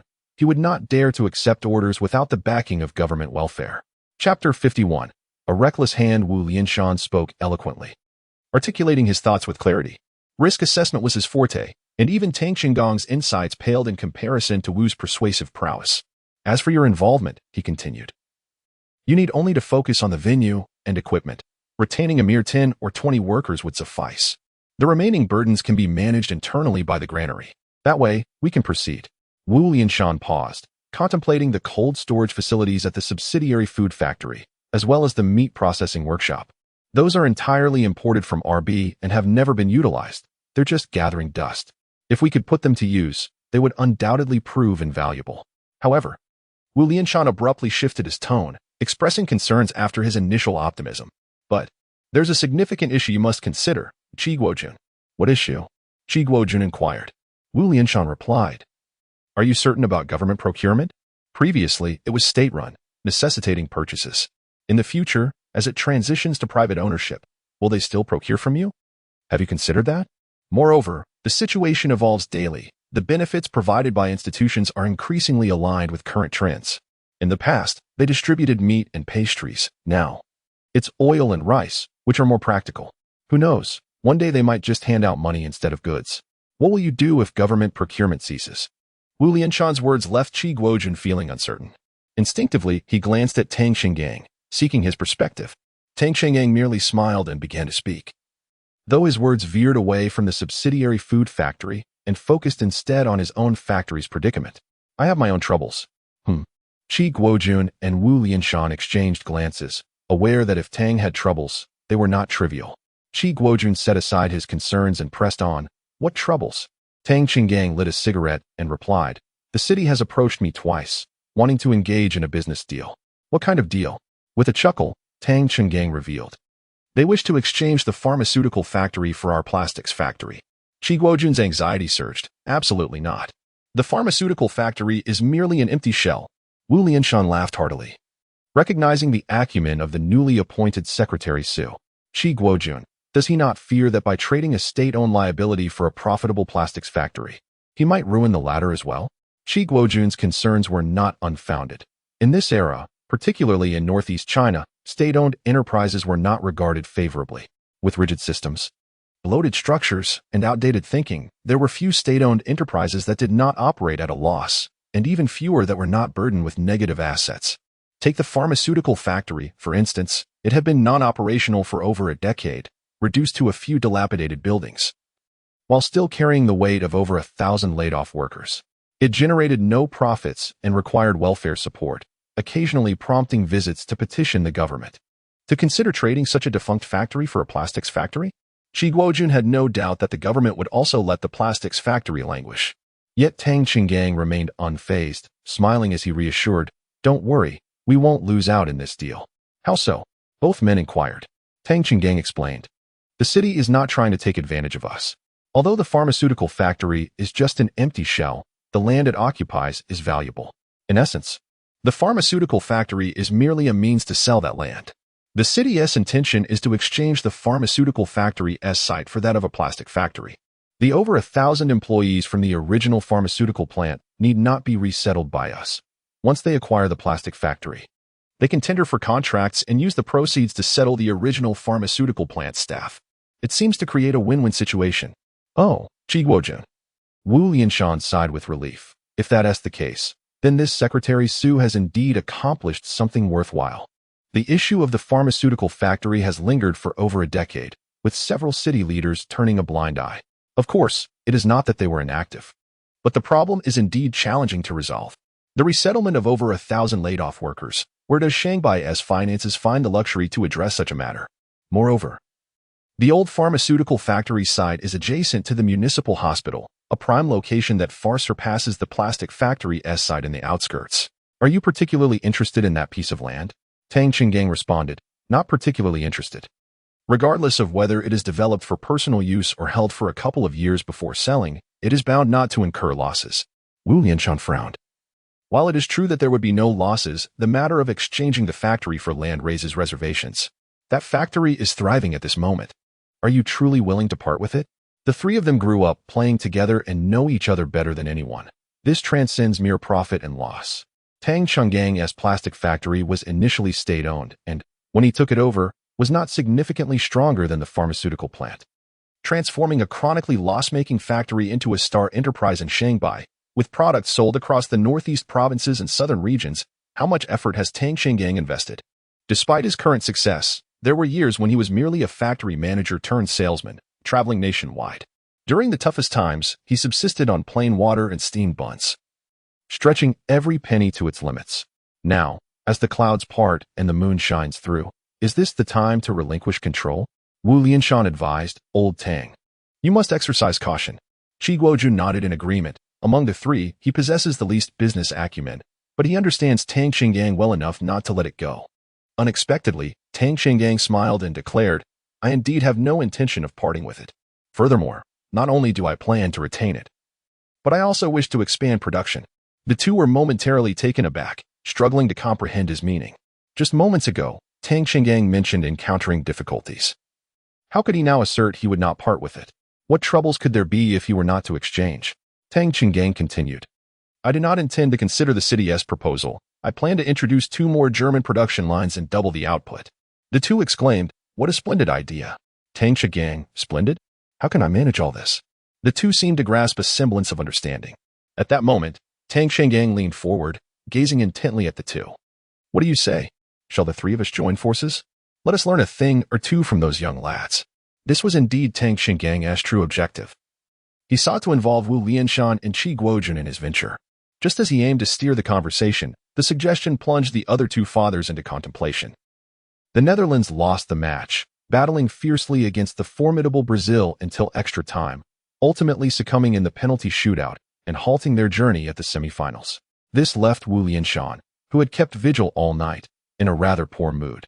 He suddenly realized that the current orange-clad legion was no longer the era of the Three Musketeers. The time belonging to their generation was also drawing to a close. He could not help but contemplate Tang Xinggang's suggestion to form a trio, akin to their own version of the Three Musketeers. Perhaps while they were still relatively youthful, they could stir up some excitement. In truth, Tang's proposal was not a whimsical notion nor merely an act of goodwill towards both families. It was the result of careful consideration. There were advantages to their collaboration. Tang Xinggang, without question, possessed a keen business acumen, an indomitable spirit, and a refusal to succumb to age. Yet, he lacked capable partners in financial and corporate planning, as well as someone he could trust to manage domestic affairs while he ventured into new business territories. Wu Lianshan and Qi Guojun were perfectly positioned to address these two concerns.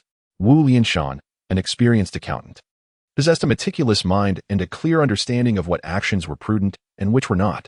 Over the years, there have been many instances where Tang Xinggang contemplated skirting the edges of legality or exploiting loopholes in policy, only to be guided by Wu Lianshan's counsel on what was permissible and what should be restrained. As for Qi Guojun, despite having spent a lifetime in temporary employment, Tang Xinggang understood him well and recognized his strengths. Deep down, old Qi harbored a sense of dissatisfaction. Familial obligations had stifled his potential, leaving him hesitant to take bold actions. In plain terms, Qi Guojun was overly cautious and grounded, while Guolihua was excessively domineering, suppressing Qi Guojun's aspirations and forcing him to lead a meticulous existence. Yet, as a warehouse manager, Qi Guojun had maintained an impeccable record for over a decade. His storeroom had never faced any issues. Those in later generations may not fully grasp how remarkable this was for granaries of that era. Such a person was suited to oversee production at home, allowing Tang Xinggang to delegate responsibilities with confidence. Of course, Tang Xinggang also had intentions of assisting the Qi and Wu families. In the past, Wu Lianshan and Qi Guojun might have merely exchanged a smile and found an excuse to decline. After all, brothers had endured decades of camaraderie, and they did not wish to jeopardize their bond over trivial business matters. However, this time, Tang Xinggang seized the opportunity remarkably well. The situation regarding their children had greatly impacted them. With their son striving for success, they, as fathers, could not afford to be outdone. Losing face was not an option. As the elders stated wisely, observing the three youngsters, one ought to reflect on their own role as a father. At that moment, even Wu Lianshan felt a flicker of temptation. Should they take the plunge while they still had the vigor to do so? As for Qi Guojun, he felt uncertain about the food factory due to Wu Lianshan's analysis. Yet he was also hesitant to readily accept Tang Xinggang's invitation. Perhaps it was the inertia of decades. He needed to consult Guolihua first. Ultimately, neither Wu Lianshan nor Qi Guojun gave a definitive nod or shake of the head. They merely stated they would consider it. After all, there was no rush, and time was on their side. Meanwhile, Qi Lei, lying in the next room, was oblivious to the adults' conversation. Even if he had heard it, he would have wholeheartedly supported it. This mirrored the trajectory of their past lives. This summer, Lord Qi resolved to venture into the business world alongside Tang and Wu, finally bidding farewell to his temporary role at the granary. This decision was primarily driven by Qi Lei's desire to earn his own negotiating fees and alleviate any financial burden on his family. Although, in the end, due to various circumstances, he did not amass significant wealth, Qi Guojun nonetheless accumulated a wealth of management experience and ignited his latent potential. It could be seen as a rejuvenation of sorts. Subsequently, the family of three moved to the capital, building their life from scratch, with much of the credit going to Qi Guojun. Qi Lei, as the son, found himself rather unremarkable in comparison, achieving little of note. At this moment, Qi Lei felt a surge of excitement, tossing and turning in restless anticipation. Overall, the beating he received was not in vain. At the very least, it allowed his parents to accept his transformation, making any future unconventional actions seem less jarring. As for early romance, Qi Lei certainly could not be classified as engaging in early love. It was more akin to a twilight romance. Moreover, he indeed harbored romantic inclinations. Yet the matter regarding the sock stall had temporarily obscured them, allowing no one to contemplate that direction for the time being. It seemed that everything was progressing favorably.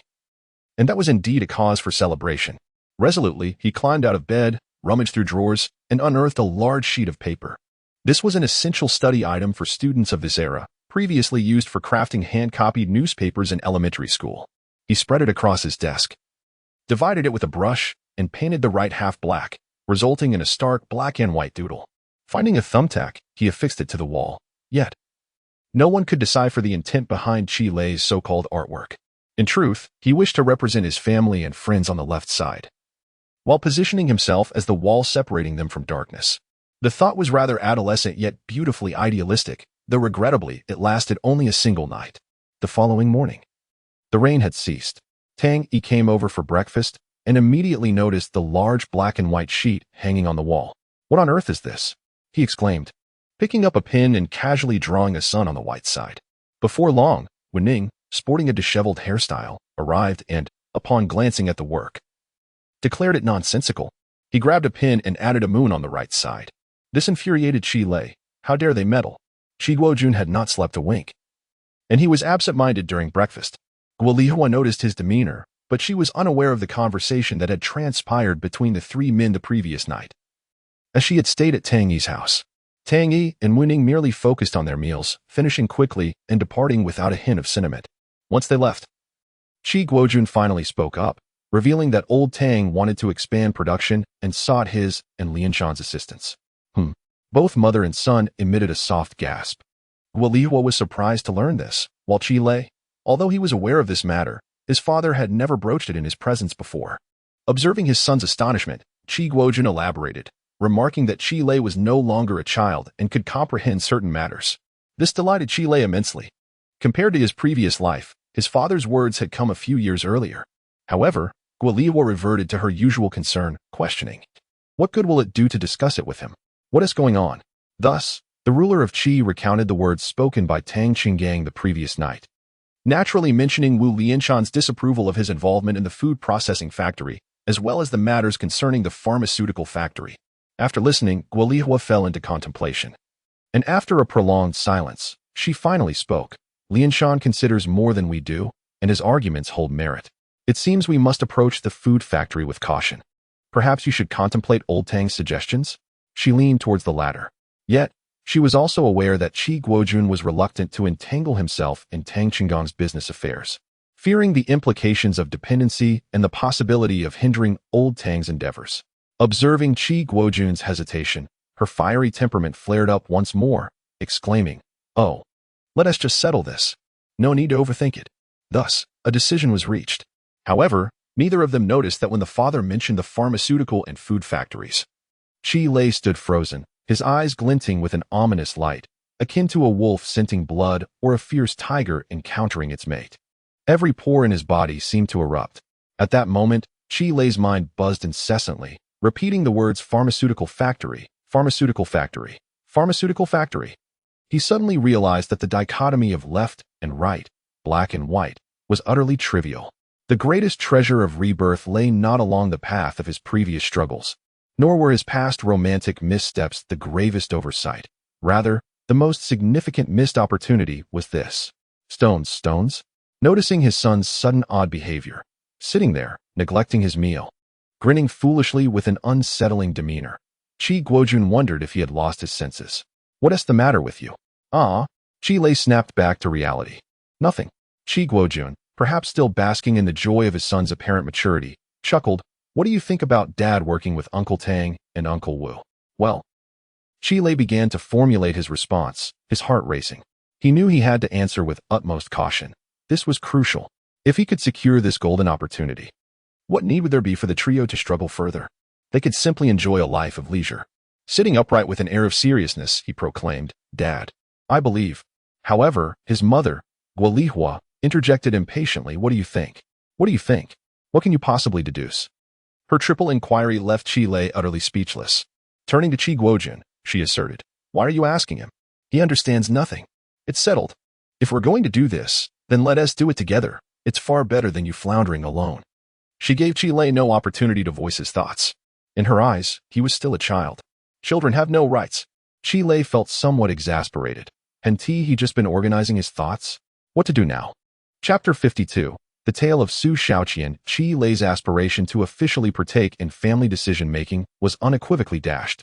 After breakfast, Qi Guojun and his spouse departed for work, while Tang Yi and Wu Ning did not join in the day's frivolities. Qi remained in the room, ensnared in profound contemplation.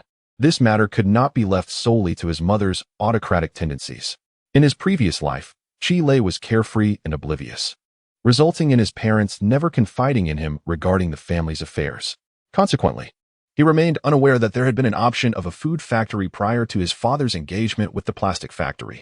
He was also ignorant of the fact that Tang's father had relinquished the opportunity to exchange with the pharmaceutical factory due to his collaboration with Wu's father and his own. Thus, the trajectories of their three families diverged significantly. In Qi's reincarnation blueprint, aside from ensuring that Tang Xiaoyi and Wu Shaojian would not suffer again due to that unforeseen incident, there were also considerations for his father, Tang's father, and Wu's father. He envisioned his father gaining experience at the plastic factory to unleash his potential. By that time, Qi would have matured and amassed some wealth, enabling him to assist his father in venturing into broader horizons and realizing his life's aspirations. Regarding Tang's father, as long as he intervened after relinquishing the plastic factory to steer him away from the fireworks business, all would be well. With Tang's father's capabilities, he could excel in any industry. Thus, the tragedy that would unfold years later could be averted. Wu's father posed a slightly more complex challenge. However, for one who has been reborn, these matters were well within the realm of possibility. He had never dared to hope for a splendid opportunity to resolve the issues of all three families simultaneously. The pharmaceutical factory was an inexhaustible treasure trove. Shangbei Pharmaceutical Factory, a state-owned enterprise, was established in the 1960s. Its location at the foothills of the Changbai Mountains, rich in wild medicinal herbs, predetermined its focus on producing traditional Chinese medicine. In the 1960s and 1970s, the factory thrived, ranking just after the textile mill as the most profitable state-owned unit in Shangbei. However, by the 1980s, with the deepening of reform and opening up, an influx of imported medicines and Western prescriptions led to the gradual decline of the factory, ultimately succumbing to the overwhelming tides of change. It was not that the factory's products were inferior, rather, it was the inevitable trend of the times. During that era, China opened its doors wide, shedding any semblance of modesty. While introducing Western market economic principles, it simultaneously encouraged its citizens to venture abroad. One cannot help but admire the audacity of the party, a rarity throughout history, which has led to the monumental era we witness 4 decades later. However, this came with both advantages and disadvantages. It also engendered a profound sense of insecurity among the populace, resulting in an extreme admiration for foreign cultures. Younger generations 2 decades later may struggle to comprehend this phenomenon, as they have grown in an era marked by a robust national confidence, where patriotism is inherently expected. In stark contrast, Qi's generation experienced the opposite. To put it bluntly, the admiration for foreign cultures during the 1980s and 1990s hardly bore the weight of a pejorative connotation. The prevalence of fervent admiration for Japan, Korea, and the West was ubiquitous, with many believing that even Africa surpassed their homeland. To proclaim in the streets that there was nothing admirable about the United States would still invoke the retort, "You should stay in our great China." The initial reaction of bystanders is certainly not one of patriotism, but rather a reflection of their own inadequacy. The inability to venture abroad prompts their disdain. Truly, this is no exaggeration. In that era, countless domestic university students and elite individuals would rather scrub dishes in America than remain in the country. Many nationals toiled in Japan and South Korea, engaged in the most menial of jobs, yet upon their return, they were regarded as esteemed individuals. During that time, anything foreign was deemed superior, whether it be people or goods. Even if sold at exorbitant prices, it was considered justifiable. The nation was in a phase of accumulating strength, not yet ready to burst forth, and thus foreign products and technologies, laden with ideological and Western cultural influences, flooded into the country, wreaking havoc. The pharmaceutical industry was no exception. Western medicine dominated, while traditional Chinese medicine was demeaned to the point of being regarded as mere mysticism. In urban areas, no one valued traditional medicine, and even fewer consumed herbal remedies. Although some proprietary Chinese medicine manufacturers still held a market presence, small enterprises like Shangbei Pharmaceutical, primarily focused on traditional medicine, faced insurmountable challenges due to the pervasive issues plaguing state-owned enterprises. In Chile's recollection, it seems that the pharmaceutical factory had already ceased operations by the time he began to form memories. From a once thriving factory with thousands of employees, it had dwindled to a mere shell, with only a gatekeeper remaining. In Shangbei, even the children were aware that the factory had perished. The younger generation was largely oblivious to the existence of a pharmaceutical factory in Shangbei. To this day, from Tangchingan's commercial perspective, the land itself may still retain some value, but it pales in comparison to the lucrative plastic factories. Perhaps only Chile, an exceptionally fortunate individual, comprehended that within the ruins of that factory, the most valuable assets were not the land, but rather the treasures sealed within the confines of a safe in an office amidst the debris. Those were patents for several proprietary Chinese medicine formulas, a true game changer. Moreover, the implications of this would not merely revitalize Shangbei or the small pharmaceutical factory, but herald the emergence of a large-scale pharmaceutical conglomerate with assets worth billions over the next 2 decades. How could one afford to miss such an opportunity? In a previous lifetime, around 1998 or 1999, Chile's memory is hazy. An astute businessman from a distant locale took full ownership of the beleaguered factory and initiated a reform towards a shareholding system. Initially, everyone shared the same sentiment. The factory was dead, and there was no possibility of revival. Whoever took it over would be a fool. This businessman was evidently that fool. However, to the astonishment of many, through a series of reforms and rebranding, akin to the resurrection of a withered tree, the factory was revitalized in a mere 2 years. The dilapidated, long-closed state-owned pharmaceutical factory re-emerged before the public eye, soaring to unprecedented heights. Not only had the factory been revived, but one of its leading products also became the preferred proprietary medicine for treating liver and gallbladder ailments nationwide. Its sales consistently topped the national charts for liver and gallbladder medications and was recognized by the National Bureau of Statistics Information Center as a best-selling product of the year. A year later, 3 of the factory's proprietary medicines were awarded certification as trustworthy quality products by the China Quality Certification Standard Association, a national authority. The factory had transformed from mere survival to a state of flourishing success. Not long after, the unsuspecting residents of Shangbei discovered that the pharmaceutical factory had not only flourished but had also become the first taxpayer in Shangbei City to surpass the billion-yuan mark. It emerged as the largest enterprise in Shangbei, a new emblem of the city, and a source of pride for its inhabitants. From a dilapidated facility to a miraculous revival, and from revival to national renown, a splendid transformation that can only be described as miraculous. In the time before Chile returned to the past, the pharmaceutical factory had undergone a remarkable metamorphosis. It evolved into a large pharmaceutical group boasting assets worth billions, with comprehensive development in medicinal herb cultivation, drug production, packaging, and marketing channels, establishing production and cultivation bases across the nation, truly a sight to behold. This tale has become a well-known legend in Shangbei, one that everyone can recount. However, Chile never imagined that this matter had once fallen upon the head of Tangba. This recollection prompted Chile to remember a family banquet from his previous life, where the 3 brothers, having gained admission to university, overheard the adults lamenting about the pharmaceutical factory.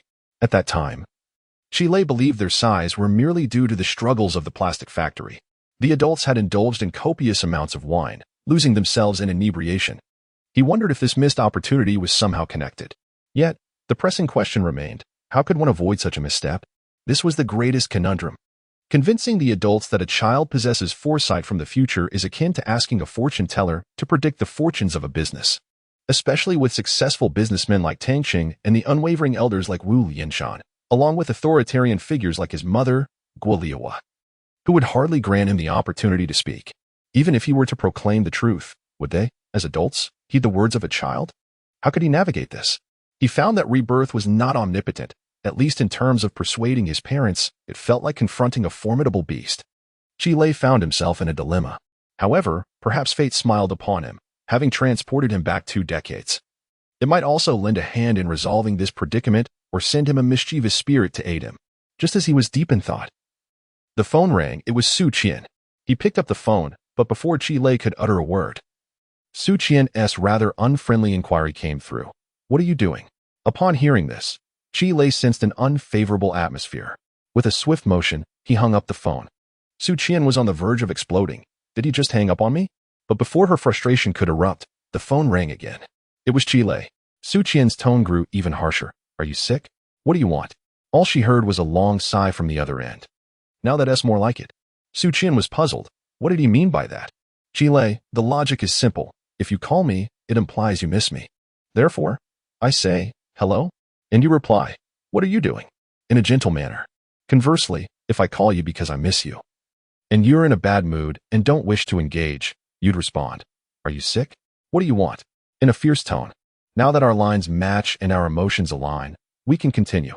Chi Lei's words elicited a burst of laughter from Su Qian. You're hilarious, Chi Lei. She was indeed in a foul mood, sitting at home in a state of confusion, and rather absent-mindedly dialed Chi Lei's number, only to be met with his unexpected outburst. He exclaimed, who was thinking of you? Have some self-respect, will you? I'm just feeling down and looking for someone to vent my frustrations on. Chi Lei replied, well, coincidentally, I'm not in the best of spirits either. Oh? Su Qian was taken aback. Then you go first. No, you go ahead. Perhaps once you've spoken, I might feel better. To hell with you.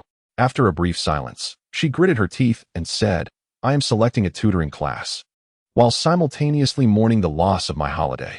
Chi Lei showed no hint of sympathy, coldly responding, how many options do you have? 11. Then eliminate those 11 and choose the remaining one. Su Qian was at a loss for words. If I eliminate 11, there will be nothing left. Precisely. Aren't you an excellent student? Why even bother with the tutoring class? Can't you leave some opportunities for the underachievers? Ha ha ha ha. Su Qian's mood instantly lifted, thoroughly brightened. Calling Chi Lei had indeed been the right decision. Suddenly feeling somewhat formal yet a tad shy, she said, Chi Lei, your thoughts differ from mine. Indeed. Chi Lei repeatedly overturned her judgments. To this, he retorted, thinking without meeting? And you dare say you haven't thought about it? Get lost. Su Qian could no longer tolerate his antics. Now it's your turn. Why are you feeling down? Chi Lei shifted on the sofa, trying to make himself comfortable, contemplating how to articulate his feelings. Ultimately, it was nothing major, just that his parents were a bit difficult to handle. What makes them difficult? Su Qian inquired. Chi Lei explained, to put it bluntly, I currently face 3 formidable obstacles. One is the imperialist dictatorship, which offers no opportunity for expression. The second is the overconfident capitalist tycoons who one-heed my words. The third is the feudal landowners, steadfast and impervious, with whom any attempt at communication is futile. As a 16-year-old, how am I supposed to topple these 3 mountains and persuade them to undertake something seemingly improbable? He sighed deeply. The revolutionary endeavor is fraught with challenges. We have a heavy burden and a long road ahead. He had no expectations that Su Qian would provide him with any insightful advice. Much like how she called to complain about her tutoring class, it was merely an outlet for both. Yet Su Qian listened earnestly, wondering if this could be considered an exchange of heartfelt sentiments with Chi Lei. Returning to the main topic, she remarked, that does sound quite challenging. However, there might still be a way, right? Chi Lei was taken aback, his ears perked up. Do you, comrade Su Qian, possess experience in struggle? Su Qian chuckled, imitating his tone, just average. After all, I'm an old revolutionary. Then she became serious, but it's not really a solution. However, my mother once taught me a method for handling interpersonal relationships. Would you like to hear it? Your mother has such skills? Chi Lei asked, intrigued. It's my mother. It has nothing to do with you. All right, do share. Well, Su Qian pondered for a moment and recalled a tale her mother once shared. It spoke of a mountain, beneath which officials stationed their guards, prohibiting the common folk from entering. Yet, there was a herbalist who had an urgent need to ascend the mountain. On the first day, the guard was an acquaintance, and with a few kind words and a favor exchanged, he was permitted passage. On the second day, a different guard stood watch, one unknown to him. Thus, he offered a bribe to gain entry. On the third day, the new guard neither recognized him nor accepted any money, prompting the herbalist to evoke pity, claiming he would starve without his herbs. Moved by his plight, the guard allowed him through. However, on the fourth day, the guard remained steadfast, refusing bribes, favors, or sympathy. Many believed the herbalist's journey had come to an end, yet he still managed to pass through and enter the mountain. Chi Lei furrowed his brow and inquired how he achieved this. Su Qian replied, as my mother said, the means of entry are inconsequential. There are myriad ways, and each individual will have a different answer. Chi Lei, somewhat perplexed, wondered what moral the story truly conveyed. Chapter 53. The Family Feast at First. Qi Lei was momentarily bewildered, pondering the true essence of the tale. "Oh dear," Su Qian exclaimed, her impatience palpable. "Are you really that dense? There are myriad ways for individuals to interact. Just as the methods employed by constables differ, so too must your approach vary depending on the situation. It hinges on whether you can discern the pivotal point of their reactions. Is it through monetary incentives, emotional appeals, or perhaps invoking sympathy?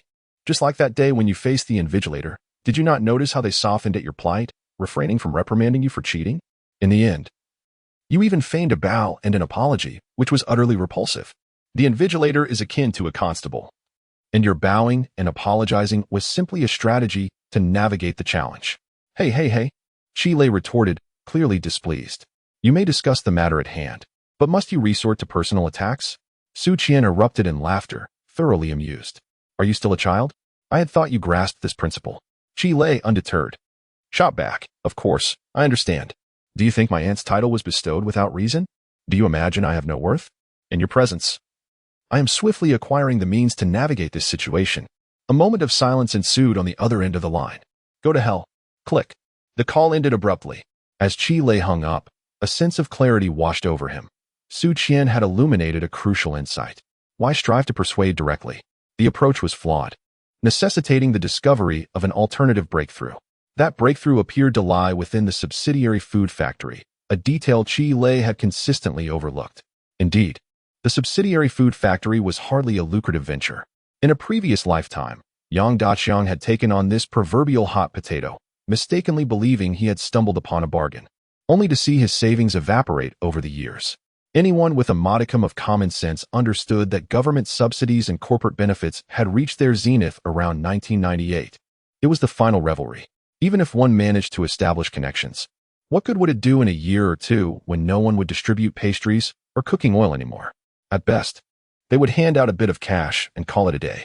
As Qi Lei recalled, Yang Daqiang had taken over the factory only to see it incur losses from the very beginning, leading to its eventual closure shortly thereafter. Thus, when Qi Guojin mentioned it, Qi Lei had dismissed it entirely. Why take it on? It's not something we can afford. While Qi Lei possessed some knowledge of the popular snacks that would later flourish, he remained an outsider in that realm, especially in contrast to his inherently conservative father. Yet, Su Qian's youthful naivety had offered him a reminder. The method, perhaps the subsidiary food factory, was indeed the key to unraveling this conundrum. After considerable contemplation, he dialed his mother's office. Guolihua was perplexed, wondering what new issue had arisen at home, as she too rarely called her workplace. Upon answering, she heard Qi Lei inquire, "Mom, does your workplace have a rice processing machine?" Caught off guard, Guolihua instinctively replied, "Yes." "Is it in use?" "No." Click. After hanging up, Qi Lei immediately called Su Qian again. On the other end, she was disinclined to engage in conversation. "Go play by yourself." "Su Qian, my dear, I have come to realize that you are undoubtedly a paragon of a devoted wife and mother." Su Qian was on the verge of an explosion. After holding back for what felt like an eternity, she responded in a tone nearly devoid of words. "Qi Lei, could you possibly have a shred of dignity? A devoted wife and mother? Who wants to be your devoted wife and mother? Are we even that familiar?" Qi Lei and his counterpart were both unyielding, their youth belied by a complexity of thought. "Permit me to illustrate with an analogy. I did not imply any familial ties between us. What are you thinking? It is far too early. I am merely 16. You." Yet he deftly turned the tables. However, Qi Lei, with a cheerful demeanor, called out to her, urging her to stay on the line, as he had something serious to discuss. "You have rendered invaluable assistance. Thus, I formally notify Comrade Su Qian that Comrade Qi Lei, inspired by the organization's education, has resolved to confront the darkness and fight to the very end. This evening, we shall launch a full-scale offensive. I implore my comrades to await the dawn's light, anticipating news of my triumph." A soft laugh resonated through the phone, followed by a brief silence. "Well then, may you return victorious." After hanging up, Qi Lei chuckled foolishly to himself. He stepped outside in search of Tang Yi and Wu Ning, only to find them absent. Unaware of their escapades, Qi Lei, undeterred, headed straight for the market. By noon, he returned, laden with bags, intending to prepare a meal for his parents that evening. In the meantime, he called Qi Hating, "Grandfather, why not come over for dinner?" Upon hearing this, the old man replied, "Did your father send you?" "Not a chance. After having a spat with your father, I'm not in the mood for dinner." Perhaps a beating would be more appropriate. Chi Lei retorted, "Does my father wield such influence? You rascal. But I shall be cooking. My eldest grandson." The old man's composure faltered. "You can cook now?" "Indeed." "Very well. Then I shall come. My grandson is truly remarkable, far surpassing his father." Before long, the elderly couple arrived. Upon witnessing Chi Lei diligently working in the kitchen, they were as astonished as if they had discovered a new continent. "Look, when your father was 16, all he did was vex me. He knew nothing else." Chi Lei's grandmother offered to assist, but Chi Lei declined, brewing tea for them to relax. Yet, the elderly couple could not sit still and stationed themselves at the front door, leaning against the Yang family's side. "Ah, Mrs. Yang. It has been a while since you last visited." "Oh, it's nothing. My grandson is cooking, and I'm expecting a feast." "Well, the child is considerate. What can one do? What about your son? Can he cook?" Mrs. Yang was quite vexed, not daring to step outside for the entire afternoon. It was fortunate that Yang Jinwei was not home. Otherwise, he would have faced the brunt of her frustration. By 4 o'clock, Tang Yi and Wu Ning sauntered back, heading straight to the computer room. During this period, they had persistently invited Chi Lei to join them, but he had always declined, claiming he would take them to an impressive gaming center soon, though nothing ever materialized. Today, the duo could no longer contain their impatience and indulged in a day of leisure. Upon discovering Chi Lei had taken on the role of a devoted homemaker, they regarded it as a remarkable curiosity. Initially, they simply observed the spectacle, reluctant to lend a hand. However, it was not long before Chi Lei had them transform the kitchen into a battleground. During this time, Tang Yi inquired, "Are you going to serve food soon? What are you up to?" Chi Lei replied, "Today is a break. I'm attending to serious matters." "PFF, what serious business could you possibly have?" Tang Yi scoffed. Nevertheless, since it was a day off, he decided to let it be. He planned to play a trick on old Tang. By 6 o'clock, the three families returned in succession. Upon entering the yard, Guo Lihua's demeanor soured instantly. She had long suspected Chi Lei of changing his ways, and now she could confirm it beyond a doubt. In his household, even the stones have begun to cook. What else could possibly happen? With an overwhelming desire to intervene and halt the mischief of the three children, Guo Lihua found herself constrained by the formidable presence of the old patriarch. Indeed, today, he was merely a tool, intended to suppress the dictatorial reign of Guo Lihua. Was not this constable a dictator in his own right? Unyielding and impervious. One could simply summon a more tyrannical figure. With the county magistrate in attendance, what further recourse could be taken? As long as the old man was present, Guo Lihua dared not act with impunity. Although Qi Guojun and Tang Qinggang were equally uncertain of the intentions of the three youngsters, they were generally pleased. Tang Qinggang took the liberty of presenting a fine bottle of wine, sharing a couple of glasses with the old man. However, he was prepared to indulge in the drink alone, for the edibility of the children's culinary creations was in question. After all, had one not seen Tang Xiaoyi emerge with a plate of something dark and unidentifiable? Upon inquiry, it was revealed to be scrambled eggs with tomatoes. Indeed, one could hardly fathom how scrambled eggs could resemble charred coal balls. Conversely, Chi Lei's lavish spread appeared quite appetizing. Tang Chunggang surreptitiously sampled a morsel and found it at least palatable. Well, in fact, it was rather delightful, leaving him curious as to where this young lad had gleaned his culinary skills. At this moment, daylight still graced the sky. The group gathered beneath the grape arbor, setting a grand table to sit together. Before the meal commenced, Chi Lei, with an air of earnestness, raised a glass of beverage and proclaimed, "Everyone, enjoy your meal and drink well. No need to flatter me." The adults erupted in laughter, feeling a warm sense of satisfaction. However, as is customary at family gatherings, the atmosphere was informal, with conversations flowing freely amid the dining. The three boys had become almost invisible as the adults delved into discussions of their own interests. As the dialogue meandered, it naturally gravitated towards topics concerning the pharmaceutical plant, the plastic factory, and the subsidiary food processing facility. Dong Shihua, knowledgeable in financial matters, cautioned Tang Qinggang against engaging with the pharmaceutical plant, suggesting that even if the land were granted to him, future developments would pose complications. As for the subsidiary food processing facility, it was universally advised that the Qi couple refrain from concerning themselves with it. Qi Leoi, with a touch of haughtiness, held his tongue but secretly berated Qi Guojun, thinking, at last, he has come to his senses. Yet, a new worry nagged at him. After languishing in the granary for so long, was the eldest truly cut out for such endeavors? Meanwhile, the neighboring Yang family, oblivious to the eccentricities of their own kin, huddled against the wall, eavesdropping on the conversation. The trio of Mrs. Yang, Yang Daqiang, and Yang Jiwei sat in neat alignment. Mrs. Yang, with gritted teeth, lamented. From the eldest to the youngest, not a single one of them is worth a dime. Yang Jiwei, reveling in his grandmother's scorn, remarked to his father, "Look, Dad. Even Grandma says they're no good, yet you still defend them for hitting me." Yang Daqiang shot his son a disapproving glance, pressing his ear closer to the wall. Though a smile betrayed his amusement, this couple, unable to manage their trivial domestic affairs, still harbored aspirations of taking over the subsidiary food processing facility. Mrs. Yang was taken aback, having overheard their previous conversation where they had all expressed disinterest in the couple's proposal. What was this? Did they truly have intentions? Yang Daqiang scoffed, dismissing their ambitions as mere folly, thinking, how could they possibly save any money? Little Shirtu still has to attend high school, and I don't see any hope for his family. Yang Daqiang and Qi's couple both work at the granary. Moreover, do not be deceived by Guo Lihua's position as the director of the comprehensive office. Yang Daqiang, a mere inspector, truly looks down upon her. There is no profit to be found in her position. What is the point of holding power?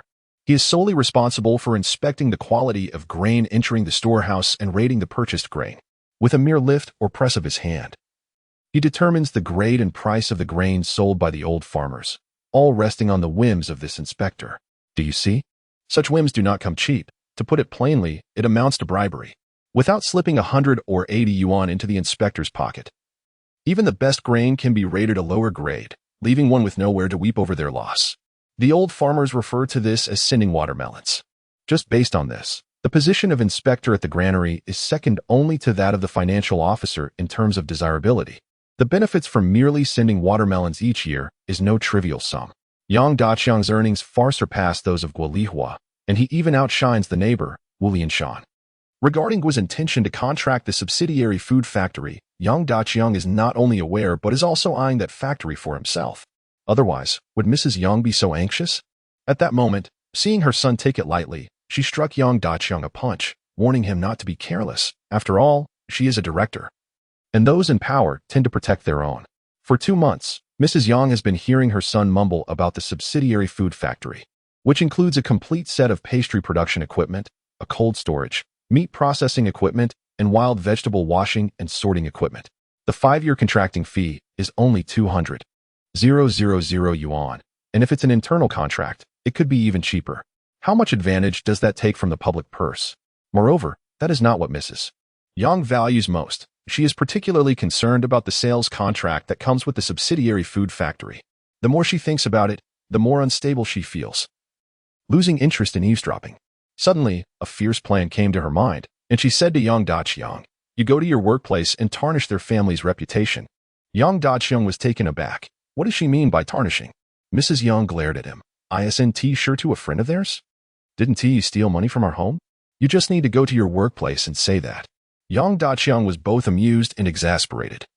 What kind of big deal is this? Mom, don't come up with such absurd ideas. Besides, it seems like it's not such a big deal after all. Mrs. Yang was adamant, insisting that the magnitude of the matter depended on how much noise he could make. Who knows what is true or false?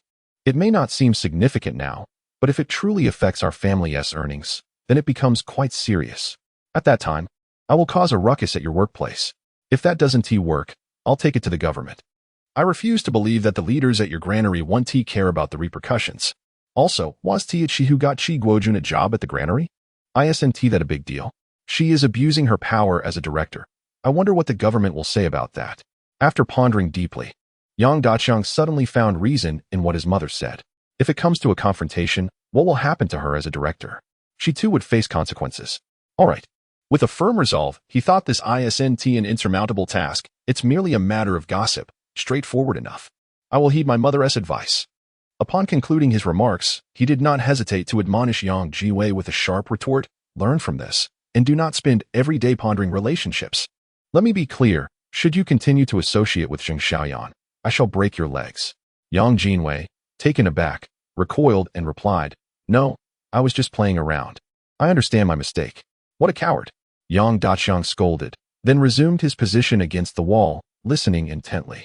This was no longer merely a matter of eavesdropping for amusement. Perhaps he might overhear something he ought not. aiding in the promotion of the Qi family's reputation. Meanwhile, the Qi family remained oblivious to the presence of a listener, continuing with their meal and conversation. After a while, Guoliwa recalled that Qi Lei had called her earlier in the day. By the way, what were you inquiring about that rice polishing machine? Qi Lei felt a chill run down his spine, thinking, here it comes. He smiled and responded, oh, it was nothing. When I visited Harbin last time, I noticed that the supermarket was selling that Thai rice. It looked quite long and was exceedingly expensive. However, it appeared exceptionally clean and appealing. It occurred to me today that perhaps that rice is processed with a polishing machine. Chui Yuman interjected, you're referring to Thai fragrant rice, right? Yes, that's precisely what comes from the polishing machine. It costs about 10 yuan per pound, quite pricey. Then Qi Lei inquired, is it tasty? Guoliwa retorted, what is so tasty about it?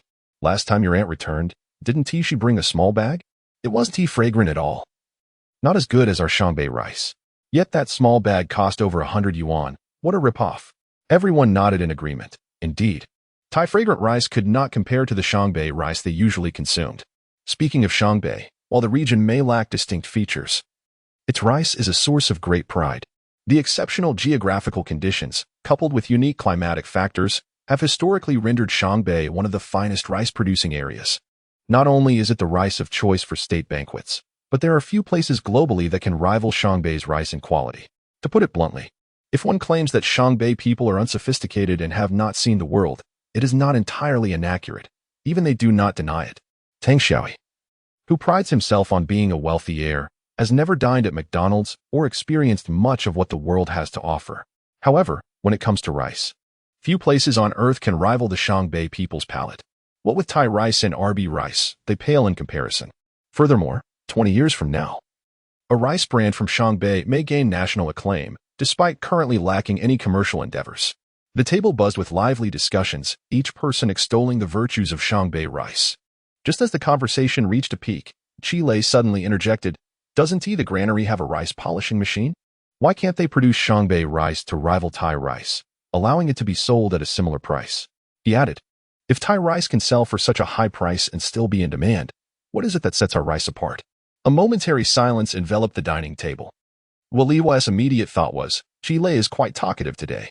The others merely smiled faintly. The child was indeed quick-witted but rather naive, posing questions that were somewhat unrealistic. Chapter 54. Enlightenment. Qi Lei's inquiry struck a chord, yet it did not provide the profound clarity that one might expect. The reason why the rice from Shangbei cannot command the high prices of Thai rice is rather straightforward. It primarily stems from the limitations of the era. After all, it was still the 1990s, and the country had only recently adopted a policy of opening up to market grain, particularly in the northeastern provinces, which are the main grain-producing regions. Until 1998, the regulation of the grain market in Shangbei was exceedingly stringent, and the procedures required for grain merchants to procure local grain were nothing short of convoluted. Not only were approvals and paperwork necessary from various levels of the grain administration, but even transportation authorities required permits. Of course, this is merely a part of the reason. Genuine determination could potentially overcome these hurdles. At this juncture, Guoliwa interjected, stating that it is indeed feasible. The equipment in question was imported from RB and specifically designed for this purpose. However, the operational costs are high, and it was initially acquired merely for the sake of political achievements. It is not that no one has contemplated this. Rather, it is a matter of lacking the courage to pursue it. Furthermore, such an endeavor must be spearheaded by the grain administration, who would take on this responsibility. Then there lies the issue of packaging and marketing. Thai fragrant rice is packaged abroad, immediately presenting a sense of quality. In contrast, our rice is simply bagged in coarse-woven sacks. How can we possibly justify a higher price? If one wishes to create exquisite packaging, there is simply no place in the north to do so. Ultimately, the root of the problem lies in backwardness, in outdated concepts, an archaic system, and outdated technology. Wu Lianshan took over the conversation, bluntly stating that, to put it simply, our country lacks a concept of grain processing. Qi Lei listened intently, like a student eager to learn, patiently awaiting the adults to conclude their exchange before adding, what a pity that Shangbei rice is only 1 yuan.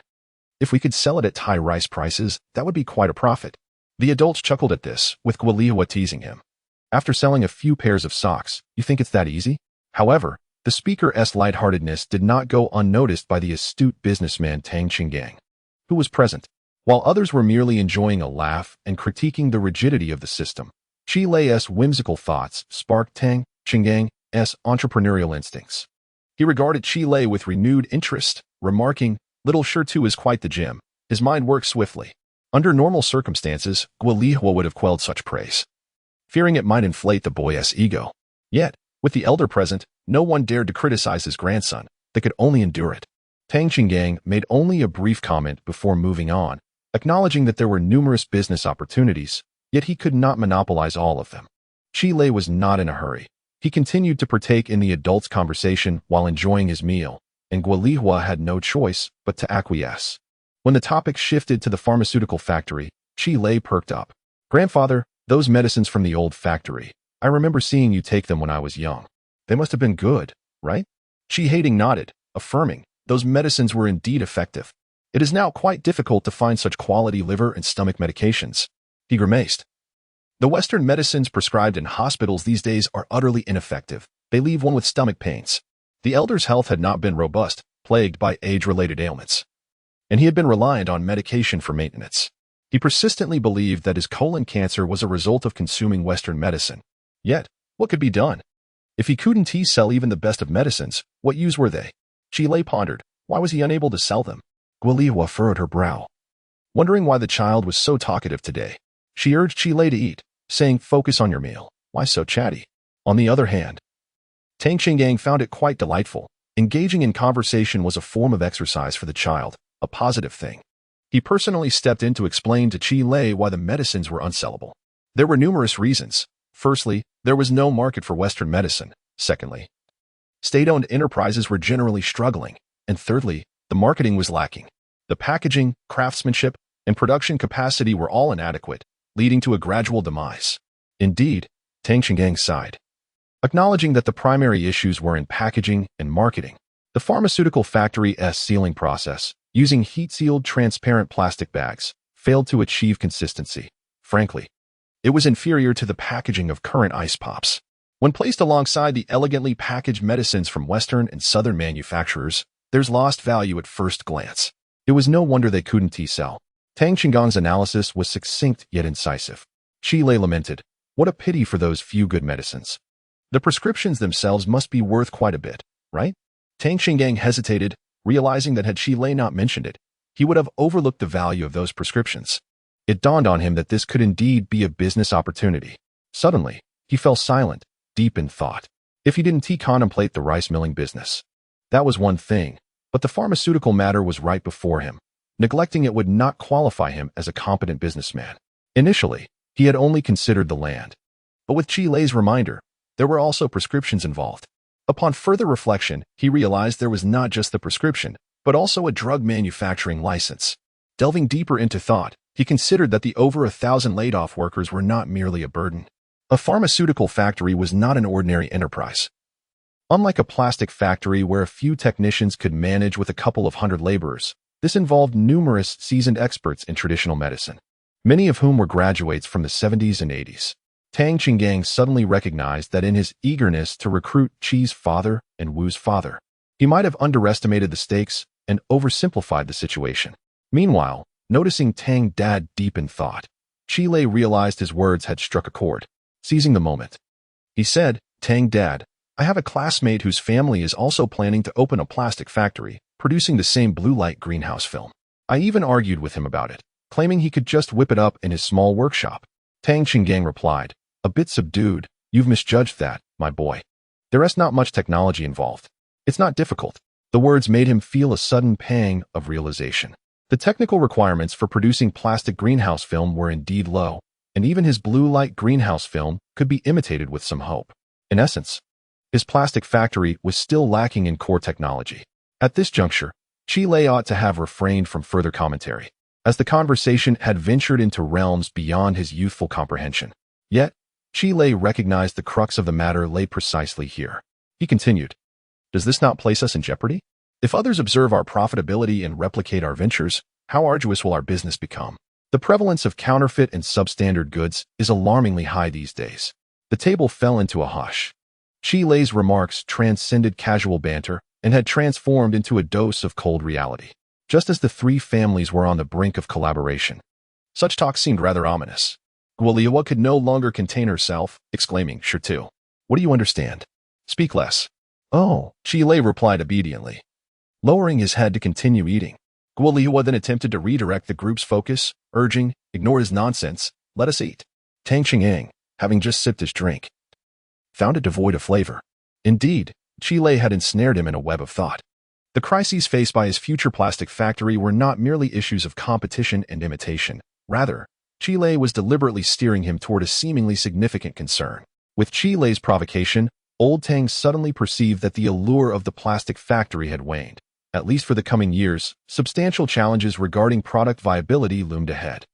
Chi Lei had awakened certain realizations within him, though his thoughts remained nebulous and required further contemplation. At that moment, Chi Lei suddenly burst into laughter, drawing the attention of all present. Guoliwa's furrowed brow deepened, erupting with frustration. "What mischief are you up to now? Is this never ending?" "Nothing, nothing. I merely recalled something amusing." "Mother, would you care to hear?"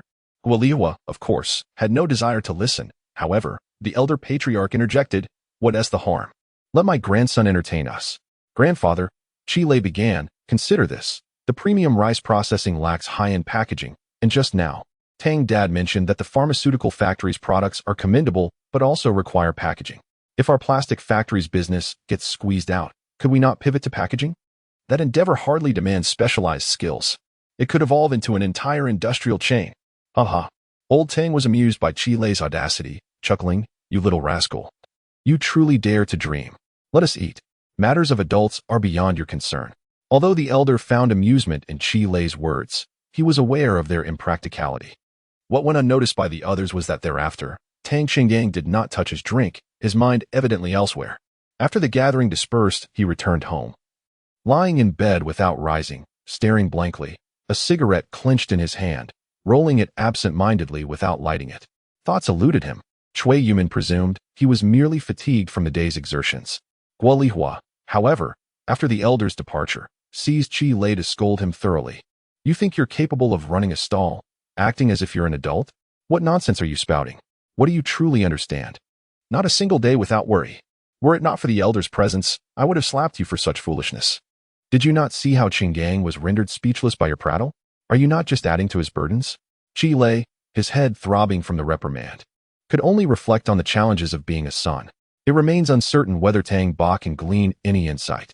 At around 2 in the morning, the drowsy Cui Yumin was startled awake by a sudden commotion as Tang Qingyang abruptly sat up and, donning his clothes, prepared to leave.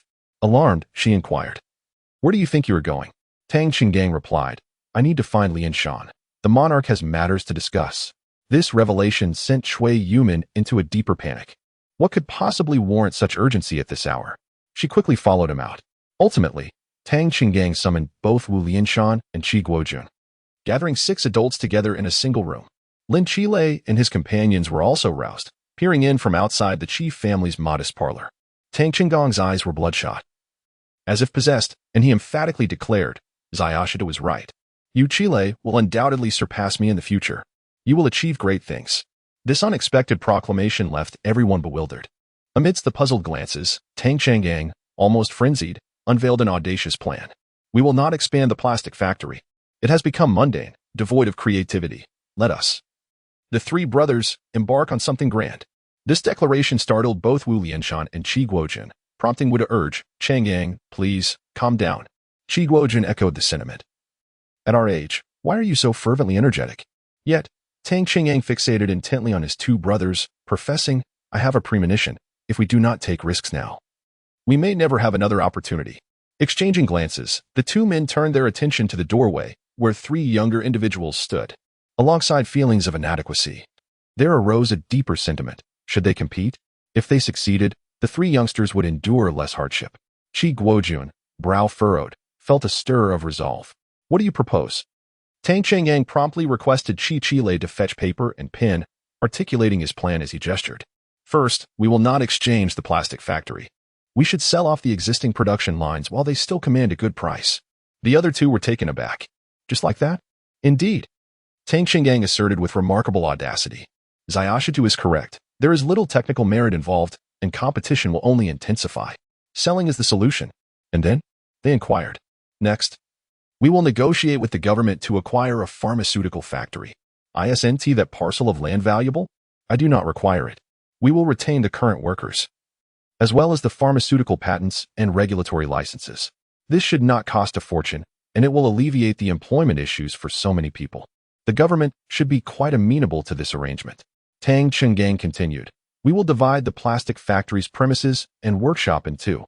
One half will house imported, guaranteed profitable equipment, transforming it into a packaging factory, while the other half will be allocated to the pharmaceutical plant, reintroducing production lines. Everyone stood in stunned silence. This was indeed a madcap scheme. Do you possess sufficient funds? Wu Lianshan posed the most critical question. While Tang Chenggang was undeniably affluent and could recoup some capital from selling production lines, even if the financial strain for acquiring the pharmaceutical factory was manageable. What would come next? Introducing packaging production lines and pharmaceutical production lines, as well as renovating two factories, is no trivial matter. It requires a substantial investment that could potentially deplete Tang Chenggang's resources. Moreover, the situation does not end there. Combining the pharmaceutical and plastic factories entails managing over 1,000 workers. How will they be sustained? Even if Tang Chenggang is the wealthiest individual in Shangbei, it is merely a small locality. To put it bluntly, he is just a small private entrepreneur, and having assets worth 10 million is already a remarkable achievement for him. However, with such a vast undertaking, can 10 million support it? Chenggang, your aspirations are unrealistic. Wu Lianshan, from a professional standpoint, analyzed the situation. Even if you can pledge assets and secure a bank loan, a dilapidated factory lacking land and a nascent factory yet to be established present considerable risks that banks will certainly evaluate, resulting in a meager loan amount. Even if you convert to a joint stock system to offset some operational costs, sustaining the business before reaching the profit point will be quite challenging. This is a long-term investment, potentially requiring 1, 2, 3, or even 5 years. Can you endure such a timeline? The crowd nodded in agreement, endorsing Wu Lianshan's viewpoint. However, unexpectedly, Tang Chenggang's eyes sparkled with determination, exuding an air of profundity. I am fully aware of the difficulties in sustaining until profitability, he asserted. Thus, the most crucial step is to swiftly identify a revenue-generating point to compensate for the consumption of both factories. He then pointed at Qi Guojun, exclaiming, You are the key to this grand plan. Qi Guojun turned pale, incredulous. What nonsense is this? I lack the prowess of you and Wu Lianshan. Exactly. Tang Chenggang responded earnestly. You must take charge of the subsidiary food factory. We will engage in refined rice processing, accept government welfare orders, and utilize the cold chain. These are all projects that can yield immediate returns. If executed well while being frugal, we should be able to sustain ourselves. Qi Guojun protested. What are you joking about? I cannot bear such a heavy burden. You need not worry about the weight of responsibility, Guojun. Tang Chenggang urged, growing impatient. He turned sharply to Qi Lei. What did Shi Tu call it earlier? Industrial chain. Qi Lei replied loudly. Yes, the industrial chain. Tang Chenggang exclaimed, slapping his thigh. Do you not understand? You may lack marketing skills, but I will handle that. You may not be adept in finance, yet Lianshan will oversee that. The packaging factory will not only generate external revenue, but also provide logistical support to both the subsidiary food factory and the pharmaceutical factory. While the food factory will support us during this challenging phase, I will manage the marketing of products from our 3 factories, ensuring they are sold. Lianshan will manage the financial chain. You need not concern yourself with anything. Simply focus on maintaining the production of the 3 factories, ensuring quality and quantity. This will be your paramount contribution. We shall no longer operate as small business owners. We will pursue a group-oriented strategy and establish a brand. The remaining 5 adults stood in bewilderment. Group operations? Brand. Such terms, in a small northeastern town in 1998, seemed akin to a dream. Chapter 55. Truly thrilling at this moment, Qi Guojun was utterly bewildered. A group? A brand? He merely wished to alter the current situation, to save a little money for Qi Lei, so that he wouldn't end up as unsuccessful as he was himself. What Tang Chenggang had just said were thoughts he had never dared to entertain. However, old Tang also mentioned that he need not concern himself with anything else. Just focus on production. This task seemed manageable to him, but could he truly handle it? He glanced at Wu Lianshan. Do you think it's feasible? Wu Lianshan, with furrowed brows, gazed at the circles and dots drawn by Tang Chenggang, remaining silent. For a full half-hour, the room was enveloped in stillness. During this time, Wu Lianshan mentally traversed through all the processes and potential situations. His heart raced at the thought of a group, a brand. Throughout his life, he had only prepared accounts for others, listening to various bosses envision their futures. In casual conversations, he had heard talk of establishing a group and building a brand. To that, Wu Lianshan had merely smiled and wished them success. He never anticipated that such unrealistic dreams would one day fall upon him. Could he manage it? As long as he kept the accounts in order and accounted for every penny, he could do it. He ultimately concluded that it was feasible. However, the risks were substantial. To realize Tang Xinggang's vision, all three families would need to invest their entire savings and energy. Even the slightest misstep could send them back to square one, leaving them with nothing. He raised his gaze to Tang Xingang, questioning the necessity of this endeavor. Are you truly willing to take such a risk? With a serious tone, Tang Xingang addressed the two. We are all approaching 50. Do you believe such an opportunity will arise again? Wu Lianshan, Qi Guojun. There will not be another. With gray hair at their temples. Where else could they expect such an opportunity? Old Tang's meaning was clear. For these three men nearing 50, this was the final chance for a bold venture. Contingent upon their willingness to take that leap, Wu Lianshan felt compelled to try, and Qi Guojun was also inclined to give it a shot. Yet, there was an underlying apprehension. It was indeed a considerable risk, a gamble of a lifetime, and it was the future of all three families at stake. At that moment, Wu Lianshan instinctively looked at Dong Xiuhua, who could immediately discern that her husband was genuinely intrigued. Rolling her eyes, she thought, what are you looking at me for? If you want to do it, then go ahead. Worst case, I'll support you too. Meanwhile, Qi Guojun glanced at Guolihua. Guolihua. She was quick-tempered and somewhat unreasonable, but when it came to matters of great importance, she had never misstepped. Having reached this juncture, with Tang Xingang having laid everything bare, if she were to hinder Qi Guojun, it would be as if she had wasted her life. Moreover, she was acutely aware that if she prevented Qi Guojun from proceeding, he would regret it for the rest of his days. With a determined glare, she thought, look at this big man, hesitating and second-guessing. What is the worst that could happen? Let us do it. And so it was decided. After making her declaration, she noticed Qi lay at the doorway and rushed over to give each of the young men a hearty slap on the back. In pursuit of your aspirations, what immense determination must we embody? If one neglects their studies, to whom do they owe their allegiance? Qi remained silent, as did Tang Yi and Wu Ning. What does your fervor have to do with us? They retorted. Moreover, can these matters truly be intertwined? It is utterly absurd.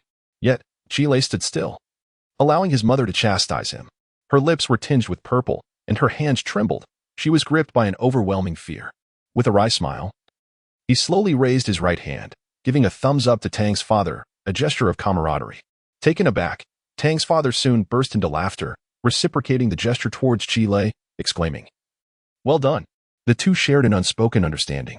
As they lowered their hands, Comrade Tang, filled with excitement, grasped the shoulders of Wu Lianshan and Qi Guojun, shaking them vigorously. The three fathers exchanged smiles, as if rejuvenated by years. After their gathering dispersed, Qi returned to his room, his heart racing and palms slick with sweat. Truth be told, he was merely an ordinary individual, slightly more mature and experienced than his peers.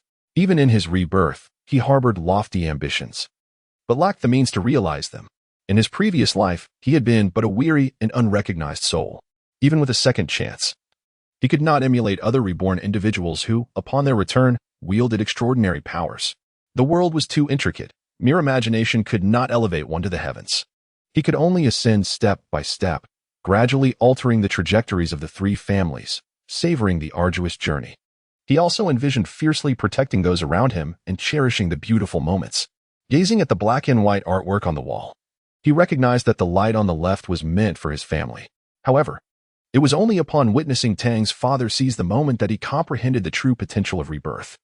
The fates of the three families and 2 generations diverged towards different paths. While conclusions remained elusive and the future uncertain, the promise of Shangbei rice loomed large. 20 years hence, this modest region would boast over 300 rice processing enterprises, all clamoring to capitalize on the Shangbei rice brand. His father was poised to become the pioneer, a nationally renowned producer of liver protection tablets, stomach wellness solutions, and pediatric respiratory syrups. Products that could potentially underpin a 100 billion yuan conglomerate. Even though the three fathers had exhausted their imagination, They could scarcely fathom that the hand they were about to hold was a pair of kings accompanied by 4 twos. Qilei clenched his fists, staring at the ceiling, exhilarated by the prospect. As for whether the 3 fathers could elevate Shangbei rice and the pharmaceutical products to unprecedented heights in the future, Qilei harbored no doubts. They possessed the capability, and he was well aware of the marketing strategies employed by the pharmaceutical company in his previous life, as well as techniques that were 2 decades ahead of their time.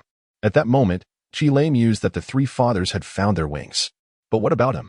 What monumental feats could he achieve to make this life truly worthwhile? That night, Qilei pondered deeply, eager for the school year to commence, yearning to enrich himself. He fantasized about indulging in the life of a wealthy heir. As these thoughts swirled in his mind, an unexpected impulse emerged to call Su Xiaoqian, to inform her of the triumphant victories at the front.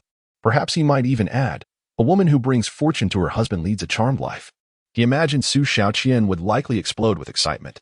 Drifting into a hazy slumber, he sensed activity next door. Even before 5 o'clock, Qilei felt his mother had risen. Bustling in the kitchen, unable to contain his own excitement, he decided to join her. Upon entering the kitchen, he found his mother perched on a small stool, peeling potatoes. Her gaze somewhat unfocused. "Mom, what are we having for breakfast?" he inquired. Guolihua, noticing her son was up early, casually replied, "I'll make you braised pork with potatoes." "Who eats braised pork with potatoes this early in the morning?" he quipped, placing the basin down and squatting beside her. "Mom, Dad is quite capable. You must believe in him." Guolihua furrowed her brow, murmuring, "What capability? He was fine when he was younger. But now he is a bit lost at the granary. But you are here, right? And there's also Dad Tang, and Dad would support us." "What is there to fear?" he said with a mischievous grin. "You are the anchor of our family. My father and I can only rise so high, depending on you." Guolihua paused, gazing at her son in surprise. Qilei continued his flattery. "Don't worry. Dad Tang has said it's all fine, so it must be true." His reassurance brought Guolihua some comfort. She considered, if Tang Qing is willing to take risks with such a large family business, what do we have to fear? Besides, I am here too. Finally, a smile broke upon her face as she affectionately ruffled Qilei's hair, embodying the essence of a loving mother. Yet, as she resumed peeling potatoes, her brow furrowed again. "What am I doing peeling potatoes so early?" She suddenly looked up, her gaze sharp, scolding, "You little rascal. What trouble are you stirring up here? Get lost. Don't create a mess." Qilei sighed. "This is so difficult." Once his parents departed for work, Qilei lunged for the phone. Just as he was about to pick it up, it rang. "You've upset me yesterday. You owe me a compensation." Su Xiaoqian's voice came through the receiver, laced with a hint of grievance, yet brimming with understanding. "Qilei, I remember it was all resolved later. And you even cheered me on." "Did I?" "Of course. Wishing you victory, though I can't recall who said that." "Well, did you achieve victory?" "A resounding success. I was just about to report to the organization when their congratulatory message arrived." "Humph. Aren't I impressive?" "Indeed. But still, my mother is the most impressive. My mom." All right. Whose mother isn't impressive? By the way, what does your mother do?" That story is profoundly philosophical. "A people's teacher." Qilei nearly gasped in astonishment. Recalling Su Xiaoqian's determination to attend number 2 high school, feeling momentarily flustered in their exchange. "Don't tell me she is a teacher at number 2 high school." Su Xiaoqian responded, "What of it?" Qilei pondered the repercussions of his flirtation with Su Qian's daughter, fearing his mother's reaction. Su Qian laughed heartily, dismissing the insinuation of the term flirtation. "Are you scared?" "Indeed, perhaps it is best if we remain strangers." "Huh." Su Qian chuckled again, reassuringly stating that her mother works in Harbin and is currently unable to interfere. Upon hearing this, Qilei exhaled in relief. "Since your mother is in Harbin, why are you still studying in Shangbei?" "My father and grandparents are in Shangbei. There's no helping it. Everyone adores me, and they can't bear to be away." After conversing with Su Qian for over half an hour, Qilei finally hung up the phone when Tang Yi and Wu Ning arrived. He assigned them a task. Tang Yi, slapping the sofa, inquired about the nature of the task. "Are we sending money to zhōngkǎo?" Tang Cheng had provided them with 3,000 yuan the day before, alleviating their immediate concerns. They should have sent the money yesterday, but due to a lack of business, they were too lazy to act. Tang Yi guessed correctly. However, to his surprise, Qilei had something entirely different in mind. "Hold off on sending her the money. Let us defer that for now as we have other priorities." Last night, amidst his excitement, Qilei had come to a realization. He must take action.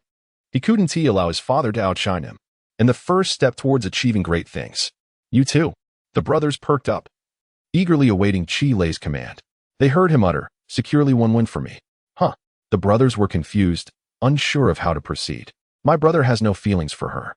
Get lost," Qi Lei retorted, exasperated. "What I mean is, bring her to the night market. Moreover, she must appear there tonight." "Why?" you ask. Wu Xiaojian was somewhat perplexed. As for Li Wenwen, while not entirely unpleasant, she can indeed be quite bothersome at times. "Shall we consider someone else?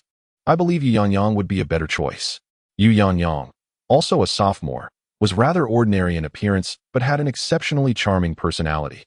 Even more well-liked than Li Wenwen, and had a good rapport with Tang Yi and Wu Ning. Qi Lei rolled his eyes. "I merely want to recruit a few laborers." "Can Yu Yangyang bring in people?" Despite Li Wenwen's many flaws, she frequently mingled within various circles, making her well-connected when it came to friendships. "We need to diversify our stalls since profits from a single stall are minimal. The night market has undergone significant changes in recent days, especially in the sock business, which has transformed dramatically.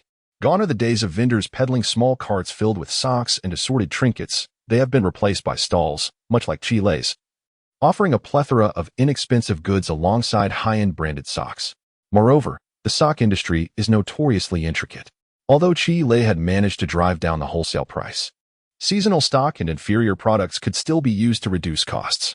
Thus, the gimmick of selling 3 pairs for 5 yuan is no longer novel. While some discerning customers still prefer the quality socks offered by the trio, many others, lured by cheaper options, tend to shop elsewhere, ultimately falling victim to inferior products. This has greatly impacted the brothers' business. Previously, profits of around 300 yuan have recently dwindled to a mere 100 and some, barely reaching 200. And the situation worsens day by day. Even the neighboring vendors, typically respectable, have taken to setting up stalls, selling items at 5 yuan for 3 pairs, thereby capturing a considerable share of the market. Were it not for this, Tang Yi would not be braving the rain to set up his own stall. It can only be said that, regardless of the era or whether one is a reborn individual or not, the pursuit of wealth is far from simple. To put it plainly, what does it mean to earn money? It entails transferring the bills from someone else's pocket into one's own. How effortless does that sound? Life is arduous, offering only a modicum of compassion to the diligent. Qi Lei may lack the talents of others, yet he is not lazier than anyone else. This principle may be beyond Tang Xiaoyi and Wu Xiaojian to articulate, but they have just come to grasp it, harboring no objections to Qi Lei's perspective. Moreover, Qi Lei has encouraged them. "Our father is all fired up. How can we, as his sons, fall short? Let us go for it. If we can't outdo them, we can at least give them a scare." This strategy proved effective, as Tang Xiaoyi nodded in agreement. "No problem. We just need to catch a laborer, right? Watch us." There was no dissent whatsoever. Meanwhile, Tang Yi and Wu Ning conferred and decided to head to the second middle school in the afternoon to seize the opportunity. What else could she do? Wu Ning declared, "It's settled then. How hard can it be to handle a Li Weiwei?" Little did they expect that just as the brothers finalized their plan, Li Weiwei called, effectively walking into their trap. To be frank, Li Weiwei can be quite annoying. In the dialect of Northeast China, she is a bit eccentric. Upon answering the phone, she immediately questioned Qi Lei about his failure to respond to the pager 2 days prior. In response, Qi Lei succinctly replied, "Sister, you should be asking Tang Yi about that." "Oh, only then did Li Weiwei quiet down. What are you all doing? I'm utterly bored." Qi Lei casually passed the phone to Wu Ning. Wu Xiaojian seized the opportunity. "Bored, are we? Perfect. The madman and I are coming to play with you." "Great. Is Qi Lei coming too?" Wu Ning glanced at Qi Lei. "He has other matters. He can't make it." "Oh, then you two hurry." Chapter 56. Ruthless Abandonment. Once Wu Ning and Tang Yi departed, Qi Lei promptly dialed Zhōngkǎo, instructing her to dispatch the goods the following day. Strangely, Zhōngkǎo refrained from any idle chatter, simply stating to await the pager for the pickup. Qi Lei found this peculiarity rather baffling. The woman seemed to embody the demeanor of a resentful spouse, exhibiting an unusual level of compliance. Before heading out to the night market that evening, Qi Lei took it upon himself to prepare dinner. The previous night had left the 3 families restless, and after a full day of work, fatigue was inevitable. Indeed, the situation mirrored this truth. Guolihua had initially intended to rush to the night market after work. That day, she had merely exchanged quick glances with her son, hardly taking the time to observe how her 3 children were managing their tasks. Upon returning home, she discovered a meal laid out in the kitchen, still warm. The sight stirred her heart, prompting a sense of calmness, as if it were simply her due. Only Qi Guojun understood that her composed exterior masked a tempest of unease within. To put it plainly, in this household, she was the matriarch, an undisputed authority. Over time, Guo Lihua had inevitably cultivated a fierce temperament. Without an outlet for her frustrations, she might find herself disoriented. After dinner, Qi Guojun attempted to dissuade her from going out, noting that they had scarcely slept for 2 days and nights. At their age, how could they endure such a venture? Yet, Guo Lihua responded resolutely. Why not go see your son? Are you not worried at all? Upon hearing this, she shot him a glare, dismissing any concern. Sleep. My son is certainly less of a worry. After a moment of contemplation, she softened her stance slightly, adding, let us discuss it tomorrow. Qi Guojun raised an eyebrow. Victory assured. At the night market, Qi Lei discovered that Li Wenwen had indeed joined forces with Tang Yi and Wu Ning. As the evening wore on, she harbored a singular desire to flee. She had no intention of setting up a stall. Alas, it was too late. Once would suffice. There was no way she would be allowed to escape a second time. Tang Yi and Wu Ning were vigilant, keeping a close watch on her. Wu Ning declared, once you enter my Black Wind Fortress, there's no way you can slip away unscathed. Accept your fate. Tang Yi chimed in, indeed. Observe how I handle this. If you find it satisfactory, perhaps you shall become the consort of the stronghold. Before the airing of the Return of the Pearl Princess, the most popular tale was Water Margin, and Tang Yi fancied himself akin to Lu Zhishan. Li Wenwen, however, was at a loss for words, devoid of any playful spirit. If you're in need of money, I can assist you. Is it really necessary to make a fool of ourselves here? Tang Yi and Wu Ning merely chuckled, retorting with Qi Lei's earlier admonitions, asserting that it was not merely a matter of finances. Qi Lei laughed as well, casting a glance at Li Wenwen. Then at Tang Yi and Wu Ning. The four of them were perfectly matched. He handed a stack of cardboard and a white bedsheet to Tang Yi and Wu Ning, instructing them to find a more suitable spot. What? We're not doing that. Tang Yi protested. I'm with Sister Wen. Wu Shaojian immediately joined the fray, insisting, no way. I must accompany her. After all, she is a woman. The wisdom of pairing genders for work is universally understood. It's certainly easier than relying solely on men. Yet Qi Lei remained resolute, shaking his head. No, she can only team up with me. Why is that? Tang Yi and Wu Ning were quite indignant. Li Wenwen, equally perplexed, questioned the rationale behind being grouped with them. I have no desire to partner with either of you. In fact, I wish to be free from such an association altogether, she exclaimed. You two are the real burdens. Yet, Qi Lei's reasoning was rather sound. Who among you can stand on your own? Who can take the lead while dragging along someone utterly incapable? This provoked a fierce desire in Li Wenwen to retaliate. You are the burden, and your entire family is a burden. However, there was truth in his words. Given Tang Yi and Wu Ning's awkward demeanor, the two of them together would struggle to hold their own, let alone manage Li Wenwen. After much deliberation, the duo relented. Tang Yi lamented to Li Wenwen, Sister, I truly wish to team up with you. Alas, there will be another opportunity, I assure you. Wu Ning chimed in, endure this night, and tomorrow. When I am more resolute, I shall come to your aid. Li Wenwen felt an urge to curse. Tomorrow? You really think that is plausible? Nevertheless, she realized escape was futile. She thought, no way, I cannot bear this burden alone. Moreover, she was keen to avoid partnering with Qi Lei.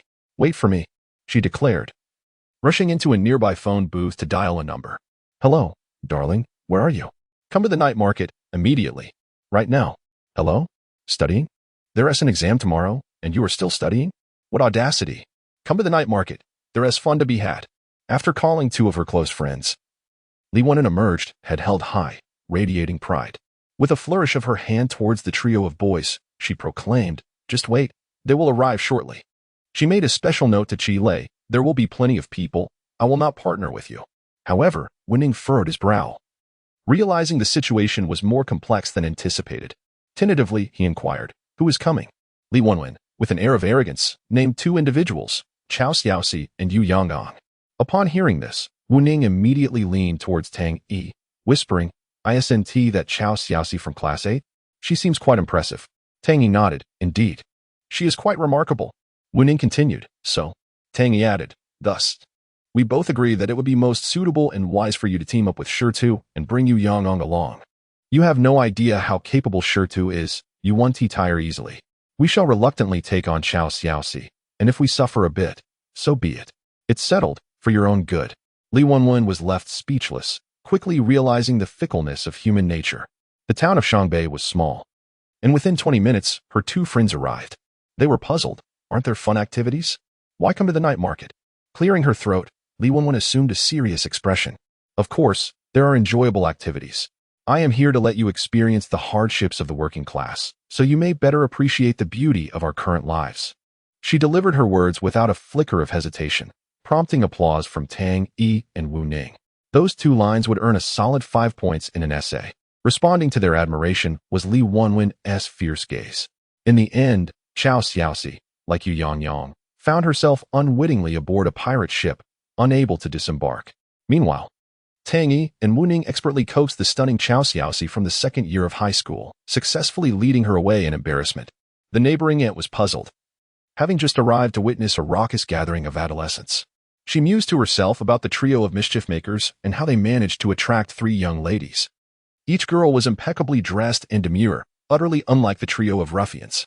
After observing quietly for a while, she discerned a subtle dynamic. The tall girl seemed to have an aversion to Qi Lei. Seizing an opportune moment, she discreetly inquired of Li Wenwen, "My dear, have you ceased your studies?"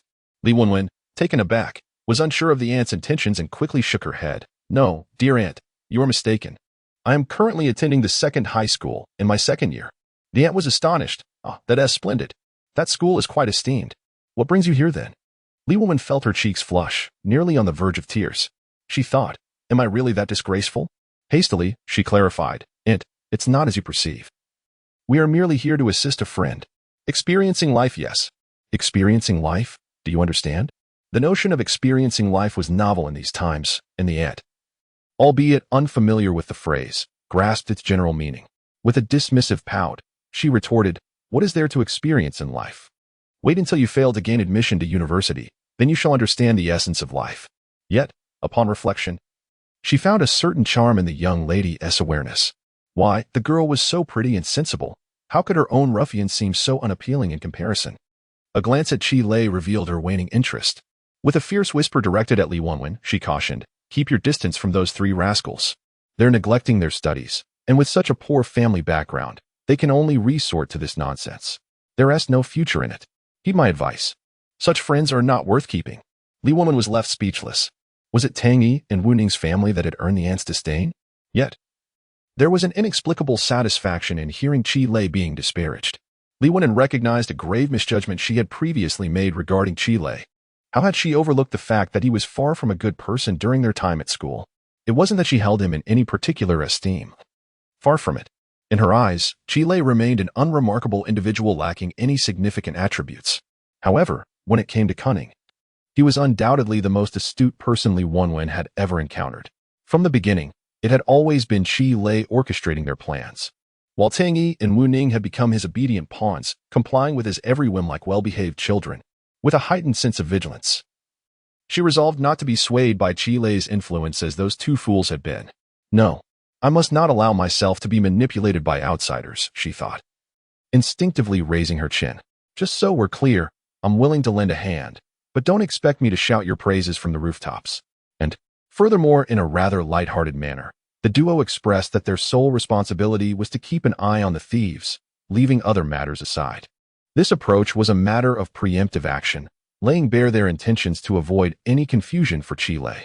Without a moment's hesitation, Qi Lei readily agreed and even thoughtfully advised Li Wenwen and Yu Yangyang to remain calm in the presence of acquaintances, suggesting they could simply say they were experiencing life and engaging in work-study opportunities.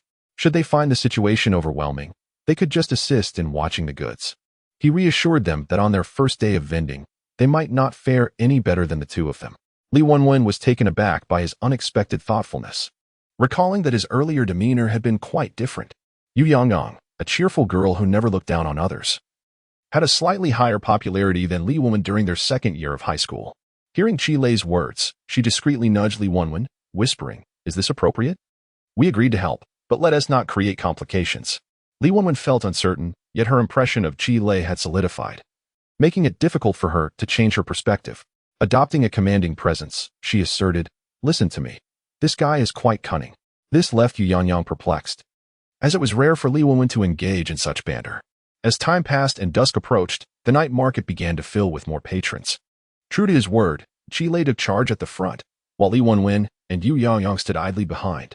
Despite Yu Yangyang's eagerness to assist, the reality was that they were still students, and it was challenging for them to adapt to their current roles. The societal norms of the 1990s were starkly different from modern times, with occupational discrimination deeply ingrained in the populace. From government positions to secure jobs, and then to those with storefronts. Only then did one find street vendors at the bottom of the hierarchy. In that era, when seeking a wife, families would inquire about one's occupation, and the mere mention of being a street vendor would yield the same stigma as lacking a car or a house, rendering one incapable of affording a bride price. As the crowd at their stall grew, Chile struggled to juggle introducing products, collecting payments, and retrieving stock. Unable to watch any longer, Yu Yaoyang, disregarding Li Wenwen's silent protests, stepped forward, offering, "Let me help you collect the money."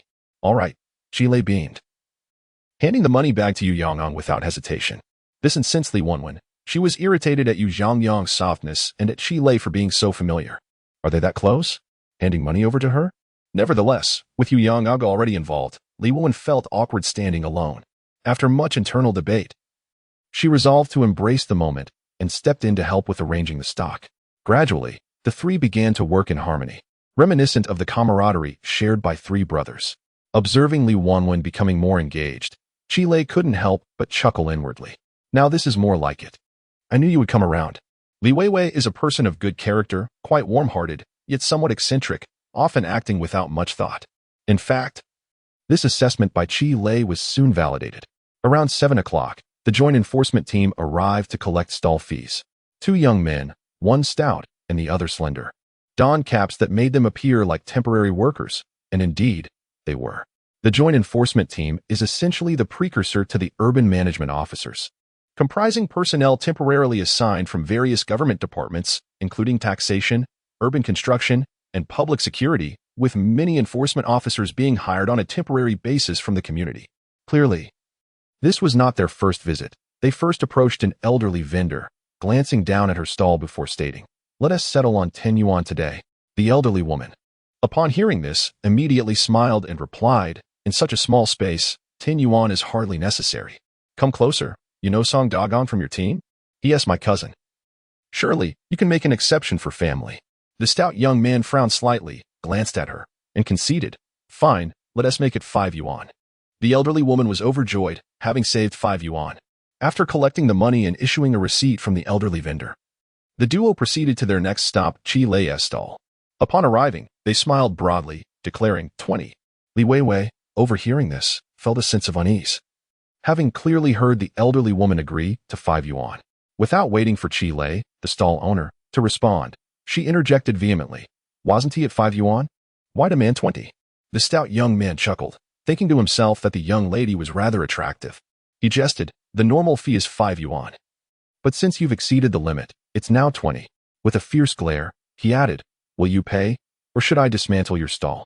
In these times, the joint enforcement personnel wielded authority in the night market akin to that of the Grim Reaper. When they declared an amount, it was final. And they truly had the audacity to topple your stall. Chapter 57. A dull mind. The portly enforcer glared, intending to dismantle the stall, completely disregarding Li Wenwen. Had it been another individual throwing their weight around, she might have pondered her response. However, facing a joint enforcement team, she felt no trepidation. After all, her mother was the head of the personnel department at the tax bureau, temporarily assigned to the joint enforcement. Could she really be intimidated by two temporary workers? Her irritation surged, and she tossed aside her socks, her eyes wide with indignation as she pointed a finger at the rotund enforcer, unleashing a torrent of invective. "Say that again, I dare you. Go ahead, try to overturn it." Her voice resonated with unyielding defiance. "Use those clumsy hands of yours to call Wei Hongba, and ask him who Li Wenwen is." Admittedly, she was not foolish enough to engage in a physical altercation with two burly men, but revealing her connections was a prudent move to avoid being taken advantage of. She felt a swell of pride, cunningly astute. To her surprise, the chubby and lean enforcers were indeed intimidated by the young girl. The expression on the chubby one's face shifted dramatically. You know Director Wei? Know him?" Li Wenwen scoffed. "What does it matter to you? Why don't you ask him yourself? Don't know the number? Need me to provide it?" At that moment, she resembled a warrior goddess, noble and fierce, drawing the attention of onlookers, radiating charisma. In the midst of her spirited confrontation, She took a moment to disdainfully regard Chi Lei. If he couldn't handle his own affairs, how could she falter against two temporary workers? She continued to berate them. Should I summon the oversight department as well? What gives you the right to charge 20? Bullying honest folk, are we? I refuse to believe it. Bring your superiors here. With those words, the chubby and lean enforcers ceased to harbor any doubts. The Joint Enforcement Agency had only recently been established, and the Oversight Department was an internal unit. Information not known to the average person. They quickly donned smiles, seeking a way to defuse the situation. You see, we are merely following regulations regarding fees, which go to the state, not into our own pockets. What purpose does your outcry serve? Calm down, young lady. The usually reticent lean enforcer stepped in as a peacemaker. You are indeed exceeding the limits. Regulations state that each stall can only occupy 2 meters. How about this? We'll collect from other vendors first, and you can reduce your stall size as a gesture of goodwill. We can revisit the fee issue later. As he spoke, the lean one pulled the chubby enforcer away, intent on departing. Witnessing their reluctance to demand even 5 yuan further inflated Li Wenwen's sense of triumph. Her chin held high. Such individuals deserved no kindness. However, Chi Lei, who had just returned, quickly interjected to stop the two men. Please, there is no need for trouble. We acknowledge our mistake and will accept the penalty. His demeanor was a stark contrast to Li Wenwen's, bordering on obsequious. As he spoke, he retrieved 20 yuan from his wallet and, amidst the astonished gazes of Li Wenwen and Yu Yangyang, pressed it into the chubby man's hand with a cheerful smile. 20 it is. We accept the penalty. The chubby and lean enforcers exchanged bewildered glances at Chi Lei but were rendered speechless. Once they departed, Li Wenwen erupted in frustration, as if it were her own 20 yuan that had been squandered. Are you foolish? What gave you the right to give them money? Chi Lei flashed a smile, managing his business while responding, if they want it, just give it to them. It's only 20 yuan, after all. This infuriated Li Minmin, who exclaimed, What are you pretending for? Don't you see how they take advantage of you? It's infuriating. Yu Yangyang also felt a surge of frustration, asserting, Such people should not be indulged in their bad habits. Exactly. With a good friend backing her up, Li Minmin felt emboldened. Moreover, if they say they want to penalize him, why press him for the money? Is it to flaunt your wealth? The two girls exchanged words, leaving Chi Lei exasperated, who could only smile wryly as he attempted to explain himself. He insisted on making a round to handle the situation, claiming he needed to make a phone call. Li Minmin, go ahead and call him. Are you afraid he won't answer? Yu Yayak added, Minmin's mother is involved in the joint enforcement. If he calls, he surely won't dare to demand this money. Chi Lei was already aware of this situation without needing Yu Yangyang to point it out. That afternoon, during a chat at home, Lu Xiaoshui had mentioned Li Minmin's mother being involved in joint enforcement. I know your mother has a considerable reputation there, Chi Lei remarked. Li Minmin replied, knowing that, why would you still give him the money? Is 20 yuan insignificant? It's just a phone call. Why act so grand? To which Chi Lei retorted, Is your mother's reputation worth merely 20 yuan? Li Minmin was momentarily speechless. Chi Lei continued. His intention to call is not just about collecting 5 or 20 yuan. It's an opportunity to converse with the head of personnel. If he mentions you, what can your mother say? Even if she insists on enforcing the law strictly, he wouldn't dare to ask for the money again. Eventually, when this reaches your mother's ears through you, it becomes a favor owed. So, is your mother's favor only worth 20 yuan? Li Minmin found herself at a loss for words, flustered and countering. How can you say it's that serious? Is this really a favor? Although Chi Lei's reasoning was sound, Li Minmin could not accept it. What kind of favor is this? It's a trivial matter. Who would take it seriously? Chi Lei replied, Doesn't it count? Should you truly require your mother's help in the future, and she chooses to ignore it, what if he holds a grudge? What if he spreads rumors that the precious daughter of Director Wei is using her father's influence for personal gain at the night market? Could your mother clarify that? What a significant impact it could have. It would no longer be merely about 20 yuan. Hearing this, Li Minmin's complexion paled. No, that's unlikely, right? Who would stretch things this far over such a trivial matter? Unlikely, yet possible, even if the odds are 1 in a million. Do you think it's worth it for 20 yuan? Chi Lei spoke earnestly. Indeed, he should not receive the 20 yuan. Under normal circumstances, I would never give it. However, now that you've already raised your voice and argued with him, it would be unwise to let the matter escalate over a trivial sum. Do you understand? Oh, Li Minmin conceded, acknowledging that Chi Lei had considered the situation more thoroughly than she had. Moreover, after his explanation, it struck her that how had those 20 yuan become her fault? She had given them willingly. A slight twinge of guilt lingered in her heart. At this moment, the clientele was sparse, all having been frightened away by Li Wenwen, the fierce warrior. Qi Lei seized the opportunity to engage Li Wenwen, who was now looking downcast. In the future, refrain from casually mentioning that your mother is Wei Hongbao and that you are Li Wenwen. Even if that portly monk lacks the cunning to exploit this connection, do you know if there are any well-meaning onlookers present? Li Wenwen intertwined her fingers, exasperated. What well-meaning? If they see it, they see it. I haven't done anything wrong. Qi Lei replied, this is not merely a matter of guilt or innocence. Once you disseminate such information, proclaiming that Wei Hongbao's daughter is taking advantage of her status, who will discern your innocence? The narrative will only distort further, and when the time comes, will you be able to clarify? Online harassment is ubiquitous in later generations, and even in this era, countless thoughtless individuals are buried in it. Li Wenwen began to stick out her tongue, which was indeed quite menacing. Qi Lei continued, this not only impacts you, but also casts a negative light on your mother. You must exercise utmost caution. Oh, she acknowledged. Do you understand your mistake now? I see, she replied. That's good. Such statements as my mother is Wei Hongbao or my father is Li Gang. These fleeting moments of satisfaction should be minimized in the future. Li Wenwen was taken aback. How do you know my father is Li Gang? I never mentioned it. Qi Lei exclaimed. What? Your father is truly named Li Gang? Then you must be even more careful. Qi Lei's expression turned solemn. With such a name, one must tread lightly, my dear. After reflecting for a moment, he added. With this level of caution, how can you navigate this circle? I suggest you retire before you find yourself back among the foolish. Well, that feels better. Qi sure too. She retorted, isn't that rather hurtful? You're the one among the foolish. Am I foolish? I'm clever beyond measure. Meanwhile, Yu Yangyang agreed with Qi Lei's sentiments, urging, Wenwen, you truly need to be cautious. Don't act foolishly. Li Wenwen felt a surge of indignation. Only moments ago, her attitude had been entirely different. At this juncture, she felt somewhat wronged, having defended her friend only to be chastised in return. Where was the justice in that? Moreover, was she truly foolish? As she brooded, she suddenly noticed a pair of girls had appeared at their stall. Li Wenwen, one of them exclaimed with unmistakable delight, causing quite the stir. Upon seeing their faces, Li Wenwen let out a lament, instinctively retreating behind Yu Yangyang. Alas, it was too late. They had already been observing her for some time. The newcomers were Fu Man, and her relationship with Li Wenwen was akin to that of Yang Jinwei with his companions, perhaps even more complex.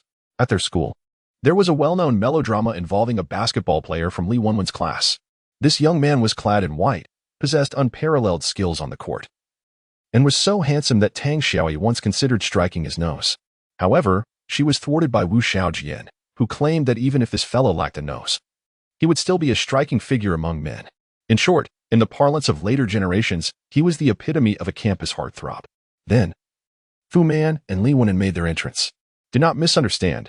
This is not a tale of jealousy akin to a melodramatic romance, but rather a story steeped in chivalry and martial arts. Fu Man had set her sights on a basketball youth, and despite her numerous attempts to win his affection, she remained unreciprocated. Intriguingly, she already had a boyfriend outside of school, a prominent figure at the experimental middle school. Upon discovering the green light of infidelity hanging over her, she could hardly contain her fury and led a group of admirers to confront the basketball youth at the fortress, accomplishing what Tang Xiaoyi had aspired to but failed to achieve.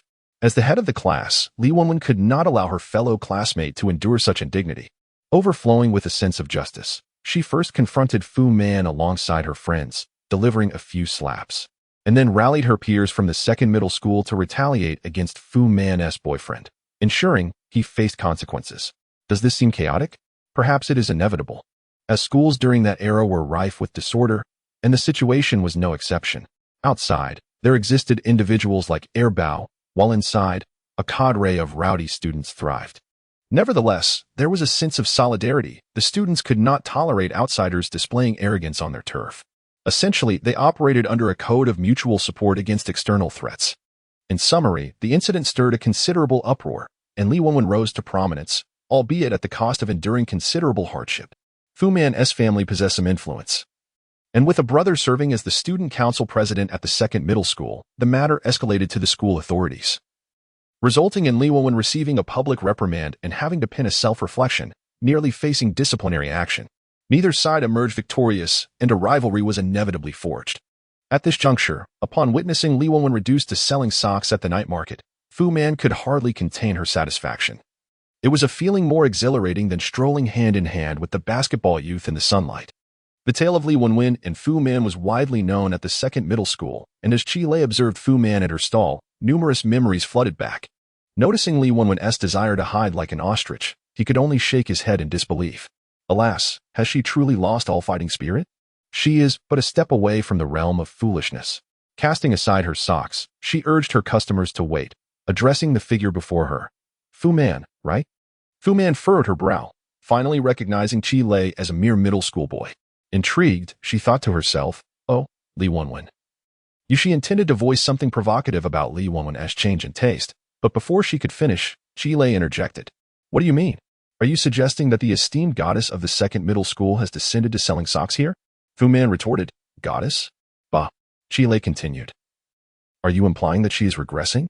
Observing her lack of awareness, he added, she is here to work hard and support her studies. Do you understand? Fu Man snapped back. Stop with the you and me. We are not familiar. Chi Lei's mouth ran like a floodgate. Are you buying or not? If not, step aside. Didn't your parents teach you not to inconvenience others? Really? They didn't teach you? That's quite unfortunate. Just look at Li Wenwen's parents. He elevated his voice. Her mother is Aunt Wei Hongba from the Joint Law Enforcement Team. Her father is Li Gang. You know who Li Gang is, right? In Shangbei, one could indeed be regarded as an entrepreneur. Does this family truly lack the means? What kind of upbringing would permit one to cast their child into the night market to endure hardship? This elicited gasps of astonishment from the onlookers, and Chi Lei's momentum surged even further. Make way, delaying matters here, and yet you still cling on? I hardly wish to speak of you. Fu Man felt utterly humiliated, wishing to lash out. However, her companions were too proud to endure such disgrace, aware that the entire street was observing them. Let us go. Let us go. They forcibly pulled Fu Man away, retreating in haste. Fu Man felt suffocated. Throughout this ordeal, it seemed she had only called out Li Weiwei's name twice. Yet she was met with a deluge of disparagement.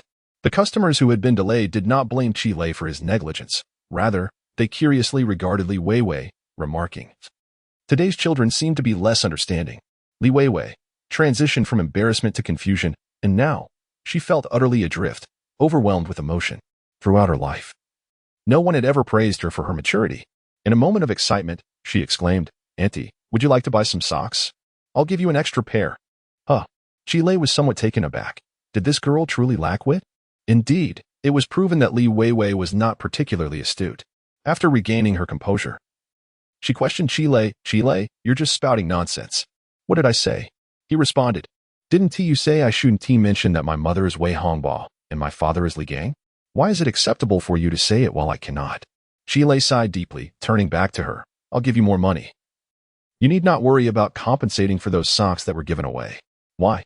Because with money, one ought to take a good look at their own intellect. Chapter 58. No more mention of the circle sometimes. One fears the act of repetition, especially when two individuals engage in it together. Li Weiwei had never perceived herself as a fool, yet Chi Lei's incessant reiteration, compounded by Yu Yang's teasing, stung. Xiao you're swiftly entering the fool's circle. Consequently, Li Weiwei disdainfully shot them a glare. Those two were definitely in cahoots. Nevertheless, basking in the glow of their compliments, she hardly cared about their petty jibes. In a playful retort, she declared, if I am foolish, so be it. Fools are often blessed. Thus, she officially stepped into the realm of folly. With her stockings swaying, she boldly proclaimed, socks. Only 5 yuan for 3 pairs, affordable and practical. Come and see. Her cries were more fervent than Chi Lei's, resonating throughout half the street. Completely oblivious to embarrassment and determined not to be controlled by Chi Lei, she cast aside any concerns. In truth, the demons of the mind are self-imposed. Who among strangers cares if you are the daughter of Li Gang or merely a sock vendor? When one is preoccupied with their own affairs, who has the time to worry about you? Especially for families like theirs, acquaintances are well aware that they would never stoop to the level of a street vendor. Rather, they are viewed with a certain respect. Initially hesitant to engage in such activities, once acclimated, they found themselves effortlessly participating without Chi Lei's prompting. Along the way, they encountered a few familiar faces, including classmates, but none truly regarded her as a mere sock-selling merchant. This realization filled Li Weiwei with pride. She was no less than anyone else. As the clock struck 9, the night market remained bustling, yet Chi Lei began to suggest packing up. First, business had been lackluster. After 9 o'clock, it was evident that fewer patrons sought socks. Secondly, with 3 girls in tow, returning home late was not ideal. By around 9:30, they departed from the night market. Wu-ning intended to escort the 3 girls home first, but they seemed to be reveling in the moment, unwilling to leave just yet. Li Weiwei remarked that they could linger a while longer. After all, evening self-study extended until 9:30. In this era, regardless of how materialistic the youth appeared, they were remarkably resilient, far less delicate than future generations, and more grounded. Although setting up stalls was tiring, none lamented their fate. Since they were reluctant to depart, they found a barbecue stand, ordered a selection of skewers, and while eating, engaged in conversation and accounted for their earnings. Ultimately, the tally revealed that the 2 stalls had yielded less than 300, even less than their previous single-stall venture. Before Qi Lei could voice his thoughts, Tang Xiaoyi and Wu Shaojian exchanged serious glances, recognizing that this trend was untenable. Profits were dwindling. Tang Xiaoyi resolutely suggested, why not try the morning market as well? The morning market could also sell socks, with a distinct clientele from the night market. The morning market primarily catered to vegetable vendors, attracting not only the residents of Shangbei City but also farmers from the surrounding areas, promising potential sales. However, the morning market posed its challenges. In northern summer, dawn arrives early, necessitating a rise at 3 or 4 in the morning to secure a spot, with customers beginning to arrive shortly after 5. This was precisely why they had yet to venture into the morning market. Waking up early every day feels like a relentless pursuit of life itself, doesn't it? Upon hearing this, the 3 girls chimed in, urging moderation. Is it really necessary to be so intense? A more relaxed approach would suffice. They protested. With Tang Yi's affluent background, he wouldn't miss these few coins. However, Tang Yi held a different perspective. He agreed with Shi Tu, stating that once a goal is established, it should not be taken lightly. What do you say? Let us venture to the morning market. Wu-ning concurred, expressing his lack of objections. Both turned their attention to Qi Lei, who responded, no rush, we haven't revealed our grand strategy yet. With numerous competitors, the foot traffic is scarce. But I have a plan in mind that doesn't necessitate an immediate trip to the market. Let us wait a bit longer. As he spoke, Qi Lei solemnly produced 3 50-yuan notes from his pouch and placed them before the 3 girls. This is your remuneration for today. Li Wenwen's eyes nearly bulged in disbelief as she exclaimed, who needs your filthy money?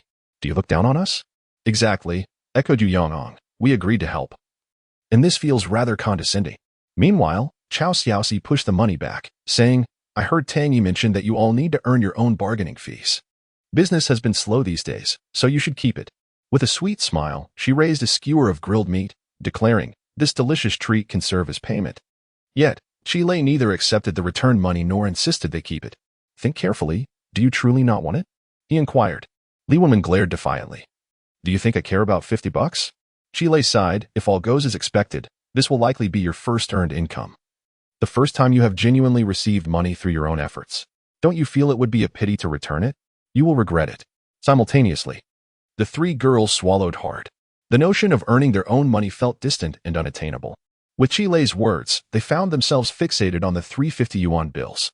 Previously, receiving 50 yuan from their parents held no significance, but now, it felt like it had been painstakingly earned. As for Li Wenwen, she mused that Qi Lei had a peculiar way of speaking that was both antiquated and undeniably reasonable, making it hard to counter his arguments. 50 yuan. I toiled all night, sacrificing my dignity to earn this. Why should I refuse it? Grasping the 50 yuan tightly, she declared, I'll take it. Chao Xiaoxi and Yu Yong'ong quickly reached for the money, then hastily withdrew their hands while giggling foolishly. Yu Yong'ong added, the final exams are tomorrow, but after that, I'll come back to sell you socks. Count me in. Chao Xiaoxi, radiant as a flower, echoed her enthusiasm. She envisioned earning her own money and spending it freely, which she deemed truly cool. Indeed, Qi Lei exclaimed, thrilled to hear their agreement, lest his 150 yuan go to waste. With a hint of mystery, he added, once you're on break, let us embark on a grand adventure together. Huh? Li Wenwen stiffened, sensing that she had been drawn into his scheme. Meanwhile, Qi Lei reveled inwardly in his triumph. The first step was successfully secured. The most crucial step has been accomplished. His grand venture is on the horizon. Li Wenwen's family resides in the Chuanyi community, situated on the most bustling avenue of Shangbei, one of the earliest developments of commercial housing. As she entered her home, it was already past 10 o'clock, and her parents were still awake. Wei Hongba idly flipped through magazines while Li's father clutched the remote control, incessantly changing channels. Upon seeing his daughter return, Wei Hongba adjusted his glasses and furrowed his brows as he observed her toss aside her white shoes, barefoot on the floor, and lazily collapse onto the sofa, sprawling across her mother's lap, exclaiming, "I'm exhausted. Why is it so late?" Li Wenwen closed her eyes to rejuvenate, explaining that there were no classes and she had been out enjoying herself with friends, unabashed about her truancy. Firstly, she rarely skipped classes. An occasional absence was not a significant issue. Secondly, her parents held a liberal perspective, imposing no stringent expectations regarding her studies. Li Wenwen's prior notions and character were largely shaped by her upbringing, significantly influenced by her parents. Hearing her words, Wei Hongba dismissed any concern, casually asking, "Which friends?" "Xiaoxi, Yangong, Tangyi, Wuning, and Qi Lei," Li Wenwen replied, listing a series of names, all of whom frequently spent time with her, and whose families were not opposed to their camaraderie. Although Qi Lei was less familiar to him, it was reasonable to assume that anyone accepted into their circle was likely not from an ordinary background, thus posing no substantial issue. However, upon hearing these names, Li's father suddenly remarked with a significant tone, "So, you even ventured to the night market to set up a stall?" "What?" Li Wenwen sprang up, glaring at her father. "How did you know?" Her father shot her a sidelong glance. "Let's not delve into how I know. I'm inquiring why you ended up there." Li Wenwen shrugged nonchalantly. Tang Yi and Wu Ning were setting up stalls at the night market. They said it was for life experience.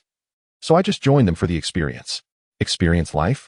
Li Gang and Wei Hongba exchanged glances. They were acquainted with the two boys who had visited their home, and they were perplexed about what kind of life experience they could possibly be engaging in. What is really going on? Li Wenwen crossed her legs, entirely out of sync with her parents. "Dad, Mom, allow me to share a particularly astonishing tale." Subsequently, Li Wenwen animatedly recounted the incident involving Qi Lei and the extortion orchestrated by Heir Baozi, along with the events of that evening at the night market. "You should have seen it. Those three were nothing short of ruthless. Extortion. They practically had Heir Baozi arrested. It was brutal." Li Wenwen felt a swell of pride, as she was a first-hand witness, and the actual excitement surpassed her vivid descriptions by 100-fold. In the end, after listening to her, Li's parents were indeed taken aback. Firstly, the revelation that Tang Qinggang's son was Tang Yi was shocking enough. It was well known that Tang Qinggang safeguarded his family meticulously, never allowing them to attend social functions. Thus, they were unaware that Tang Yi was the son of old Tang. Moreover, they couldn't help but marvel, with Li's father exclaiming, "Chui and Qinggang truly excel in parenting. The matter has taken on quite a grown-up air." "Li Ma, is that Qi Lei the grandson of Qi Hating?" "Li Ba, it should be. Tang Qinggang, Wu Lianshan, and Qi Guojun were inseparable back in the day. Now that it has reached the children, surely it cannot be any different." "Li Ma, alas, those three are even 2 years younger than Wenwen. It's truly incomparable." "Li Ba, there's a vast difference. They were already bravely engaging with society at the tender age of 15 or 16. Imagine how they would be as they grow older." Oh dear." Li Wenwen was on the verge of an outburst. Who cares about Qi Hating and Qi Guojun? To her, Qi Lei was merely a little brat. Besides, I'm right here, and you're speaking about me like this? Isn't that a bit excessive? Li Ba shot her a stern look. "Are you displeased?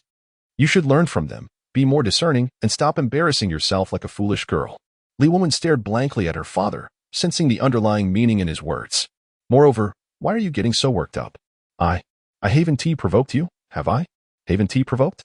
The more Li Gang looked at her, the more displeased he became. "Your mother's colleagues have even called home. You still say you haven't provoked? How would you know if you didn't ask about your street vendor activities?" "That is how we found out. Fortunately, Qi Lei was perceptive enough to intervene. Otherwise, wouldn't that have been a hassle?" Li Wenwen was taken aback. "What about that chubby monk?" "Li Ba, isn't that exactly the case? With this, you didn't even take advantage of him, yet you stuck close to him. Just think, if you truly saved that 20 yuan, what would the situation be?" Li Wenwen slammed her fist onto the sofa. That bastard. He really guessed right. Her concerns were completely different from her parents. Then, Wei Hongba interjected. "This isn't mere luck. It's about having discernment." He solemnly took Li Wenwen's hand and said, "Wenwen, this isn't me criticizing you. But you must be more vigilant. Your parents don't expect you to exert yourself excessively as a young girl. Doing reasonably well is sufficient. However, when you step into society, you cannot afford to be at a disadvantage. In such matters, you must learn from others. Don't assume that just because they are younger, They are inferior to you. Remember that. Li Woman felt utterly disheartened, thinking how unfortunate she was, being lured into becoming a petty dealer, facing ridicule and harsh lessons outside, and returning home to face her father's reprimands. Life was truly difficult. In frustration, she tossed her body around, sighing. I want to listen. Her brows knitted into a frown. Hey, Li Ba and Li Ma were equally displeased. You must heed our advice. I want to listen. I want to listen. I want to listen. I want to listen. Li Woman abruptly sprang up and dashed back to her room, resolutely ignoring them. This left the two adults utterly astonished. What has gotten into this girl? Little did they know, Li Woman did not care whom she learned from. She was merely reminded of Chi Lei's comment about her nearing the realm of foolishness. Yet, before long, the door swung open again, and Li Woman emerged in her little pajamas, her lips pursed high, declaring, after the final exams, I'm going to sell socks. Li Ba and Li Ma were momentarily taken aback, then nodded in agreement. Splendid. Li Woman was momentarily taken aback, exclaiming, I'm going to sell socks. With a playful twist of her waist and a flourish of her arms, she exaggeratedly mimicked Chi Lei, shouting, Socks, socks. 5 yuan for 3 pairs. Affordable and direct from the factory. Li Dad. Li Mom. In unison, they encouraged, Great. Go for it. Li Woman retorted. Are you truly my parents? Gritting her teeth, she added, I still want to wear stockings and show off my long legs, the kind I used to wear without hesitation. With a decisive slam, she shut her door tightly. Li Dad and Li Mom pretended not to notice. They understood their silly daughter all too well. Knowing her comings and goings were swift. As anticipated, within 10 minutes, her sister Li Lanlan returned. Before she could even change her shoes, Li Woman burst forth like a whirlwind, exclaiming, Sister, I saw your idol the other day. Li Lanlan paused in surprise. Idol? That's a term I've never heard before. Which idol? Li Woman teased, the one called Sangu. Sangu? Are you referring to Chi Guodong? Li Lanlan pondered. Chi. Li Woman was momentarily stunned. Chi Guodong? Wait a moment. She turned to her father. Dad, what was the name of Chi Lei's father again? Chi Guojun, right? With wide eyes, she contemplated. Chi Guodong. Chi Guojun? Are they from the same family? I don't recall Chi Lei ever boasting about this. Li Gang felt a twinge of a headache. What to do with this silly girl? Did you not hear what I just said? Chi Lei is the grandson of Chi Hating, the former head of the provincial transportation department. Oh. Li Woman initially responded in bewilderment, then, recalling her previous conversations over the past few days, she exclaimed, Circle. Circle. Circle. Suddenly, she clutched her head and stomped her feet in distress, wishing she could disappear. She hurried back to her room, too embarrassed to show her face again. From now on, she would never mention the circle again. Chapter 59, effortlessly accomplished the following morning. Chi Lei received a message from zhōngkǎo, pick up at the intersection of Sandow Street at 5 in the afternoon. The vague nature of this communication left the trio bewildered. There was no mention of the quantity of goods, nor the specific freight bus, making it unclear how they were to proceed. Chi Lei hastily made a call, only to discover it was a public phone, and the person had already departed. He then dialed zhōngkǎo's shop, but the staff informed him that the proprietress had left early, leaving Chi Lei utterly speechless. At noon, Li Wen'an called, exclaiming, I'm dying here. I'll come by tonight to hang out with you. In the afternoon, Su Qian called again, asking what he was up to. Busy, Chi Lei replied. Oh. With that, the call ended abruptly. Chi Lei promptly returned the call, now free from his previous engagements. A haughty little huff from the other end made him want to bite something. Su Qian had a serious matter to discuss. She had previously been selecting tutoring classes and had now finalized her choice, wanting Chi Lei to join her. The class, run by a retired teacher, was conveniently located behind the first high school, not far from Chi Lei's home. It was intended to cover high school mathematics and physics, while also providing assistance with fundamental middle school knowledge. Although Su Qian did not explicitly state it, her implications were clear. Since he wished to excel academically, he should take tangible actions and not squander a single moment, even during the summer break. She reminded him not to forget their agreement, which extended beyond mere banter. Let us agree on this, shall we? You need to focus and improve your grades. After a lengthy monologue, Chi Lei interjected, would you like a more candid assessment? Su Qian responded, bewildered. What? Chi Lei observed, you're somewhat akin to my mother. Get lost. I'm your aunt. Su Qian retorted, her irritation palpable. Yet, Chi Lei had not been incorrect. Su Qian's current demeanor was reminiscent of his mother's. She seemed eager for him to mature swiftly and keep pace with her. Indeed, this was the underlying truth. Su Qian's recent calls had been motivated by this very desire. Deep down, she was still the astutely aware Su Qian. And as her connection with Qi Lei deepened, her subconscious increasingly resisted the notion of their somewhat ambiguous friendship being confined to just the duration of summer. Su Qian harbored a longing for something enduring and profound. Consequently, she now wished for Qi Lei to strive for excellence more than even his mother did, hoping he would rapidly catch up to her. However, for the past 2 days, Qi Lei had not provided her with an opportunity to steer the conversation in that direction. Moreover, it remained true that their interactions barely ventured beyond flirtation. They were not even classmates. Why should she be the one to select tutoring classes for him?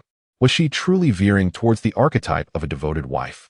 Every time Su Qian pondered this, her cheeks flushed involuntarily. It was evident that she had summoned immense courage to reach this decision, only for Qi Lei to respond with such a remark. Almost exasperated, she declared, "I'm your aunt." Aunt.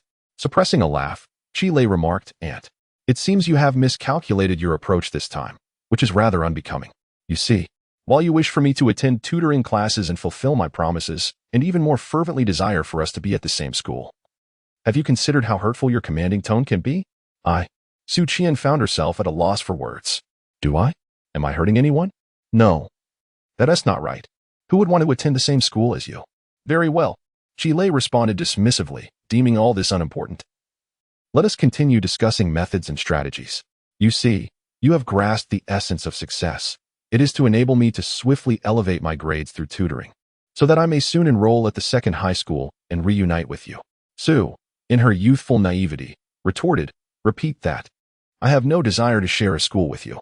Unfortunately, Qi Lei was entirely uninterested, his fortitude surpassing even that of a city wall.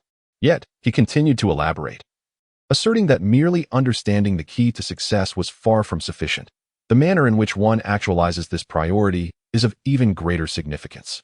"Now I am a detective," Su interjected. Qi Lei persisted, "Take me as an example. As a 16-year-old boy, my pride is formidable. I do not relish being directed or controlled. And I may not even heed my parents' words. Why should I follow your commands?" Su Qian replied, "I am not commanding you. I merely suggested something. It is entirely up to you whether to heed it." Qi Lei countered, "Indeed, there are myriad ways to propose suggestions, aren't there? You taught me that." Su Qian, intrigued, inquired, "What methods?" Qi Lei responded, "There are indeed many.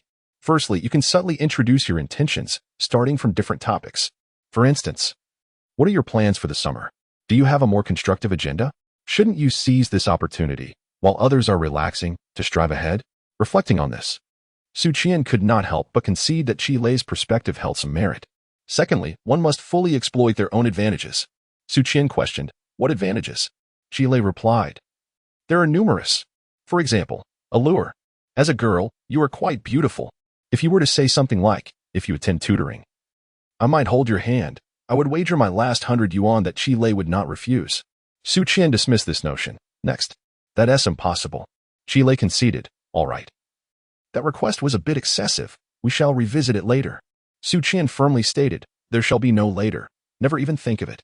Qi Lei pondered, "Well then, let us shift our perspective." Su Qian urged, "Speak. You could appeal to emotions. Consider our bond. We share a connection, do we not? If you appeal to my reason and stir my emotions, would I not listen?"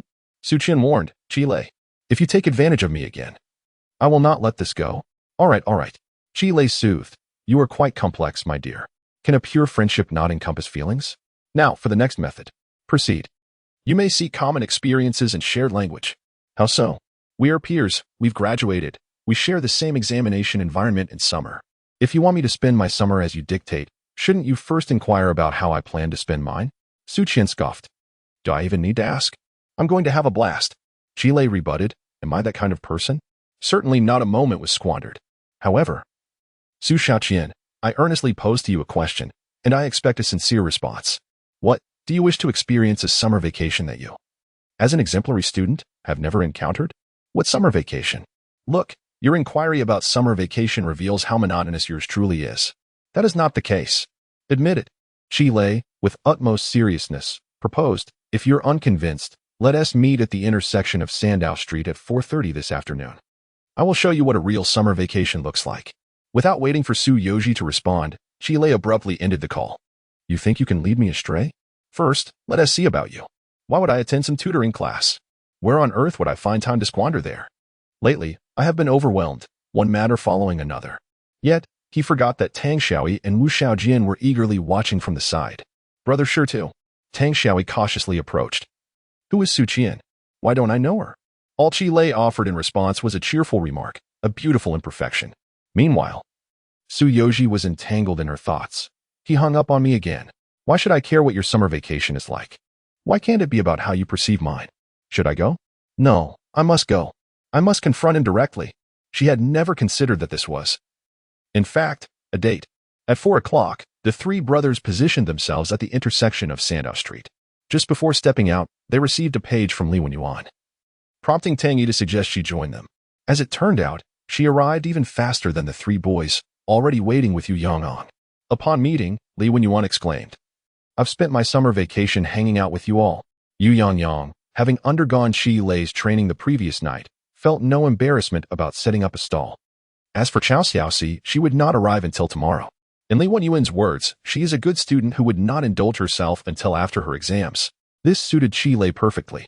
The five of them chatted merrily by the roadside while waiting for a vehicle. Su Qian had actually been there for a while, watching the lively group of 5 youths across the street, feeling conflicted once more.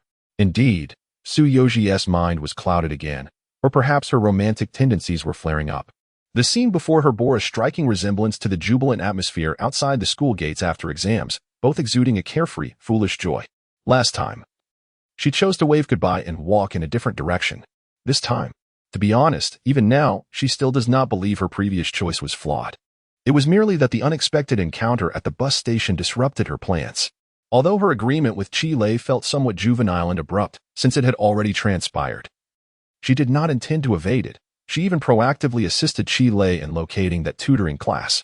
However, Su Qian felt that reaching this point was the utmost she could do regarding this ambiguous situation. She would allow Qi Lei to attempt to integrate into her world. While she had no desire to comprehend or delve into his, she held no interest in the antics of boys and girls mingling during their school days. She found them utterly trivial and a waste of time. Thus, she hesitated, contemplating whether to depart immediately or to make a choice divergent from the last, a choice to cross the street, albeit in a somewhat perfunctory manner, merely to invest a sliver of her time for the sake of that agreement. Out of courtesy, Su Qian ultimately opted for the latter. And then, she fell into it. When an individual begins to harbor curiosity about another person or a different lifestyle, no matter how many justifications she conjures, it proves futile. Su's meticulously crafted life, flawless in its precision, began to diverge the moment she made her choice, edging toward the unknown. As she emerged from the corner, striding directly towards Qi Lei, Wu Xiaojian excitedly grasped Tang Xiaoyi's arm, exclaiming, This one. Tang Yi, which one? The one who shared an exam hall with Shi Tu. Oh, quite impressive. Li Wenwen also noticed that almost glaring figure, instinctively honing in on Su Qian's sole vulnerability. Short hair truly suits her. The underlying implication being, her face shape is not conducive to long flowing hair, and this young lady happens to possess long locks. How fortuitous. Qi Lei waved with a smile, right on time. This elicited peculiar glances from Tang Xiaoyi, Wu Xiaojian, and Li Wenwen, as they observed the girl genuinely approaching them. A hint of unease set in. Hello. Su Qian did not greet Qi Lei individually, but waved to everyone. She was not one to embody a reclusive or aloof demeanor, despite harboring a touch of that essence within. At least her outward appearance was impeccably polished. Tang Xiaoyi and Wu Ning instinctively rose, their expressions peculiar. Li Wenwen, meanwhile, returned Su Qian's wave with a friendly gesture but remained silent, mentally assessing the authenticity of that smile. This is Su Qian, my friend. Qi Lei introduced her to the group. This is Tang Yi and Wu Ning, my brothers. He did not overlook Li Wenwen and Yu Yong'ong, introducing them as the senior sisters about to enter their 3rd year of high school. Upon hearing this, Li Wenwen immediately frowned. What do you mean by senior sister? Friends and brothers, but when it comes to me, it's senior sister? With a second wave towards Su Qian, she declared, Hello. I am Shidu's sister. A simple statement that underscored her status, tinged with a hint of competitive tension. Yu Yong'ong, noticing Li Wenwen's evidently unusual demeanor, quickly grasped the situation and waved to Su Qian. Hello. I am Shidu's sister. A unified front, ready to face any adversity. Fortunately, Su Qian refrained from retorting. I am Shidu's great aunt. After the introductions, Qi Lei and Su Qian moved to a more secluded spot for a whispered conversation. TSK, Su Qian began teasingly. You have quite a few sisters. Chi Lei did not offer an explanation. So you truly came? Your curiosity is quite pronounced. Su Qian replied. Curiosity is not the right term. I merely came to pay a visit. Whether or not you attend the tutoring class is entirely your affair. I am not particularly interested in how your summer unfolds. Miss Su possesses a certain confidence and never shies away from revealing her true self. Chi Lei glanced back at the peculiar expressions of the four individuals and remarked, Your half-heartedness leaves much to be desired. Shouldn't you uphold some professional integrity? Can you not take this more seriously? Su Qian let out a laugh. Perhaps this was the very reason she enjoyed conversing with Chi Lei. Chi Lei, too, was never one to conceal his nature and always seemed to surprise you. All right then, he said, unexpectedly agreeing without hesitation. Under Chi Lei's astonished gaze, she turned and entered the roadside convenience store. They're just a bunch of kids, Su thought to herself. This should be a piece of cake. Meanwhile, Chi Lei pondered, Goodness. We have 6 people today again. Should we split into 3 groups? As Su Qian stepped into the store, Tang Xiaoi, Wu Xiaojian, and Li Woman rushed toward her. Wu exclaimed, What a scoundrel, prioritizing romance over friendship. You didn't even mention it when you got her. Tang added, You're the very definition of someone who loses their humanity in the presence of the opposite sex. Li inquired, Who is she? Where did you find her? Wu continued, Is she the one you called the other day? Tang questioned, Don't you prefer long hair? Li Wenwen flicked her long ponytail, saying, It's all right. But she seems a bit hard to get along with. The relentless barrage of questions was enough to wear Chi Lei's patience thin.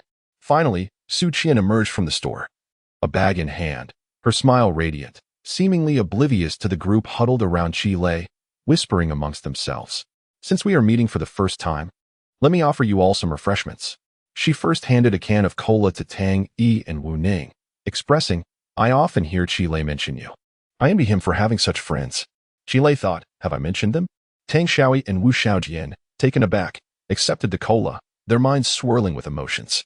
Tang Xiaoi felt a sense of comfort, finding her words genuinely pleasant. Yet, it felt strange. Why did her words make them seem like outsiders while she appeared to be the hostess? Wu Xiaojian was fuming at Chi Lei. Goodness, have we really come to this? It shouldn't be like this. I should be the one excelling at charming the ladies among the 3 brothers. Su Qian continued.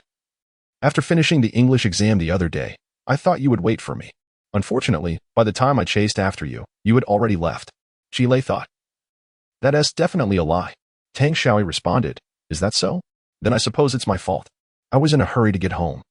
While Chi Lei was reluctant to leave, Wu Ning added, So he was waiting for you? We had no idea. He should have said something. Brothers are indeed brothers. They must shield each other in critical moments, unknowingly drawing closer to Su Qian in the process.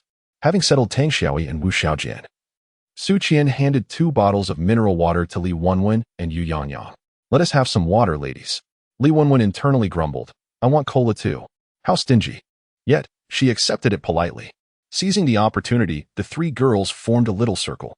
Su Qian complimented, Your hair is truly beautiful. I can't grow mine long. Li Wenwen bashfully replied, It's nothing special. Just average. Su Qian insisted, No, it's genuinely lovely. Almost like something from an advertisement. Mine is terrible. If it grows even a bit longer, it turns yellow and splits. By the way, what shampoo do you use? Do you have any tips? Li Hanhai chuckled, his laughter reminiscent of a child weighing over 100 pounds. It wasn't as exaggerated as you described, yet there was indeed a hint of a secret. After a brief exchange, Li Hanhai remarked, Your skin is quite impressive.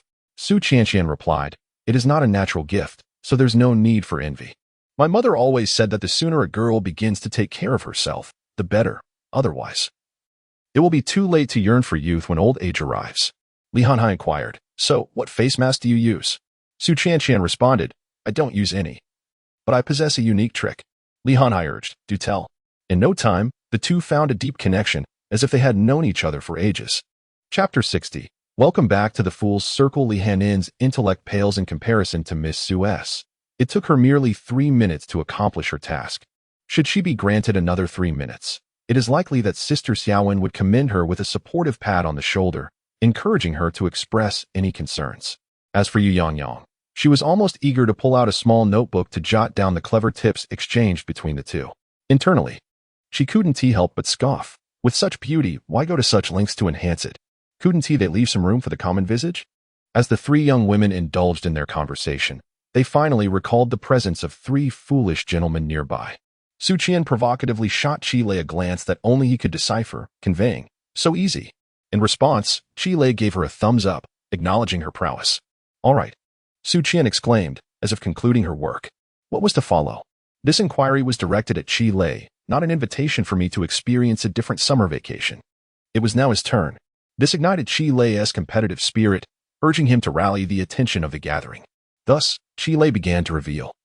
Classmate Su Qian is, as they say, the ideal child of others' families. Li Wenwen blinked in confusion, pondering the meaning of such a term.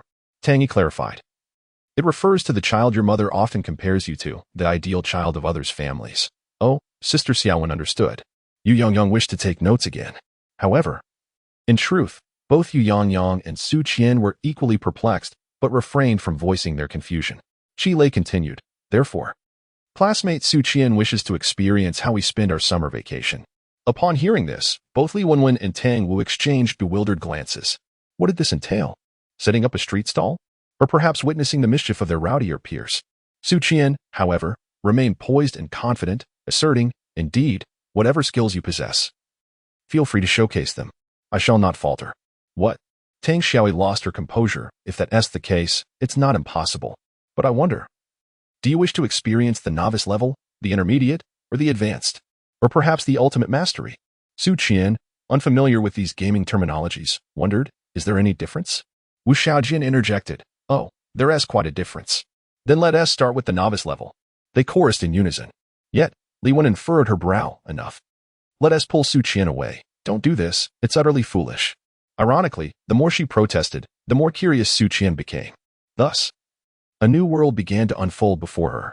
Qi Lei had her squat on the curb alongside the 3 young men, while Li Wenwen and Yu Yongyang distanced themselves further. I don't know them. Passers-by cast curious glances at these unabashed youths. Su Qian discerned in their gazes a mix of scrutiny, curiosity, and perhaps a hint of envy? Envy for what? What was there to envy? This was utterly mortifying. In the midst of Miss Su's perplexed expression, Qi Lei pointed at a utility pole by the roadside, exclaiming, this is no ordinary object. Tang Xiaoyi, you possess a keen eye. This utility pole, crafted from pine and treated with anti-corrosive asphalt, is indeed remarkable. Wu Xiaojin chimed in, impressive. You even recognize anti-corrosive materials? Truly astute. Tang Xiaoyi added. My talents extend far beyond this. I can discern that before it became a utility pole, it stood majestically among the mountains, proud amidst the verdant forest. Qi Lei continued. Those lush branches and that upright stature. To which Tang lamented, alas, it is a pity that it caught the attention of the lumberjack, leading to its current state. Wu remarked, indeed, it is akin to a once great tiger reduced to a mere shadow of its former self. Even a hero in twilight is not without merit. However, Qi Lei shook his head, asserting, yet, in this moment, as the evening glow reflects the setting sun and auspicious clouds drift from the west, a withered tree exposed in the marketplace may yet herald a resurgence of life. Tang, Wu, and Qi inquired, how so? Qi Lei elaborated, it is because the 3 young heroes and a remarkable lady sit beside, engaging in discourse about the world. Tang Xiaoyi and Wu Xiaojin responded in unison, indeed. Su Qian, meanwhile, was left speechless, finally comprehending why Qi Lei's compositions received perfect scores. Is this truly possible? Merely a utility pole, and yet these 3 have squatted there, chatting for a full 10 minutes without pause. Their conversation meandered from colloquial speech to classical prose, from the utility pole to a pine tree in the mountains, and eventually to their own lives, engaging in whimsical banter that knew no bounds. Li Wenwen and Yu Yongyang had evidently encountered such absurd situations before and had even participated significantly. What began with disdain transformed into an irresistible urge to interject, ultimately culminating in a friendly competition on the roadside with the trio. The scene was one to behold. Even old Lu would have been moved to tears. Miss Su herself was unaware of her transformation, from innocent naivety to uncontrollable laughter. How could such a trivial object inspire such profound associations? Eventually, unable to contain herself, she found that Qi Lei had transitioned from discussing a utility pole to international affairs, linking it to the Gulf War and American hegemony, all tied to that very pole. She laughed so hard that she doubled over, her stomach aching. It baffled her how something so childish could be so entertaining. It was akin to discovering a new world, igniting her curiosity about intermediate, advanced, and ultimate insights. Meanwhile, Qi Lei, while joking with his friends, observed Su Qian closely. Finally, he sighed, pondering. This girl, did she not have a childhood? Li Henan then took Su Qian's hand and remarked, you must have endured considerable hardships in your youth. In truth, Su Qian had not experienced much of a childhood. Her facade of maturity and meticulous planning had not developed overnight. Since her earliest memories, she had been instilled with the belief that time was precious and should not be squandered on trivial pursuits. Though Su Qian had contemplated rebellion, her mother's superior skills always compelled her to submit convincingly. Consequently, her childhood had been nothing short of chaotic. She once donned the guise of a little princess, poised elegantly on the sofa, enduring the visits from various relatives and friends from the second day of the Lunar New Year until its conclusion, solely to accompany her parents. She had navigated through countless tutoring sessions and extracurricular classes, ultimately selecting the least disagreeable option, sitting decorously at banquets alongside the children of her father's colleagues. She engaged in polite conversations about academic achievements and summer vacations, sharing newfound experiences. She indeed had friends, and many at that. Otherwise, she would not possess such formidable social skills, effortlessly bonding with Li Weiwei in mere moments. Yet, her friends never lounged on the curbs, boasting merrily to a lamppost. That belonged to another realm, delineated by Li Weiwei's ideals, a prestigious circle unattainable by ordinary folk. She was unaware that such a reality existed. Qilei suddenly smiled. So, how's the Fool's Circle? Fun, isn't it? Su Qian was taken aback. Fool's Circle? That name is rather unappealing. Li Weiwei also looked on in surprise. Recalling Qilei's remark from the previous night about her nearly blending back into the Fool's Circle. Don't listen to him. His tongue is sharp. He claims everyone resembles a fool, as if he alone is clever. To this, Qilei merely smiled without retorting. Ah, the notion of circles. Everyone loves to discuss them. I am uncertain what other places are like, but networking is an inescapable aspect of life for every Northeasterner. However, neither Su Qian nor Li Weiwei, nor even Lu Xiaoshui, truly comprehended that it was not quite as they perceived. Do you not understand? Qilei observed the throngs traversing the street, his gaze suddenly deepening. Su Qian instinctively bristled, sensing that he was about to spin a tale. Meanwhile, Li Weiwei felt an odd resemblance to Bajio. At that moment, the six of them squatted in a row on the dusky street, unrestrained. Qilei began to elucidate to his companions the concept of the Fool's Circle. The Fool's Circle. Now that is a premier circle. The younger one is, the more central their position within this circle becomes. Yet, as one ages, they drift further away until they are expelled from its confines, never to re-enter. It shows no favoritism. There are no distinctions of status or worth. The presence of regret or joy lies entirely in individual performance. It is capricious. Even the most derogatory terms, when prefixed with the circle's name, assume an entirely different meaning, often warranting forgiveness. It is also domineering, unmatched in the number of its adherents, and no other circle can claim superiority before it. It is a peculiar existence. For children aspire to escape it while adults yearn to join. It remains ever-present, transcending all. It is somewhat akin to a charlatan, or more accurately, a frenzied XTL. Passionate and self-indulgent. The crowd listened, entranced, lamenting their own inadequacies. Boasting? Or are you merely adept at it? Li Weiwei scoffed, expressing her disdain. I've never heard anyone brag about the Fool's Circle like this. Yu Yangyang responded with a hint of insincerity. If the Fool's Circle is so wonderful, perhaps you should keep it to yourself. We won't intrude. It was then that Qilei turned to them, gazing seriously. It has another name. Youth. The five of them felt a chill run down their spines. Their expressions varied. It wasn't that they comprehended the depth of Qilei's words, but rather, how remarkable he was. Just a simple, innocent truth, yet he articulated it with such astonishing eloquence and rhythm. Su Xiaoqian pondered, is this the power of a perfect essay? Li Weiwei thought, no wonder Xiaotang and Ningzi are so devoted to playing with him. His words are incredibly persuasive. Yu Yaoyang mused, where's my notebook? I must jot this down. This is undoubtedly the most profound saying I've heard all year. As for Tang Yi and Wu Ning, they thought, ugh, he's showing off again. None of them delved into the profound meaning hidden within his words. Yet Qilei's intention was not merely to show off.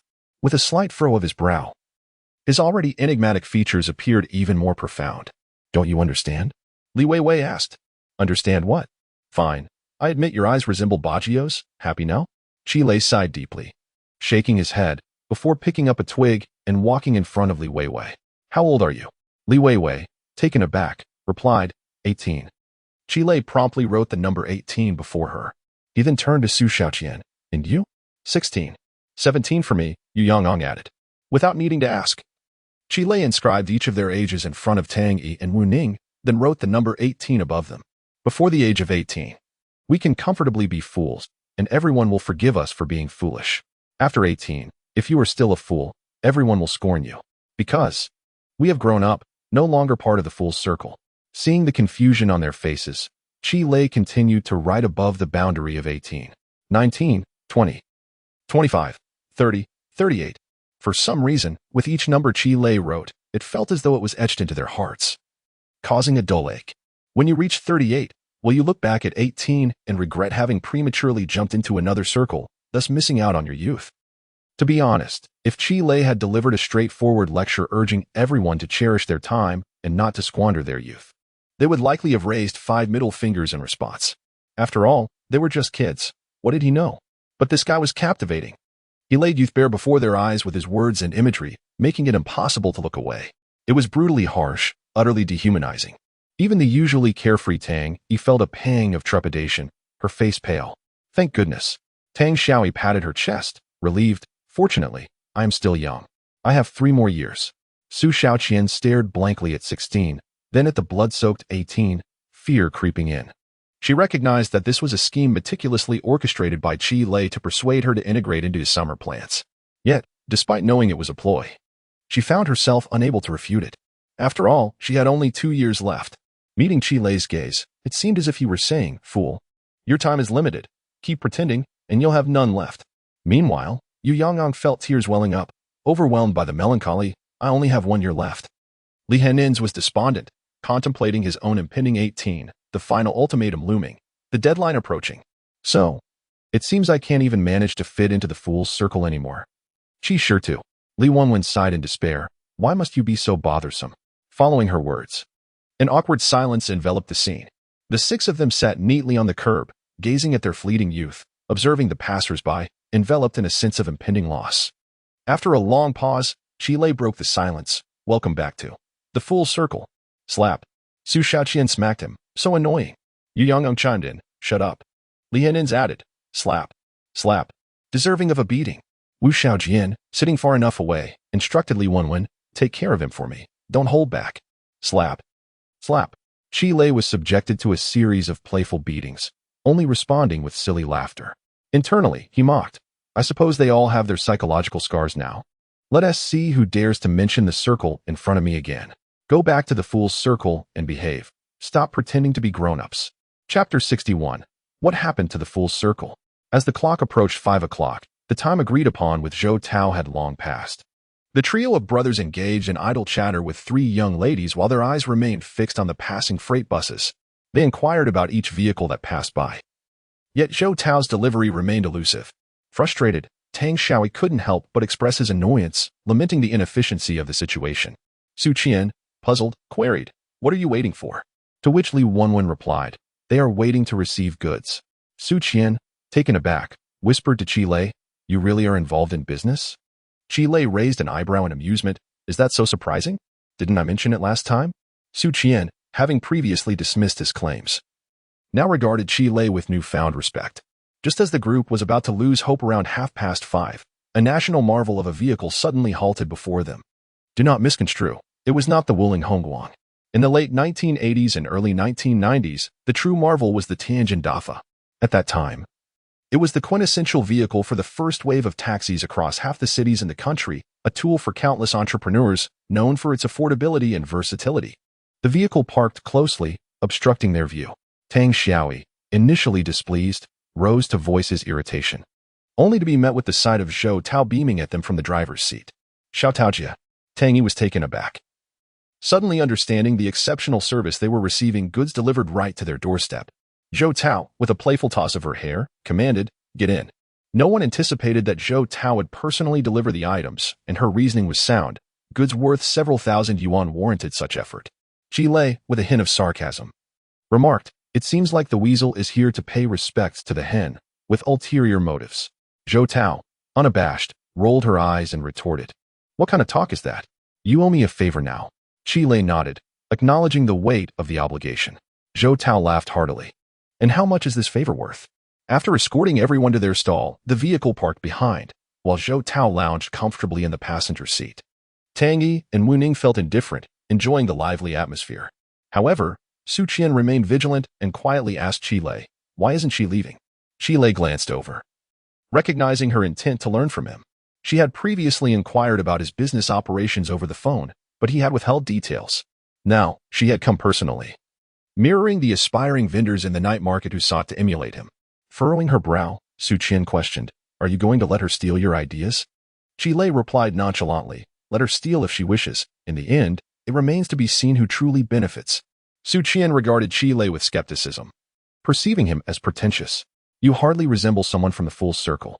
Li Wenwen, having approached unnoticed, interjected, "Keep your distance from him. He is no saint and certainly not one of us." Qi Lei shot back, "I am the clever one within the fool's circle. Is that a problem? Without me, you would be utterly bullied." How absurd. A group of individuals collectively waved their hands, displaying some semblance of dignity. Quite costly, indeed. After sufficient commotion, Qi Lei, Li Wenwen, and Yu Yangyang engaged in a formal discussion. "Have we reached an agreement? Is the summer vacation planned accordingly?" "Stick with me," Li Wenwen scoffed. "Has Sister Wen ever been so foolish?" Yu Yangyang nodded in agreement. "I spoke with my family yesterday, and they are very supportive." "Very well then." Qi Lei smiled. "But let it be known beforehand, the benefit of 50 a day is no longer available." "What?" Li Wenwen protested vehemently. "Qi Shi, you cannot be serious. You tricked me into this, only to turn your back?" Qi Lei grimaced in discomfort, turning to Su Qian to clarify, "This foolish girl has nothing to do with me." Su Qian chuckled. Having spent some time with Li Wenwen, she understood her character well. To put it plainly, she speaks without thinking. However, Su unexpectedly fell silent, not contradicting Qi Lei's underlying implication. To outsiders, it appeared as though she tacitly accepted Qi Lei's explanation. Qi Lei felt a slight headache. She is doing this on purpose. Putting that aside, he turned back to Li Wenwen and reassured her, "Do not fret. You will certainly earn more than 50. "What do you mean?" Li Wenwen inquired. Qi Lei replied, "I will give you 20 a day." Li Wenwen retorted, "Do you think I am illiterate?" Qi Lei interjected, "It's plus profit commission." "How much?" 10. Li Wenwen contemplated. Even if she worked tirelessly through the night to earn Qi Lei 100, she would only receive 10? He is nothing short of a feudal capitalist. Absolutely not. You are truly unscrupulous. Qi Lei grew irritated. "Can you refrain for a moment and allow me to finish my statement?" "Oh." Qi Lei adopted a rather sleazy demeanor, akin to an uncle showing you goldfish. "I can help you earn an even larger sum." Li Wenwen instinctively recoiled, crossing her arms. "What do you intend to do?" Qi Lei, another headache. Ignoring her, he continued to entice. "Your sister Wen is a prominent figure at the second high school and vocational schools, correct?" Li Wenwen proudly raised her chin. "Naturally." Qi Lei pressed on. "Then why not recruit others? For each person you bring, not only will you receive 20 for their headcount, but also 10% of the stall's earnings." Not only Li Wenwen, but everyone was taken aback. Even Zhōngkǎo stared at Qi Lei. "This fellow is truly remarkable." Li Wenwen lowered her head to calculate. "My goodness, that is indeed quite a substantial earning. If she could bring in 10 stalls, not only would she earn 200 for the headcount, but the commissions from 10 stalls would also be considerable. So why should I tire myself out running a stall? I could simply lounge and collect money." Qi Lei, disinterested in further conversation, hastily summarized, "It's not just you. Yu Yangyang, Chao Xiaoxi, you all can do this. Bring in a stall and reap 10 plus 20. What do you think?" Li Wenwen did not hesitate this time. "This is feasible." Without delay, she enlisted Yu Yangyang and rushed towards the phone booth. "Wait for me. She is off to rally support." Li Minmin, in the vicinity of the second high school and vocational school, has established quite a network. Who wouldn't give her some respect? Even if one were to show a lack of regard, they would still find themselves financially drained by Qi Lei's allure. The thought of Qi Lei parting with his money brings her a sense of joy. Unfortunately, her intelligence seems insufficient, as the more people she calls in, the more profit Qi Lei accumulates, leaving him even more jubilant than her. Qi Lei's strategy is straightforward. "Isn't the entire night market emulating my approach? Then let's adopt the simplest and most direct method. I'll employ a strategy of sheer numbers. If one stall generates minimal income, I shall set up 2. If 2 are insufficient, then I will establish 10. Assuming 2 individuals man each stall, deducting the 40 yuan for labor and a 20% commission, even if I earn a mere 10 yuan. It is still profit gained effortlessly. Of course, this may not be the most refined method, but it yields the highest returns, as Chi Lei has ulterior motives. Meanwhile, Li Minmin is on the phone. Hello, is this Lu Xiaoshui? What do you mean by what night? You're a grown person, can't you engage in something worthwhile? Get Zhang Haiying and Zhang Xinyu to join us at the night market. I'll arrange a promising opportunity for you. She first extends her greedy hand towards the unfortunate Lu Xiaoshui. After some contemplation, Yu Yangong picks up the phone. Mom, I found a part-time job for our workers. Yes, it involves selling socks at the night market. It won't take much time. Just 3 or 4 hours in the evening. Each person earns 15 yuan in cash, plus a 10% commission. All right, it's settled. You can inform them. Yu Yangong straightforwardly deducts 5 yuan from the earnings. Li Minmin is taken aback, pondering how this is even possible. Yu Yangong meets her bewildered gaze and retorts, why not? Introducing jobs naturally comes with a commission, as my mother says. Just as Li Minmin is about to reach out to other acquaintances, she realizes the potential and quickly dials again. Dad, do our workers want to earn some extra income? Setting up a stall at the night market?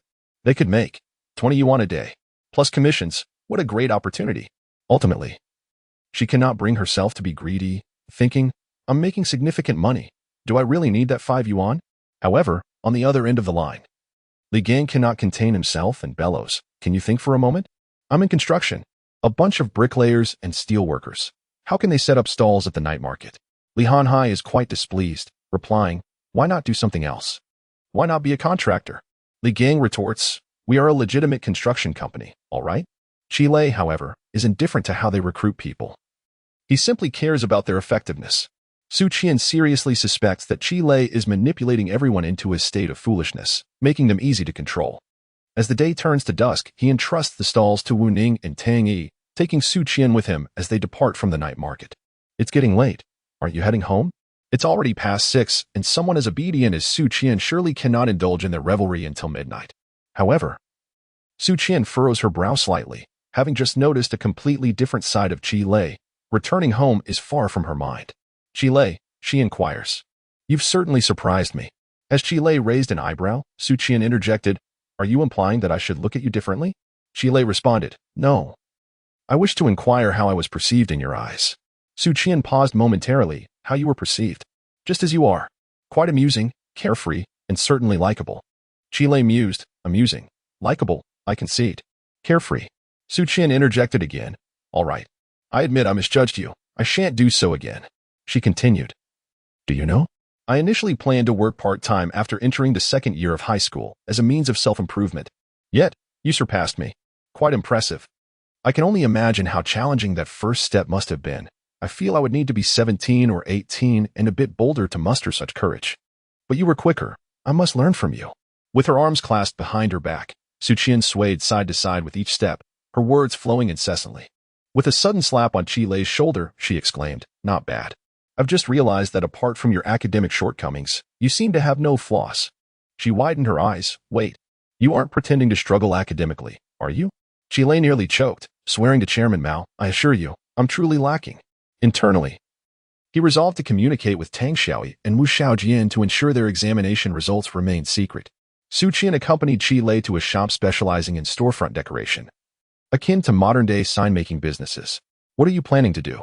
She inquired. Chi Lei replied, banners. You know, the large red cloth with bold white lettering. Su Qian was even more perplexed. What do you need a banner for? Chi Lei declared, I am preparing for something grand. Su Qian finally understood. Assuming he intended to print promotional slogans, such as $5 for 3 pairs. However, as she observed Chi Lei discussing the design and messaging with the shopkeeper, her composure faltered again. What is this all about? Chi Lei instructed the shopkeeper to print Aspiration in Youth Summer Student Experience booth. Moreover, he didn't just order one. He ordered 20. The provincial station intends to interview me, so we must prepare in advance. Su Qian fled in dismay, exclaiming, I don't know you anymore. This fellow was quite clever. There were no fools like him in the group. To this, Chi Lei nonchalantly remarked, I am the clever one among the fools. In truth, Chi Lei was driven by the encouragement of 3 paternal figures, aspiring to accomplish something monumental, something befitting a reborn individual. After paying, Chi Lei arranged to return tomorrow for the banners and led Su Qian back. As they neared 7 o'clock, darkness enveloped the surroundings. Do you not require an escort home? He asked. Su Qian shook her head. No need. My mother is not home, and my father will certainly return later than I. Oh, Chi Lei felt somewhat relieved. Yet, upon reaching the booth, he hesitated and turned back, insisting, I really should escort you home. Su Qian was perplexed. Didn't you just say it wasn't necessary? He glanced towards the stall, and indeed, it was quite a spectacle. Tang Yi, Wu Ning, Li Weiwei, and Yu Yongong were busily engaged in activities at the forefront, while a Tianjin Dafa vehicle was parked behind them. Beside the car stood a group of over 10 elderly individuals, including Qi Guojun and Guo Lihua, Tang Qingyang and Cui Yuman, Wu Lianshan and Dong Shouhua, as well as Li Weiwei as parents and her sister, along with Yu Yongong as parents. Moreover, there were also the 3 lowly gazing figures of Lu Xiaoshui. The area behind the stall was even more vibrant than in front. The adults had come to inspect the situation. Chi Lei felt a twinge of anxiety. The domestic incident had occurred just the day before.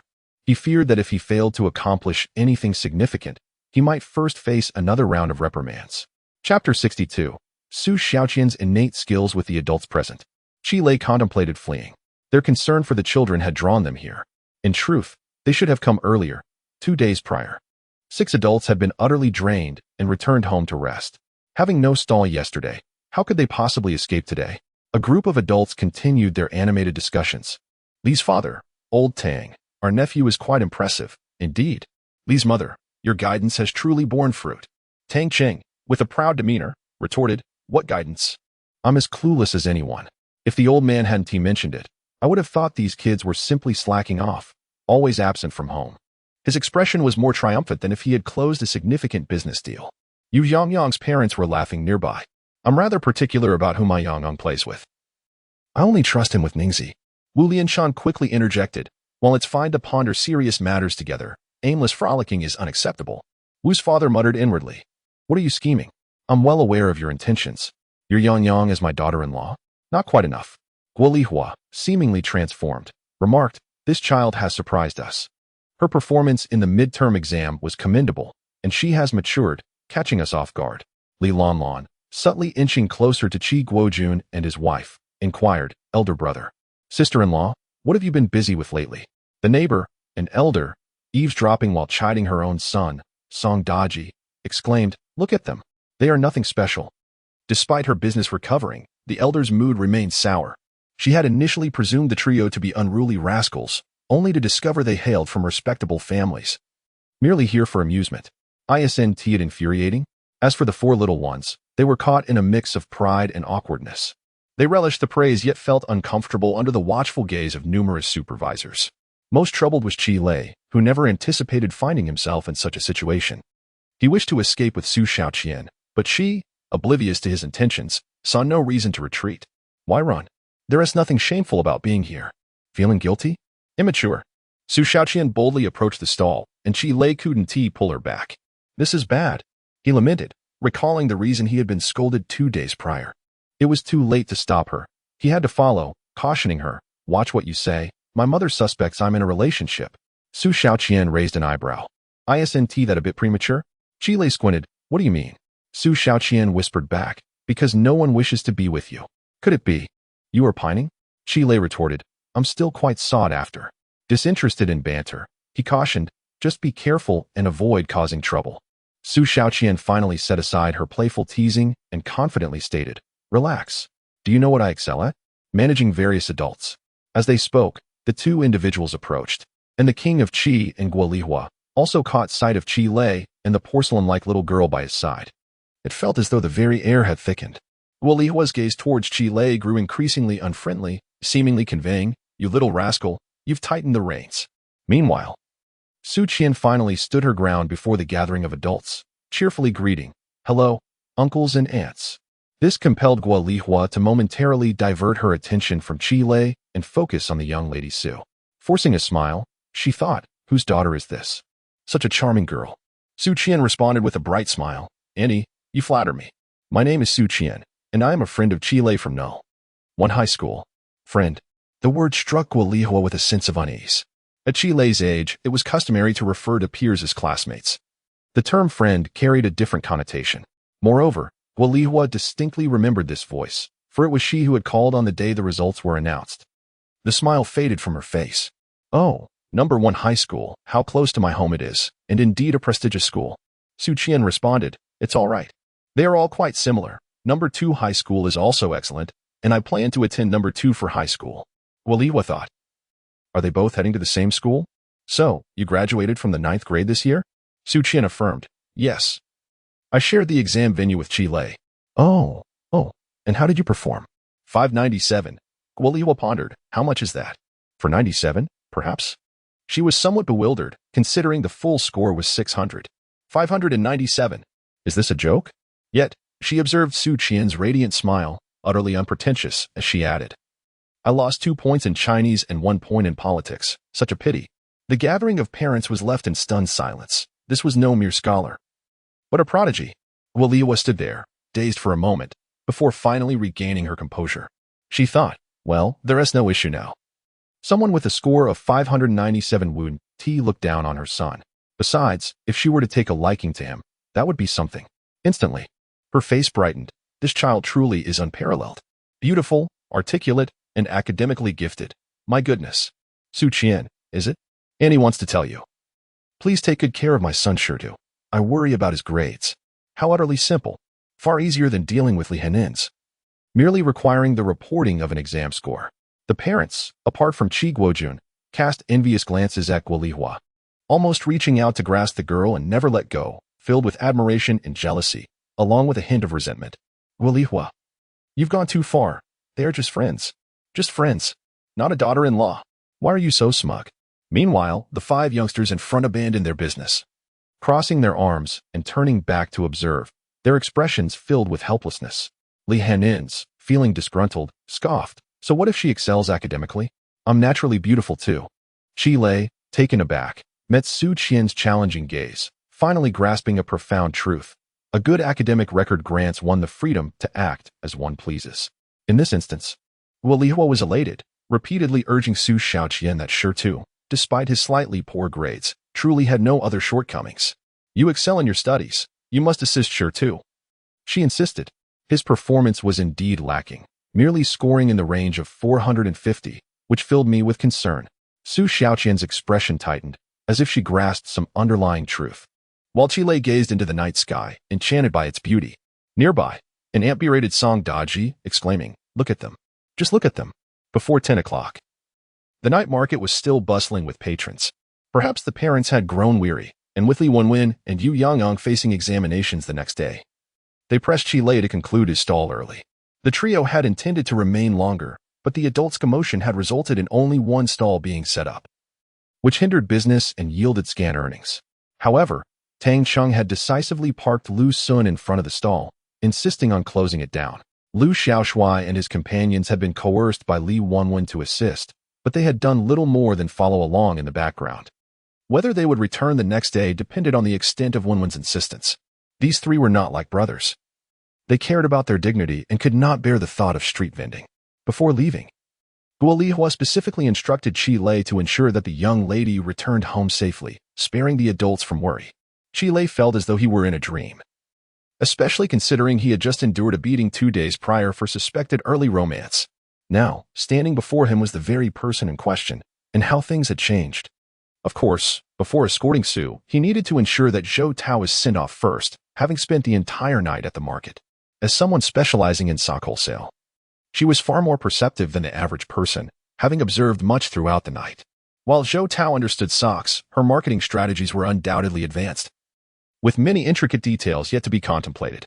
Given their familiarity, she thought to herself, why not share a few insights with my sister? Qi Lei, teasingly, responded, "Are we that close?" While sharing was not out of the question, he added, however, Zhou Tao immediately grew wary. "What are you scheming now? I assure you, this is the lowest price I can offer. There's no room for negotiation." With that, there was little else to discuss. Qi Lei, pushing his bicycle, pulled Su Xiaoqian along, thinking he could outsmart them. "Who do you think you are?" Su Xiaoqian likely sensed Qi Lei's strategy of feigned withdrawal, and with a clever remark, she urged, "Hurry up. If we delay further, we'll be scolded." Consequently, Zhou Tao became anxious, unwilling to let them depart so easily. "Come back," she muttered under her breath, thinking of them as little vampires. With a forlorn expression, she insisted, "I'm not deceiving you. We're already at a price of 1 yuan. Do you still wish to haggle?" With a sigh, Qi Lei turned back, saying, "Sister, Let me break down the numbers for you. Go ahead, she replied. When I first set up my stall, I sold around 500 pairs a day, with a net profit between 300 to 400. Stop boasting, zhōngkǎo interjected. Get to the point. There was no need for Qi Lei to elaborate. She could deduce from his inventory each time. After all, why would she travel all the way from the provincial city and stay up until midnight? The bottom line was, one does not rise early without the prospect of profit. Only hearing Qi Lei say, the crux of the matter is that this trick can surely earn quick money for at least half a month. He smiled meaningfully at zhōngkǎo. Half a month, you know. Earning 300 to 400 a day is barely sufficient, without mentioning other places. Just the night markets and morning markets in the 12 counties of Harbin's 7 districts. TSK.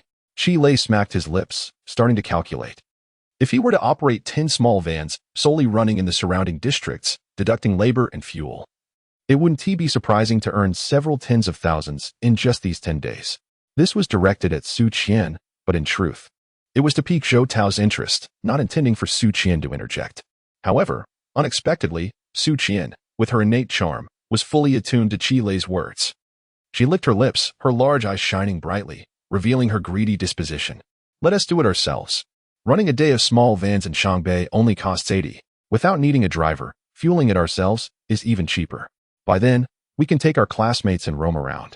After all, it's summer vacation. We have plenty of time. Stop. Zhōngkǎo could no longer bear it. You two really are a match made in heaven, are you? One little fox is already troublesome enough, and now there's another one. 70 cents. Qi Lei raised an eyebrow, and pure cotton socks. Right. Zhōngkǎo was on the verge of exploding. It's 70 cents. Is that enough? Not a word more, or I swear I'll get angry. Fine. Qi Lei gladly accepted. Turning around, he raised his hand, and Su Qian, in perfect harmony, placed her snow-white palm against Qi Lei's. Oh yeah. This infuriated Zhōngkǎo to no end. It was beyond description how these two acted. In later times, this would be called feeding dog food. Qi Lei then turned back, saying to send over 10,000 pairs tomorrow, on credit. Zhōngkǎo, feeling a great loss. In truth, this matter is not difficult at all. Qi Lei was indeed trustworthy. He elaborated on the marketing strategies to Zhōngkǎo without holding anything back. After listening, Zhōngkǎo felt a mix of emotions. On one hand, she marveled at how clever this little rascal was, truly a master of manipulation. On the other hand, she felt it was not worth it.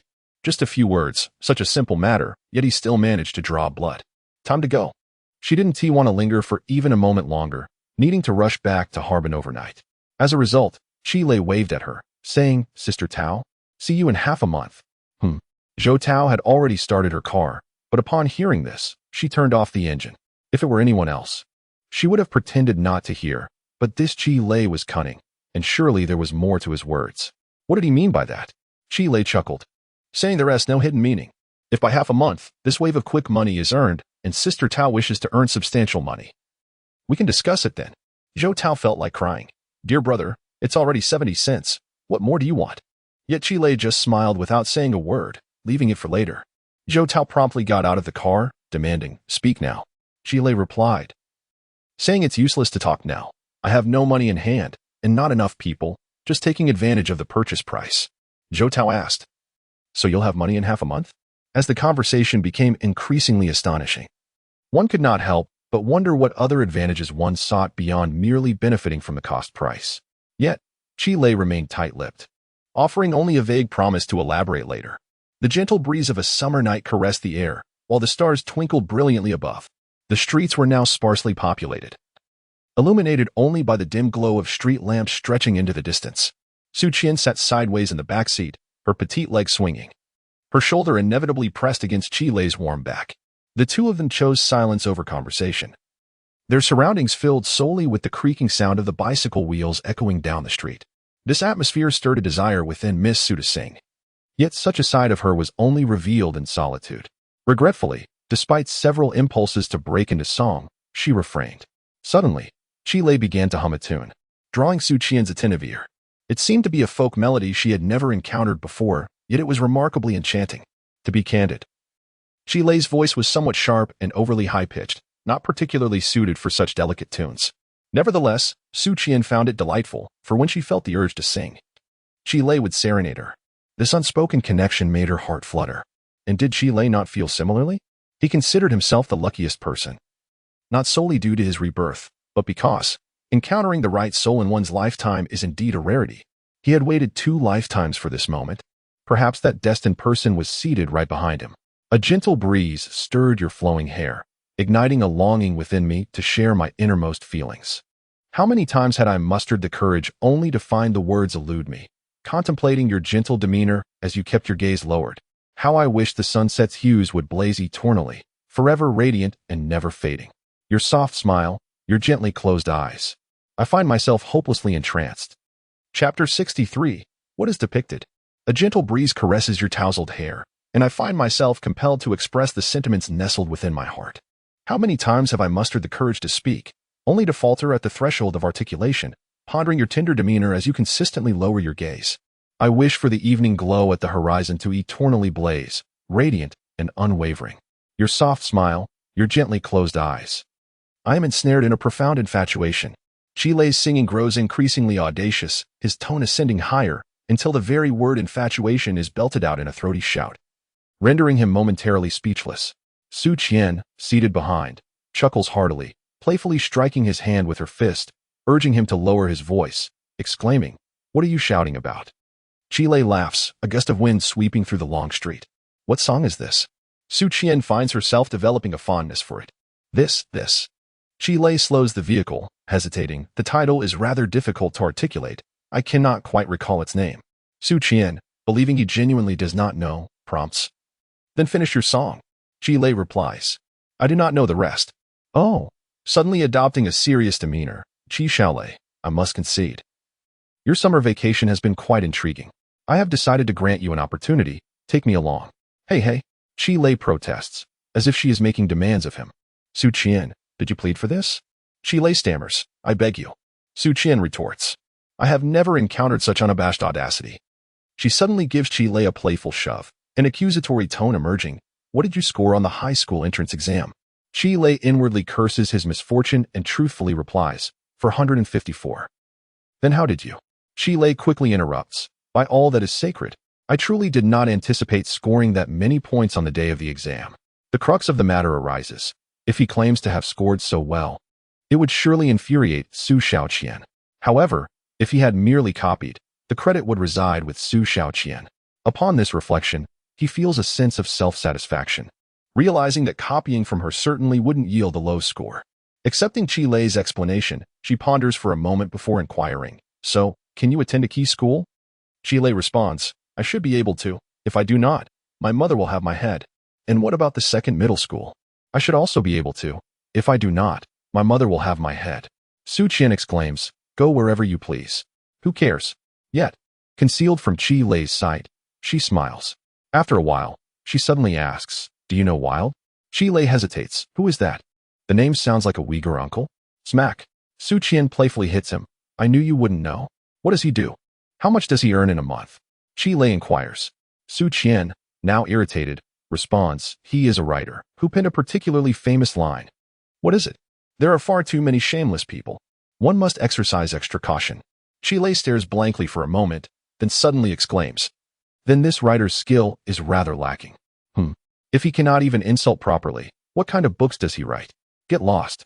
Su Qian resides within a highly secured government compound, the most fortified neighborhood in Shangbei, a fortress so formidable that it took the 3 of them considerable time to breach its defenses.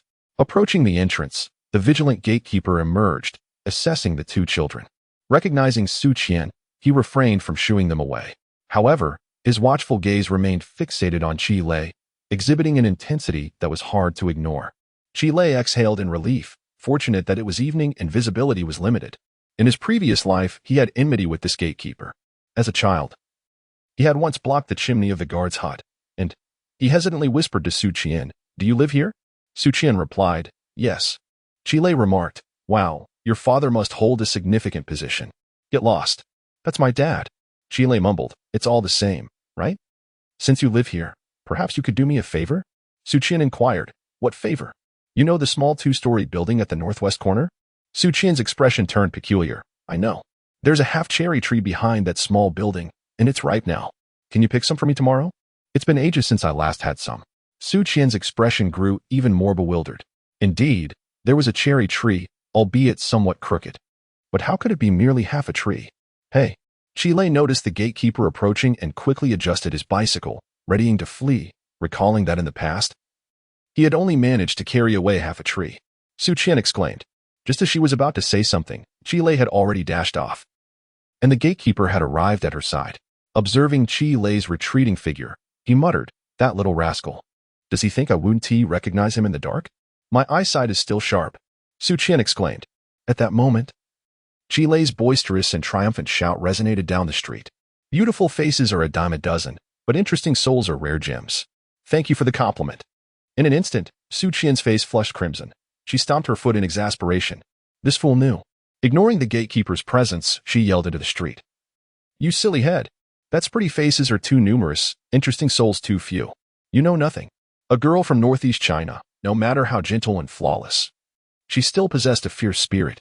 Upon returning home, Chile found Gualihua already asleep, which left him feeling rather disoriented.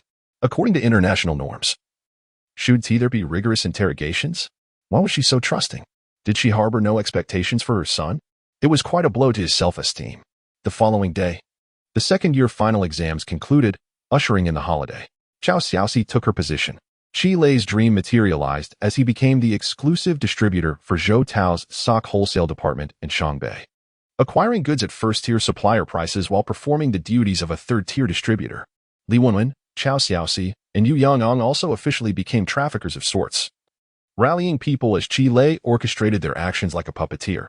Of course, to the outside world, no one perceived him as a distributor, because Chi's sock enterprise had completed its strategic layout and officially ascended to new heights. Chile's banners are now proving their worth. Each stall is to be adorned with one. Stand them all up. The summer student experience stall of Aspire to Youth, faced with seniors who are generally 2 grades above him. All as bashful as Li Wenwen once was, Chile no longer needs to coax them gently. He unveils his grand strategy. There's no need for embarrassment. This is merely a summer camp for industrious learning, a chance to experience the hardships of the working class. It serves as a model initiative for the new generation of youth from Shanghai. Moreover, with our parents standing behind us, what is there to fear? Well, parents remain somewhat apprehensive. Although they support us, like the fathers of the 3 brothers, they tend to hover on the first day, worried that their children might face difficulties. This inadvertently provides Chile with an advantage, sparing him the need for extensive instruction. He has built-in supervision and training. I hereby declare, the Aspire to Youth Summer Experience Camp is officially in session. The sock stall has miraculously transformed into a summer camp. The listeners are taken aback. Wasn't this supposed to be a street stall? How has it turned into a summer camp? Such an impressive facade. Tang Xiaoyi and Wu Xiaoji exchange glances. This kid has changed. He is becoming less and less of a good person. Li Wenwen observes Chile energetically directing the seniors, reflecting thoughtfully, and occasionally chiding Tang and Wu, for goodness sake. Be mature. This is called orchestrating something significant. It has inexplicably morphed into a summer camp. Who among you possesses such capability? The crucial point is, he is actually making money. Hearing this, Tang Xiaoyi and Wu Xiaoji are quite displeased. Just a few days prior, you did not speak of Shirtu in this manner, reminding Sister Wen, "Dear sister, it is all well and good to act foolishly, but one must possess a modicum of intelligence, lest one be sold and still help count the money." You all. Li Wenwen, infuriated, stamps her foot in frustration. Am I going to be sold? I am exceedingly clever. Su Qian arrives a bit late. Upon reaching the night market, she discovers that a dozen large red banners have already been unfurled, precisely the slogans Chile and she had commissioned. However, what is the situation with the adult standing behind the stall, and what is this summer camp they are shouting about? Su Qian realizes she must pay closer attention. If she lets her guard down, she might fall behind the rhythm. Upon arriving at the stall, Li Wenwen is busy calling out to people while holding the first-generation Motorola from Li Gang, beads of sweat dotting her brow. Chao Xiaoxi and Yu Yangong have commandeered the phone booth. Only the 3 brothers appear particularly relaxed. They shove a small box of cherries into Chile's hands, but refrain from speaking to him, evidently sulking over the previous night's question from Wang Erda. Upon learning that this box of cherries hails from half a tree in the government compound, Tang Yi and Wu Ning suddenly feel nostalgic, stealthily taking the small box. Wu Xiaoji pops a cherry into his mouth, sweet. It has been about 3 or 4 years since he last indulged in the delights of the government compound, hasn't it? Tang Xiaoyi eats too, truly sweet. Has it been 3 or 4 years already? In the days of elementary school, even the gatekeeper must have fond memories of us. Wu Xiaojian, 3 pieces exceedingly sweet. I shall pay a visit to the gatekeeper one day and request his company. Although Su Qian was unaware of the context, she surmised that there must be a story behind it, likely one filled with chaos and excitement. Her attention remained fixated on Qi Lei. After glaring at him for a considerable time, she finally spoke. Why are you so wicked? Qi Lei feigned ignorance. Wicked? That was all Tang Yi's doing. I merely spread the word. Su Qian fell silent, choosing to vanquish him with her silence. After a minute, Qi Lei could no longer withstand it. Oh. You mean that British gentleman, Wild? I'm not really acquainted with him. I actually prefer Yu Guangzhou. Humph. Su Qian scoffed. Who is Yu Guangzhou? I've never heard of him. Successfully diverted from the topic, she inquired, what is your reasoning? Qi Lei responded with fervor, consider this. A person discussing English literature, what exquisite phrases could they possibly conjure? We must turn to the profundity of our own Chinese language. With its countless renowned phrases and masterpieces throughout history that are truly extraordinary. Such a statement might find believers 20 years hence, yet it would ignite controversy 2 decades prior. Su Qian pondered, for instance, knowing that Qi Lei possessed a certain depth in classical poetry, as evidenced by his essay, she added, poetry doesn't count. I want something modern. For instance, Qi Lei contemplated for a moment, is it truly so difficult to find something modern? Suddenly, he stood tall, his gaze deepening, and recited, if one encounters fresh snow after the clearing, the full moon hangs high. Below lies a blanket of purest light. Above flows the gleam of bright silver. And you, smiling, stride towards me. Amidst the moonlight and the snow, you are a third kind of beauty. Oh, what audacity. Tang Xiaoyi and Wu Xiaojian felt their scalps tingle. How ruthless. Who could withstand this? Li Wenwen stood at a distance. Her phone poised, her eyes wide with disbelief. In that fleeting moment, Qi Lei had once again channeled his inner Bajio. What happened? Chao Xiaoxi and Yu Yangong emerged from the phone booth, inquiring. Nothing. Li Wenwen, her expression grave, gazed at the shameless Qi Lei, feeling quite nauseated. Suddenly, she found Bajio less appealing. In the bustling crowd, Qi Lei had audaciously recited a love poem, leaving many speechless. Yet, Su Qian, immersed in the moment, stared at him in a daze. After a long while, she finally remarked, well, that was acceptable. You pass. Qi Lei shared a knowing smile. Mission accomplished. He turned to finding Tao. However, Tang Xiaoyi handed him an empty box. It's gone. Those 2 rascals. By the time the crowd had dispersed from the night market, Li Wenwen had not lingered with the trio, opting to accompany Chao Xiaoxi and Yu Yangyang instead. Only the 3 boys and Su Qian remained. As it was still early, the 4 of them purchased a generous amount of lamb skewers, squatting on the curb, boasting and munching on their treats. Su Xiaoqian has completely immersed herself in the ambience of the trio, unreservedly disregarding her image.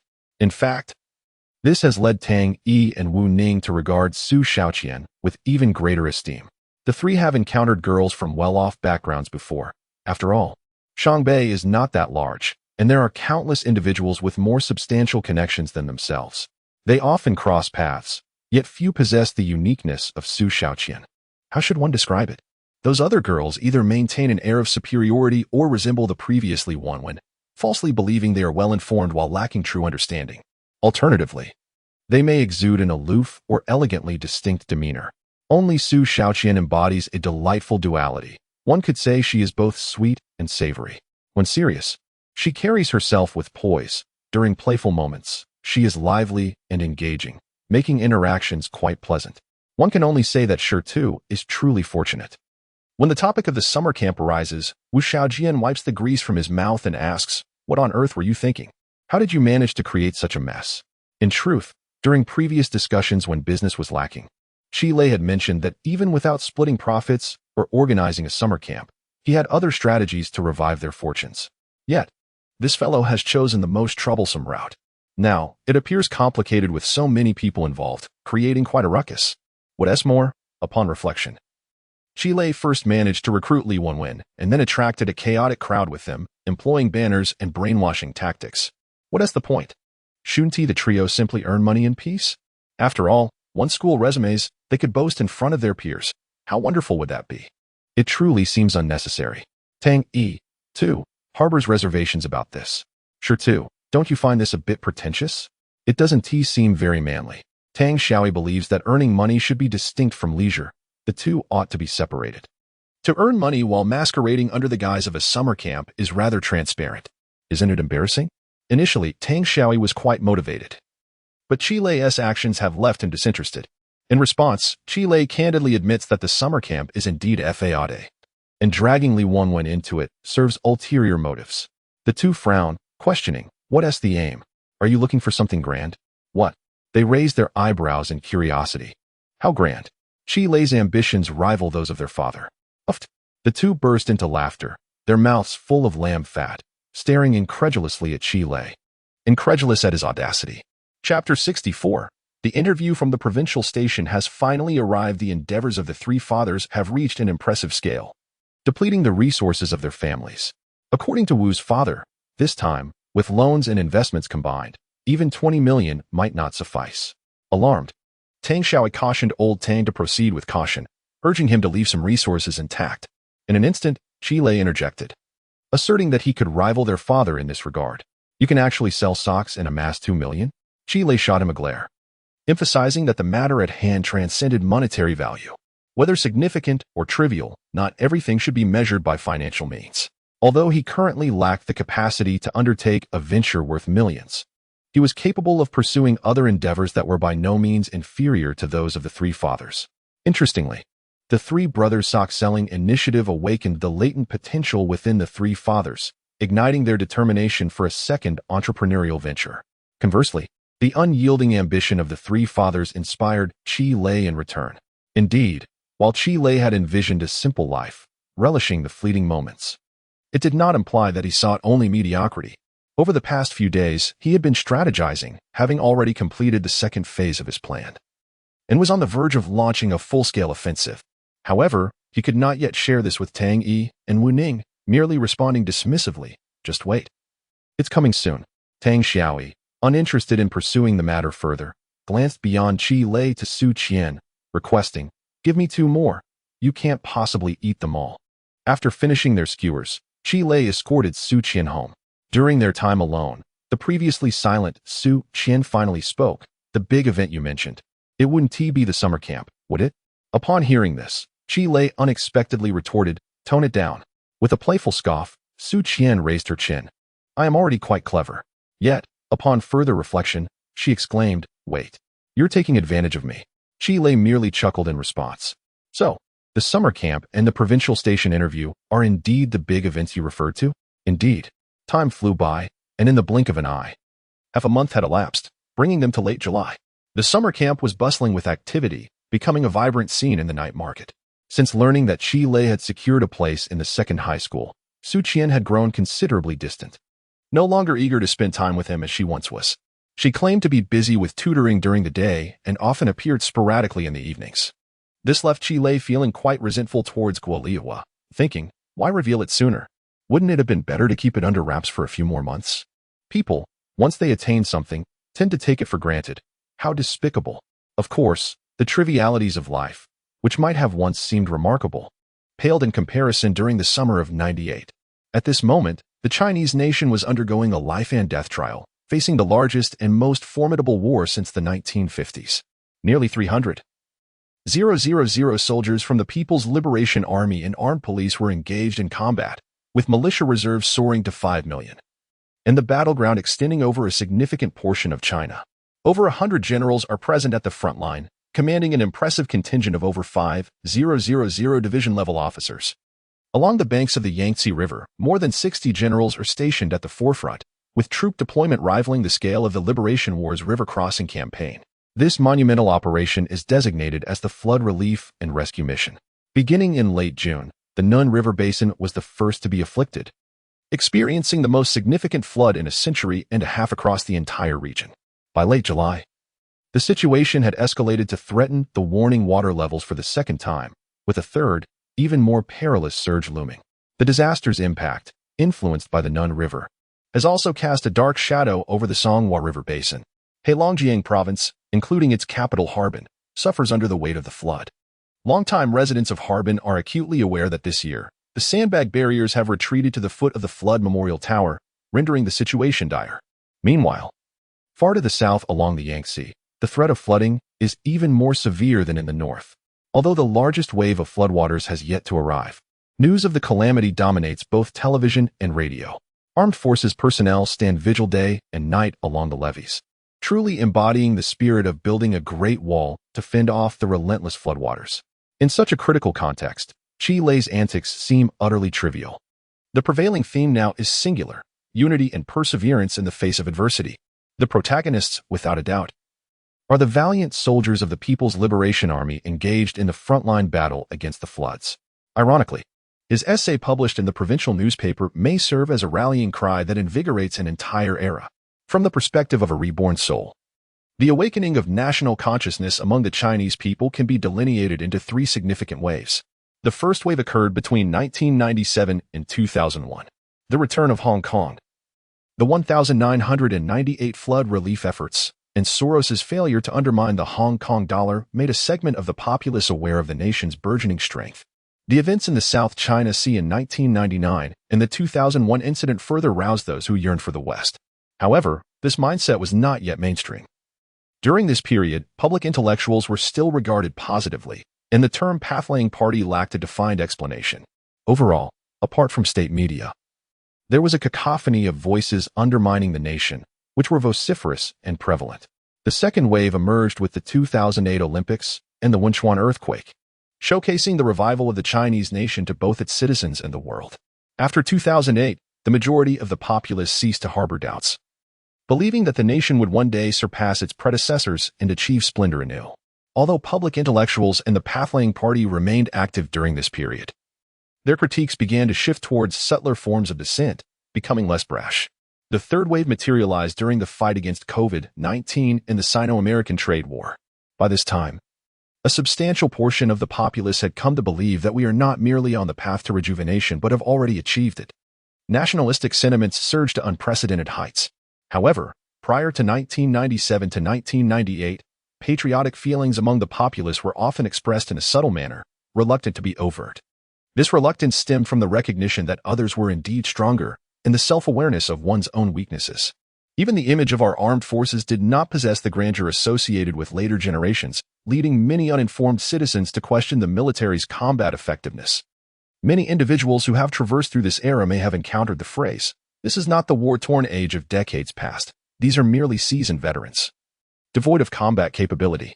Even more alarmingly, some have distorted the Korean War and the self-defense counterattack against Vietnam into mere discussions of human wave tactics and exaggerated propaganda of our party. This mindset only began to shift in the summer of '98, when youthful faces leaped into the torrents, using their flesh and blood to construct barriers. When young lives were tragically frozen around the tender age of 20. When millions of citizens bore witness to a miraculous triumph of human determination over nature on their television screens. Only then did many realize that the People's Liberation Army has always been steadfast and unyielding, never losing its essence. Thus, although Qi Lei's work may appear to be a mere middle school essay, it precisely captures the essence of contemporary events. After all, current media narratives predominantly center around the valor of PLA soldiers, primarily chronicling their heroic deeds at the forefront of flood relief efforts. While these accounts are indeed stirring, they remain somewhat superficial in perspective. The portrayal of the common citizen's viewpoint lacks substantial outcomes beyond mere slogans, offering little in the way of compelling material. A middle school student voicing such sentiments in an examination setting already marks a refreshing angle in the news landscape. Regarding the provincial television station's interest in interviewing, Qi Lei expressed a vague stance solely to Su Qian, while his companions, Tang Yi, Wu Ning, and Li Wanwen, although aware, refrained from making a fuss about it. This is not due to apathy or indifference. Rather, it stems from an overwhelming concern that renders them incapable of articulating any positive assessments. In an era devoid of widespread internet access and absent of smartphones, the avenues for the public to broaden their perspectives were limited to newspapers, radio, and television. Young individuals 2 decades hence may find it difficult to comprehend a lifestyle in which citizens, from the age of 8 to 80, routinely engage with the evening news and weather forecasts. In this age, merely posting a few photographs, composing a brief narrative, and soliciting a handful of likes does not suffice to thrust one into the public eye. Even incidents that reflect poorly on societal morals could quickly become sensational topics. Being interviewed by the provincial station, particularly in a positive educational context, is a privilege not even afforded to a successful entrepreneur like Tang Chenggang. let alone a 16-year-old like Qilei. Tang Qinggang had only appeared on Shangbei television once, after which he relished the moment for a considerable time. Tang Yi and his peers were not without opinions. Rather, they felt unable to comment, much less jest about it. The opportunity seemed so distant and unattainable, akin to a dream. As for Qilei, despite having experienced the information explosion of the mobile internet era 2 decades later, he finds himself somewhat disenchanted with this seemingly rigid mode of publicity. However, in '98, one must engage with the realities of that time while harnessing the foresight of a reborn individual. Thus, Qilei places great importance on every action he undertakes as preparation for the impending interview. Yet he cannot help but wonder, why has the station not yet arrived? It is nearly August. The provincial station should have been here long ago. Once the provincial newspaper is published, the station will dispatch journalists from the Longjiang night navigation segment to gather news materials. However, as the saying goes, good steel should be used on the blade. The leaders overseeing the Longjiang night navigation program, in light of the current flood control situation, believe it is prudent to wait a while longer. After all, at the beginning of July, only the peak flood of the Nin River had passed. From the broader perspective of the province and the nation, the pressure for flood control was not yet overwhelming, and the true test lay ahead. If the piece titled My Motherland were to be released at the most critical moment of flood control, when the public was most anxious, what effect would it produce? Undoubtedly, it would inject a potent dose of morale into the province's flood control efforts. This was not merely a matter of a trending news topic. It was a propaganda task imbued with political significance, aligned with the prevailing circumstances. Thus, the station continued to wait. By the end of July, as the third and most significant peak flood of the Songhua River approached, and the flood control situation in the southern Yangtze River basin became increasingly severe, the station concluded that the time had come. In response, Old Xin, the head of the Longjiang night navigation segment, summoned 2 reporters assigned to the interview to his office for a briefing. The image presented must be positive, the reporting must be favorable, and when necessary, the narrative could be embellished. Implicitly, regardless of whether the unfortunate student author was a fool or a scoundrel, they were to present him in a favorable light. As this report held great significance, the cameraman, Qian Xiaolong, was a newcomer and felt somewhat bewildered. Being young, he was unfamiliar with the bureaucratic language. What did it mean? Meanwhile, the interviewing reporter, Li Chunmei, was a seasoned journalist with over a decade of experience at the provincial station, and she immediately grasped the leader's intent. Rest assured, we will accomplish the task, she thought, albeit internally lamenting the impending mental strain. Once outside the office, Qian Xiaolong still did not understand. Sisterly. What does the boss mean? Li Chunmei shot him a glance, implying that he should gather good visual material, and the rest would be left to her to craft. Oh. Qian Xiaolong finally understood. Returning to his workstation, Qian Xiaolong first dialed the number of the middle school student named Qilei, following the contact details provided by the station. Upon connecting, he briefly explained the purpose of the call, stating they would arrive at around 4 that afternoon for an interview that would last roughly half an hour, and that the parents should also be present. He thought it prudent to organize his words, but decided it would be best to simply provide a script for the student to read during the interview. In Qian Xiaolong's view, what was the point of writing well? After all, he was just a child. What to say and how to say it would ultimately depend on Sister Li's arrangements. Ultimately, after a lengthy and somewhat commanding exchange, the response from the other end was, I don't have time this afternoon. How about tomorrow morning? No time then either. Qian Xiaolong became anxious. Little buddy. This is an interview from the provincial station. Please cooperate. Cooperate. Qilei replied cheerfully, clearly willing to comply. The day after tomorrow then. 7 o'clock in the evening at the Shangbei Cultural Street Night Market, and here's the pager number, he said. Providing Tang Yi's pager number without allowing Qian Xiaolong any time to respond before hanging up the call. Li Chunmei frowned. What's going on? Not cooperating? Qian Xiaolong was on the verge of exploding. What is this? He asked, being difficult during the interview. Li Chunmei felt a deep sense of despair upon hearing this. It was clear that this kind of interviewee was not new to her.